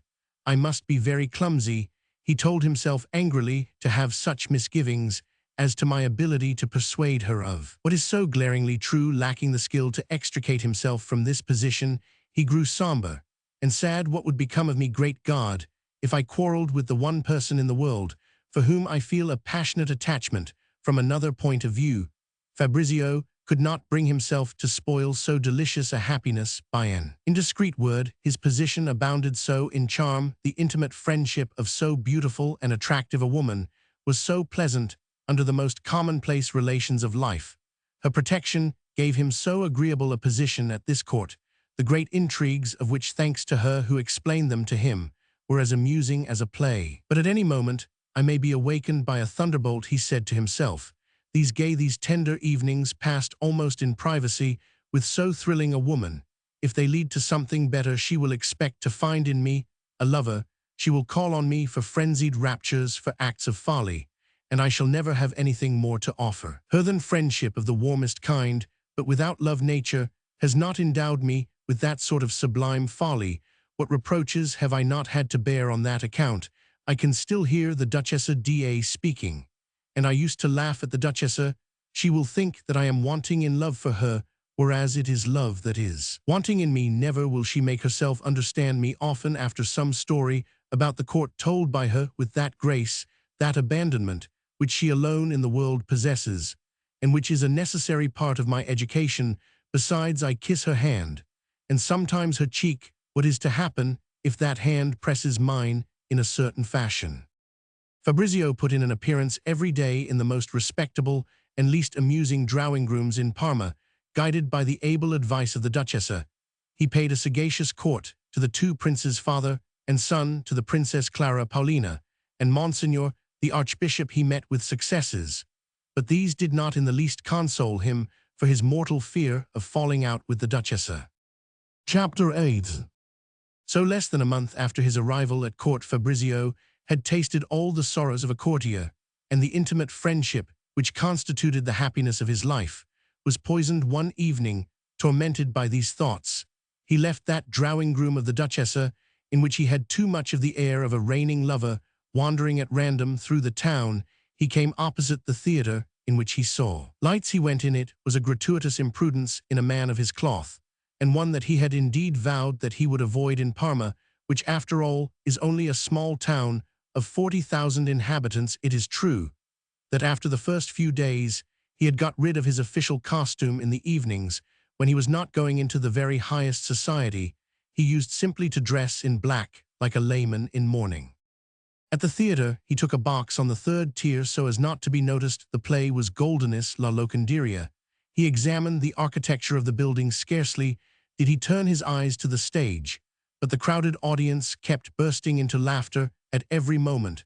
Fabrizio gave a glance at the young actress who was playing the part of the landlady, and found her amusing. He looked at her more closely. She seemed to him quite attractive, and above all perfectly natural. She was a simple-minded young girl who was the first to laugh at the witty lines Goldoni had put into her mouth, lines which she appeared to be quite surprised to be uttering. He asked what her name was, and was told Marietta Valsera. Ah, he thought, she has taken my name. That is odd. In spite of his intentions, he did not leave the theatre until the end of the piece. The following evening he returned. 3 days later he knew Marietta Valsera's address. On the evening of the day on which, with a certain amount of trouble, he had procured this address, he noticed that the Count was looking at him in the most friendly way. The poor jealous lover, who had all the trouble in the world in keeping within the bounds of prudence, had set spies on the young man's track, and this theatrical escapade pleased him. How are we to depict the Count's joy when, on the day following that on which he had managed to bring himself to look amicably at Fabrizio, he learned that the latter, in the partial disguise, it must be admitted, of a long blue frock coat, had climbed to the wretched apartment which Marietta Valsera occupied on the 4th floor of an old house behind the theatre. His joy was doubled when he heard that Fabrizio had presented himself under a false name, and had had the honor to arouse the jealousy of a scapegrace named Jalti, who in town played third servant, and in the villages danced on the tight rope. This noble lover of Marietta cursed Fabrizio most volubly, and expressed a desire to kill him. The Phantom Harlequin. Opera companies are formed by an impresario who engages in different places the artists whom he can afford to pay or has found unemployed, and the company collected at random remains together for one season or two at most. It is not so with comedy companies. While passing from town to town and changing their address every 2 or 3 months, they nevertheless form a family of which all the members love or loathe one another. There are in these companies united couples whom the beaux of the towns in which the actors appear find it sometimes exceedingly difficult to sunder. This is precisely what happened to our hero. Little Marietta liked him well enough, but was horribly afraid of Jalti, who claimed to be her sole lord and master, and kept a close watch over her. He protested everywhere that he would kill the Monsignor, for he had followed Fabrizio and had succeeded in discovering his name. This Jalti was quite the ugliest creature imaginable, and the least fitted to be a lover. Tall out of all proportion, he was horribly thin, strongly pitted by smallpox, and inclined to squint. In addition, being endowed with all the graces of his profession, he was continually coming into the wings where his fellow actors were assembled, turning cartwheels on his feet and hands, or practicing some other pretty trick. He triumphed in those parts in which the actor has to appear with his face whitened with flour, and to give or receive a countless number of blows with a cudgel. This worthy rival of Fabrizio drew a monthly salary of 32 francs, and thought himself extremely well off. Count Mosca felt himself drawn up from the gate of the tomb, when his watchers gave him the full authority for all these details. His kindly nature reappeared. He seemed more gay and better company than ever in the Duchess's drawing-room, and took good care to say nothing to her of the little adventure which had restored him to life. He even took steps to ensure that she should be informed of everything that occurred with the greatest possible delay. Finally, he had the courage to listen to the voice of reason, which had been crying to him in vain for the last month, that whenever a lover's luster begins to fade, it is time for that lover to travel. Urgent business summoned him to Bologna, and twice a day cabinet messengers brought him not so much the official papers of his departments as the latest news of the love affairs of little Marietta, the rage of the terrible Jalti, and the enterprises of Fabrizio. One of the Count's agents asked several times for Arlecchino Fantasma e Pasticcio, one of Jalti's triumphs. He emerges from the pie at the moment when his rival Brighella is sticking the knife into it, and gives him a drubbing.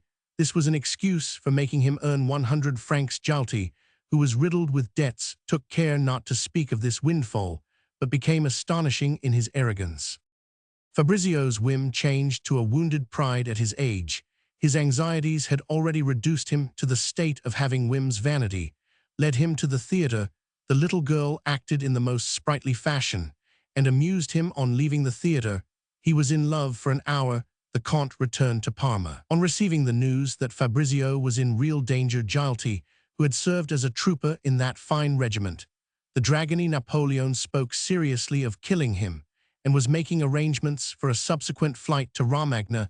If the reader is very young, he will be scandalized by our admiration for this fine mark of virtue. It was, however, no slight act of heroism on the part of Count Mosca, his return from Bologna, for after all, frequently in the morning, he presented a worn appearance, and Fabrizio was always so fresh, so serene. Who would ever have dreamed of reproaching him with the death of Fabrizio occurring in his absence, and from so stupid a cause? But his was one of those rare spirits which make an everlasting remorse out of a generous action which they might have done, and did not do. Besides, he could not bear the thought of seeing the Duchessa look sad, and by any fault of his.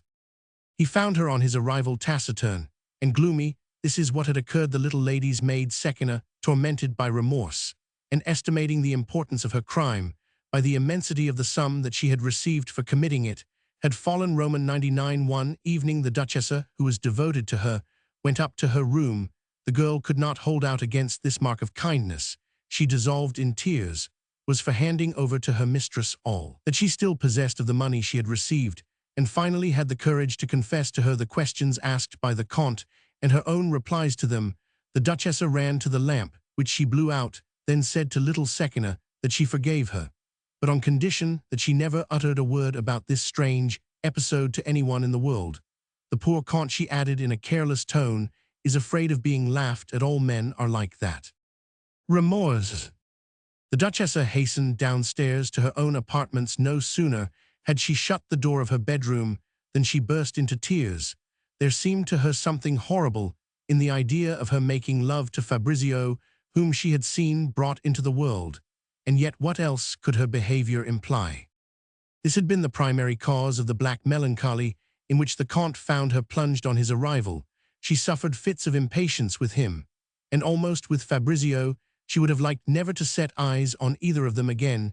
She was contemptuous of the part, ridiculous in her eyes, which Fabrizio was playing with the little Marietta, for the Comte had told her everything like a true lover, incapable of keeping a secret. She could not grow used to this disaster. Her idol had a fault finally in a moment of frank friendship. She asked the Comte's advice. This was for him a delicious instant, and a fine reward for the honorable impulse which had made him return to Parma. What could be more simple, said the Comte, smiling. Young men want to have every woman they see, and next day they do not give her a thought. Ought he not to be going to Belgirate to see the Marchesa del Dongo? Very well, let him go during his absence. I shall request the company of comedians to take their talents elsewhere. I shall pay their traveling expenses.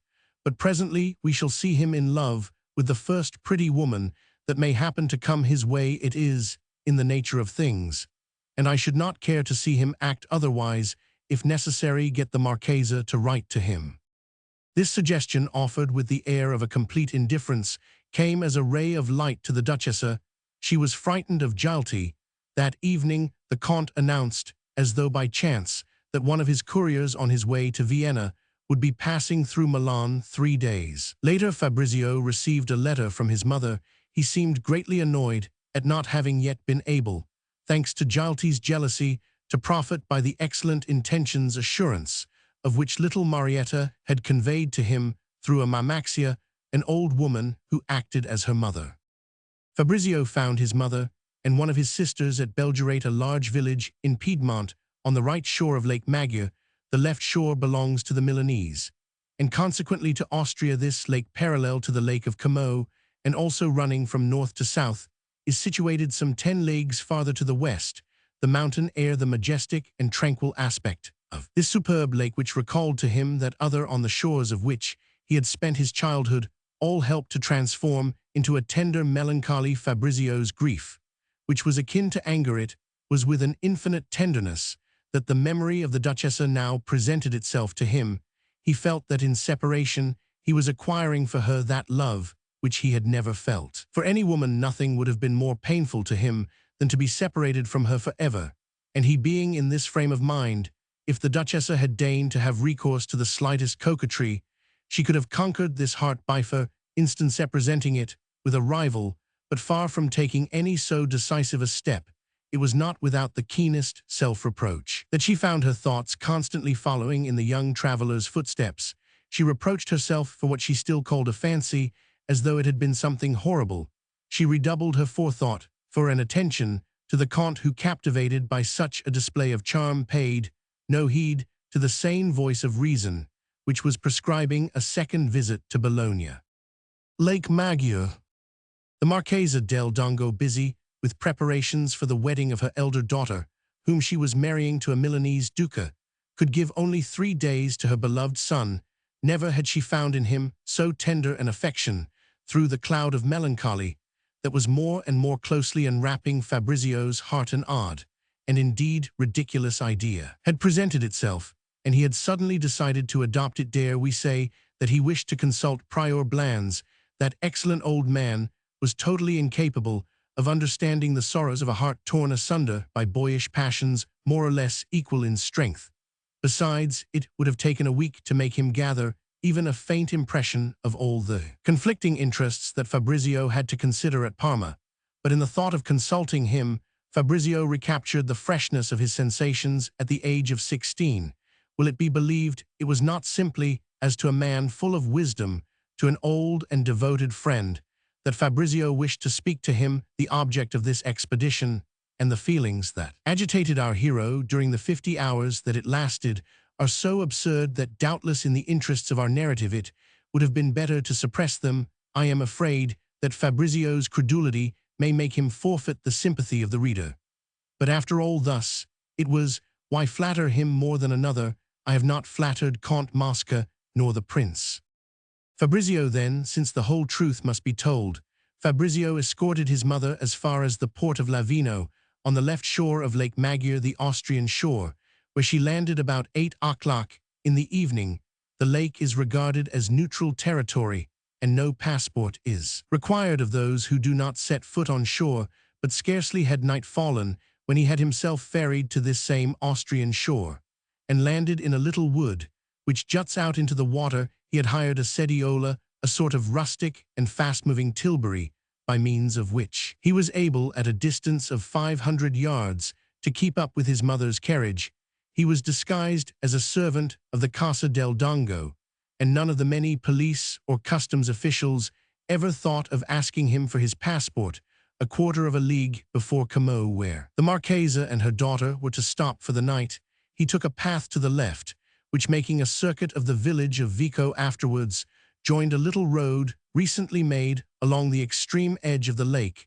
It was midnight, and Fabrizio could count upon not meeting any of the police. The trees of the various thickets, into which the little road kept continually diving, traced the black outline of their foliage against a sky bright with stars, but veiled by a slight mist. Water and sky were of a profound tranquility. Fabrizio's soul could not resist this sublime beauty. He stopped, then sat down on a rock, which ran out into the lake, forming almost a little promontory.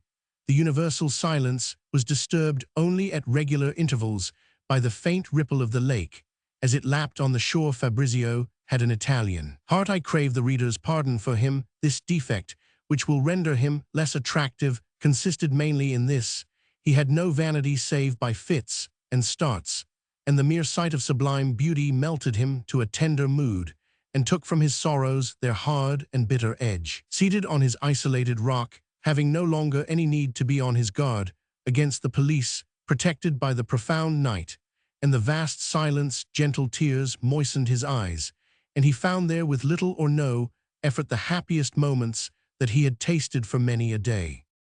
A night scene. He resolved never to tell the Duchessa any falsehood, and it was because he loved her to adoration at that moment that he vowed to himself never to say to her that he loved her. Never would he utter in her hearing the word love, since the passion which bears that name was a stranger to his heart. In the enthusiasm of generosity and virtue which formed his happiness at that moment, he made the resolution to tell her at the first opportunity everything. His heart had never known love. Once this courageous plan had been definitely adopted, he felt himself delivered of an enormous burden. She will perhaps have something to say to me about Marietta. Very well, I shall never see my little Marietta again, he assured himself blithely.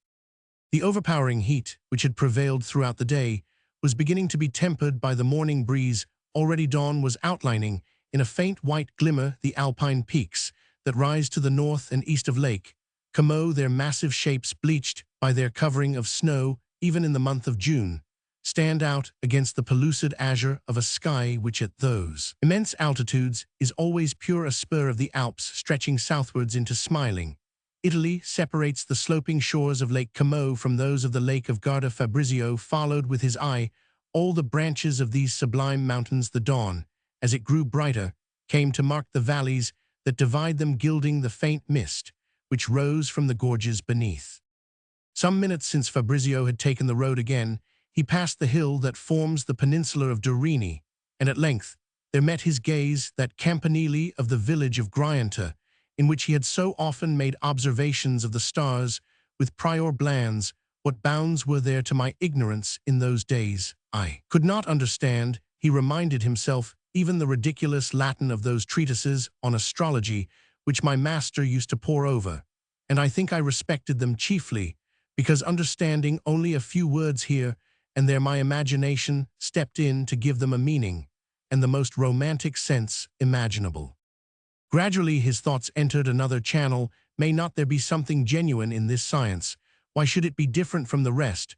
A certain number of imbeciles and quick-witted persons agree among themselves that they know, shall we say, Mexican. They impose themselves with this qualification upon society, which respects them, and governments which pay them. Favors are showered upon them precisely because they have no real intelligence and authority, need not fear their raising the populace and creating an atmosphere of rant by the aid of generous sentiments. For instance, Father Bari, to whom Ernesto Roman IV has just awarded a pension of 4,000 francs, and the cross of his order for having restored 19 lines of a Greek dithyramb. But great God, have I indeed the right to find such things ridiculous? Is it for me to complain? He asked himself, suddenly stopping short in the road. Has not that same cross just been given to my governor at Naples? Fabrizio was conscious of a feeling of intense, discussed the fine enthusiasm for virtue, which had just been making his heart beat high, changed into the vile pleasure of having a good share in the spoils of a robbery. After all, he said to himself at length, with the lustreless eyes of a man who is dissatisfied with himself, since my birth gives me the right to profit by these abuses, it would be a signal piece of folly on my part not to take my share, but I must never let myself denounce them in public. This reasoning was by no means unsound, but Fabrizio had fallen a long way from that elevation of sublime happiness to which he had found himself transported an hour earlier. The thought of privilege had withered that plant always so delicate, which we name happiness. Privilege. If we are not to believe in astrology, he went on, seeking to calm himself, if this science is like 3/4 of the sciences that are not mathematical, a collection of enthusiastic simpletons and adroit hypocrites paid by the masters they serve, how does it come about that I think so often, and with emotion, of this fatal circumstance? I did make my escape from the prison at B, but in the uniform, and with the marching orders of a soldier who had been flung into prison with good cause. Fabrizio's reasoning could never succeed in penetrating farther. He went 100 ways round the difficulty without managing to surmount it. He was too young still. In his moments of leisure, his mind devoted itself with rapture to enjoying the sensations produced by the romantic circumstances with which his imagination was always ready to supply him. He was far from employing his time in studying with patience the actual details of things in order to discover their causes. Reality still seemed to him flat and muddy. I can understand a person's not caring to look at it, but then he ought not to argue about it. Above all, he ought not to fashion objections out of the scattered fragments of his ignorance. Thus it was that, though not lacking in brains, Fabrizio could not manage to see that his half-belief in omens was for him a religion, a profound impression received at his entering upon life. To think of this belief was to feel it was a happiness, and he set himself resolutely to discover how this could be approved a real science, in the same category as geometry, for example. He searched his memory strenuously for all the instances in which omens observed by him had not been followed by the auspicious or inauspicious events which they seemed to herald. But all this time, while he believed himself to be following a line of reasoning and marching towards the truth, his attention kept coming joyfully to rest on the memory of the occasions on which the foreboding had been amply followed by the happy or unhappy accident which it had seemed to him to predict, and his heart was filled with respect and melted, and he would have felt an invincible repugnance for the person who denied the value of omens, especially if in doing so he had had recourse to irony. Fabrizio walked on without noticing the distance he was covering, and had reached this point in his vain reasonings when, raising his head, he saw the wall of his father's garden. This wall, which supported a fine terrace, rose to a height of more than 40 feet above the road. On its right, a cornice of wrought stone along the highest part, next to the balustrade, gave it a monumental air. It is not bad, Fabrizio said to himself dispassionately. It is good architecture, a little in the Roman style. He applied to it his recently acquired knowledge of antiquities. Then he turned his head away in disgust. His father's severities, and especially the denunciation of himself by his brother Ascanio on his return from his wanderings in France, came back to his mind. That unnatural denunciation was the origin of my present existence. I may detest, I may despise it. When all is said and done, it has altered my destiny. What would have become of me once I had been packed off to Novara, and my presence barely tolerated in the house of my father's agent, if my aunt had not made love to a powerful minister, if the said aunt had happened to possess merely a dry conventional heart, instead of that tender and passionate heart, which loves me with a sort of enthusiasm that astonishes me. Where should I be now if the Duchessa had had the heart of her brother, the Marchese del Dongo. Prior Blanze. Oppressed by these cruel memories, Fabrizio began now to walk with an uncertain step. He came to the edge of the moat, immediately opposite the magnificent facade of the castle. Scarcely did he cast a glance at that great building, blackened by time. The noble language of architecture left him unmoved. The memory of his brother and father stopped his heart to every sensation of beauty. He was attentive only to the necessity of keeping on his guard. In the presence of hypocritical and dangerous enemies, he looked for an instant, but with a marked disgust at the little window of the bedroom which he had occupied until 1815 on the third story. His father's character had robbed of all charm the memory of his early childhood.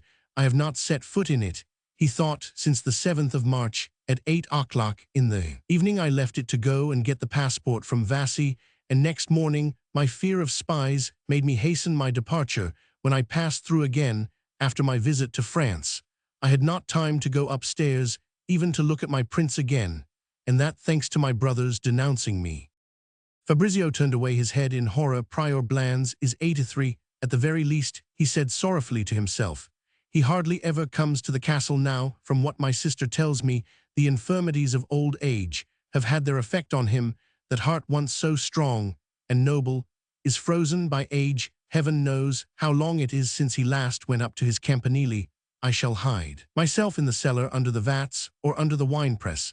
Until he is awake, I shall not go in and disturb the good old man in his sleep. Probably he will have forgotten my face. Even 6 years mean a great deal at his age. I shall find only the tomb of a friend, and it is really childish of me, he added, to have come here to provoke the disgust that the sight of my father's castle gives me. Fabrizio now came to the little piazza in front of the church.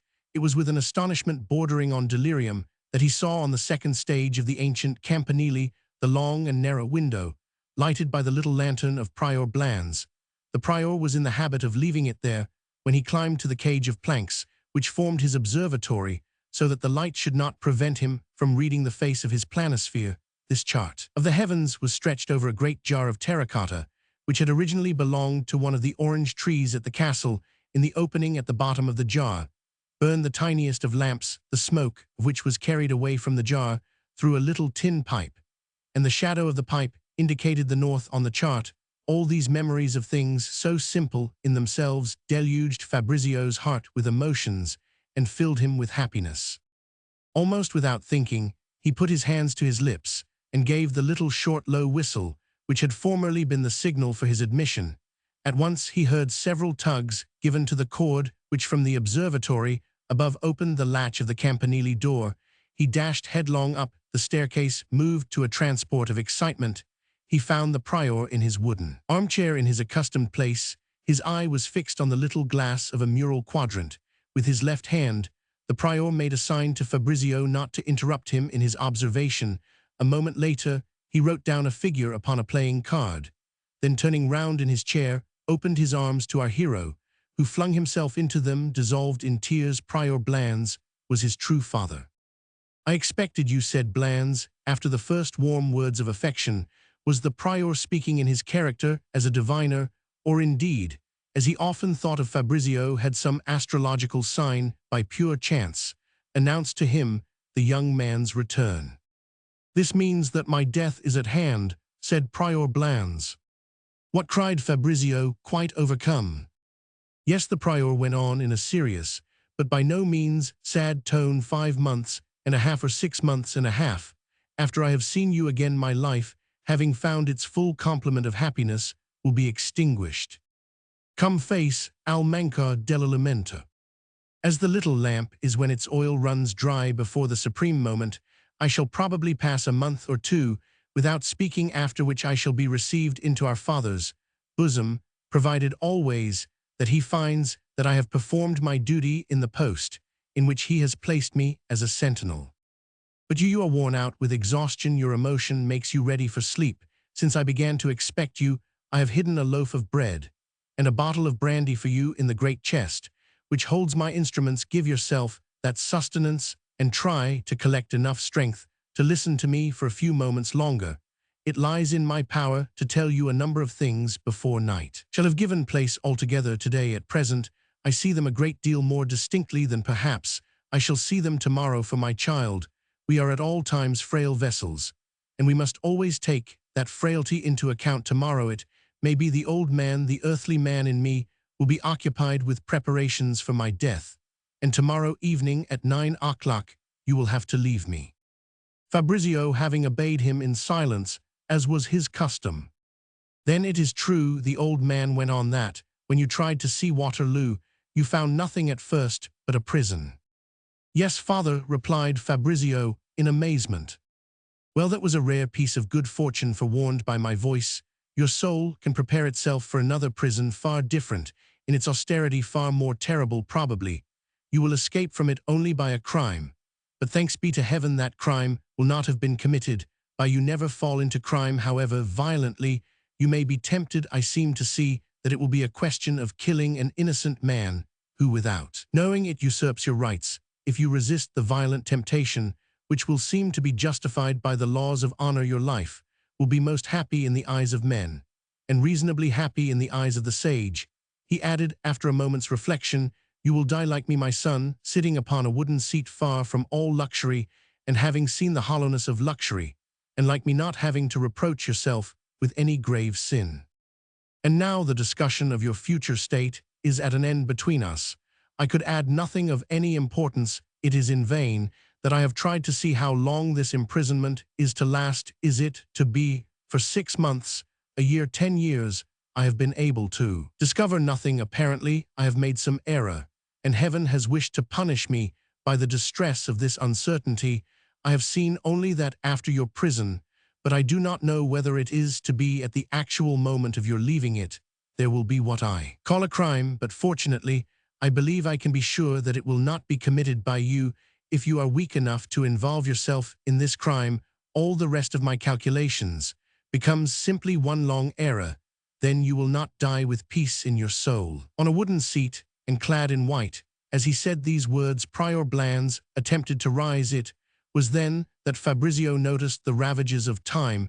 It took him nearly a minute to get upon his feet, and to turn towards Fabrizio. Our hero allowed him to do this. Standing motionless and silent, the prior flung himself into his arms again, and again he embraced him with extreme affection, after which he went on with all the gaiety of the old days. Try to make a place for yourself among all my instruments where you can. Sleep with some comfort. Take my furs. You will find several of great value, which the Duchessa Sanseverina sent me 4 years ago.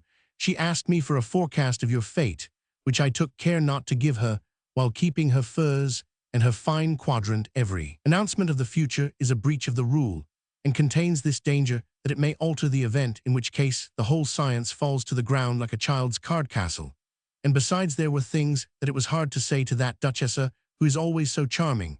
But let me warn you, do not be startled in your sleep by the bells, which will make a terrible din in your ear when the men come to ring for the 7 o'clock mass. Later on in the stage below, they will set the big campanone going, which shakes all my instruments. Today is the feast of San Giovita Martyr. And soldier, as you know, the little village of Grianta has the same patron as the great city of Brescia, which, by the way, led to a most amusing mistake on the part of my illustrious master Giacomo Marini of Ravenna. More than once he announced to me that I should have quite a fine career in the church. He believed that I was to be the curate of the magnificent church of San Giovita at Brescia. I have been the curate of a little village of 750 chimneys, but all has been for the best. I have seen, and not 10 years ago, that if I had been curate at Brescia, my destiny would have been to be cast into prison on a hill in Moravia.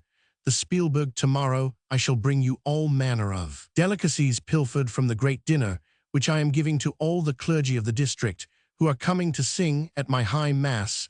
I shall leave them down below. But do not make any attempt to see me. Do not come down to take possession of the good things until you have heard me go out again. You must not see me again by daylight. And as the sun sets tomorrow at 27 minutes past 7, I shall not come up to embrace you until about 8. And it is necessary that you depart while the hours are still numbered by 9, that is to say, before the clock has struck 10. Take care that you are not seen in the windows of the campanile. The police have your description, and they are to some extent under the orders of your brother, who is a famous tyrant the Marchese del Dongo is growing feeble, added Blands with a sorrowful air, and if he were to see you again perhaps, he would let something pass to you from hand to hand, but such benefits tainted with deceit. Do not become a man like yourself, whose strength will lie one day in his conscience. The Marchese abhors his son Ascanio, and it is on that son that the 5 or 6 millions that he possesses will devolve, that his justice you at his death will have a pension of 4,000 francs and 50 ells of black cloth for your servant's mourning. Chapter 9. Fabrizio's soul was exalted by the old man's speech, by his own keen attention to it, and by his extreme exhaustion. He had great difficulty in getting to sleep, and his slumber was disturbed by dreams, presages perhaps of the future. In the morning, at 10 o'clock, he was awakened by the whole belfries beginning to shake. An alarming noise seemed to come from outside. He rose in bewilderment, and at first imagined that the end of the world had come. Then he thought that he was in prison. It took him some time to recognize the sound of the big bell, which 40 peasants were setting in motion, in honor of the great San Giovita. 10 would have been enough. Fabrizio looked for a convenient place from which to see without being seen.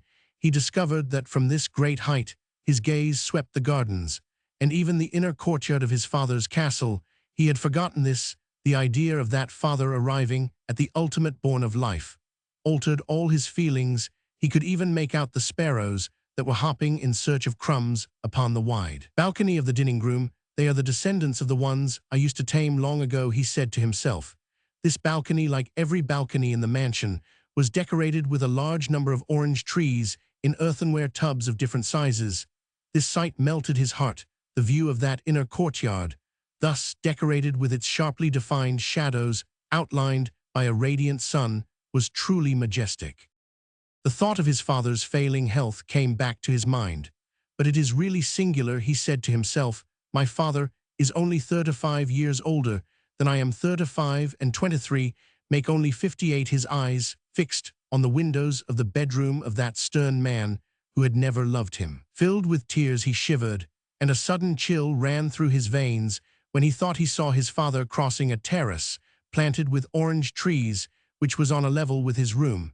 But it was only one of the servants close underneath the campanile.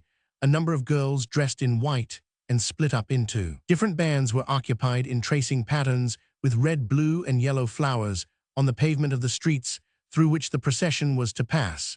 But there was a spectacle which spoke with a more living voice to Fabrizio's soul. From the campanile his gaze shot down to the 2 branches of the lake at a distance of several leagues, and this sublime view soon made him forget all the others. It awakened in him the most lofty sentiments.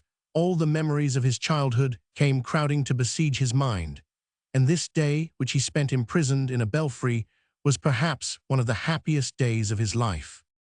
Happiness carried him to an exaltation of mind quite foreign to his nature.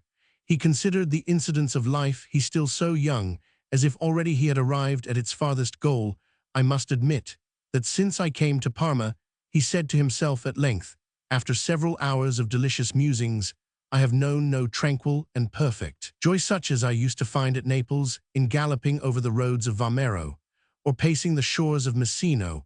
All the complicated interests of that nasty little court have made me nasty. Also, I even believe that it would be a sorry happiness for me to humiliate my enemies, if I had any, but I have no enemy. Stop a moment, he suddenly interjected. I have got an enemy, Gialti, and here is a curious thing, he said to himself.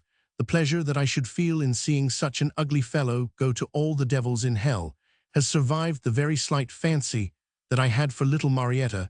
She does not come within a mile of the Duchessa d'A, to whom I was obliged to make love at Naples after I had told her that I was in love with her. Good God, how bored I have been during the long assignations which that fair Duchessa used to accord me. Never anything like that. In the tumble-down bedroom, serving as a kitchen as well, in which little Marietta received me twice, and for 2 minutes on each occasion. The campanile. Oh, good God, what on earth can those people have to eat? They make one pity them. I ought to have settled on her. And the mamaxia, a pension of 3 beefsteaks payable daily. Little Marietta, he went on, used to distract me from the evil thoughts which the proximity of that court put in my mind. I should perhaps have done well to adopt the calf life. As the Duchessa said, she seemed to incline in that direction. And she has far more intelligence than Roman one, thanks to her generosity, or indeed, merely with that pension of 4,000 francs, and that fund of 40,000 invested at Lyon, which my mother intends for me, I should always have a horse and a few scudi to spend on digging and collecting a cabinet, since it appears that I am not to know the taste of love. There will always be those other interests to be my great sources of happiness. I should like, before I die, to go back to visit the battlefield of Waterloo, and try to identify the meadow where I was so neatly lifted from my horse, and left sitting on the ground, that pilgrimage accomplished. I should return constantly to this sublime lake. Nothing else as beautiful is to be seen in the world for my heart. At least, why go so far afield in search of happiness? It is there beneath my eyes. Ah, said Fabrizio to himself, there is this objection: the police drive me away from the Lake of Como. But I am younger than the people who are setting those police on my track here, he added with a smile. I should certainly not find a Duchessa d'A, but I should find one of those little girls down there who are strewing flowers on the pavement, and to tell the truth, I should care for her just as much. Hypocrisy freezes me even in love, and our great ladies aim at effects that are too sublime. Napoleon has given them new ideas as to conduct and constancy. The devil, he suddenly exclaimed, drawing back his head from the window, as though he had been afraid of being recognized, despite the screen of the enormous wooden shutter, which protected the bells from rain. Here comes a troop of police in full dress. And indeed 10 policemen, of whom 4 were non-commissioned officers, had come into sight at the top of the village street. The sergeant distributed them at intervals of 100 yards along the course which the procession was to take. Everyone knows me here. If they see me, I shall make but one bound from the shores of the Lake of Como to the Spielberg, where they will fasten to each of my legs a chain weighing 110 pounds. And what a grief for the Duchessa! It took Fabrizio 2 or 3 minutes to realize that, for one thing, he was stationed at a height of more than 80 feet, that the place in which he stood was comparatively dark, that the eyes of the people who might be looking up at him were blinded by a dazzling sun, in addition to which they were walking about, their eyes wide open, in streets, all the houses of which had just been whitewashed with lime in honor of the Festa of San Giovita. Despite all these clear and obvious reasons, Fabrizio's Italian nature would not have been in a state from that moment to enjoy any pleasure in the spectacle, had he not interposed between himself and the policemen a strip of old cloth, which he nailed to the frame of the window, piercing a couple of holes in it for his eyes. The bells had been making the air throb for 10 minutes. The procession was coming out of the church. The mortaretti started to bang. Fabrizio turned his head and recognized that little terrace adorned with a parapet, and overlooking the lake, where so often when he was a boy he had risked his life to watch the mortaretti go off between his legs, with the result that on the mornings of public holidays his mother liked to see him by her side. It should be explained that the mortaretti, or little mortars, are nothing else than gun barrels which are sawn through so as to leave them only 4 inches long. That is why the peasants greedily collect all the gun barrels, which since 1796 European policy has been sowing broadcast over the plains of Lombardy. Once they have been reduced to a length of 4 inches, these little guns are loaded to the muzzle. They are planted in the ground in a vertical position, and a train of powder is laid from one to the next. They are drawn up in 3 lines like a battalion, and to the number of 200 or 300 in some suitable emplacement near the route along which the procession is to pass. When the blessed sacrament approaches, a match is put to the train of powder, and then begins a running fire of sharp explosions, utterly irregular and quite ridiculous. The women are wild with joy. Nothing is so gay as the sound of these mortaretti heard at a distance on the lake, and softened by the rocking of the water. This curious sound, which had so often been the delight of his boyhood, banished the somewhat too solemn thoughts by which our hero was being besieged. He went to find the prior's big astronomical telescope, and recognized the majority of the men and women who were following the procession, a number of charming little girls, whom Fabrizio had last seen at the age of 11 or 12, were now superb women in the full flower of the most vigorous youth. They made our hero's courage revive, and to speak to them, he would readily have braved the police. After the procession had passed, and had re-entered the church by a side door which was out of Fabrizio's sight, The heat soon became intense even up in the belfry. The inhabitants returned to their homes, and a great silence fell upon the village. Several boats took on board loads of contadini, returning to Bellagio, Menaggio, and other villages situated on the lake. Fabrizio could distinguish the sound of each stroke of the oars. So simple a detail as this sent him into an ecstasy. His present joy was composed of all the unhappiness, all the irritation that he found in the complicated life of a court. How happy he would have been at this moment to be sailing for a league over that beautiful lake, which looked so calm and reflected so clearly the depth of the sky above. He heard the door at the foot of the campanile opened. It was the prior's old servant who brought in a great hamper, and he had all the difficulty in the world in restraining himself from speaking to her. She is almost as fond of me as her master, he said to himself. And besides, I am leaving tonight at 9 o'clock. Would she not keep the oath of secrecy? I should make her swear, if only for a few hours. But Fabrizio reminded himself, I should be vexing my friend. I might get him into trouble with the police. And he let Gita go without speaking to her. He made an excellent dinner, then settled himself down to sleep for a few minutes. He did not awake until 8:30 in the evening. The prior Blanze was shaking him by the arm. It was dark. Blanze was extremely tired and looked 50 years older than the night before. He said nothing more about serious matters, sitting in his wooden armchair. Embrace me, he said to Fabrizio. He clasped him again and again in his arms. Death, he said at last, which is coming to put an end to this long life, will have nothing about it so painful as this separation. I have a purse, which I shall leave in Gita's custody, with orders to draw on it for her own needs, but to hand over to you what is left, should you ever come to ask for it. I know her. After those instructions, she is capable, from economy on your behalf, of not buying meat 4 times in the year. If you do not give her quite definite orders, you may yourself be reduced to penury, and the obol of your aged friend will be of service to you. Expect nothing from your brother but atrocious behavior, and try to earn money by some work which will make you useful to society. I foresee strange storms. Perhaps in 50 years' time the world will have no more room for idlers. Your mother and aunt may fail you. Your sisters will have to obey their husbands. Away with you, fly, exclaimed Blanze urgently. He had just heard a little sound in the clock which warned him that 10 was about to strike, and he would not even allow Fabrizio to give him a farewell embrace. Hurry, hurry, he cried to him. It will take you at least a minute to get down the stair. Take care not to fall. That would be a terrible omen. Fabrizio dashed down the staircase, and emerging onto the piazza, began to run. He had scarcely arrived opposite his father's castle when the bell sounded 10 times. Each stroke reverberated in his bosom, where it left a singular sense of disturbance. He stopped to think, or rather, to give himself up to the passionate feelings inspired in him by the contemplation of that majestic edifice, which he had judged so coldly the night before he was recalled from his musings by the sound of footsteps. He looked up and found himself surrounded by 4 constables. He had a brace of excellent pistols, the priming of which he had renewed.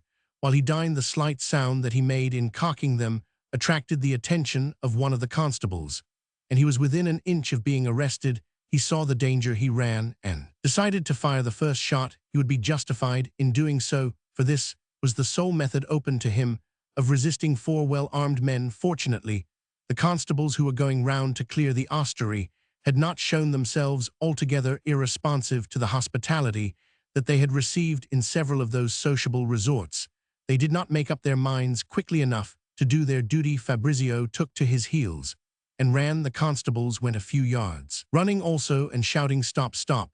Then everything relapsed into silence. After every 300 yards, Fabrizio halted to recover his breath. The sound of my pistols nearly made me get caught. This is just the sort of thing that would make the Duchessa tell me, should it ever be granted me to see her lovely eyes again, that my mind finds pleasure in contemplating what is going to happen in 10 years' time, and forgets to look out for what is actually happening beneath my nose. Fabrizio shuddered at the thought of the danger he had just escaped. He increased his pace, and presently found himself impelled to run, which was not overprudent, as it attracted the attention of several contadini who were going back to their homes. He could not bring himself to stop until he had reached the mountain, more than a league from Grianta, and even when he had stopped he broke into a cold sweat at the thought of the Spielberg. "There's a fine fright," he said aloud on hearing the sound of this word. he was almost tempted to feel ashamed. But does not my aunt tell me that the thing I most need is to learn to make allowances for myself? I am always comparing myself with a model of perfection, which cannot exist very well. I forgive myself my fright, for from another point of view, I was quite prepared to defend my liberty, and certainly all four of them would not have remained on their feet to carry me off to prison. What I am doing at this moment, he went on, is not military. Instead of retiring rapidly after having attained my object, and perhaps given the alarm to my enemies, I am amusing myself with a fancy more ridiculous perhaps than all the good prior's predictions. The chestnut tree. For indeed, instead of retiring along the shortest line and gaining the shore of Lake Maggiore, where his boat was awaiting him, he made an enormous circuit to go and visit his tree. The reader may perhaps remember the love that Fabrizio bore for a chestnut tree planted by his mother 23 years earlier. It would be quite worthy of my brother, he said to himself, to have had the tree cut down, but those creatures are incapable of delicate shades of feeling. He will never have thought of it. And besides, that would not be a bad augury, he added with firmness. 2 hours later, he was shocked by what he saw. Mischief makers, or a storm, had broken one of the main branches of the young tree which hung down. Withered, Fabrizio cut it off reverently using his dagger, and smoothed the cut carefully so that the rain should not get inside the trunk. Then, although time was highly precious to him, for day was about to break, he spent a good hour in turning the soil round his dear tree. All these acts of folly accomplished, he went rapidly on his way towards Lake Maggiore. All things considered, he was not at all sad. The tree was coming on well, was more vigorous than ever, and in 5 years had almost doubled in height. The branch was only an accident of no consequence. Once it had been cut off, it did no more harm to the tree, which indeed would grow all the better if its spread began higher from the ground. Fabrizio had not gone a league when a dazzling band of white indicated to the east the peaks of the Resegan di Lee, a mountain famous throughout the district. The road, which he was following, became thronged with contadini. But instead of adopting military tactics, Fabrizio let himself be melted by the sublime or touching aspect of these forests in the neighborhood of Lake Como. They are perhaps the finest in the world. I do not mean to say those that bring in most new money, as the Swiss would say, but those that speak most eloquently to the soul. To listen to this language in the position in which Fabrizio found himself an object for the attentions of the gentlemen of the Lombardo-Venetian police was really childish. I am half a league from the frontier, he reminded himself at length. I am going to meet doganieri and constables making their morning rounds. This coat of fine cloth will look suspicious. They will ask me for my passport. Now that passport is inscribed at full length with my name, which is marked down for prison. So here I am under the regrettable necessity of committing a murder. If, as is usual, the police are going about in pairs, I cannot wait quietly to fire until one of them tries to take me by the collar. He has only to clutch me for a moment while he falls, and off I go to the Spielberg. Fabrizio, horrified most of all by the necessity of firing, first possibly on an old soldier who had served under his uncle Count Pietranera, ran to hide himself in the hollow trunk of an enormous chestnut. He was renewing the priming of his pistols when he heard a man coming towards him through the wood, singing very well a delicious air from Mercadante, which was popular at that time in Lombardy. The forest. There is a good omen for me, he said to himself. This air, to which he listened religiously, took from him the little spark of anger which was finding its way into his reasonings. He scrutinized the high road carefully in both directions, and saw no one. The singer must be coming along some side road, he said to himself. Almost at that moment, he saw a footman very neatly dressed in the English style and mounted on a hack, who was coming towards him at a walk, leading a fine thoroughbred, which however was perhaps a little too thin. Or if I reason like Count Mosca, thought Fabrizio, when he assures me that the risks a man runs are always the measure of his rights over his neighbors, I should blow out this servant's brains with a pistol shot. And once I was mounted on the thin horse, I should laugh aloud at all the police in the world. As soon as I was safely in Parma, I should send money to the man or to his widow, but it would be a horrible thing to do. Chapter 10. Moralizing thus, Fabrizio sprang down on to the high road, which runs from Lombardy into Switzerland. At this point, it is fully 4 or 5 feet below the level of the forest. If my man takes fright, he said to himself, he will go off at a gallop, and I shall be stranded here looking the picture of a fool at this moment. He found himself only 10 yards from the footman who had stopped singing. Fabrizio could see in his eyes that he was frightened. He was perhaps going to turn his horses still. Without having come to any decision, Fabrizio made a bound and seized the thin horse by the bridle. "My friend," he said to the footman, "I am not an ordinary thief, for I am going to begin by giving you 20 francs, but I am obliged to borrow your horse. I shall be killed if I don't get away pretty quickly. I have the 4 Riva brothers on my heels, those great hunters whom you probably know. They caught me just now in their sister's bedroom. I jumped out of the window, and here I am. They dashed out into the forest with their dogs and guns. I hid myself in that big hollow chestnut, because I saw one of them cross the road. Their dogs will track me down. I am going to mount your horse and gallop a league beyond Como. I am going to Milan to throw myself at the viceroy's feet.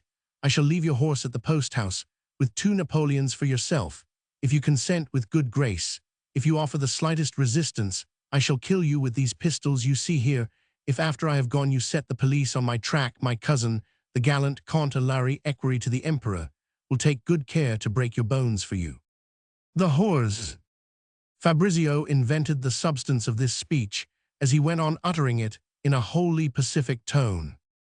"As far as that goes," he went on with a laugh, "my name is no secret. I am the Marchesino Ascanio del Dongo. My castle is quite close to here at Grianta Dam.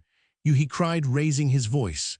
"Will you let go the horse?" The servant, stupefied, never breathed a word. Fabrizio transferred the pistol to his left hand, seized the bridle, which the other dropped, sprang into the saddle, and made off at a canter. When he had gone 300 yards, it occurred to him that he had forgotten to give the man the 20 francs he had promised him. He stopped. There was still no one upon the road, but the footman who was following him at a gallop. He signaled to him with his handkerchief to come on, and when he judged him to be 50 yards off, flung a handful of small change onto the road, and went on again. From a distance, he looked and saw the footman gathering up the money. "There is a truly reasonable man," Fabrizio said to himself, with a laugh, not an unnecessary word. He proceeded rapidly southwards, halted towards midday at a lonely house, and took the road again a few hours later. At 2 o'clock in the morning he was on the shore of Lake Maggiore. He soon caught sight of his boat, which was tacking to and fro at the agreed signal. It made for the shore. He could see no contadino to whom to hand over the horse, so he gave the noble animal its liberty, and 3 hours later was at Belgirate. There, finding himself on friendly soil, he took a little rest. He was exceedingly joyful. Everything had proved a complete success. Dare we indicate the true causes of his joy? His tree showed a superb growth, and his soul had been refreshed by the deep affection which he had found in the arms of Prior Blands. Does he really believe, he asked himself, in all the predictions he has made me, or was he, since my brother has given me the reputation of a Jacobin, a man without law or honor, sticking at nothing? Was he seeking simply to bind me not to yield to the temptation to break the head of some animal who may have done me a bad turn? 2 days later, Fabrizio was at Parma, where he greatly amused the Duchessa and the Count when he related to them, with the utmost exactitude, which he always observed, the whole story of his travels. On his arrival, Fabrizio found the porter and all the servants of the Palazzo Sanseverina wearing the tokens of the deepest mourning. "Whom have we lost?" he inquired of the Duchessa. "That excellent man whom people called my husband has just died at Baden. He has left me this palazzo that had been arranged beforehand, but as a sign of good fellowship, he has added a legacy of 300,000 francs, which embarrasses me greatly. I have no desire to surrender it to his niece, the Marchesa Raversi, who plays the most damnable tricks on me. Every day you are interested in art. You must find me some good sculptor. I shall erect a tomb to the Duca, which will cost 300,000 francs. The Count began telling anecdotes about the Raversi. "I have tried to win her by kindness, but all in vain," said the Duchessa. "As for the Duca's nephews, I have made them all colonels or generals in return, for which not a month passes without their sending me some abominable anonymous letter. I have been obliged to engage a secretary simply to read letters of that sort. And these anonymous letters are their mildest offense. The Count joined in. They make a regular business of inventing infamous accusations. A score of times I could have brought the whole gang before the courts. And your excellency may imagine, he went on addressing Fabrizio, whether my good judges would have convicted them. Honest judges. Ah well, that is what spoils it all for me, replied Fabrizio, with a simplicity which was quite refreshing at court. I should prefer to see them sentenced by magistrates, judging according to their conscience. You would oblige me greatly, since you are traveling with a view to gaining instruction. If you would give me the addresses of such magistrates, I shall write to them before I go to bed. If I were minister, this absence of judges who were honest men would wound my self-respect. But it seems to me, said the Count, that your excellency, who is so fond of the French, and did indeed once lend them the aid of his invincible arm, is forgetting for the moment one of their great maxims: it is better to kill the devil than to let the devil kill you. I should like to see how you would govern these burning souls who read every day the history of the revolution in France. With judges who would acquit the people whom I accuse, they would reach the point of not convicting the most obviously guilty scoundrels, and would fancy themselves Brutuses. But I should like to pick a crow with you. Does not your delicate soul feel a touch of remorse at the thought of that fine, though perhaps a little too thin horse, which you have just abandoned on the shore of Lake Maggiore? I fully intend, said Fabrizio with the utmost seriousness, to send whatever is necessary to the owner of the horse, to recompense him for the cost of advertising, and any other expenses which he may be made to incur by the contadini who may have found it. I shall study the Milan newspaper most carefully to find the announcement of a missing horse. I know the description of that one very well. He is truly primitive, said the Count to the Duchessa. And where would your excellency be now, he went on with a smile, if while he was galloping away hell for leather on this borrowed horse, it had taken it into its head to make a false step? You would be in the Spielberg, my dear young nephew, and all my authority would barely have managed to secure the reduction by 30 pounds of the weight of the chain attached to each of your legs. You would have had some 10 years to spend in that pleasure resort. Perhaps your legs would have become swollen and gangrened. Then they would have cut them clean off. Oh, for pity's sake, don't go any farther with so sad a romance, cried the Duchessa, with tears in her eyes. Here he is back again. And I am more delighted than you may well believe, replied the minister with great seriousness. But after all, why did not this cruel boy come to me for a passport in a suitable name, since he was anxious to penetrate into Lombardy on the first news of his arrest? I should have set off for Milan, and the friends I have in those parts would have obligingly shut their eyes and pretended to believe that their police had arrested a subject of the Prince of Parma. The story of your adventures is charming, amusing, I readily agree. The Count went on, adopting a less sinister tone. Your rush from the wood on to the high road quite thrills me, but between ourselves, since this servant held your life in his hands, you had the right to take his. We are about to arrange a brilliant future for your excellency. At least the signora here orders me to do so, and I do not believe that my greatest enemies can accuse me of having ever disobeyed her commands. What a bitter grief for her, and for myself, if in this sort of steeplechase, which you appear to have been riding on this thin horse, he had made a false step. It would almost have been better, the Count added, if the horse had broken your neck for you. Galeazzo, Duke of Milan.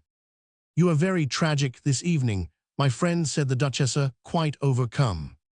That is because we are surrounded by tragic events, replied the Count, also with emotion. We are not in France, where everything ends in song or in imprisonment for a year or two. And really, it is wrong of me to speak of all this to you in a jocular tone. Well now, my young nephew, just suppose that I find a chance to make you a bishop, for really, I cannot begin with the Archbishopric of Parma, as is desired most reasonably by the Signora Duchessa here present in that bishopric, where you will be far removed from our sage counsels. Just tell us roughly what your policy will be. To kill the devil, rather than let him kill me, in the admirable words of my friends, the French, replied Fabrizio with blazing eyes. To keep by every means in my power, including pistols, the position you will have secured for me. I have read in the Del Dongo genealogy the story of that ancestor of ours who built the castle of Grianta towards the end of his life. his good friend Galazzo, Duke of Milan, sent him. To visit a fortress on our lake, they were afraid of another invasion by the Swiss. I must just write a few civil words to the governor. The Duke of Milan said to him, as he was sending him off. He wrote and handed our ancestor a note of a couple of lines. Then he asked for it back. To seal it, it will be more polite, the prince explained. Vespasiano del Dongo started off, but as he was sailing over the lake, an old Greek tale came into his mind, for he was a man of learning. He opened his liege lord's letter and found inside an order addressed to the governor of the castle to put him to death as soon as he should arrive. The Sforza, too much intent on the trick he was playing our ancestor, had left a space between the end of the letter and his signature. Vespasiano del Dongo wrote in this space an order proclaiming himself Governor-General of all the castles on the lake, and tore off the original letter. Arriving at the fort, where his authority was duly acknowledged, he flung the commandant down a well-declared war on the Sforza, and after a few years exchanged his fortress for those vast estates which have made the fortune of every branch of our family, and one day will bring in to me personally an income of 4,000 lire. You talk like an academician, exclaimed the Count, laughing. That was a bold stroke with a vengeance. But it is only once in 10 years that one has a chance to do anything so sensational. A creature who is half an idiot, but who keeps a sharp lookout and acts prudently all his life, often enjoys the pleasure of triumphing over men of imagination. It was by a foolish error of imagination that Napoleon was led to surrender to the prudent John Bull, instead of seeking to conquer America. John Bull. His counting house had a hearty laugh at his letter, in which he quotes Themistocles. In all ages, the base Sancho Panza triumphs you will find in the long run over the sublime Don Quixote. If you're willing to agree to do nothing extraordinary, I have no doubt that you will be a highly respected, if not a highly respectable bishop. In any case, what I said just now holds good. Your Excellency acted with great levity in the affair of the horse. He was within a finger's breadth of perpetual imprisonment. A conquest. This statement made Fabrizio shudder. He remained plunged in a profound astonishment. Was that he wondered the prison with which I am threatened is that the crime which I was not to commit, the predictions of Bland's, which as prophecies he utterly derided, assumed in his eyes all the importance of authentic forecasts. Why, what is the matter with you? The Duchessa asked him in surprise. The Count has plunged you in a sea of dark thoughts. I am illuminated by a new truth, and instead of revolting against it, my mind adopts it. It is true I passed very near to an endless imprisonment, but that footman looked so nice in his English jacket, it would have been such a pity to kill him. The minister was enchanted with his little air of wisdom. He is excellent in every respect, he said, with his eyes on the Duchessa. I may tell you, my friend, that you have made a conquest, and one that is perhaps the most desirable of all. I thought Fabrizio now for some joke about little Marietta. He was mistaken, the Count went on to say. Your gospel simplicity has won the heart of our venerable Archbishop Father Landriani. One of these days we are going to make a grand vicar of you, and the charming part of the whole joke is that the 3 existing grand vicars, all most deserving men, workers, 2 of whom I fancy were grand vicars before you were born, will demand in a finely worded letter addressed to their archbishop that you shall rank first among them. These gentlemen base their plea in the first place upon your virtues, and also upon the fact that you are the great-nephew of the famous Archbishop Ascanio del Dongo. When I learned the respect that they felt for your virtues, I immediately made the senior vicar general's nephew a captain. He had been a lieutenant ever since the siege of Tarragona by Marshal Suchet. Go right away now, dressed as you are, and pay a friendly visit to your archbishop, exclaimed the Duchessa. Tell him about your sister's wedding. When he hears that she is to be a Duchessa, he will think you more apostolic than ever. But remember, you know nothing of what the Count has just told you about your future promotion. Fabrizio hastened to the archiepiscopal palace. There he showed himself simple and modest, a tone which he assumed only too easily, whereas it required an effort for him to play the great gentleman as he listened to the somewhat prolix stories of Monsignor Landriani. He was saying to himself, ought I to have fired my pistol at the footman who was leading the thin horse? His reason said to him yes, but his heart could not accustom itself to the bleeding image of the handsome young man falling from his horse, all disfigured. That prison in which I should have been swallowed up if the horse had stumbled, was that the prison with which I was threatened by all those forecasts?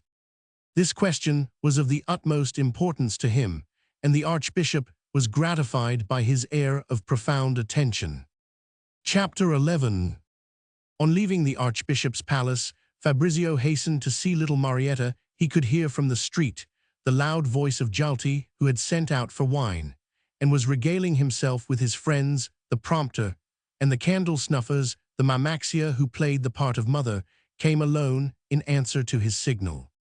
"A lot has happened since you were here," she cried. "2 or 3 of our actors are accused of having celebrated the great Napoleon's festa with an orgy, and our poor company, which they say is Jacobin, has been ordered to leave the states of Parma and Evviva Napoleon. But the minister has had a finger in that pie. They say one thing certain is that Jalti has got money. I don't know how much, but I've seen him with a fistful of scudi. Marietta has had 5 scudi from our manager to pay for the journey to Mantua and Venice. And I have had one. She is still in love with you, but Jalti frightens her. 3 days ago at the last performance we gave, he absolutely wanted to kill her. He dealt her 2 proper blows, and what was abominable of him, tore her blue shawl. If you would care to give her a blue shawl, you would be a very good boy. And we can say that we won it in a lottery.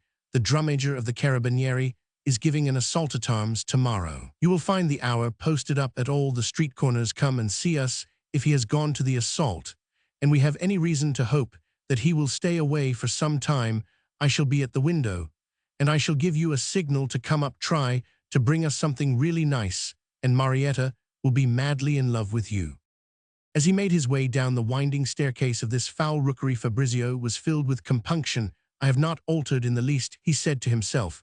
"All the fine resolutions I made on the shore of our lake, when I looked at life with so philosophically, and I have gone to the winds. My mind has lost its normal balance. The whole thing was a dream and vanishes before the stern reality. Now would be the time for action," he told himself as he entered the Palazzo Sanseverina about 11 o'clock that evening. But it was in vain that he sought in his heart for the courage to speak with that sublime sincerity which had seemed to him so easy the night he spent by the shore of the Lake of Como.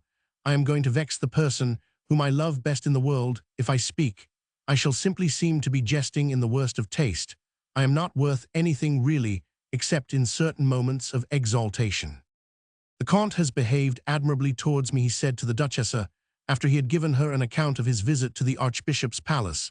"I appreciate his conduct all the more, in that I think I am right in saying that personally I have made only a very moderate impression on him. My behavior towards him ought therefore to be strictly correct. He has his excavations at Sanguigna, about which he is still madly keen, if one is to judge, that is, by his expedition the day before yesterday. He went 12 leagues at a gallop in order to spend a couple of hours with his workmen. If they find fragments of statues in the ancient temple, the foundations of which he has just laid bare, he is afraid of their being stolen. I should like to propose to him that I should go and spend a night or 2 at Sanguigna tomorrow, about 5. I have to see the Archbishop again. I can start in the evening, and take advantage of the cool night air for the journey." Sanguigna. The Duchessa did not at first reply. "One would think you were seeking excuses for staying away from me," she said to him at length, with extreme affection. "No sooner do you come back from Belgirate than you find a reason for going off again." "Here is a fine opportunity for speaking," thought Fabrizio, "but by the lake I was a trifle mad. I did not realize in my enthusiasm for sincerity that my compliment ended in an impertinence. It was a question of saying I love you with the most devoted friendship, etc., etc. But my heart is not susceptible to love.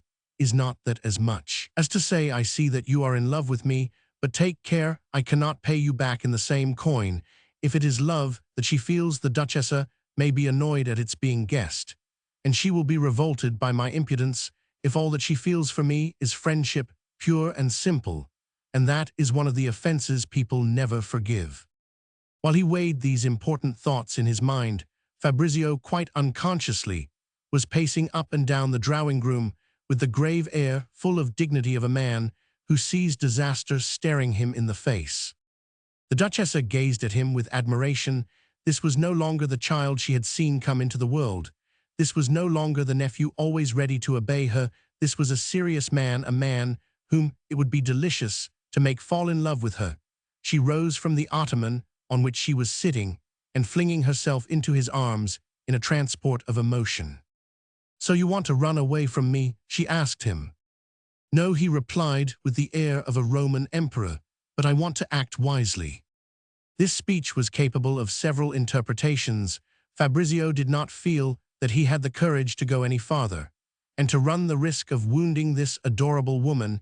He was too young, too susceptible to sudden emotion. His brain could not supply him with any elegant turn of speech to give expression to what he wished to say by a natural transport, and in defiance of all reason, he took this charming woman in his arms and smothered her in kisses. At that moment, the Comte's carriage could be heard coming into the courtyard, and almost immediately the Comte himself entered the room. He seemed greatly moved.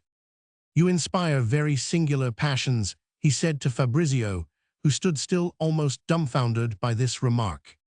The Archbishop had this evening the audience which His Serene Highness grants him every Thursday. The Prince has just been telling me that the Archbishop, who seemed greatly troubled, began with a set speech learned by heart and extremely clever, of which at first the Prince could understand nothing at all. Landriani ended by declaring that it was important for the Church in Parma that Monsignor Fabrizio del Dongo should be appointed his first Vicar General, and in addition, as soon as he should have completed his 25th year, his coadjutor with eventual succession.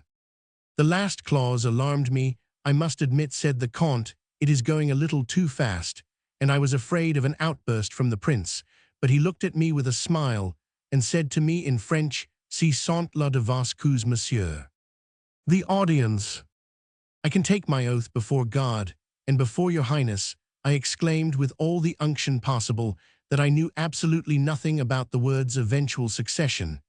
Then I told him the truth, what in fact we were discussing together here a few hours ago.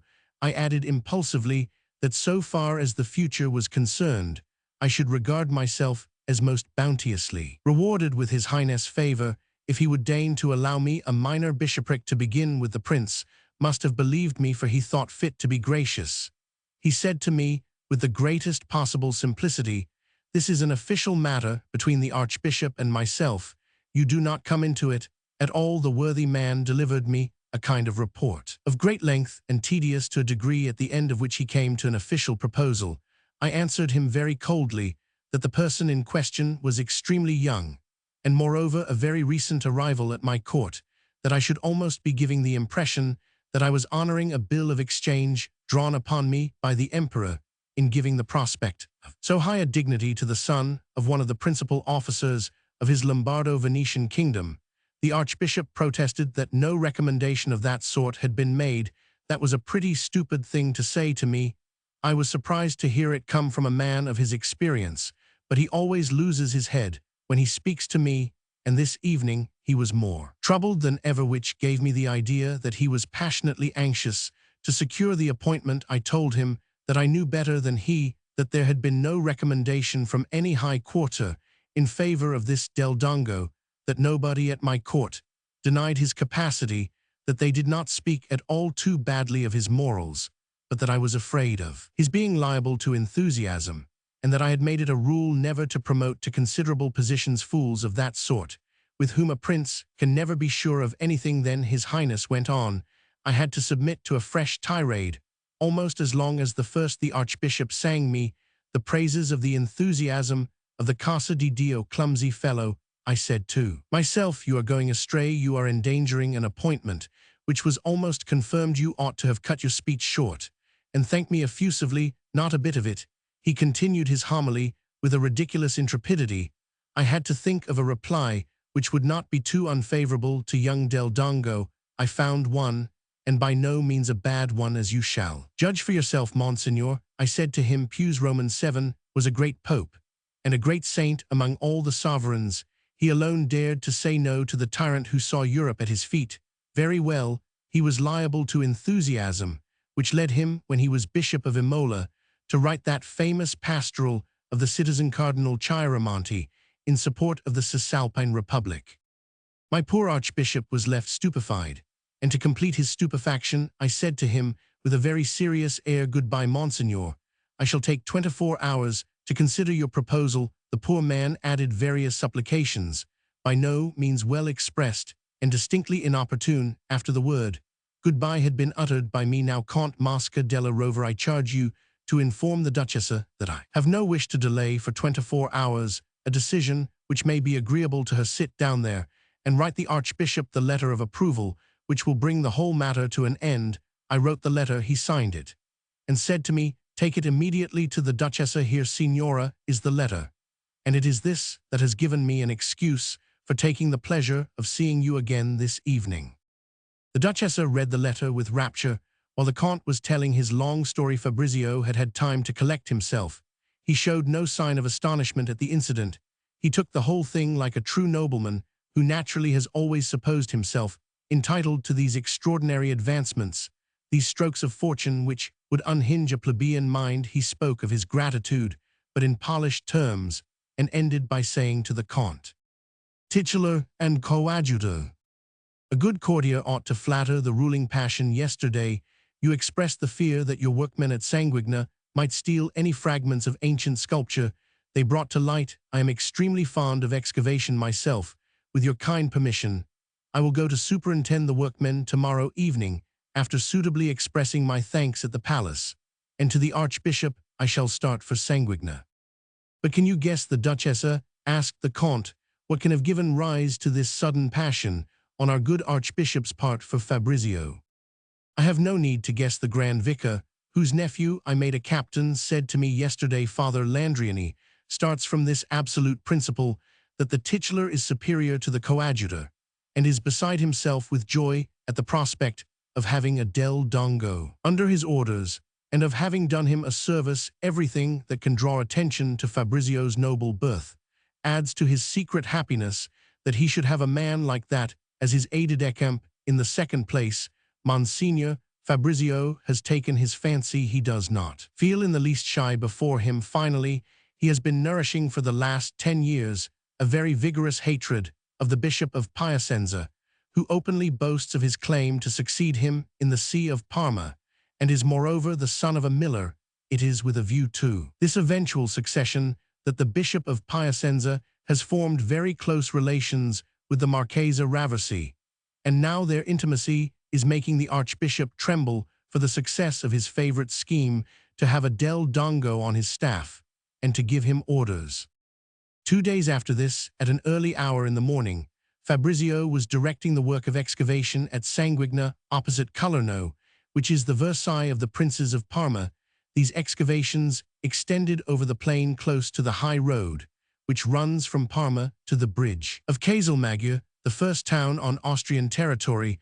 The workmen were intersecting the plain with a long trench 8 feet deep, and as narrow as possible.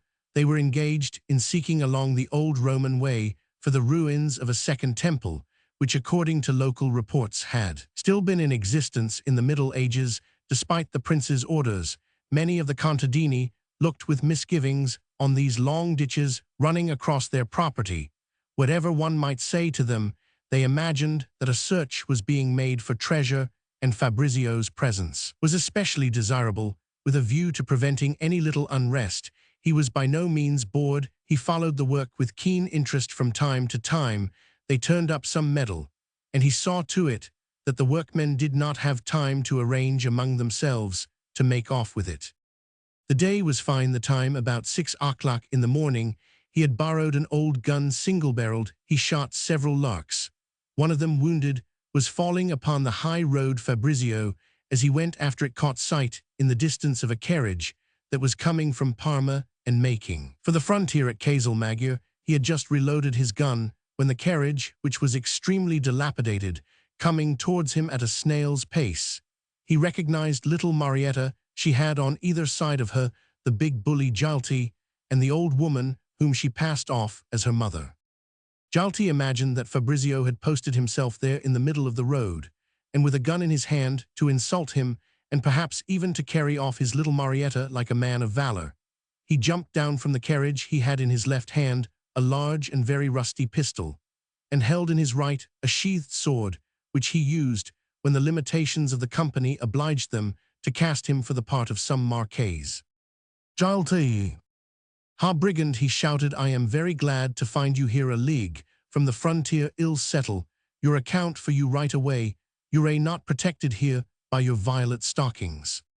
Fabrizio was engaged in smiling at little Marietta and barely heeding the jealous shouts of Jalti when suddenly he saw within 3 feet of his chest the muzzle of the rusty pistol. He was just in time to aim a blow at it using his gun. As a club the pistol went off, but did not hit anyone. "Stop, will you?" cried Jalti to the veterano. At the same time, he was quick enough to spring to the muzzle of his adversary's gun, and to hold it so that it pointed away from his body. Fabrizio, and he pulled at the gun, each with his whole strength. Jalti, who was a great deal the more vigorous of the two, placing one hand in front of the other, kept creeping forward towards the lock, and was on the point of snatching away the gun when Fabrizio, to prevent him from making use of it, fired. He had indeed seen first that the muzzle of the gun was more than 3 inches above Jalti's shoulders. Still, the detonation occurred close to the man's ear. He was somewhat startled at first, but at once recovered himself. "Oh, so you want to blow my head off, you scum? Just let me settle your reckoning." Jalti flung away the scabbard of his marchese's sword and fell upon Fabrizio with admirable swiftness. Our hero had no weapon and gave himself up for lost. He made for the carriage, which had stopped some 10 yards beyond Jalti. He passed to the left of it, and grasping the spring of the carriage in his hand, made a quick turn, which brought him level with the door on the right-hand side, which stood open. Jalti, who had started off on his long legs, and had not thought of checking himself by catching hold of the spring, went on for several paces in the same direction before he could stop. As Fabrizio passed by the open door, he heard Marietta whisper to him, "Take care of yourself, he will kill you here." As he spoke, Fabrizio saw fall from the door a sort of big hunting knife. He stooped to pick it up, but as he did so was wounded in the shoulder by a blow from Jalti's sword. Fabrizio, on rising to his feet, found himself within 6 inches of Jalti, who struck him a furious blow in the face with the hilt of his sword. This blow was delivered with so much force that it completely took away Fabrizio's senses. At that moment, he was on the point of being killed. Fortunately for him, Jalti was still too near to be able to give him a thrust with the point. Fabrizio, when he came to himself, took to flight and ran as fast as his legs would carry him. As he ran, he flung away the sheath of the hunting knife, and then, turning smartly round, found himself 3 paces ahead of Jalti, who was in pursuit. Jalti rushed on Fabrizio, struck at him with the point of his knife. Jalti was in time to beat up the knife a little with his sword, but he received the point of the blade full in the left cheek. He passed close by Fabrizio, who felt his thigh pierced. It was Jalti's knife, which he had found time to open. Fabrizio sprang to the right. He turned round, and at last the two adversaries found themselves at a proper fighting distance. Jalti swore like a lost soul, "Or I shall slit your throat for you, you rascally priest." He kept on repeating every moment. Fabrizio was quite out of breath and could not speak. The blow on his face from the sword hilt was causing him a great deal of pain, and his nose was bleeding abundantly. He parried a number of strokes with his hunting knife and made a number of passes without knowing quite what he was doing. He had a vague feeling that he was at a public display.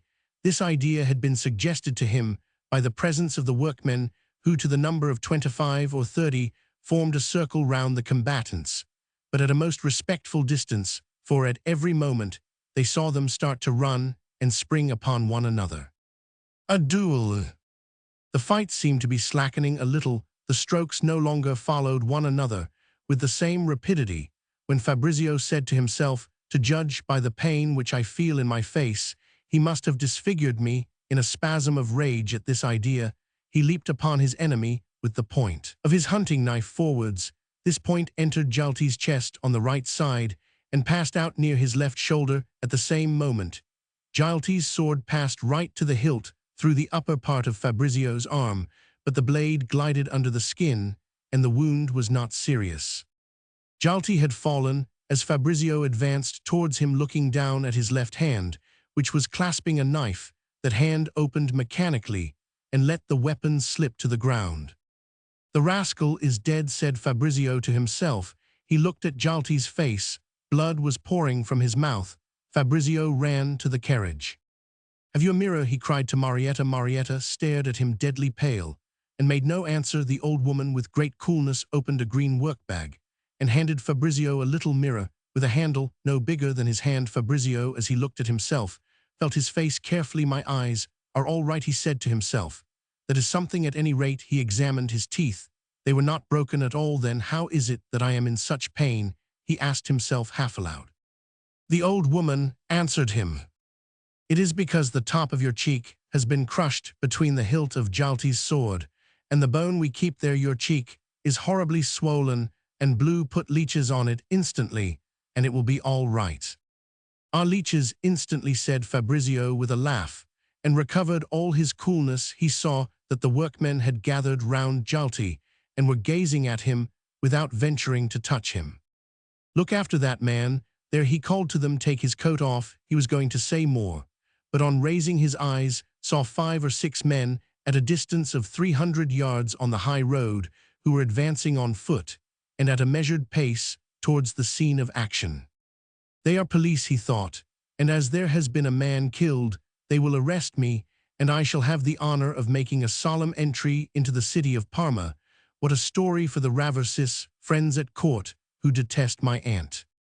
Immediately, with the rapidity of a flash of lightning, he flung to the open-mouthed workmen all the money that he had in his pockets, and leaped into the carriage.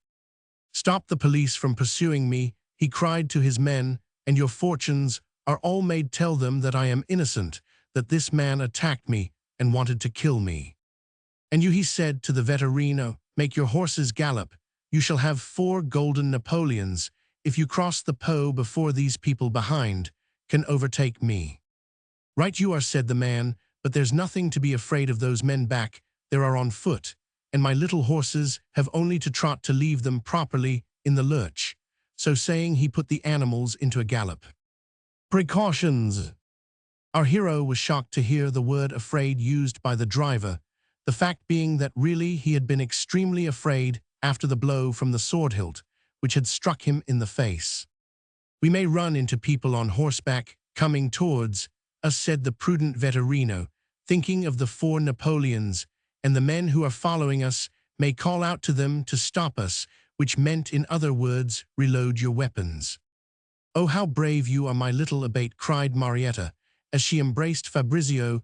The old woman was looking out through the window of the carriage. Presently, she drew in her head. "No one is following you, sir," she said to Fabrizio with great coolness, "and there is no one on the road in front of you. You know how particular the officials of the Austrian police are. If they see you arrive like this, at a gallop, along the embankment, by the Po, they will arrest you, no doubt about it." Fabrizio looked out of the window. "Trot," he said to the driver. "What passport have you?" he asked the old woman. 3 instead of 1, she replied, "and they cost us 4 francs apiece. A dreadful thing, isn't it, for poor dramatic artists, who are kept traveling all the year round. Here is the passport of Signor Jalti, dramatic artist. That will be you. Here are our 2 passports, Marietta's and mine. But Jalti had all our money in his pocket. What is to become of us?" "What had he?" Fabrizio asked. 40 good scudi of 5 francs, said the old woman. "You mean 6, and some small change," said Marietta, with a smile. "I won't have my little abate cheated." "Isn't it only natural, sir," replied the old woman with great coolness, "that I should try to tap you for 34 scudi? What a 34 scudi to you, and we have lost our protector. Who is there now to find us lodgings, to beat down prices with the vetturini when we are on the road, and to put the fear of God into everyone?" Jalti was not beautiful, but he was most useful, and if the little girl there hadn't been a fool and fallen in love with you from the first, Jalti would never have noticed anything, and you would have given us good money. I can assure you that we are very poor." Fabrizio was touched. He took out his purse and gave several Napoleons to the old woman. "You see," he said to her, "I have only 15 left, so it is no use your trying to pull my leg any more."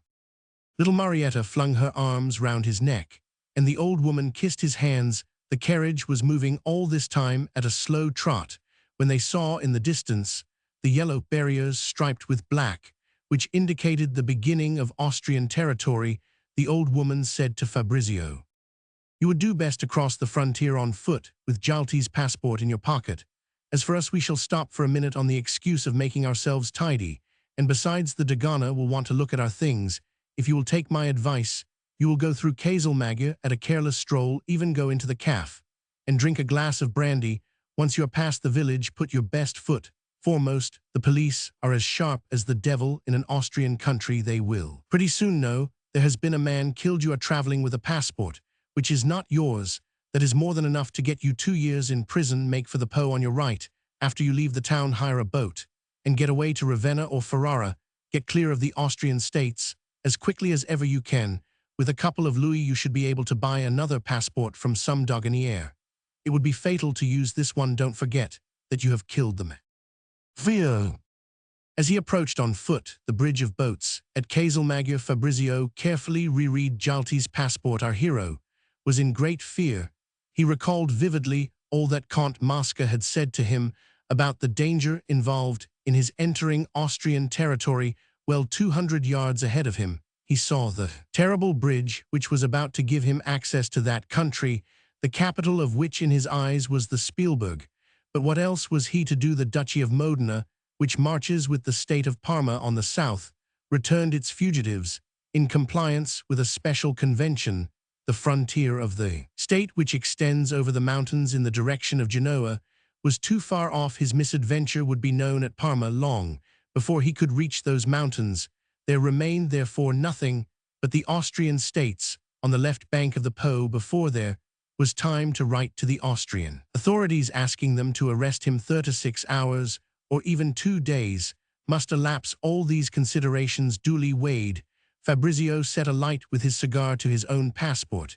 It was better for him on Austrian soil to be a vagabond than to be Fabrizio del Dongo, and it was possible that they might search him. Quite apart from the very natural repugnance which he felt towards entrusting his life to the passport of the unfortunate Jalti, this document presented material difficulties. Fabrizio's height was at the most 5 feet 5 inches, and not 5 feet 10 inches, as was stated on the passport. He was not quite 24, and looked younger. Jalti had been 39. We must confess that our hero paced for a good half-hour along a flood barrier of the Po near the bridge of boats, before making up his mind to go down onto it. What should I advise anyone else to do in my place? He asked himself finally. Obviously, to cross there is danger in remaining in the state of Parma. A constable may be sent in pursuit of the man who has killed another man, even in self-defense.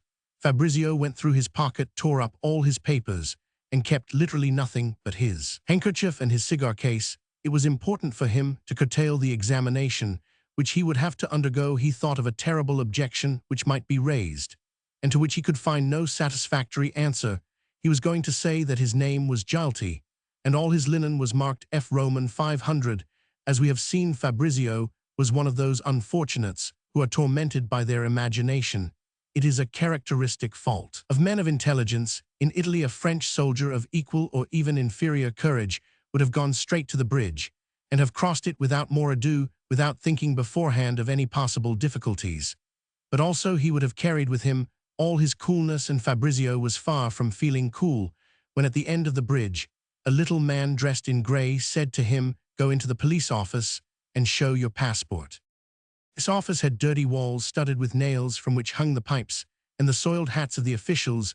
The big deal table behind which they were installed was spotted all over with stains of ink, and whined 2 or 3 fat registers bound in rawhide bore stains of all colors, and the margins of the pages were black with finger marks. On top of the registers, which were piled one on another, lay 3 magnificent wreaths of laurel, which had done duty a couple of days before for one of the emperor's festivals. The passport. Fabrizio was impressed by all these details. They gave him a tightening of the heart. This was the price he must pay for the magnificent luxury, so cool and clean, that caught the eye in his charming rooms in the Palazzo Sanseverina. He was obliged to enter this dirty office, and to appear there as an inferior. He was about to undergo an examination. The official who stretched out a yellow hand to take his passport was small and dark. He wore a brass pin in his necktie. This is an ill-tempered fellow, thought Fabrizio. The gentleman seemed excessively surprised as he read the passport, and his perusal of it lasted fully 5 minutes. "You have met with an accident," he said to the stranger looking at his cheek. The vetturino flung us out over the embankment. Then the silence was resumed, and the official cast sour glances at the traveler. "I see it now," Fabrizio said to himself. "He is going to inform me that he is sorry to have bad news to give me, and that I am under arrest." All sorts of wild ideas surged simultaneously into our hero's brain, which at this moment was not very logical. For instance, he thought of escaping by a door in the office which stood open. "I get rid of my coat, I jump into the Po, and no doubt I shall be able to swim across it." Anything is better than the Spielberg. The police official was staring fixedly at him. While he calculated the chances of success of this dash for safety, they furnished two interesting types of the human countenance. The presence of danger gives a touch of genius to the reasoning man, places him, so to speak, above his own level in the imaginative man. It inspires romances bold, it is true, but frequently absurd. You ought to have seen the indignant air of our hero under the searching eye of this police official, adorned with his brass jewelry. "If I were to kill him," thought Fabrizio, "I should be convicted of murder and sentenced to 20 years in the galleys, or to death, which is a great deal less terrible than the Spielberg, with a chain weighing 120 pounds on each foot and nothing but 8 ounces of bread to live on, and that lasts for 20 years, so that I should not get out until I was 44. Fabrizio's logic overlooked the fact that as he had burned his own passport, there was nothing to indicate to the police official that he was the rebel Fabrizio del Dongo. Our hero was sufficiently alarmed. As we have seen, he would have been a great deal more, so could he have read the thoughts that were disturbing the official's mind. This man was a friend of Jalti. One may judge of his surprise. When he saw his friend's passport in the hands of a stranger, his first impulse was to have that stranger arrested. Then he reflected that Jalti might easily have sold his passport to this fine young man who apparently had just been doing something disgraceful at Parma. "If I arrest him," he said to himself, "Jalti will get into trouble. They will at once discover that he has sold his passport. On the other hand, what will my chiefs say if it is proved that a friend of Jalti put a visa on his passport when it was carried by someone else?" The official got up with a yawn and said to Fabrizio, "Wait a minute, sir," then adopting a professional formula, added, "A difficulty has arisen," on which Fabrizio murmured, "What is going to arise is my escape." As a matter of fact, the official went out of the office, leaving the door open, and the passport was left lying on the deal table. "The danger is obvious," thought Fabrizio. "I shall take my passport and walk slowly back across the bridge. I shall tell the constable if he questions me that I forgot to have my passport examined by the commissary of police in the last village in the state of Parma." Fabrizio had already taken the passport in his hand, when to his unspeakable astonishment, he heard the clerk with the brass jewelry say, "Upon my soul, I can't do any more work. The heat is stifling. I am going to the cafe to have half a glass. Go into the office when you have finished your pipe. There's a passport to be stamped. The party is in there." Fabrizio, who was stealing out on tiptoe, found himself face to face with a handsome young man who was saying to himself, or rather humming, "Well, let us see this passport. I'll put my scrawl on it. Where does the gentleman wish to go?" "To Mantua, Venice, and Ferrara." "Ferrara," it is said. The official, whistling, he took up a die, stamped the visa in blue ink on the passport, rapidly wrote in the words "Mantua, Venice, and Ferrara" in the space left blank by the stamp, then waved his hand several times in the air, signed, and dipped his pen in the ink to make his flourish, which he executed slowly and with infinite pains. Fabrizio followed every movement of his pen. The clerk studied his flourish with satisfaction, adding 5 or 6 finishing touches, then handed the passport back to Fabrizio, saying in a careless tone, "A good journey, sir." Fabrizio made off at a pace, the alacrity of which he was endeavoring to conceal, when he felt himself caught by the left arm. Instinctively, his hand went to the hilt of his dagger, and if he had not observed that he was surrounded by houses, he might perhaps have done something rash. The man, who was touching his left arm, seeing that he appeared quite startled, said by way of apology, "But I called the gentleman 3 times and got no answer. Has the gentleman anything to declare before the customs?" "I have nothing on me but my handkerchief. I am going to a place quite near here to shoot with one of my family." He would have been greatly embarrassed Had he been asked to name this relative, what with the great heat and his various emotions, Fabrizio was as wet as if he had fallen into the Po. I am not lacking in courage to face actors, but clerks with brass jewelry send me out of my mind. I shall make a humorous sonnet out of that, to amuse the Duchessa.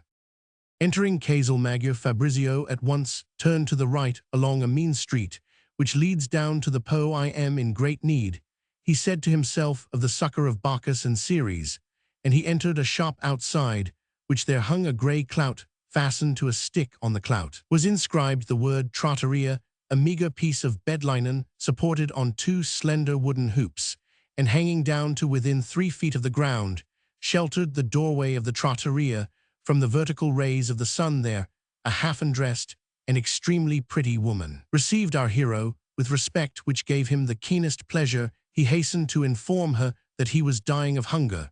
While the woman was preparing his breakfast, there entered a man of about 30. He had given no greeting on coming in. Suddenly, he rose from the bench on which he had flung himself down with a familiar air, and said to Fabrizio, Eccellenza la riverisco. Excellency, your servant Fabrizio was in the highest spirits at the moment, and instead of forming sinister plans, replied with a laugh, And how the devil do you know my excellency? The trattoria. What, doesn't your excellency remember Ludovico, one of the Signora Duchessa Sanseverina's coachmen at Sacca, the place in the country where we used to go every year? I always took fever. I asked the signora for a pension, and retired from service. Now I am rich, instead of the pension of 12 scudi a year, which was the most I was entitled to expect. The signora told me that to give me the leisure to compose sonnets, for I am a poet in the lingua vulgare, she would allow me 24 scudi, and the Signor Count told me that if ever I was in difficulties, I had only to come and tell him. I have had the honor to drive Monsignor for a stage when he went to make his retreat, like a good Christian, in the Certosa of Veleggia. Fabrizio studied the man's face and began to recognize him. He had been one of the smartest coachmen in the Sanseverina establishment.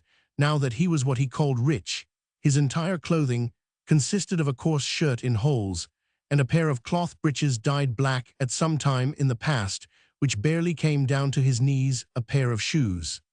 A villainous hat completed his equipment. In addition to this, he had not shaved for a fortnight. As he ate his omelette, Fabrizio engaged in conversation with him, absolutely as between equals. He thought he detected that Ludovico was in love with their hostess. He finished his meal rapidly, then said in a low voice to Ludovico, I want a word with you. Your Excellency can speak openly before her. She is a really good woman, said Ludovico, with a tender air. Very well, my friends, said Fabrizio without hesitation. I am in trouble, and have need of your help. First of all, there is nothing political about my case.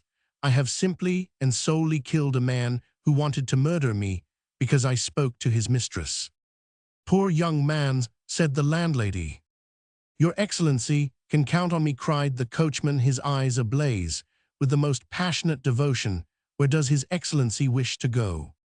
To Ferrara. I have a passport, but I should prefer not to speak to the police, who may have received information of what has happened. When did you dispatch this fellow? This morning at 6 o'clock. Your Excellency has no blood on his clothes, has he? Asked the landlady. I was thinking of that, put in the coachman, and besides, the cloth of that coat is too fine. You don't see many like that in the country round here. It would make people stare at us. I shall go and buy some clothes from the Jew. Your Excellency is about my figure, only thinner. For pity's sake, don't go on calling me Excellency. It may attract attention. Very good, Excellency, replied the coachman as he left the tavern. Here, here, Fabrizio called after him. And what about the money? Come back. What do you mean money? Said the landlady. He has 6 to 7 scudi, which are entirely at your service. I myself, she went on, lowering her voice, have 40 scudi, which I offer you with the best will in the world. One doesn't always have money on one when these accidents happen. On account of the heat, Fabrizio had taken off his coat on entering the trattoria. You have a waistcoat on you which might land us in trouble. If anyone came in that fine English cloth would attract attention. She gave our fugitive a stuff waistcoat dyed black, which belonged to her husband, A tall young man came into the tavern by an inner door. He was dressed with a certain style. The landlady. "This is my husband," said the landlady. "Pietro Antonio," she said to her husband. "This gentleman is a friend of Ludovico. He met with an accident this morning across the river, and he wants to get away to Ferrara." "Oh, well, get him there," said the husband, with an air of great gentility. "We have Carlo Giuseppe's boat." Owing to another weakness in our hero, which we shall confess as naturally as we have related his fear in the police office at the end of the bridge, there were tears in his eyes. He was profoundly moved by the perfect devotion which he found among these contadini. He thought also of this characteristic generosity of his aunt. He would have liked to be able to make these people's fortune. Ludovico returned carrying a packet. "So that's finished," the husband said to him in a friendly tone. "It's not that," replied Ludovico in evident alarm. "People are beginning to talk about you. They noticed that you hesitated before turning down our vicolo and leaving the big street like a man who was trying to hide." "Go up quick to the bedroom," said the husband. This room, which was very large and fine, had grey cloth instead of glass in its two windows. It contained 4 beds, each 6 feet wide and 5 feet high. Be quick," said Ludovico. "There is a swaggering fool of a constable who has just been posted here and began trying to make love to the pretty lady downstairs. And I've told him that, when he goes traveling about the country, he may find himself stopping a bullet. If the dog hears any mention of your excellency hell want to do us a bad turn, he will try to arrest you here so as to get Teodolinda's trattoria a bad name." "What's this?" Ludovico went on, seeing Fabrizio's shirt all stained with blood, and his wounds bandaged with handkerchiefs. "So the porco showed fight, did he? That's 100 times more than you need to get yourself arrested. And I haven't bought you any shirt without ceremony." He opened the husband's wardrobe and gave one of his shirts to Fabrizio, who was soon attired like a prosperous countryman. Ludovico took down a net that was hanging on the wall, placed Fabrizio's clothes in the basket in which the fish are put, went downstairs at a run, and hastened out of the house by a back door. Fabrizio followed him. "Teodolinda," he called out as he passed by the bar, "hide what I've left upstairs. We are going to wait among the willows. And you, Pietro Antonio, send us a boat quickly. Well, pay well for it." Ludovico led Fabrizio across more than a score of ditches. There were planks very long and very elastic, which served as bridges across the wider of these ditches. Ludovico took up these planks after crossing by them on coming to the last canal. He took up the plank with haste. "Now we can stop and breathe." He said, "That dog of a constable will have to go 2 leagues and more to reach your excellency. Why, you're quite pale," he said to Fabrizio. "I haven't forgotten the little bottle of brandy. It comes in most useful. The wound in my thigh is beginning to hurt me, and besides, I was in a fine fright in the police office by the bridge."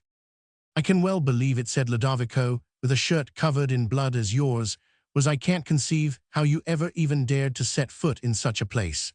As for your wounds, I know what to do. I am going to put you in a cool place where you can sleep for an hour. The boat will come for us there, if there is any way of getting a boat. If not, when you have rested a little, we shall go on 2 short leagues, and I shall take you to a mill, where I shall take a boat myself. Your excellency knows far more than I do. The signora will be in despair when she hears of the accident. They will tell her that you are mortally wounded, perhaps even that you killed the other man by foul play.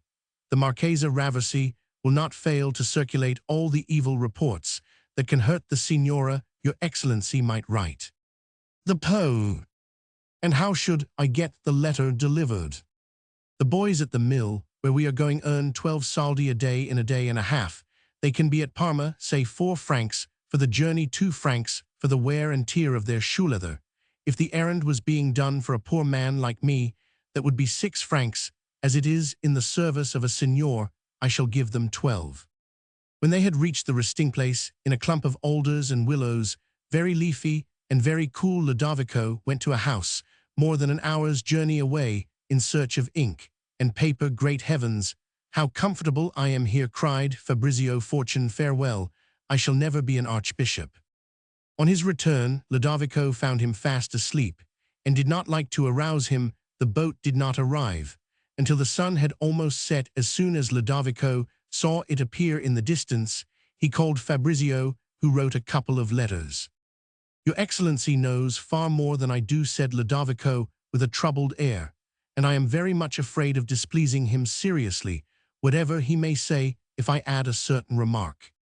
"I'm not such a fool as you think me," replied Fabrizio, "and whatever you may say, you will always be in my eyes a faithful servant of my aunt, and a man who has done everything in the world to get me out of a very awkward scrape."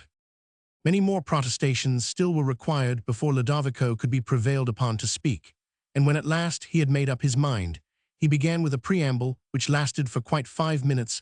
Fabrizio grew impatient, then said to himself, "After all, whose fault is it? It is due to our vanity, which this man has very well observed from his seat on the box." Ludovico's devotion, at last, impelled him to run the risk of speaking plainly. "What would not the Marchesa Raversi give to the messenger you are going to send to Parma to have these 2 letters, they are in your handwriting, and consequently furnish legal evidence against you? Your Excellency will take me for an inquisitive and indiscreet fellow. In the second place, he will perhaps feel ashamed of setting before the eyes of the Signora Duchessa the wretched handwriting of a coachman like myself. But after all, the thought of your safety opens my mouth. Although you may think me impertinent, could not your Excellency dictate those 2 letters to me?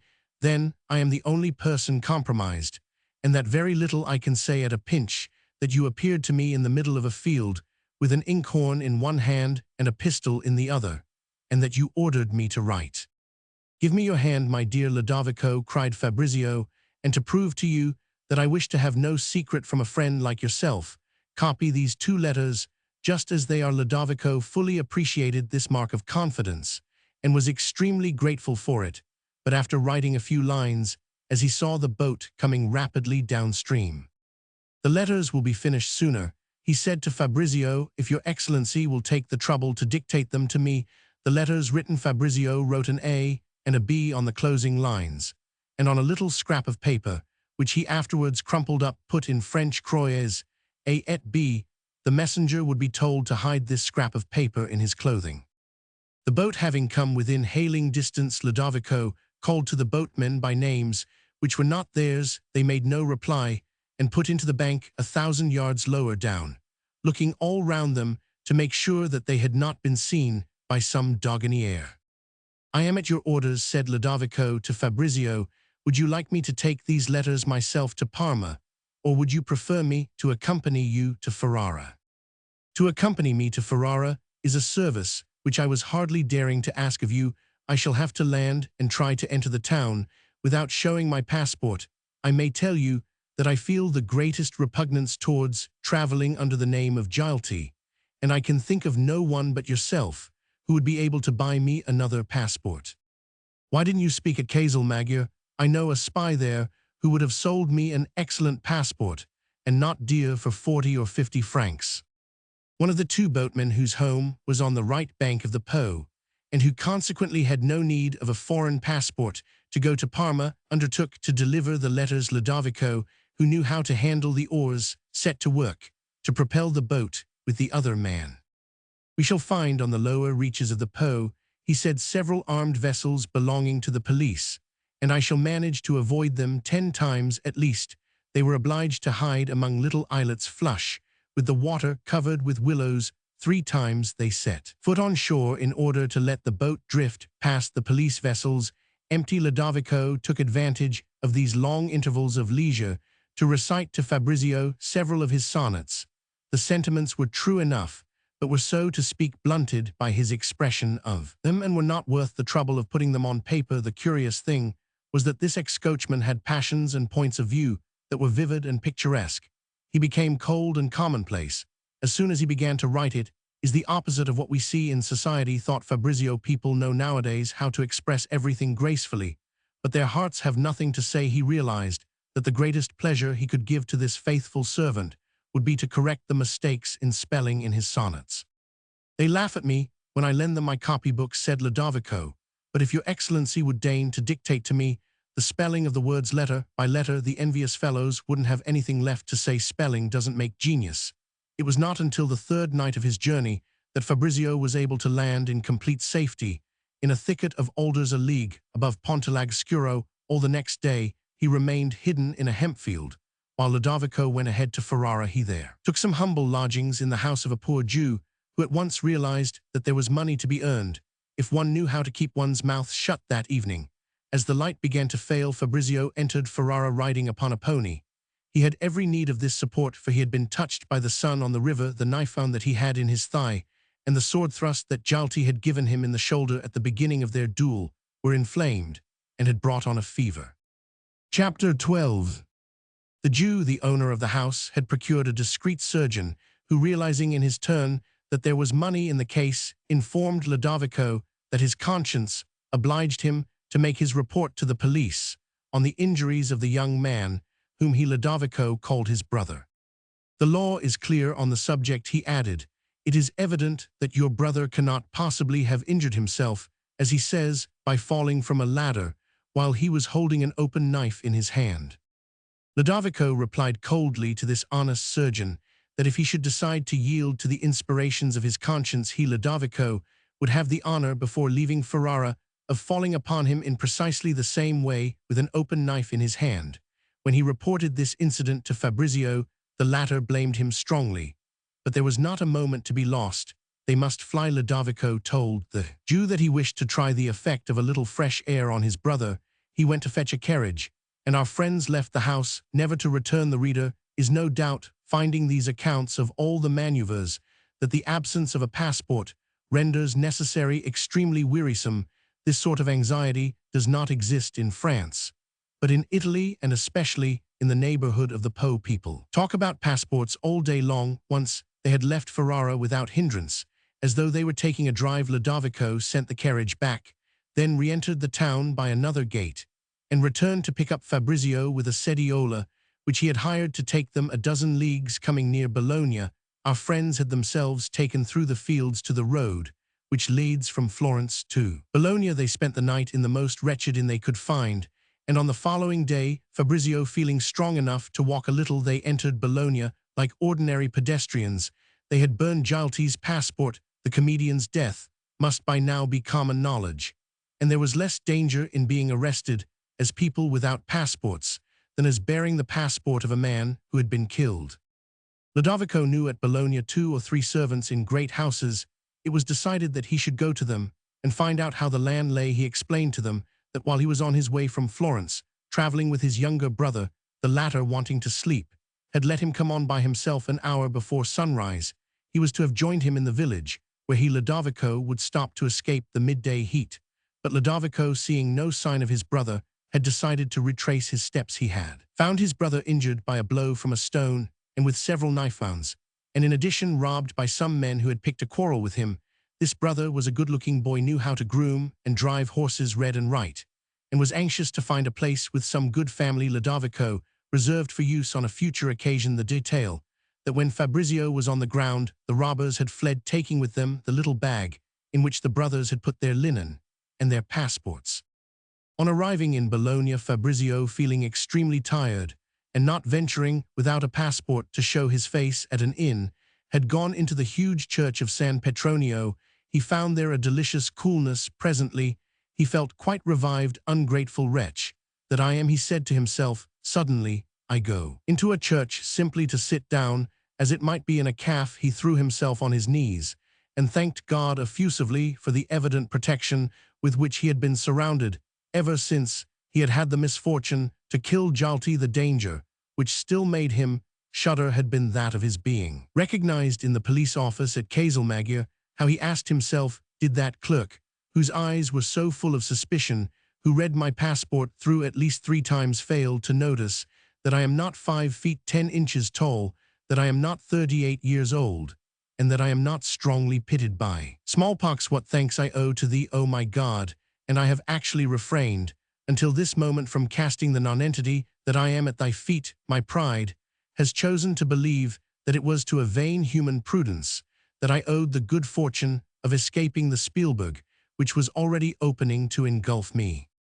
San Petronio. Fabrizio spent more than an hour in this state of extreme emotion, in the presence of the immense bounty of God. Ludovico approached without his hearing him, and took his stand opposite him. Fabrizio, who had buried his face in his hands, raised his head, and his faithful servant could see the tears streaming down his cheeks. "Come back in an hour," Fabrizio ordered him, somewhat harshly. Ludovico forgave this tone in view of the speaker's piety. Fabrizio repeated several times the 7 penitential psalms, which he knew by heart. He stopped for a long time at the verses, which had a bearing on his situation at the moment. Fabrizio asked pardon of God for many things, but what is really remarkable is that it never entered his head to number among his faults the plan of becoming archbishop simply because Count Mosca was prime minister, and felt that office and all the importance it implied to be suitable for the Duchess's nephew. He had desired it without passion, it is true, but still he had thought of it exactly as one might think of being made a minister or a general. It had never entered his thoughts that his conscience might be concerned in this project of the Duchessa. This is a remarkable characteristic of the religion which he owed to the instruction given him by the Jesuits of Milan, that religion deprives one of the courage to think of unfamiliar things, and especially forbids personal examination. As the most enormous of sins, it is a step towards Protestantism. To find out of what sins one is guilty, one must question one's priest or read the list of sins, as it is to be found printed in the books entitled Preparation for the Sacrament of Penance. Fabrizio knew by heart the list of sins rendered into the Latin tongue, which he had learned at the Ecclesiastical Academy of Naples.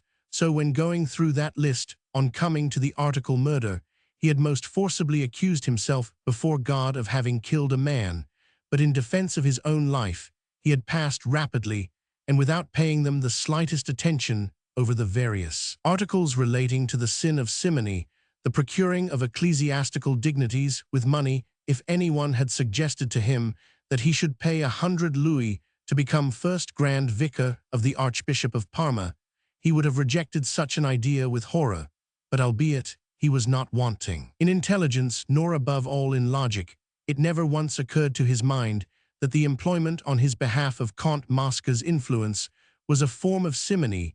This is where the Jesuitical education triumphs.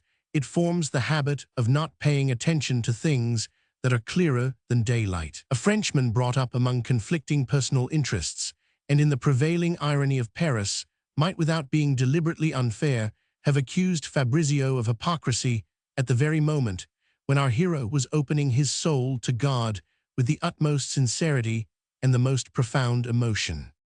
Fabrizio did not leave the church until he had prepared the confession which he proposed to make next day.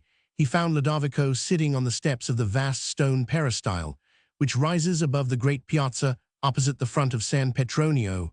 As after a storm, the air becomes more pure, so now Fabrizio's soul was tranquil and happy, and so, to speak, refreshed.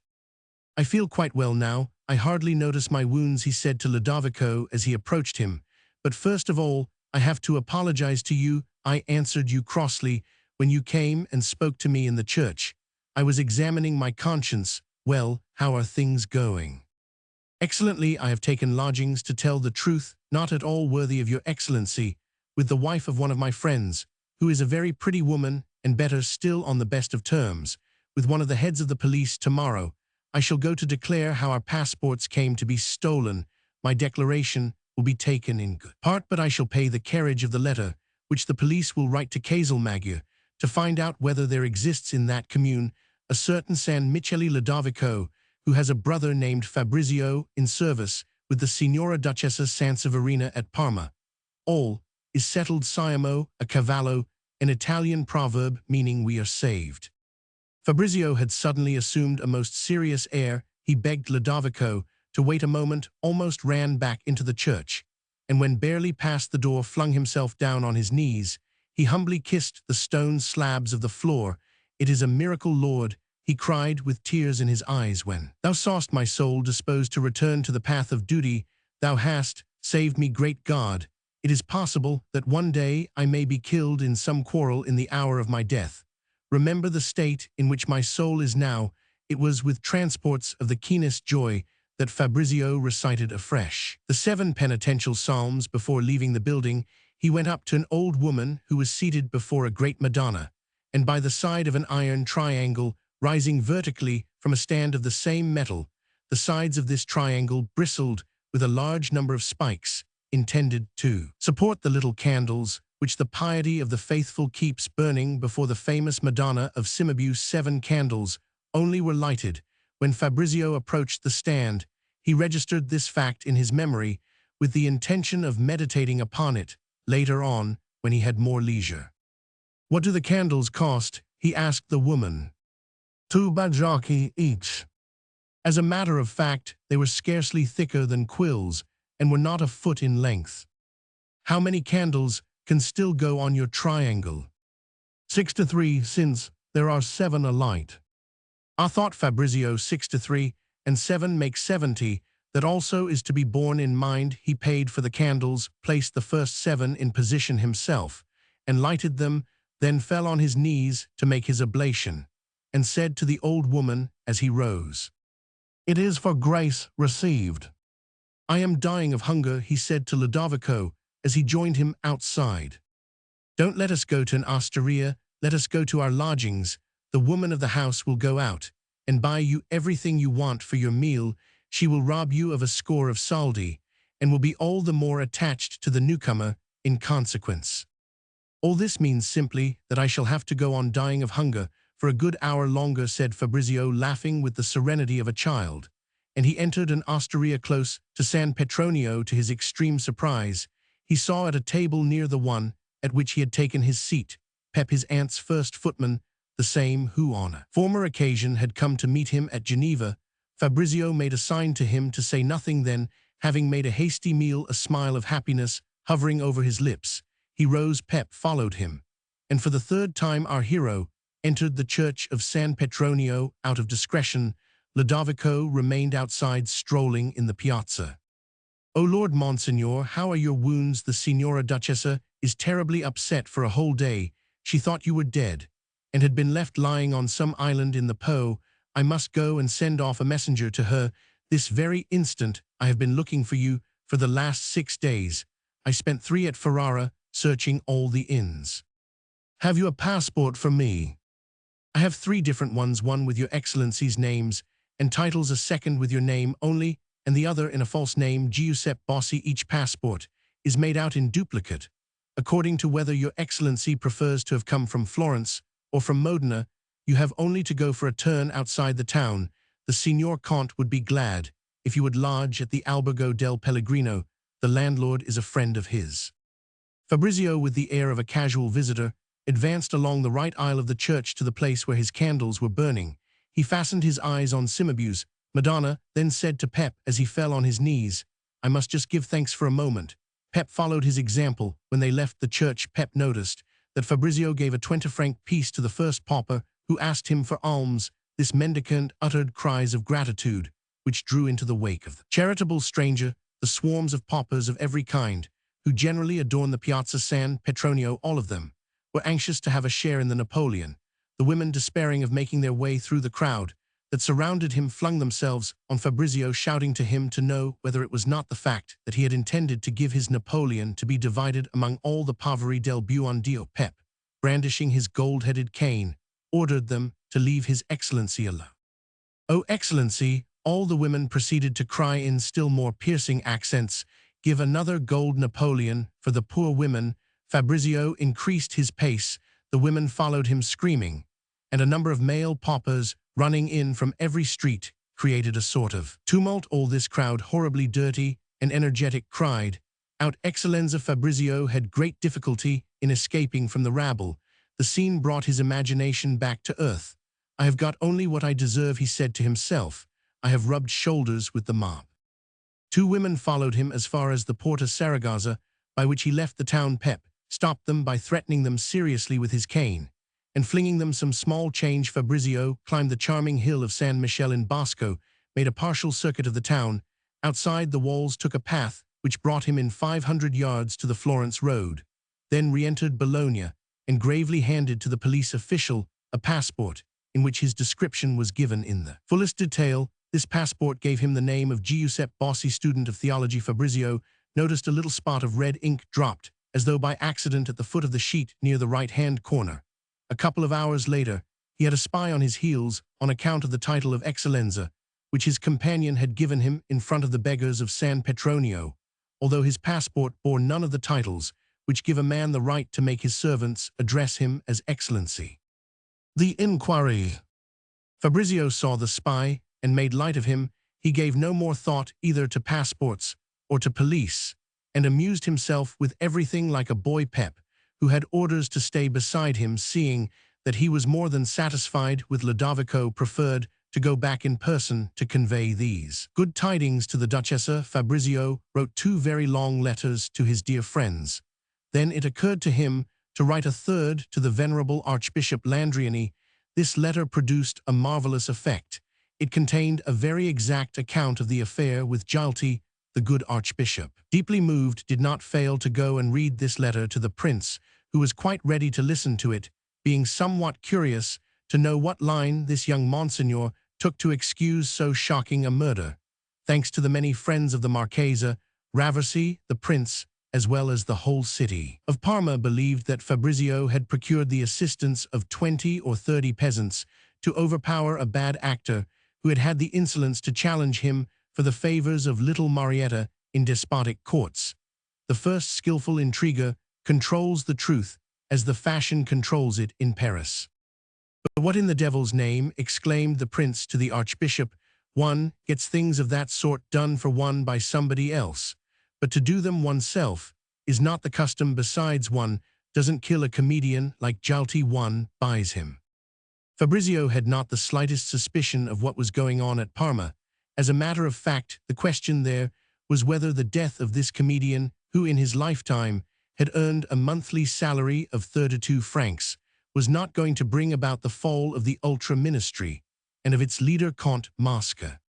On learning of the death of Jalti, the prince, stung by the independent airs which the Duchessa was giving herself, had ordered the fiscal general Rassi to treat the whole case as though the person charged were a liberal. Fabrizio, for his part, thought that a man of his rank was superior to the laws. He did not take into account that in countries where bearers of great names are never punished, intrigue can do anything even against them. He often spoke to Ludovico of his perfect innocence, which would very soon be proclaimed, his great argument being that he was not guilty, whereupon Ludovico said to him, "I cannot conceive how your Excellency, who has so much intelligence and education, can take the trouble to say all that before me, who am his devoted servant. Your Excellency adopts too many precautions. That sort of thing is all right to say in public or before a court. This man believes me to be a murderer, and loves me none the less for it," thought Fabrizio, falling from the clouds. 3 days after Pep's departure, he was greatly astonished to receive an enormous letter sealed with a plate of silk, as in the days of Louis Roman XIV, and addressed a Sua Eccellenza Reverendissima Monsignor Fabrizio del Dongo Primo, Grand Vicario della Diocesi di Parma Canonico, etc. Why am I still old? That he asked himself with a laugh. Archbishop Landriani's letter was a masterpiece of logic and lucidity.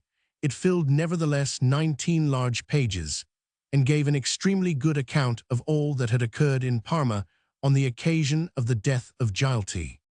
A French army commanded by Marshal Ney and marching upon the town would not have had a greater effect, the good archbishop informed him, with the exception of the Duchessa and myself. "My dearly beloved son, everyone believes that you gave yourself the pleasure of killing the histrion Jalti. Had this misfortune befallen you, it is one of those things which one hushes up with 200 louis and 6 months' absence abroad. But the Marchesa Fabrice is seeking to overthrow Count Mosca with the help of this incident. It is not at all with the dreadful sin of murder that the public blames you. It is solely with the clumsiness, or rather the insolence, of not having condescended to have recourse to a bulo, a sort of hired assassin. I give you a summary here in clear terms of the things that I hear said all around me. For since this ever deplorable misfortune, I go every day to 3 of the principal houses in the town to have an opportunity of justifying you, and never have I felt that I was making a more blessed use of the scanty eloquence with which heaven has deigned to endow me." The archbishop. The scales fell from Fabrizio's eyes. The Duchessa's many letters, filled with transports of affection, never condescended to tell him anything. The Duchessa swore to him that she would leave Parma forever unless, presently, he returned there in triumph. The Count will do for you, she wrote to him in the letter that accompanied the Archbishop's everything that is humanly possible. As for myself, you have changed my character with this fine escapade of yours. I am now as great a miser as the banker Tambon. I have dismissed all my workmen. I have done more. I have dictated to the Count the inventory of my fortune, which turns out to be far less considerable than I supposed after the death of the excellent Count Pietranera, whom, by the way, you would have done far better to avenge instead of exposing your life to a creature of Jalti's sort. I was left with an income of 1,200 francs and 5,000 francs of debts. I remember, among other things, that I had 2.5 dozen white satin slippers coming from Paris, and not a single pair of shoes to wear in the street.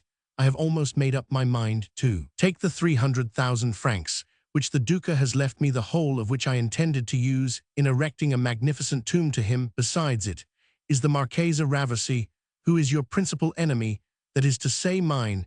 If you find life dull by yourself at Bologna, you have only to say the word. I shall come and join you. Here are 4 more bills of exchange, and so on. The Duchessa said not a word to Fabrizio of the opinion that was held in Parma of his affair. She wished above all things to comfort him, and in any event, the death of a ridiculous creature like Jalti did not seem to her the sort of thing that could be seriously charged against a Del Dongo. How many Jaltis have not our ancestors sent into the other world, she said to the Count, without anyone's ever taking it into his head to reproach them with it.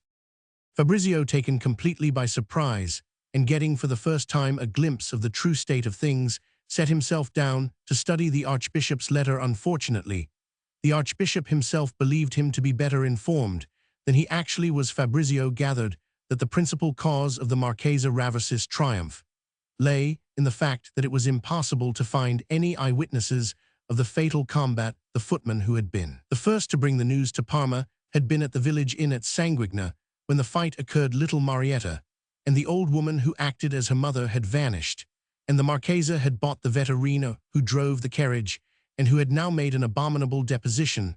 Although the proceedings are enveloped in the most profound mystery, wrote the Archbishop in his Ciceronian style, and directed by the fiscal general Rassi, of whom Christian charity alone can restrain me from speaking evil, but who has made his fortune by harrying his wretched prisoners, as the greyhound harries the hare.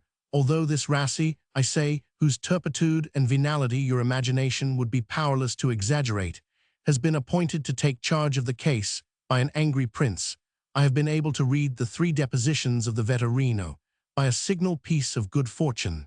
The wretch contradicts himself, and I shall add, since I am addressing my grand vicar, him who after myself is to have the charge of this diocese, that I have sent for the curate of the parish in which this straying sinner resides. I shall tell you, my dearly beloved son, but under the seal of the confessional, that this curate already knows through the wife of the vetturino the number of scudi that he has received from the Marchesa Raversi. Shall not venture to say that the Marchesa insisted upon his slandering you, but that is probable. The scudi were transmitted to him through a wretched priest who performs functions of a base order in the Marchesa's household, and whom I have been obliged to banish from the altar. For the second time, I shall not weary you with an account of various other actions which you might expect from me, and which moreover enter into my duty. A canon, your colleague at the cathedral, who is a little too prone at times to remember the influence conferred upon him by the wealth of his family, to which by divine permission he is now the sole heir, having allowed himself to say in the house of Count Zerla, the Minister of the Interior, that he regarded this bagatella. He referred to the killing of the unfortunate Jalti as proved against you. I summoned him to appear before me, and there, in the presence of my 3 other vicars general, of my chaplain, and of 2 curates who happened to be in the waiting room, I requested him to communicate to us, his brethren, the elements of the complete conviction which he professed to have acquired against one of his colleagues at the cathedral. The unhappy man was able to articulate only the most inconclusive arguments. Every voice was raised against him, and although I did not think it my duty to add more than a very few words, he burst into tears, and made us the witnesses of his full confession of his complete error, upon which I promised him secrecy in my name, and in the names of the persons who had been present at the discussion, always on the condition that he would devote all his zeal to correcting the false impressions that might have been created by the language employed by him during the previous fortnight. I shall not repeat to you, my dear son, what you must long have known, namely, that of the 34 contadini employed on the excavations undertaken by Count Mosca, whom the Ravasi pretends to have been paid by you to assist you in a crime. 32 were at the bottom of their trench, wholly taken up with their work, when you armed yourself with the hunting knife and employed it to defend your life against the man who had attacked you. Thus unawares, 2 of their number who were outside the trench shouted to the others, "They are murdering Monseigneur." This cry alone reveals your innocence in all its whiteness. Very well, the fiscal general Rassi maintains that these 2 men have disappeared. Furthermore, they have found 8 of the men who were at the bottom of the trench at their first examination. 6 declared that they had heard the cry, "They are murdering Monseigneur."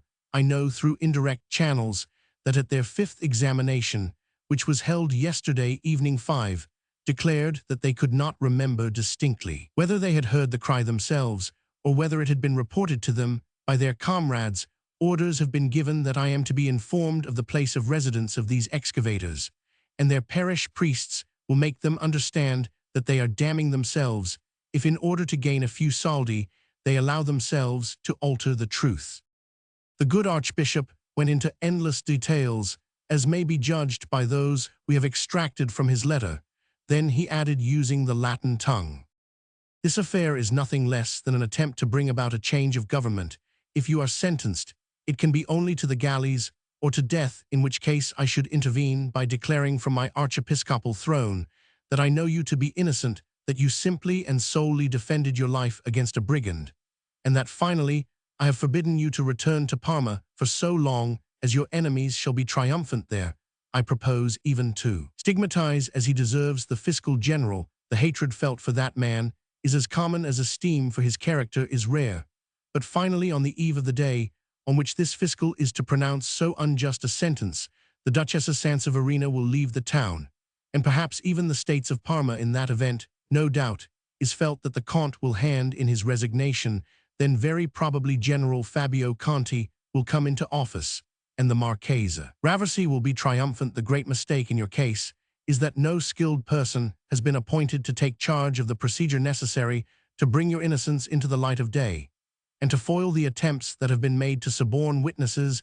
The Count believes that he is playing this part, but he is too great a gentleman to stoop to certain details. Besides, in his capacity as Minister of Police, he was obliged to issue at the first moment the most severe orders against you. Lastly, dare I say it, our sovereign lord believes you to be guilty, or at least feigns that belief, and has introduced a certain bitterness into the affair. The words corresponding to our sovereign lord and feigns that belief were in Greek, and Fabrizio felt infinitely obliged to the Archbishop for having had the courage to write them with a penknife. He cut this line out of the letter and destroyed it on the spot.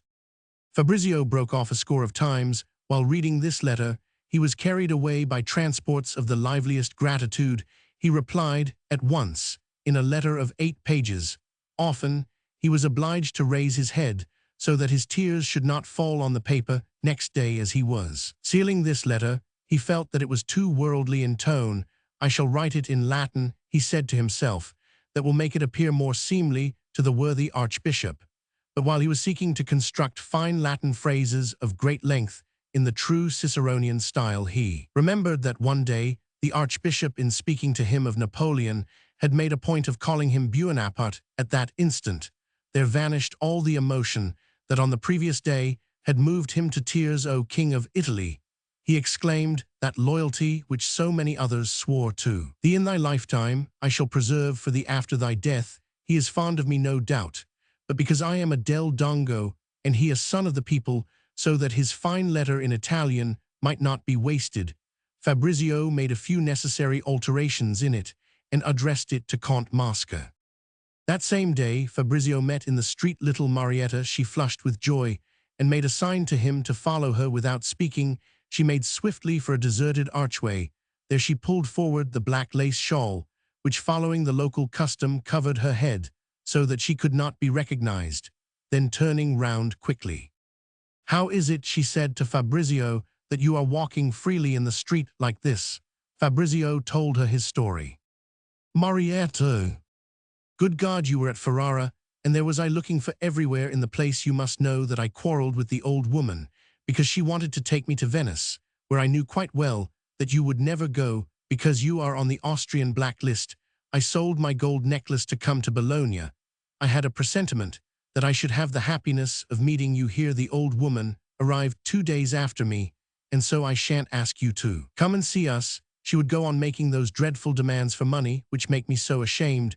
We have lived very comfortably since the fatal day you remember, and haven't spent a quarter of what you gave us.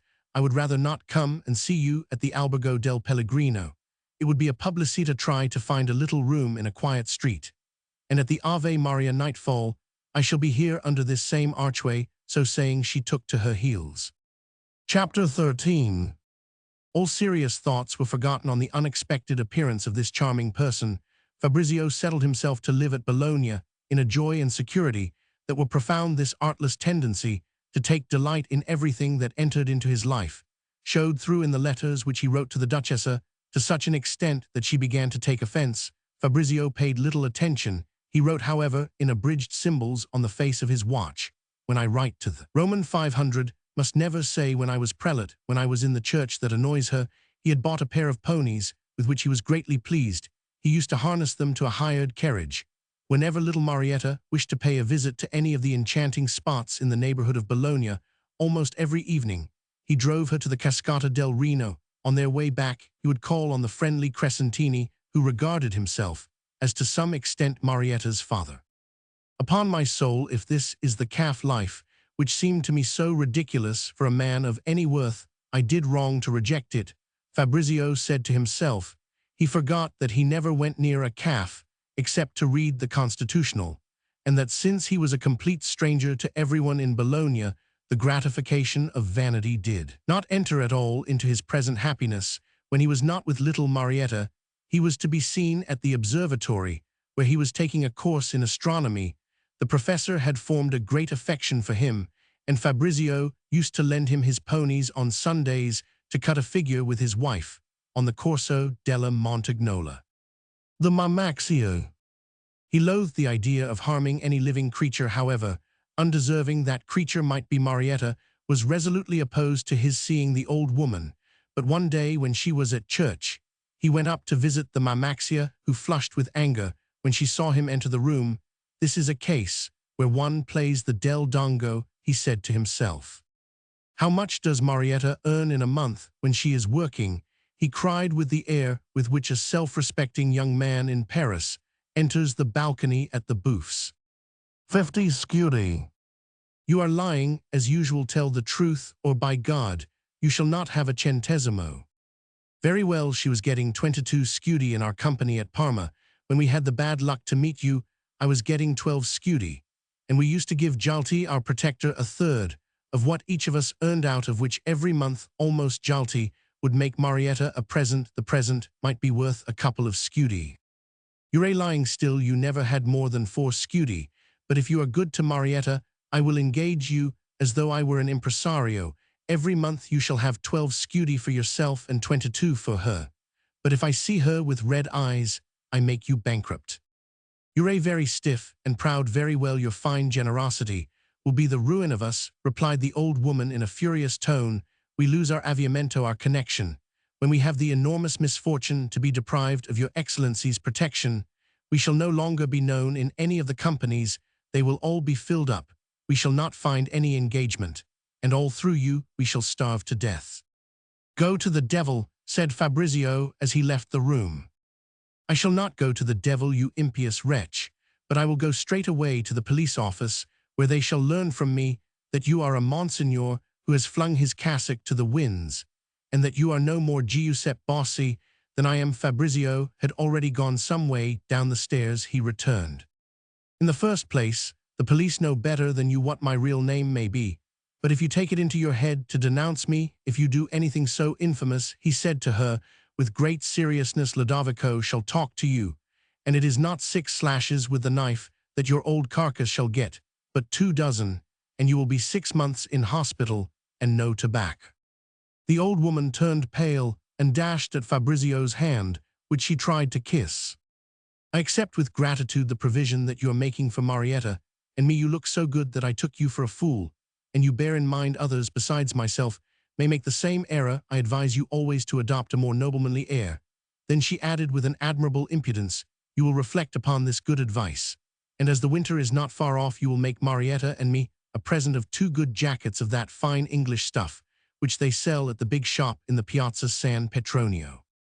The love of the pretty Marietta offered Fabrizio all the charms of the most delightful friendship, which set him dreaming of the happiness of the same order which he might have been finding in the Duchess's company.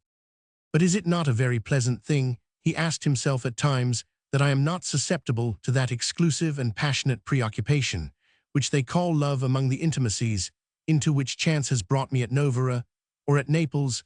Have I ever met a woman whose company, even in the first few days, was to my mind preferable to riding a good horse, that I did not know what they call love he went. Can that be just another lie? I feel myself in love, no doubt, as I feel a good appetite at 6 o'clock. Can it be out of this slightly vulgar propensity that those liars have fashioned the love of Othello, the love of Tancred, or am I, indeed, to suppose that I am constructed differently from other men, that my soul should be lacking in one passion? Why should that be? It would be a singular destiny. The Duchess. At Naples, especially in the latter part of his time, there Fabrizio had met women who, proud of their rank, their beauty, and the position held in society by the adorers whom they had sacrificed to him, had attempted to lead him. On discovering their intention, Fabrizio had broken with them in the most summary and open fashion. Well, he said to himself, if I ever allow myself to be carried away by the pleasure which no doubt is extremely keen of being on friendly terms with that charming woman, who is known as the Duchessa Sanseverina, I shall be exactly like that stupid Frenchman who killed the goose that was laying the golden eggs. It is to the Duchessa that I owe the sole happiness which has ever come to me from sentiments of affection. My friendship for her is my life, and besides, without her, what am I, a poor exile reduced to living from hand to mouth in a tumble-down country house outside Novara? I remember how during the heavy autumn rains I used to be obliged at night, for fear of accidents, to fix up an umbrella over the tester of my bed. I rode the agent's horses, which he was good enough to allow out of respect for my blue blood, for my influence, that is, but he was beginning to find my stay there a trifle long. My father had made me an allowance of 1,200 francs, and thought himself damned for having given bread to a Jacobin. My poor mother and sisters let themselves go without new clothes to keep me in a position to make a few little presents to my mistresses. This way of being generous pierced me to the heart, and besides, people were beginning to suspect my poverty, and the young nobleman of the district would have been feeling sorry for me next. Sooner or later, some prig would have let me see his contempt for a poor Jacobin whose plans had come to grief, for in those people's eyes I was nothing more than that I should have given or received some doughty thrust with a sword, which would have carried me off to the fortress of Fenestrelle, or else I should have been obliged to take refuge again in Switzerland. Still, on my allowance of 1,200 francs, I have the good fortune to be indebted to the Duchessa for the absence of all these evils. Besides, it is she who feels for me the transports of affection which I ought to be feeling for her. Instead of that ridiculous pettifogging existence, which would have made me a sad dog, a fool for the last 4 years, I have been living in a big town, and have an excellent carriage, which things have preserved me from feelings of envy and all the base sentiments of a provincial life. This too indulgent aunt is always scolding me, because I do not draw enough money from the banker. Do I wish to ruin for all time so admirable a position? Do I wish to lose the one friend that I have in the world? All I need do is to utter a falsehood. All I need do is to say to a charming woman, a woman who is perhaps without a counterpart in the world, and for whom I feel the most passionate friendship, I love you. I who do not know what it is to love amorously. She would spend the day finding fault with me for the absence of these transports, which are unknown to me. Marietta, on the other hand, who does not see into my heart, and takes a caress for a transport of the soul, thinks me madly in love, and looks upon herself as the most fortunate of women. As a matter of fact, the only slight acquaintance I have ever had with that tender obsession, which is called, I believe, love, was with that young Anakin in the inn at Zonder's. near the Belgian frontier. Foster. It is with regret that we have to record here one of Fabrizio's worst actions in the midst of this tranquil life. A wretched pique of vanity took possession of this heart rebellious to love, and led it far astray simultaneously with himself.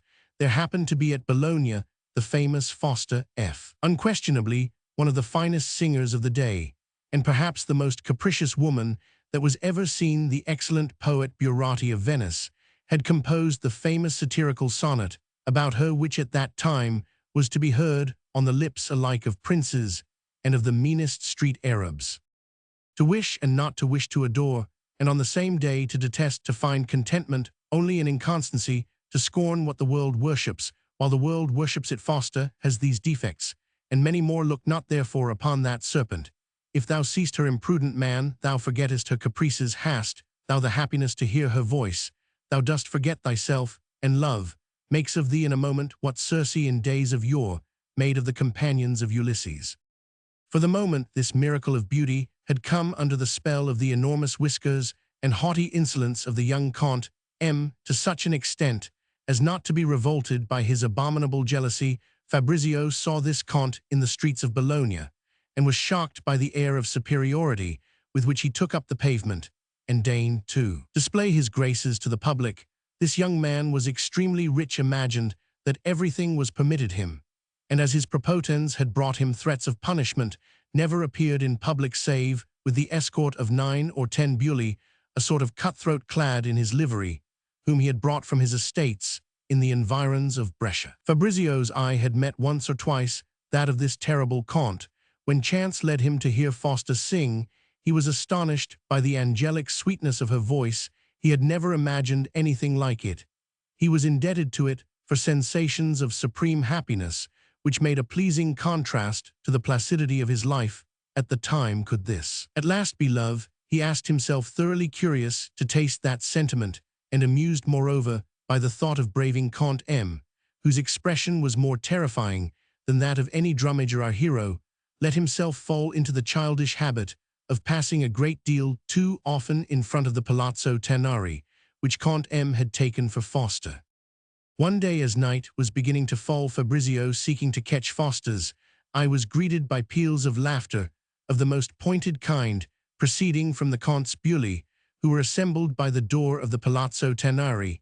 He hastened home, armed himself well, and again passed before the Palazzo. Foster, concealed behind her shutters, was awaiting his return, and gave him due credit for it. M., jealous of the whole world, became specially jealous of Signor Giuseppe Bossi, and indulged in ridiculous utterances, whereupon every morning our hero had delivered at his door a letter which contained only these words: Signor Giuseppe Bossi destroys troublesome insects, and is staying at the Pellegrino Via Larga, No. 79. Comte M., accustomed to the respect which was everywhere assured him by his enormous fortune, his blue blood, and the physical courage of his 30 servants, declined altogether to understand the language of this little missive.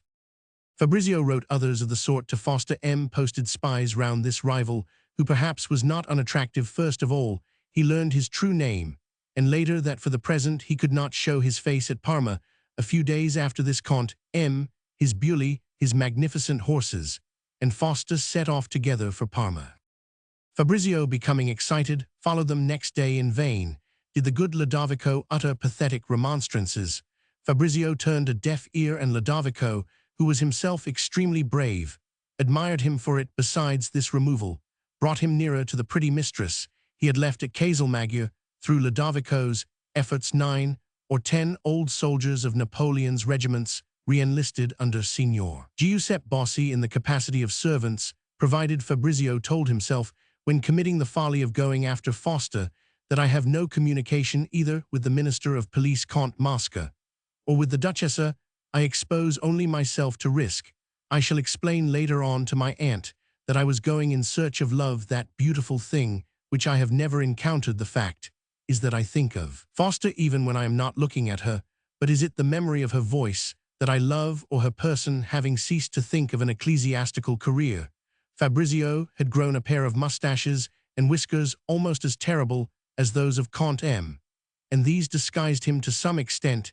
He set up his headquarters not at Parma, that would have been too imprudent, but in a neighboring village in the woods. On the road to Sacca, where his aunt had her country house, following Ludovico's advice, he gave himself out in this village as the valet of a great English nobleman of original tastes, who spent 100,000 francs a year on providing himself with the pleasures of the chase, and would arrive shortly from the Lake of Como, where he was detained by the trout fishing. Fortunately for him, the charming little palazzo which Count M had taken for the fair Fausta was situated at the southern extremity of the city of Parma, precisely on the road to Sacca, and Fausta's windows looked out over the fine avenues of tall trees which extend beneath the high tower of the citadel. Fabrizio was completely unknown in this little frequented quarter. He did not fail to have Count M followed, and one day when that gentleman had just emerged from the admirable singer's door, he had the audacity to appear in the street in broad daylight. It must be admitted that he was mounted upon an excellent horse, and well armed. A party of musicians of the sort that frequent the streets in Italy, and are sometimes excellent, came and planted their viols under Fausta's window. After playing a prelude, they sang, and quite well too, a cantata composed in her honor. Fausta came to the window, and had no difficulty in distinguishing a young man of extremely polite manners, who, stopping his horse in the middle of the street, bowed to her first of all, then began to direct at her a gaze that could have but one meaning. In spite of the exaggeratedly English costume adopted by Fabrizio, she soon recognized the author of the passionate letters that had brought about her departure from Bologna. That is a curious creature, she said to herself. It seems to me that I am going to fall in love with him. I have 100 louis in hand. I can quite well give that terrible Count M the slip. If it comes to that, he has no spirit, he never does anything unexpected, and is only slightly amusing because of the bloodthirsty appearance of his escort. On the following day, Fabrizio, having learned that every morning at 11 o'clock Fausta went to hear Mass in the center of the town, in that same church of San Giovanni, which contained the tomb of his great-uncle Archbishop Ascanio del Dongo, made bold to follow her there. To tell the truth, Ludovico had procured him a fine English wig, with hair of the most becoming red, inspired by the color of his wig, which was that of the flames that were devouring his heart. He composed sonnet which Fausta thought charming. An unseen hand had taken care to place it upon her piano.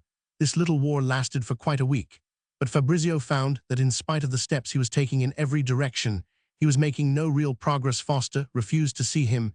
He strained the effect of singularity. She admitted afterwards that she was afraid of him.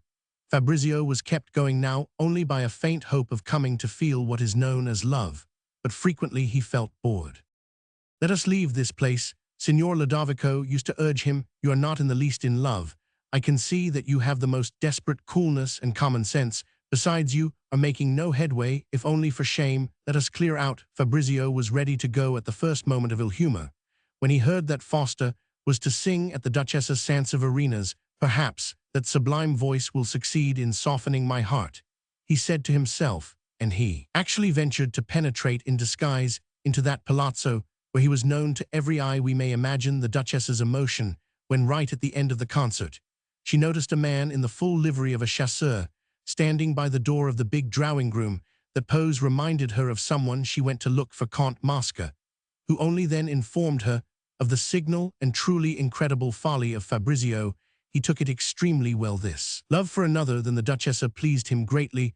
The Count, a perfect galantuomo apart from politics, acted upon the maxim that he could himself find happiness only so long as the Duchessa was happy. "I shall save him from himself," he said to his mistress. "Judge of our enemies, Joy, if he were arrested in this palazzo. Also, I have more than 100 men with me here, and that is why I made them ask you for the keys of the great reservoir." He gives out that he is madly in love with Fausta, and up to the present has failed to get her away from Count M, who lets the foolish woman live the life of a queen. The Duchess's features betrayed the keenest grief. So Fabrizio was nothing more than a libertine, utterly incapable of any tender and serious feeling. "And not to come and see us, that is what I shall never be able to forgive him," she said at length, "and I writing to him every day to Bologna." "I greatly admire his restraint," replied the Count. "He does not wish to compromise us by his escapade, and it will be amusing to hear him tell us about it." Fausta was too great a fool to be able to keep quiet about what was on her mind. The day after the concert every melody in which her eyes had addressed to that tall young man dressed as a chasseur. She spoke to Comte M of an unknown admirer. "Where do you see him?" asked the Comte in a fury. "In the streets in church," replied Foster at a loss for words. At once she sought to atone for her imprudence, or at least to eliminate from it anything that could suggest Fabrizio. She dashed into an endless description of a tall young man with red hair. He had blue eyes, no doubt. He was some Englishman very rich and very awkward, or some prince. At this word, Comte M, who did not shine in the accuracy of his perceptions, conceived the idea, deliciously flattering to his vanity, that this rival was none other than the Crown Prince of Parma, this poor melancholy young man, guarded by 5 or 6 governors, under-governors, preceptors, etc., who never allowed him out of doors, until they had first held counsel together, used to cast strange glances at all the passable women, whom he was permitted to approach at the Duchess's concert. His rank had placed him in front of all the rest of the audience, in an isolated armchair, within 3 yards of the fair Foster, and his stare had been supremely shocking to Comte M. This hallucination of an exquisite vanity, that he had a prince for a rival, greatly amused Foster, who took delight in confirming it with 100 details artlessly supplied. "Your race," she asked the Comte, "is surely as old as that of the Farnese, to which this young man belongs." "What do you mean, as old? I have no bastardy in my family, thank you." As luck would have it, Comte M. never had an opportunity of studying this pretended rival at his leisure, which confirmed him in the flattering idea of his having a prince for antagonist. The fact was that whenever the interests of his enterprise did not summon Fabrizio to Parma, he remained in the woods round Sacca, and on the bank of the Po. Comte M. was indeed more proud, but was also more prudent, since he had imagined himself to be on the way to disputing the heart of Foster with a prince. He begged her very seriously to observe the greatest restraint in all her doings. After flinging himself on his knees like a jealous and impassioned lover, he declared to her in so many words that his honor was involved in her not being made the dupe of the young prince. "Excuse me, I should not be his dupe. If I cared for him, I must say, I have never yet seen a prince at my feet." "If you yield," he went on with a haughty stare, "I may not perhaps be able to avenge myself on the prince, but I will most assuredly be avenged." And he went out, slamming the doors behind him.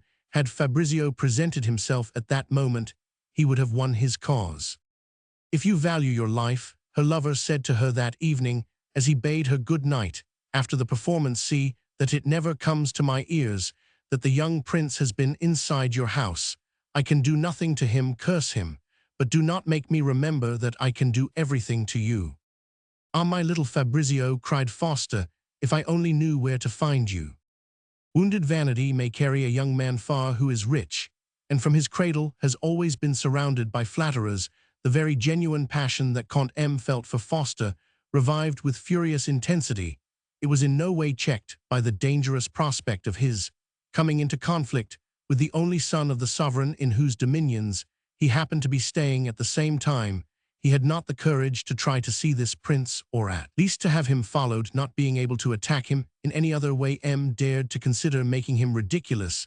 "I shall be banished forever from the States of Parma," he said to himself. Pshaw, what does that matter? Had he sought to reconnoiter the enemy's position, he would have learned that the poor young prince never went out of doors without being followed by 3 or 4 old men, tiresome guardians of etiquette, and that the one pleasure of his choice that was permitted him in the world was mineralogy by day as by night. The little palazzo occupied by Foster, to which the best society of Parma went in crowds, was surrounded by watchers. M knew hour by hour what she was doing, and more important still, what others were doing round about her.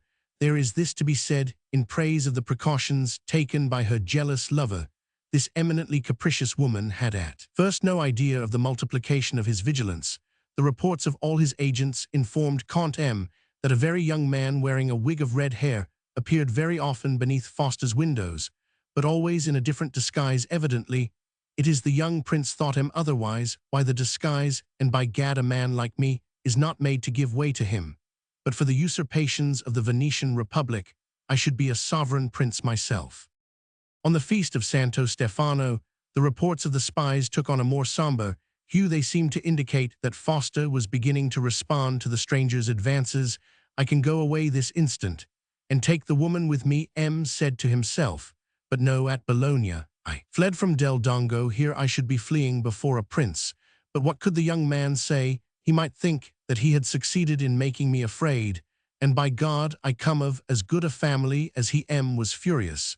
But to crown his misery, he made a particular point of not letting himself appear in the eyes of Foster, whom he knew to be of a mocking spirit, in the ridiculous character of a jealous lover on Santo Stefano's day.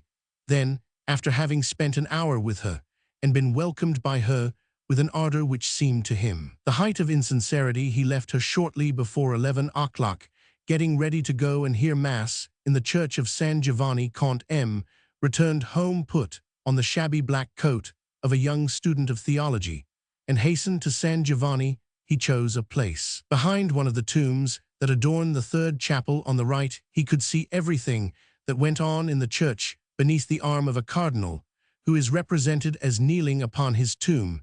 This statue kept the light from the back of the chapel and gave him sufficient concealment. Presently he saw Foster arrive, more beautiful than ever. She was in full array, and a score of admirers, drawn from the highest ranks of society, furnished her with an escort. Joyous smiles broke from her eyes and lips. It is evident, thought the jealous wretch, that she counts upon meeting here the man she loves, whom for a long time, perhaps thanks to me, she has been prevented from seeing. Suddenly, the keen look of happiness in her eyes seemed to double in intensity.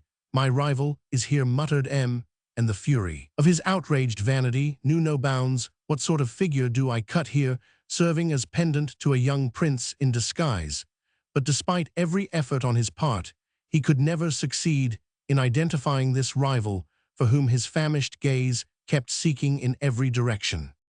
All through the service, Foster, after letting her eyes wander over the whole church, would end by bringing her gaze to rest, charged with love and happiness, on the dim corner in which M was concealed. In an impassioned heart, love is liable to exaggerate the slightest shades of meaning. It draws from them the most ridiculous conclusions. Did not poor M end by persuading himself that Foster had seen him, that having, in spite of his efforts, perceived his deadly jealousy, she wished to reproach him with it, and at the same time to console him for it with these tender glances. The tomb of the cardinal, behind which M had taken his post of observation, was raised 4 or 5 feet above the marble floor of San Giovanni. The fashionable Mass ending about 1 o'clock, the majority of the faithful left the church, and Foster dismissed the beau of the town on a pretext of devotion. As she remained kneeling on her chair, her eyes, which had grown more tender and more brilliant, were fixed on M. Since there were now only a few people left in the building, she no longer put her eyes to the trouble of ranging over the whole of it, before coming joyfully to rest on the cardinal's statue. What delicacy, thought Comte M, imagining that he was the object of her gaze. At length Foster rose, and quickly left the church, after first making some odd movements with her hands. M, blind with love, and almost entirely relieved of his mad jealousy, had left his post to fly to his mistress Palazzo, and thank her 1,000,000 times, when as he passed in front of the cardinal's tomb, he noticed a young man all in black. This funereal being had remained, until then, on his knees close against the epitaph on the tomb, in such a position that the eyes of the jealous lover in their search for him must pass over his head and miss him altogether. This young man rose, moved briskly away, and was immediately surrounded by 7 or 8 persons, somewhat clumsy in their gait, of a singular appearance, who seemed to belong to him. M hurried after him, but without any marked sign of obstruction, was stopped in the narrow passage formed by the wooden drum of the door by these clumsy men who were protecting his rival, and when finally, at the tail of their procession, he reached the street, he was in time only to see someone shut the door of a carriage of humble aspect, which by an odd contrast was drawn by a pair of excellent horses, and in a moment had passed out of sight. He returned home panting with fury. Presently there arrived his watchers, who reported impassively that that morning the mysterious lover, disguised as a priest, had been kneeling in an attitude of great devotion against a tomb which stood in the entrance of a dark chapel in the church of San Giovanni. Foster had remained in the church until it was almost empty, and had then rapidly exchanged certain signs with the stranger with her hands. She had seemed to be making a series of crosses. Hastened to the faithless one's house. For the first time she could not conceal her uneasiness. She told him, with the artless mendacity of a passionate woman, that as usual she had gone to San Giovanni, but that she had seen no sign there of that man who was persecuting her. On hearing these words, beside himself with rage, railed at her, as at the vilest of creatures, told her everything that he had seen himself, and the boldness of her lies, increasing with the force of his accusations, took his dagger and flung himself upon her with great coolness. Foster said to him, "Very well, everything you complain of is the absolute truth, but I have tried to keep it from you so that you should not go rushing desperately into mad plans of vengeance, which may ruin us both, for let me tell you once for all, as far as I can make out, the man who is persecuting me with his attentions is one who is accustomed not to meet with any opposition to his wishes in this country, at any rate, having very skillfully reminded that after all he had no legal authority over her." Foster ended by saying that probably she would not go again to the church of San Giovanni. Was desperately in love. A trace of coquetry had perhaps combined itself with prudence in the young woman's heart. He felt himself disarmed. He thought of leaving Parma. The young prince, however powerful he might be, could not follow him, or if he did follow him, would cease to be anything more than his equal. But pride represented to him afresh that this departure must inevitably have the appearance of a flight, and Comte forbade himself to think of it. "He has no suspicion that my little Fabrizio is here," the singer said to herself, delighted, "and now we can make a fool of him in the most priceless fashion." Fabrizio had no inkling of his good fortune, finding next day that the singer's windows were carefully shuttered, and not seeing her anywhere, he began to feel that the joke was lasting rather too long. He felt some remorse. In what sort of position am I putting that poor Count Mosca, and he the Minister of Police? They will think he is my accomplice. I shall have come to this place to ruin his career. But if I abandon a project I have been following for so long, what will the Duchess say when I tell her of my essays in love? One evening, when on the point of giving up everything, he was moralizing thus to himself, as he strolled under the tall trees which divided Foster's palazzo from the citadel. He observed that he was being followed by a spy of diminutive stature. In vain did he attempt to shake him off by turning down various streets. This microscopic being seemed always to cling to his heels. Growing impatient, he dashed into a lonely street, running along the bank of the Parma, where his men were ambushed. On a signal from him, they leaped out upon the poor little spy, who flung himself at their feet. It was Bettina, Foster's maid, after 3 days of boredom and seclusion, disguised as a man to escape the dagger of Comte of whom her mistress and she were in great dread. She had undertaken to come out and tell Fabrizio to see someone loved him passionately, and was burning to see him, but that the said person could not appear any more in the church of San Giovanni. "The time has come," Fabrizio said to himself. Hurrah for persistence. The little maid was exceedingly pretty, a fact which took Fabrizio's mind from his moralizings. She told him that the avenue and all the streets through which he had passed that evening were being jealously watched, though quite unobtrusively, by MS spies. They had taken rooms on the ground floors, or on the first stories of the houses, hidden behind the shutters, and keeping absolutely silent, they observed everything that went on in the apparently quite deserted street, and heard all that was said. "If those spies had recognized my voice," said little Bettina, "I should have been stabbed without mercy as soon as I got back to the house, and my poor mistress with me, perhaps." This terror rendered her charming in Fabrizio's eyes. "Comte she went on, "is furious, and the signora knows that he will stick at nothing. She told me to say to you that she would like to be 100 leagues away from here with you." Then she gave an account of the scene on St. Stephen's Day, and of the fury of who had missed none of the glances and signs of affection which Foster, madly in love that day with Fabrizio, had directed towards him. The Comte had drawn his dagger, had seized Foster by the hair, and but for her presence of mind, she must have perished. Fabrizio made the pretty Bettina come up to a little apartment which he had near there. He told her that he came from Turin, and was the son of an important personage who happened at that moment to be in Parma. which meant that he had to be most careful in his movements. Bettina replied with a smile that he was a far grander gentleman than he chose to appear. It took our hero some little time to realize that the charming girl took him for no less a personage than the crown prince himself. Foster was beginning to be frightened, and to love Fabrizio. She had taken the precaution of not mentioning his name to her maid, but of speaking to her always of the prince. Finally, Fabrizio admitted to the pretty girl that she had guessed aright. "But if my name gets out," he added, "in spite of the great passion of which I have furnished your mistress with so many proofs, I shall be obliged to cease to see her, and at once my father's ministers, those rascally jokers, whom I shall bring down from their high places some day, will not fail to send her an order to quit the country which up to now she has been adorning with her presence." Towards morning, Fabrizio arranged with the little ladies, made a number of plans by which he might gain admission to Foster's house.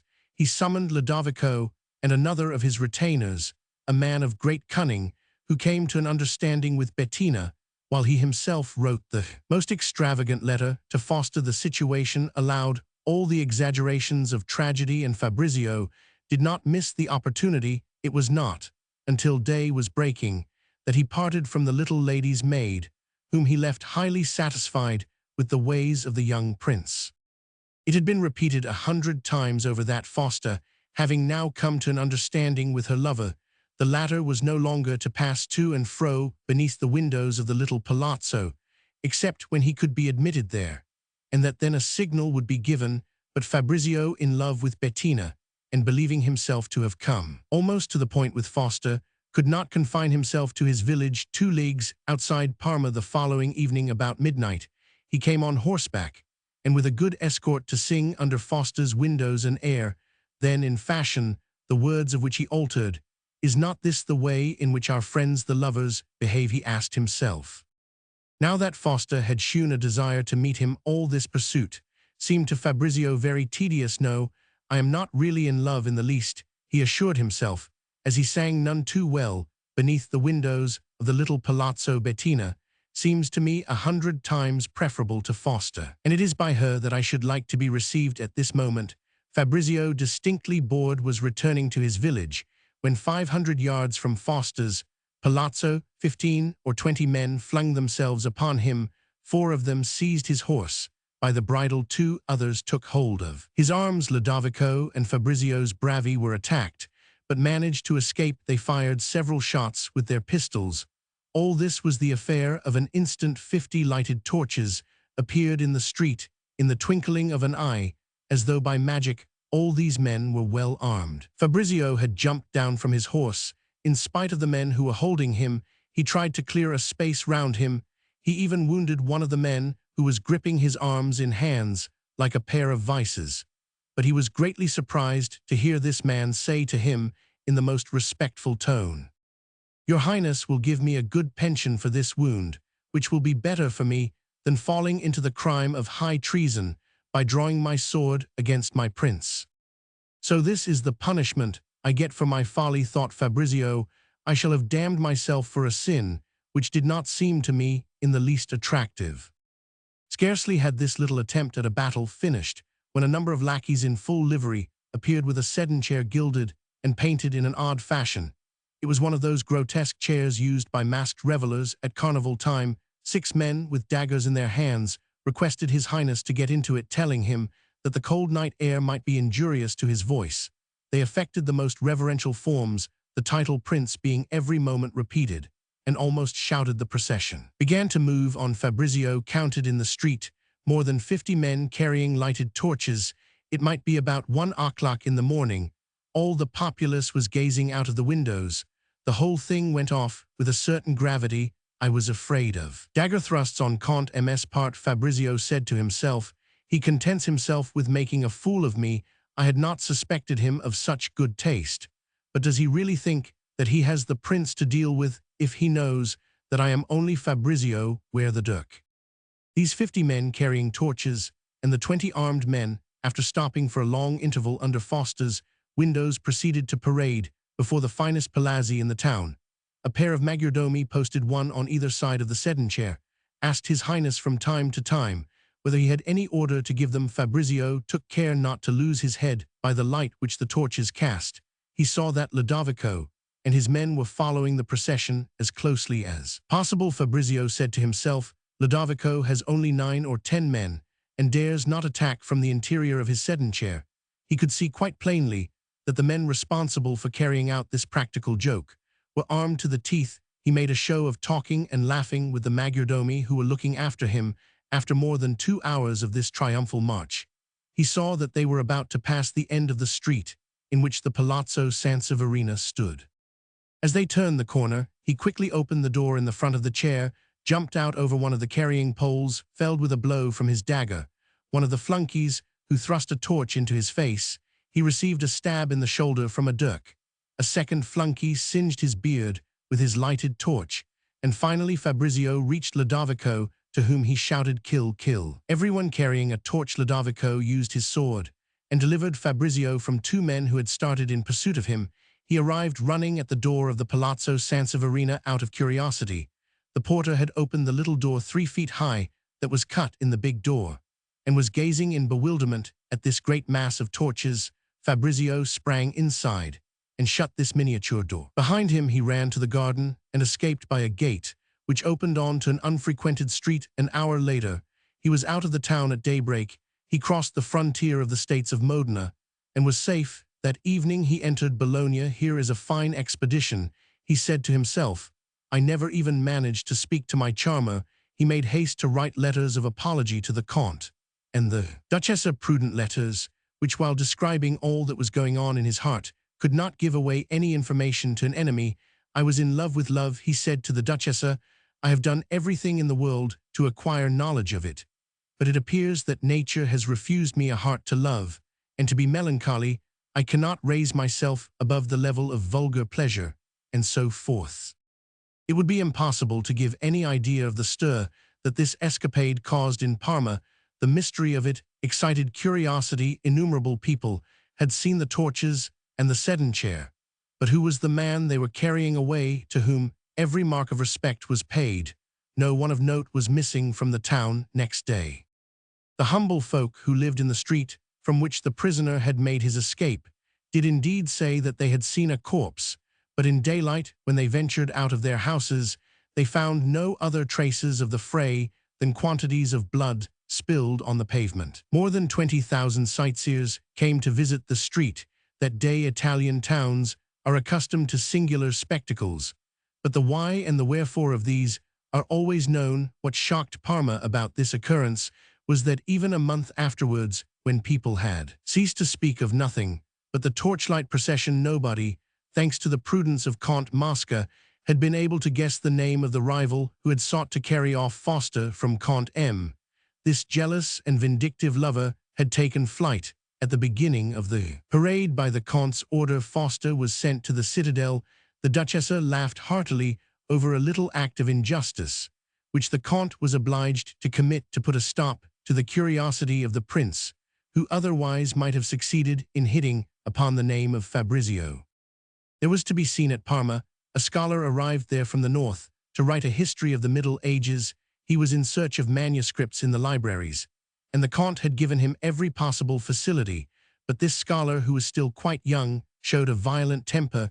He believed, for one thing, that everybody in Parma was trying to make a fool of him.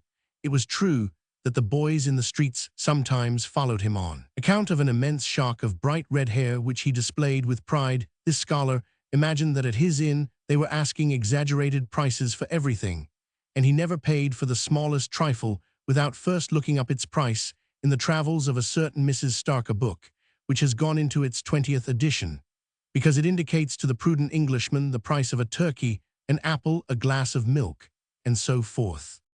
The scholar with the fiery crest, on the evening of the very day on which Fabrizio made this forced excursion, flew into a rage at his inn, and drew from his pocket a brace of small pistols to avenge himself on the cameriere, who demanded 2 soldi for an indifferent peach. He was arrested for to carry pocket pistols is a serious crime.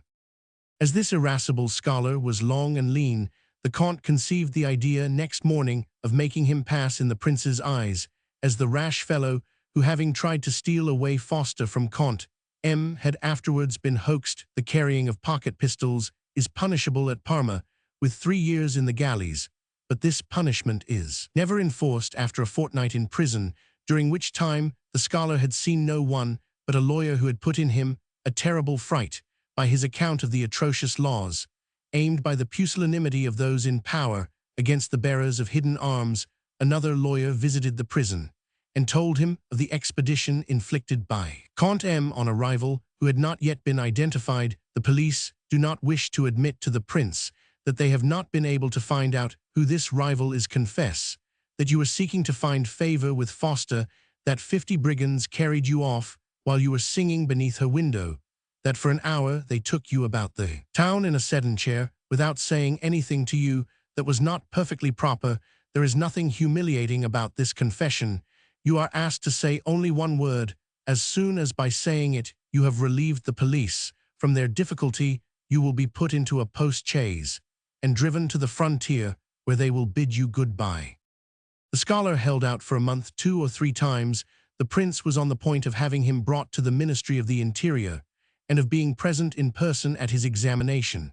But at last he gave no more thought to the matter, when the scholar, losing patience, decided to confess everything and was conveyed to the frontier. The prince remained convinced that Count M's rival had a forest of red hair. 3 days after the escapade, while Fabrizio, who was in hiding at Bologna, was planning with the faithful Ludovico the best way to catch Count M, he learned that he too was hiding in a village in the mountains on the road to Florence.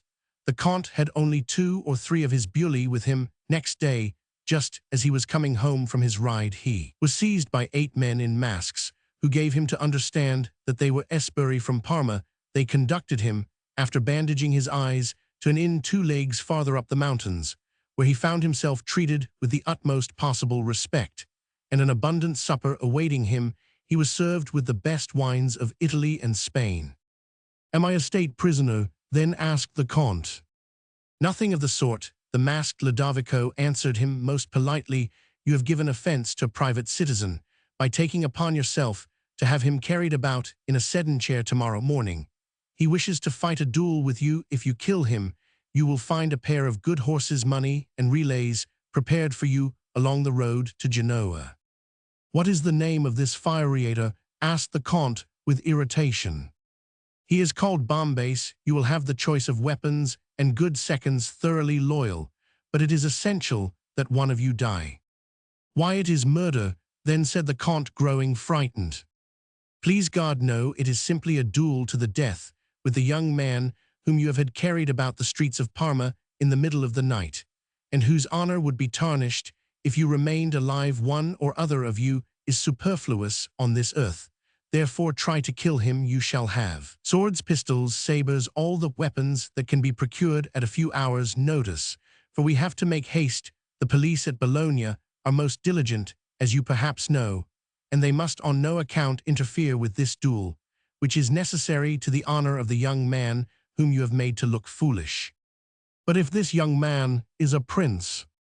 "He is a private citizen like yourself, and indeed a great deal less wealthy than you, but he wishes to fight to the death, and he will force you to fight, I warn you."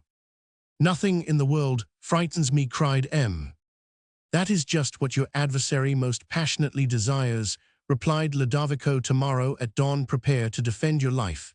It will be attacked by a man who has good reason to be extremely angry, and will not let you off lightly. I repeat that you will have the choice of weapons, and remember to make your will." Next morning, about 6 o'clock, breakfast was brought to Count M. A door was then opened in the room in which he was confined, and he was made to step into the courtyard of a country. In this courtyard was surrounded by hedges and walls of a certain height, and its doors had been carefully closed. In a corner upon a table which the Count was requested to approach, he found several bottles of wine and brandy, 2 pistols, 2 swords, 2 sabers, paper, and ink. A score of contadini stood in the windows of the inn, which overlooked the courtyard. The Count implored their pity. "They want to murder me," he cried. "Save my life."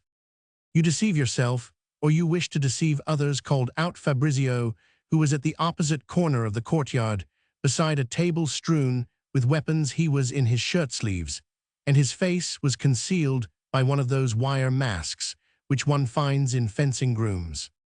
I require you, Fabrizio went on, to put on the wire mask, which is lying beside you, then to advance towards me with a sword or with pistols. As you were told yesterday evening, you have the choice of weapons. Count M raised endless difficulties and seemed most reluctant to fight. Fabrizio, for his part, was afraid of the arrival of the police.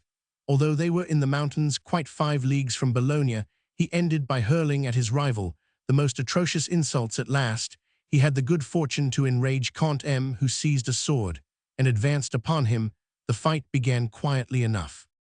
After a few minutes, it was interrupted by a great tumult. Our hero had been quite aware that he was involving himself in an action which for the rest of his life might be a subject of reproach, or at least of slanderous imputations. He had sent Ludovico into the country to procure witnesses. Ludovico gave money to some strangers who were working in a neighboring wood. They ran to the inn shouting, thinking that the game was to kill an enemy of the man who had paid them. When they reached the inn, Ludovico asked them to keep their eyes open and to notice whether either of the 2 young men who were fighting acted treacherously and took an unfair advantage over the other. The fight, which had been interrupted for the time being by the cries of murder uttered by the contadini, was slow in beginning again.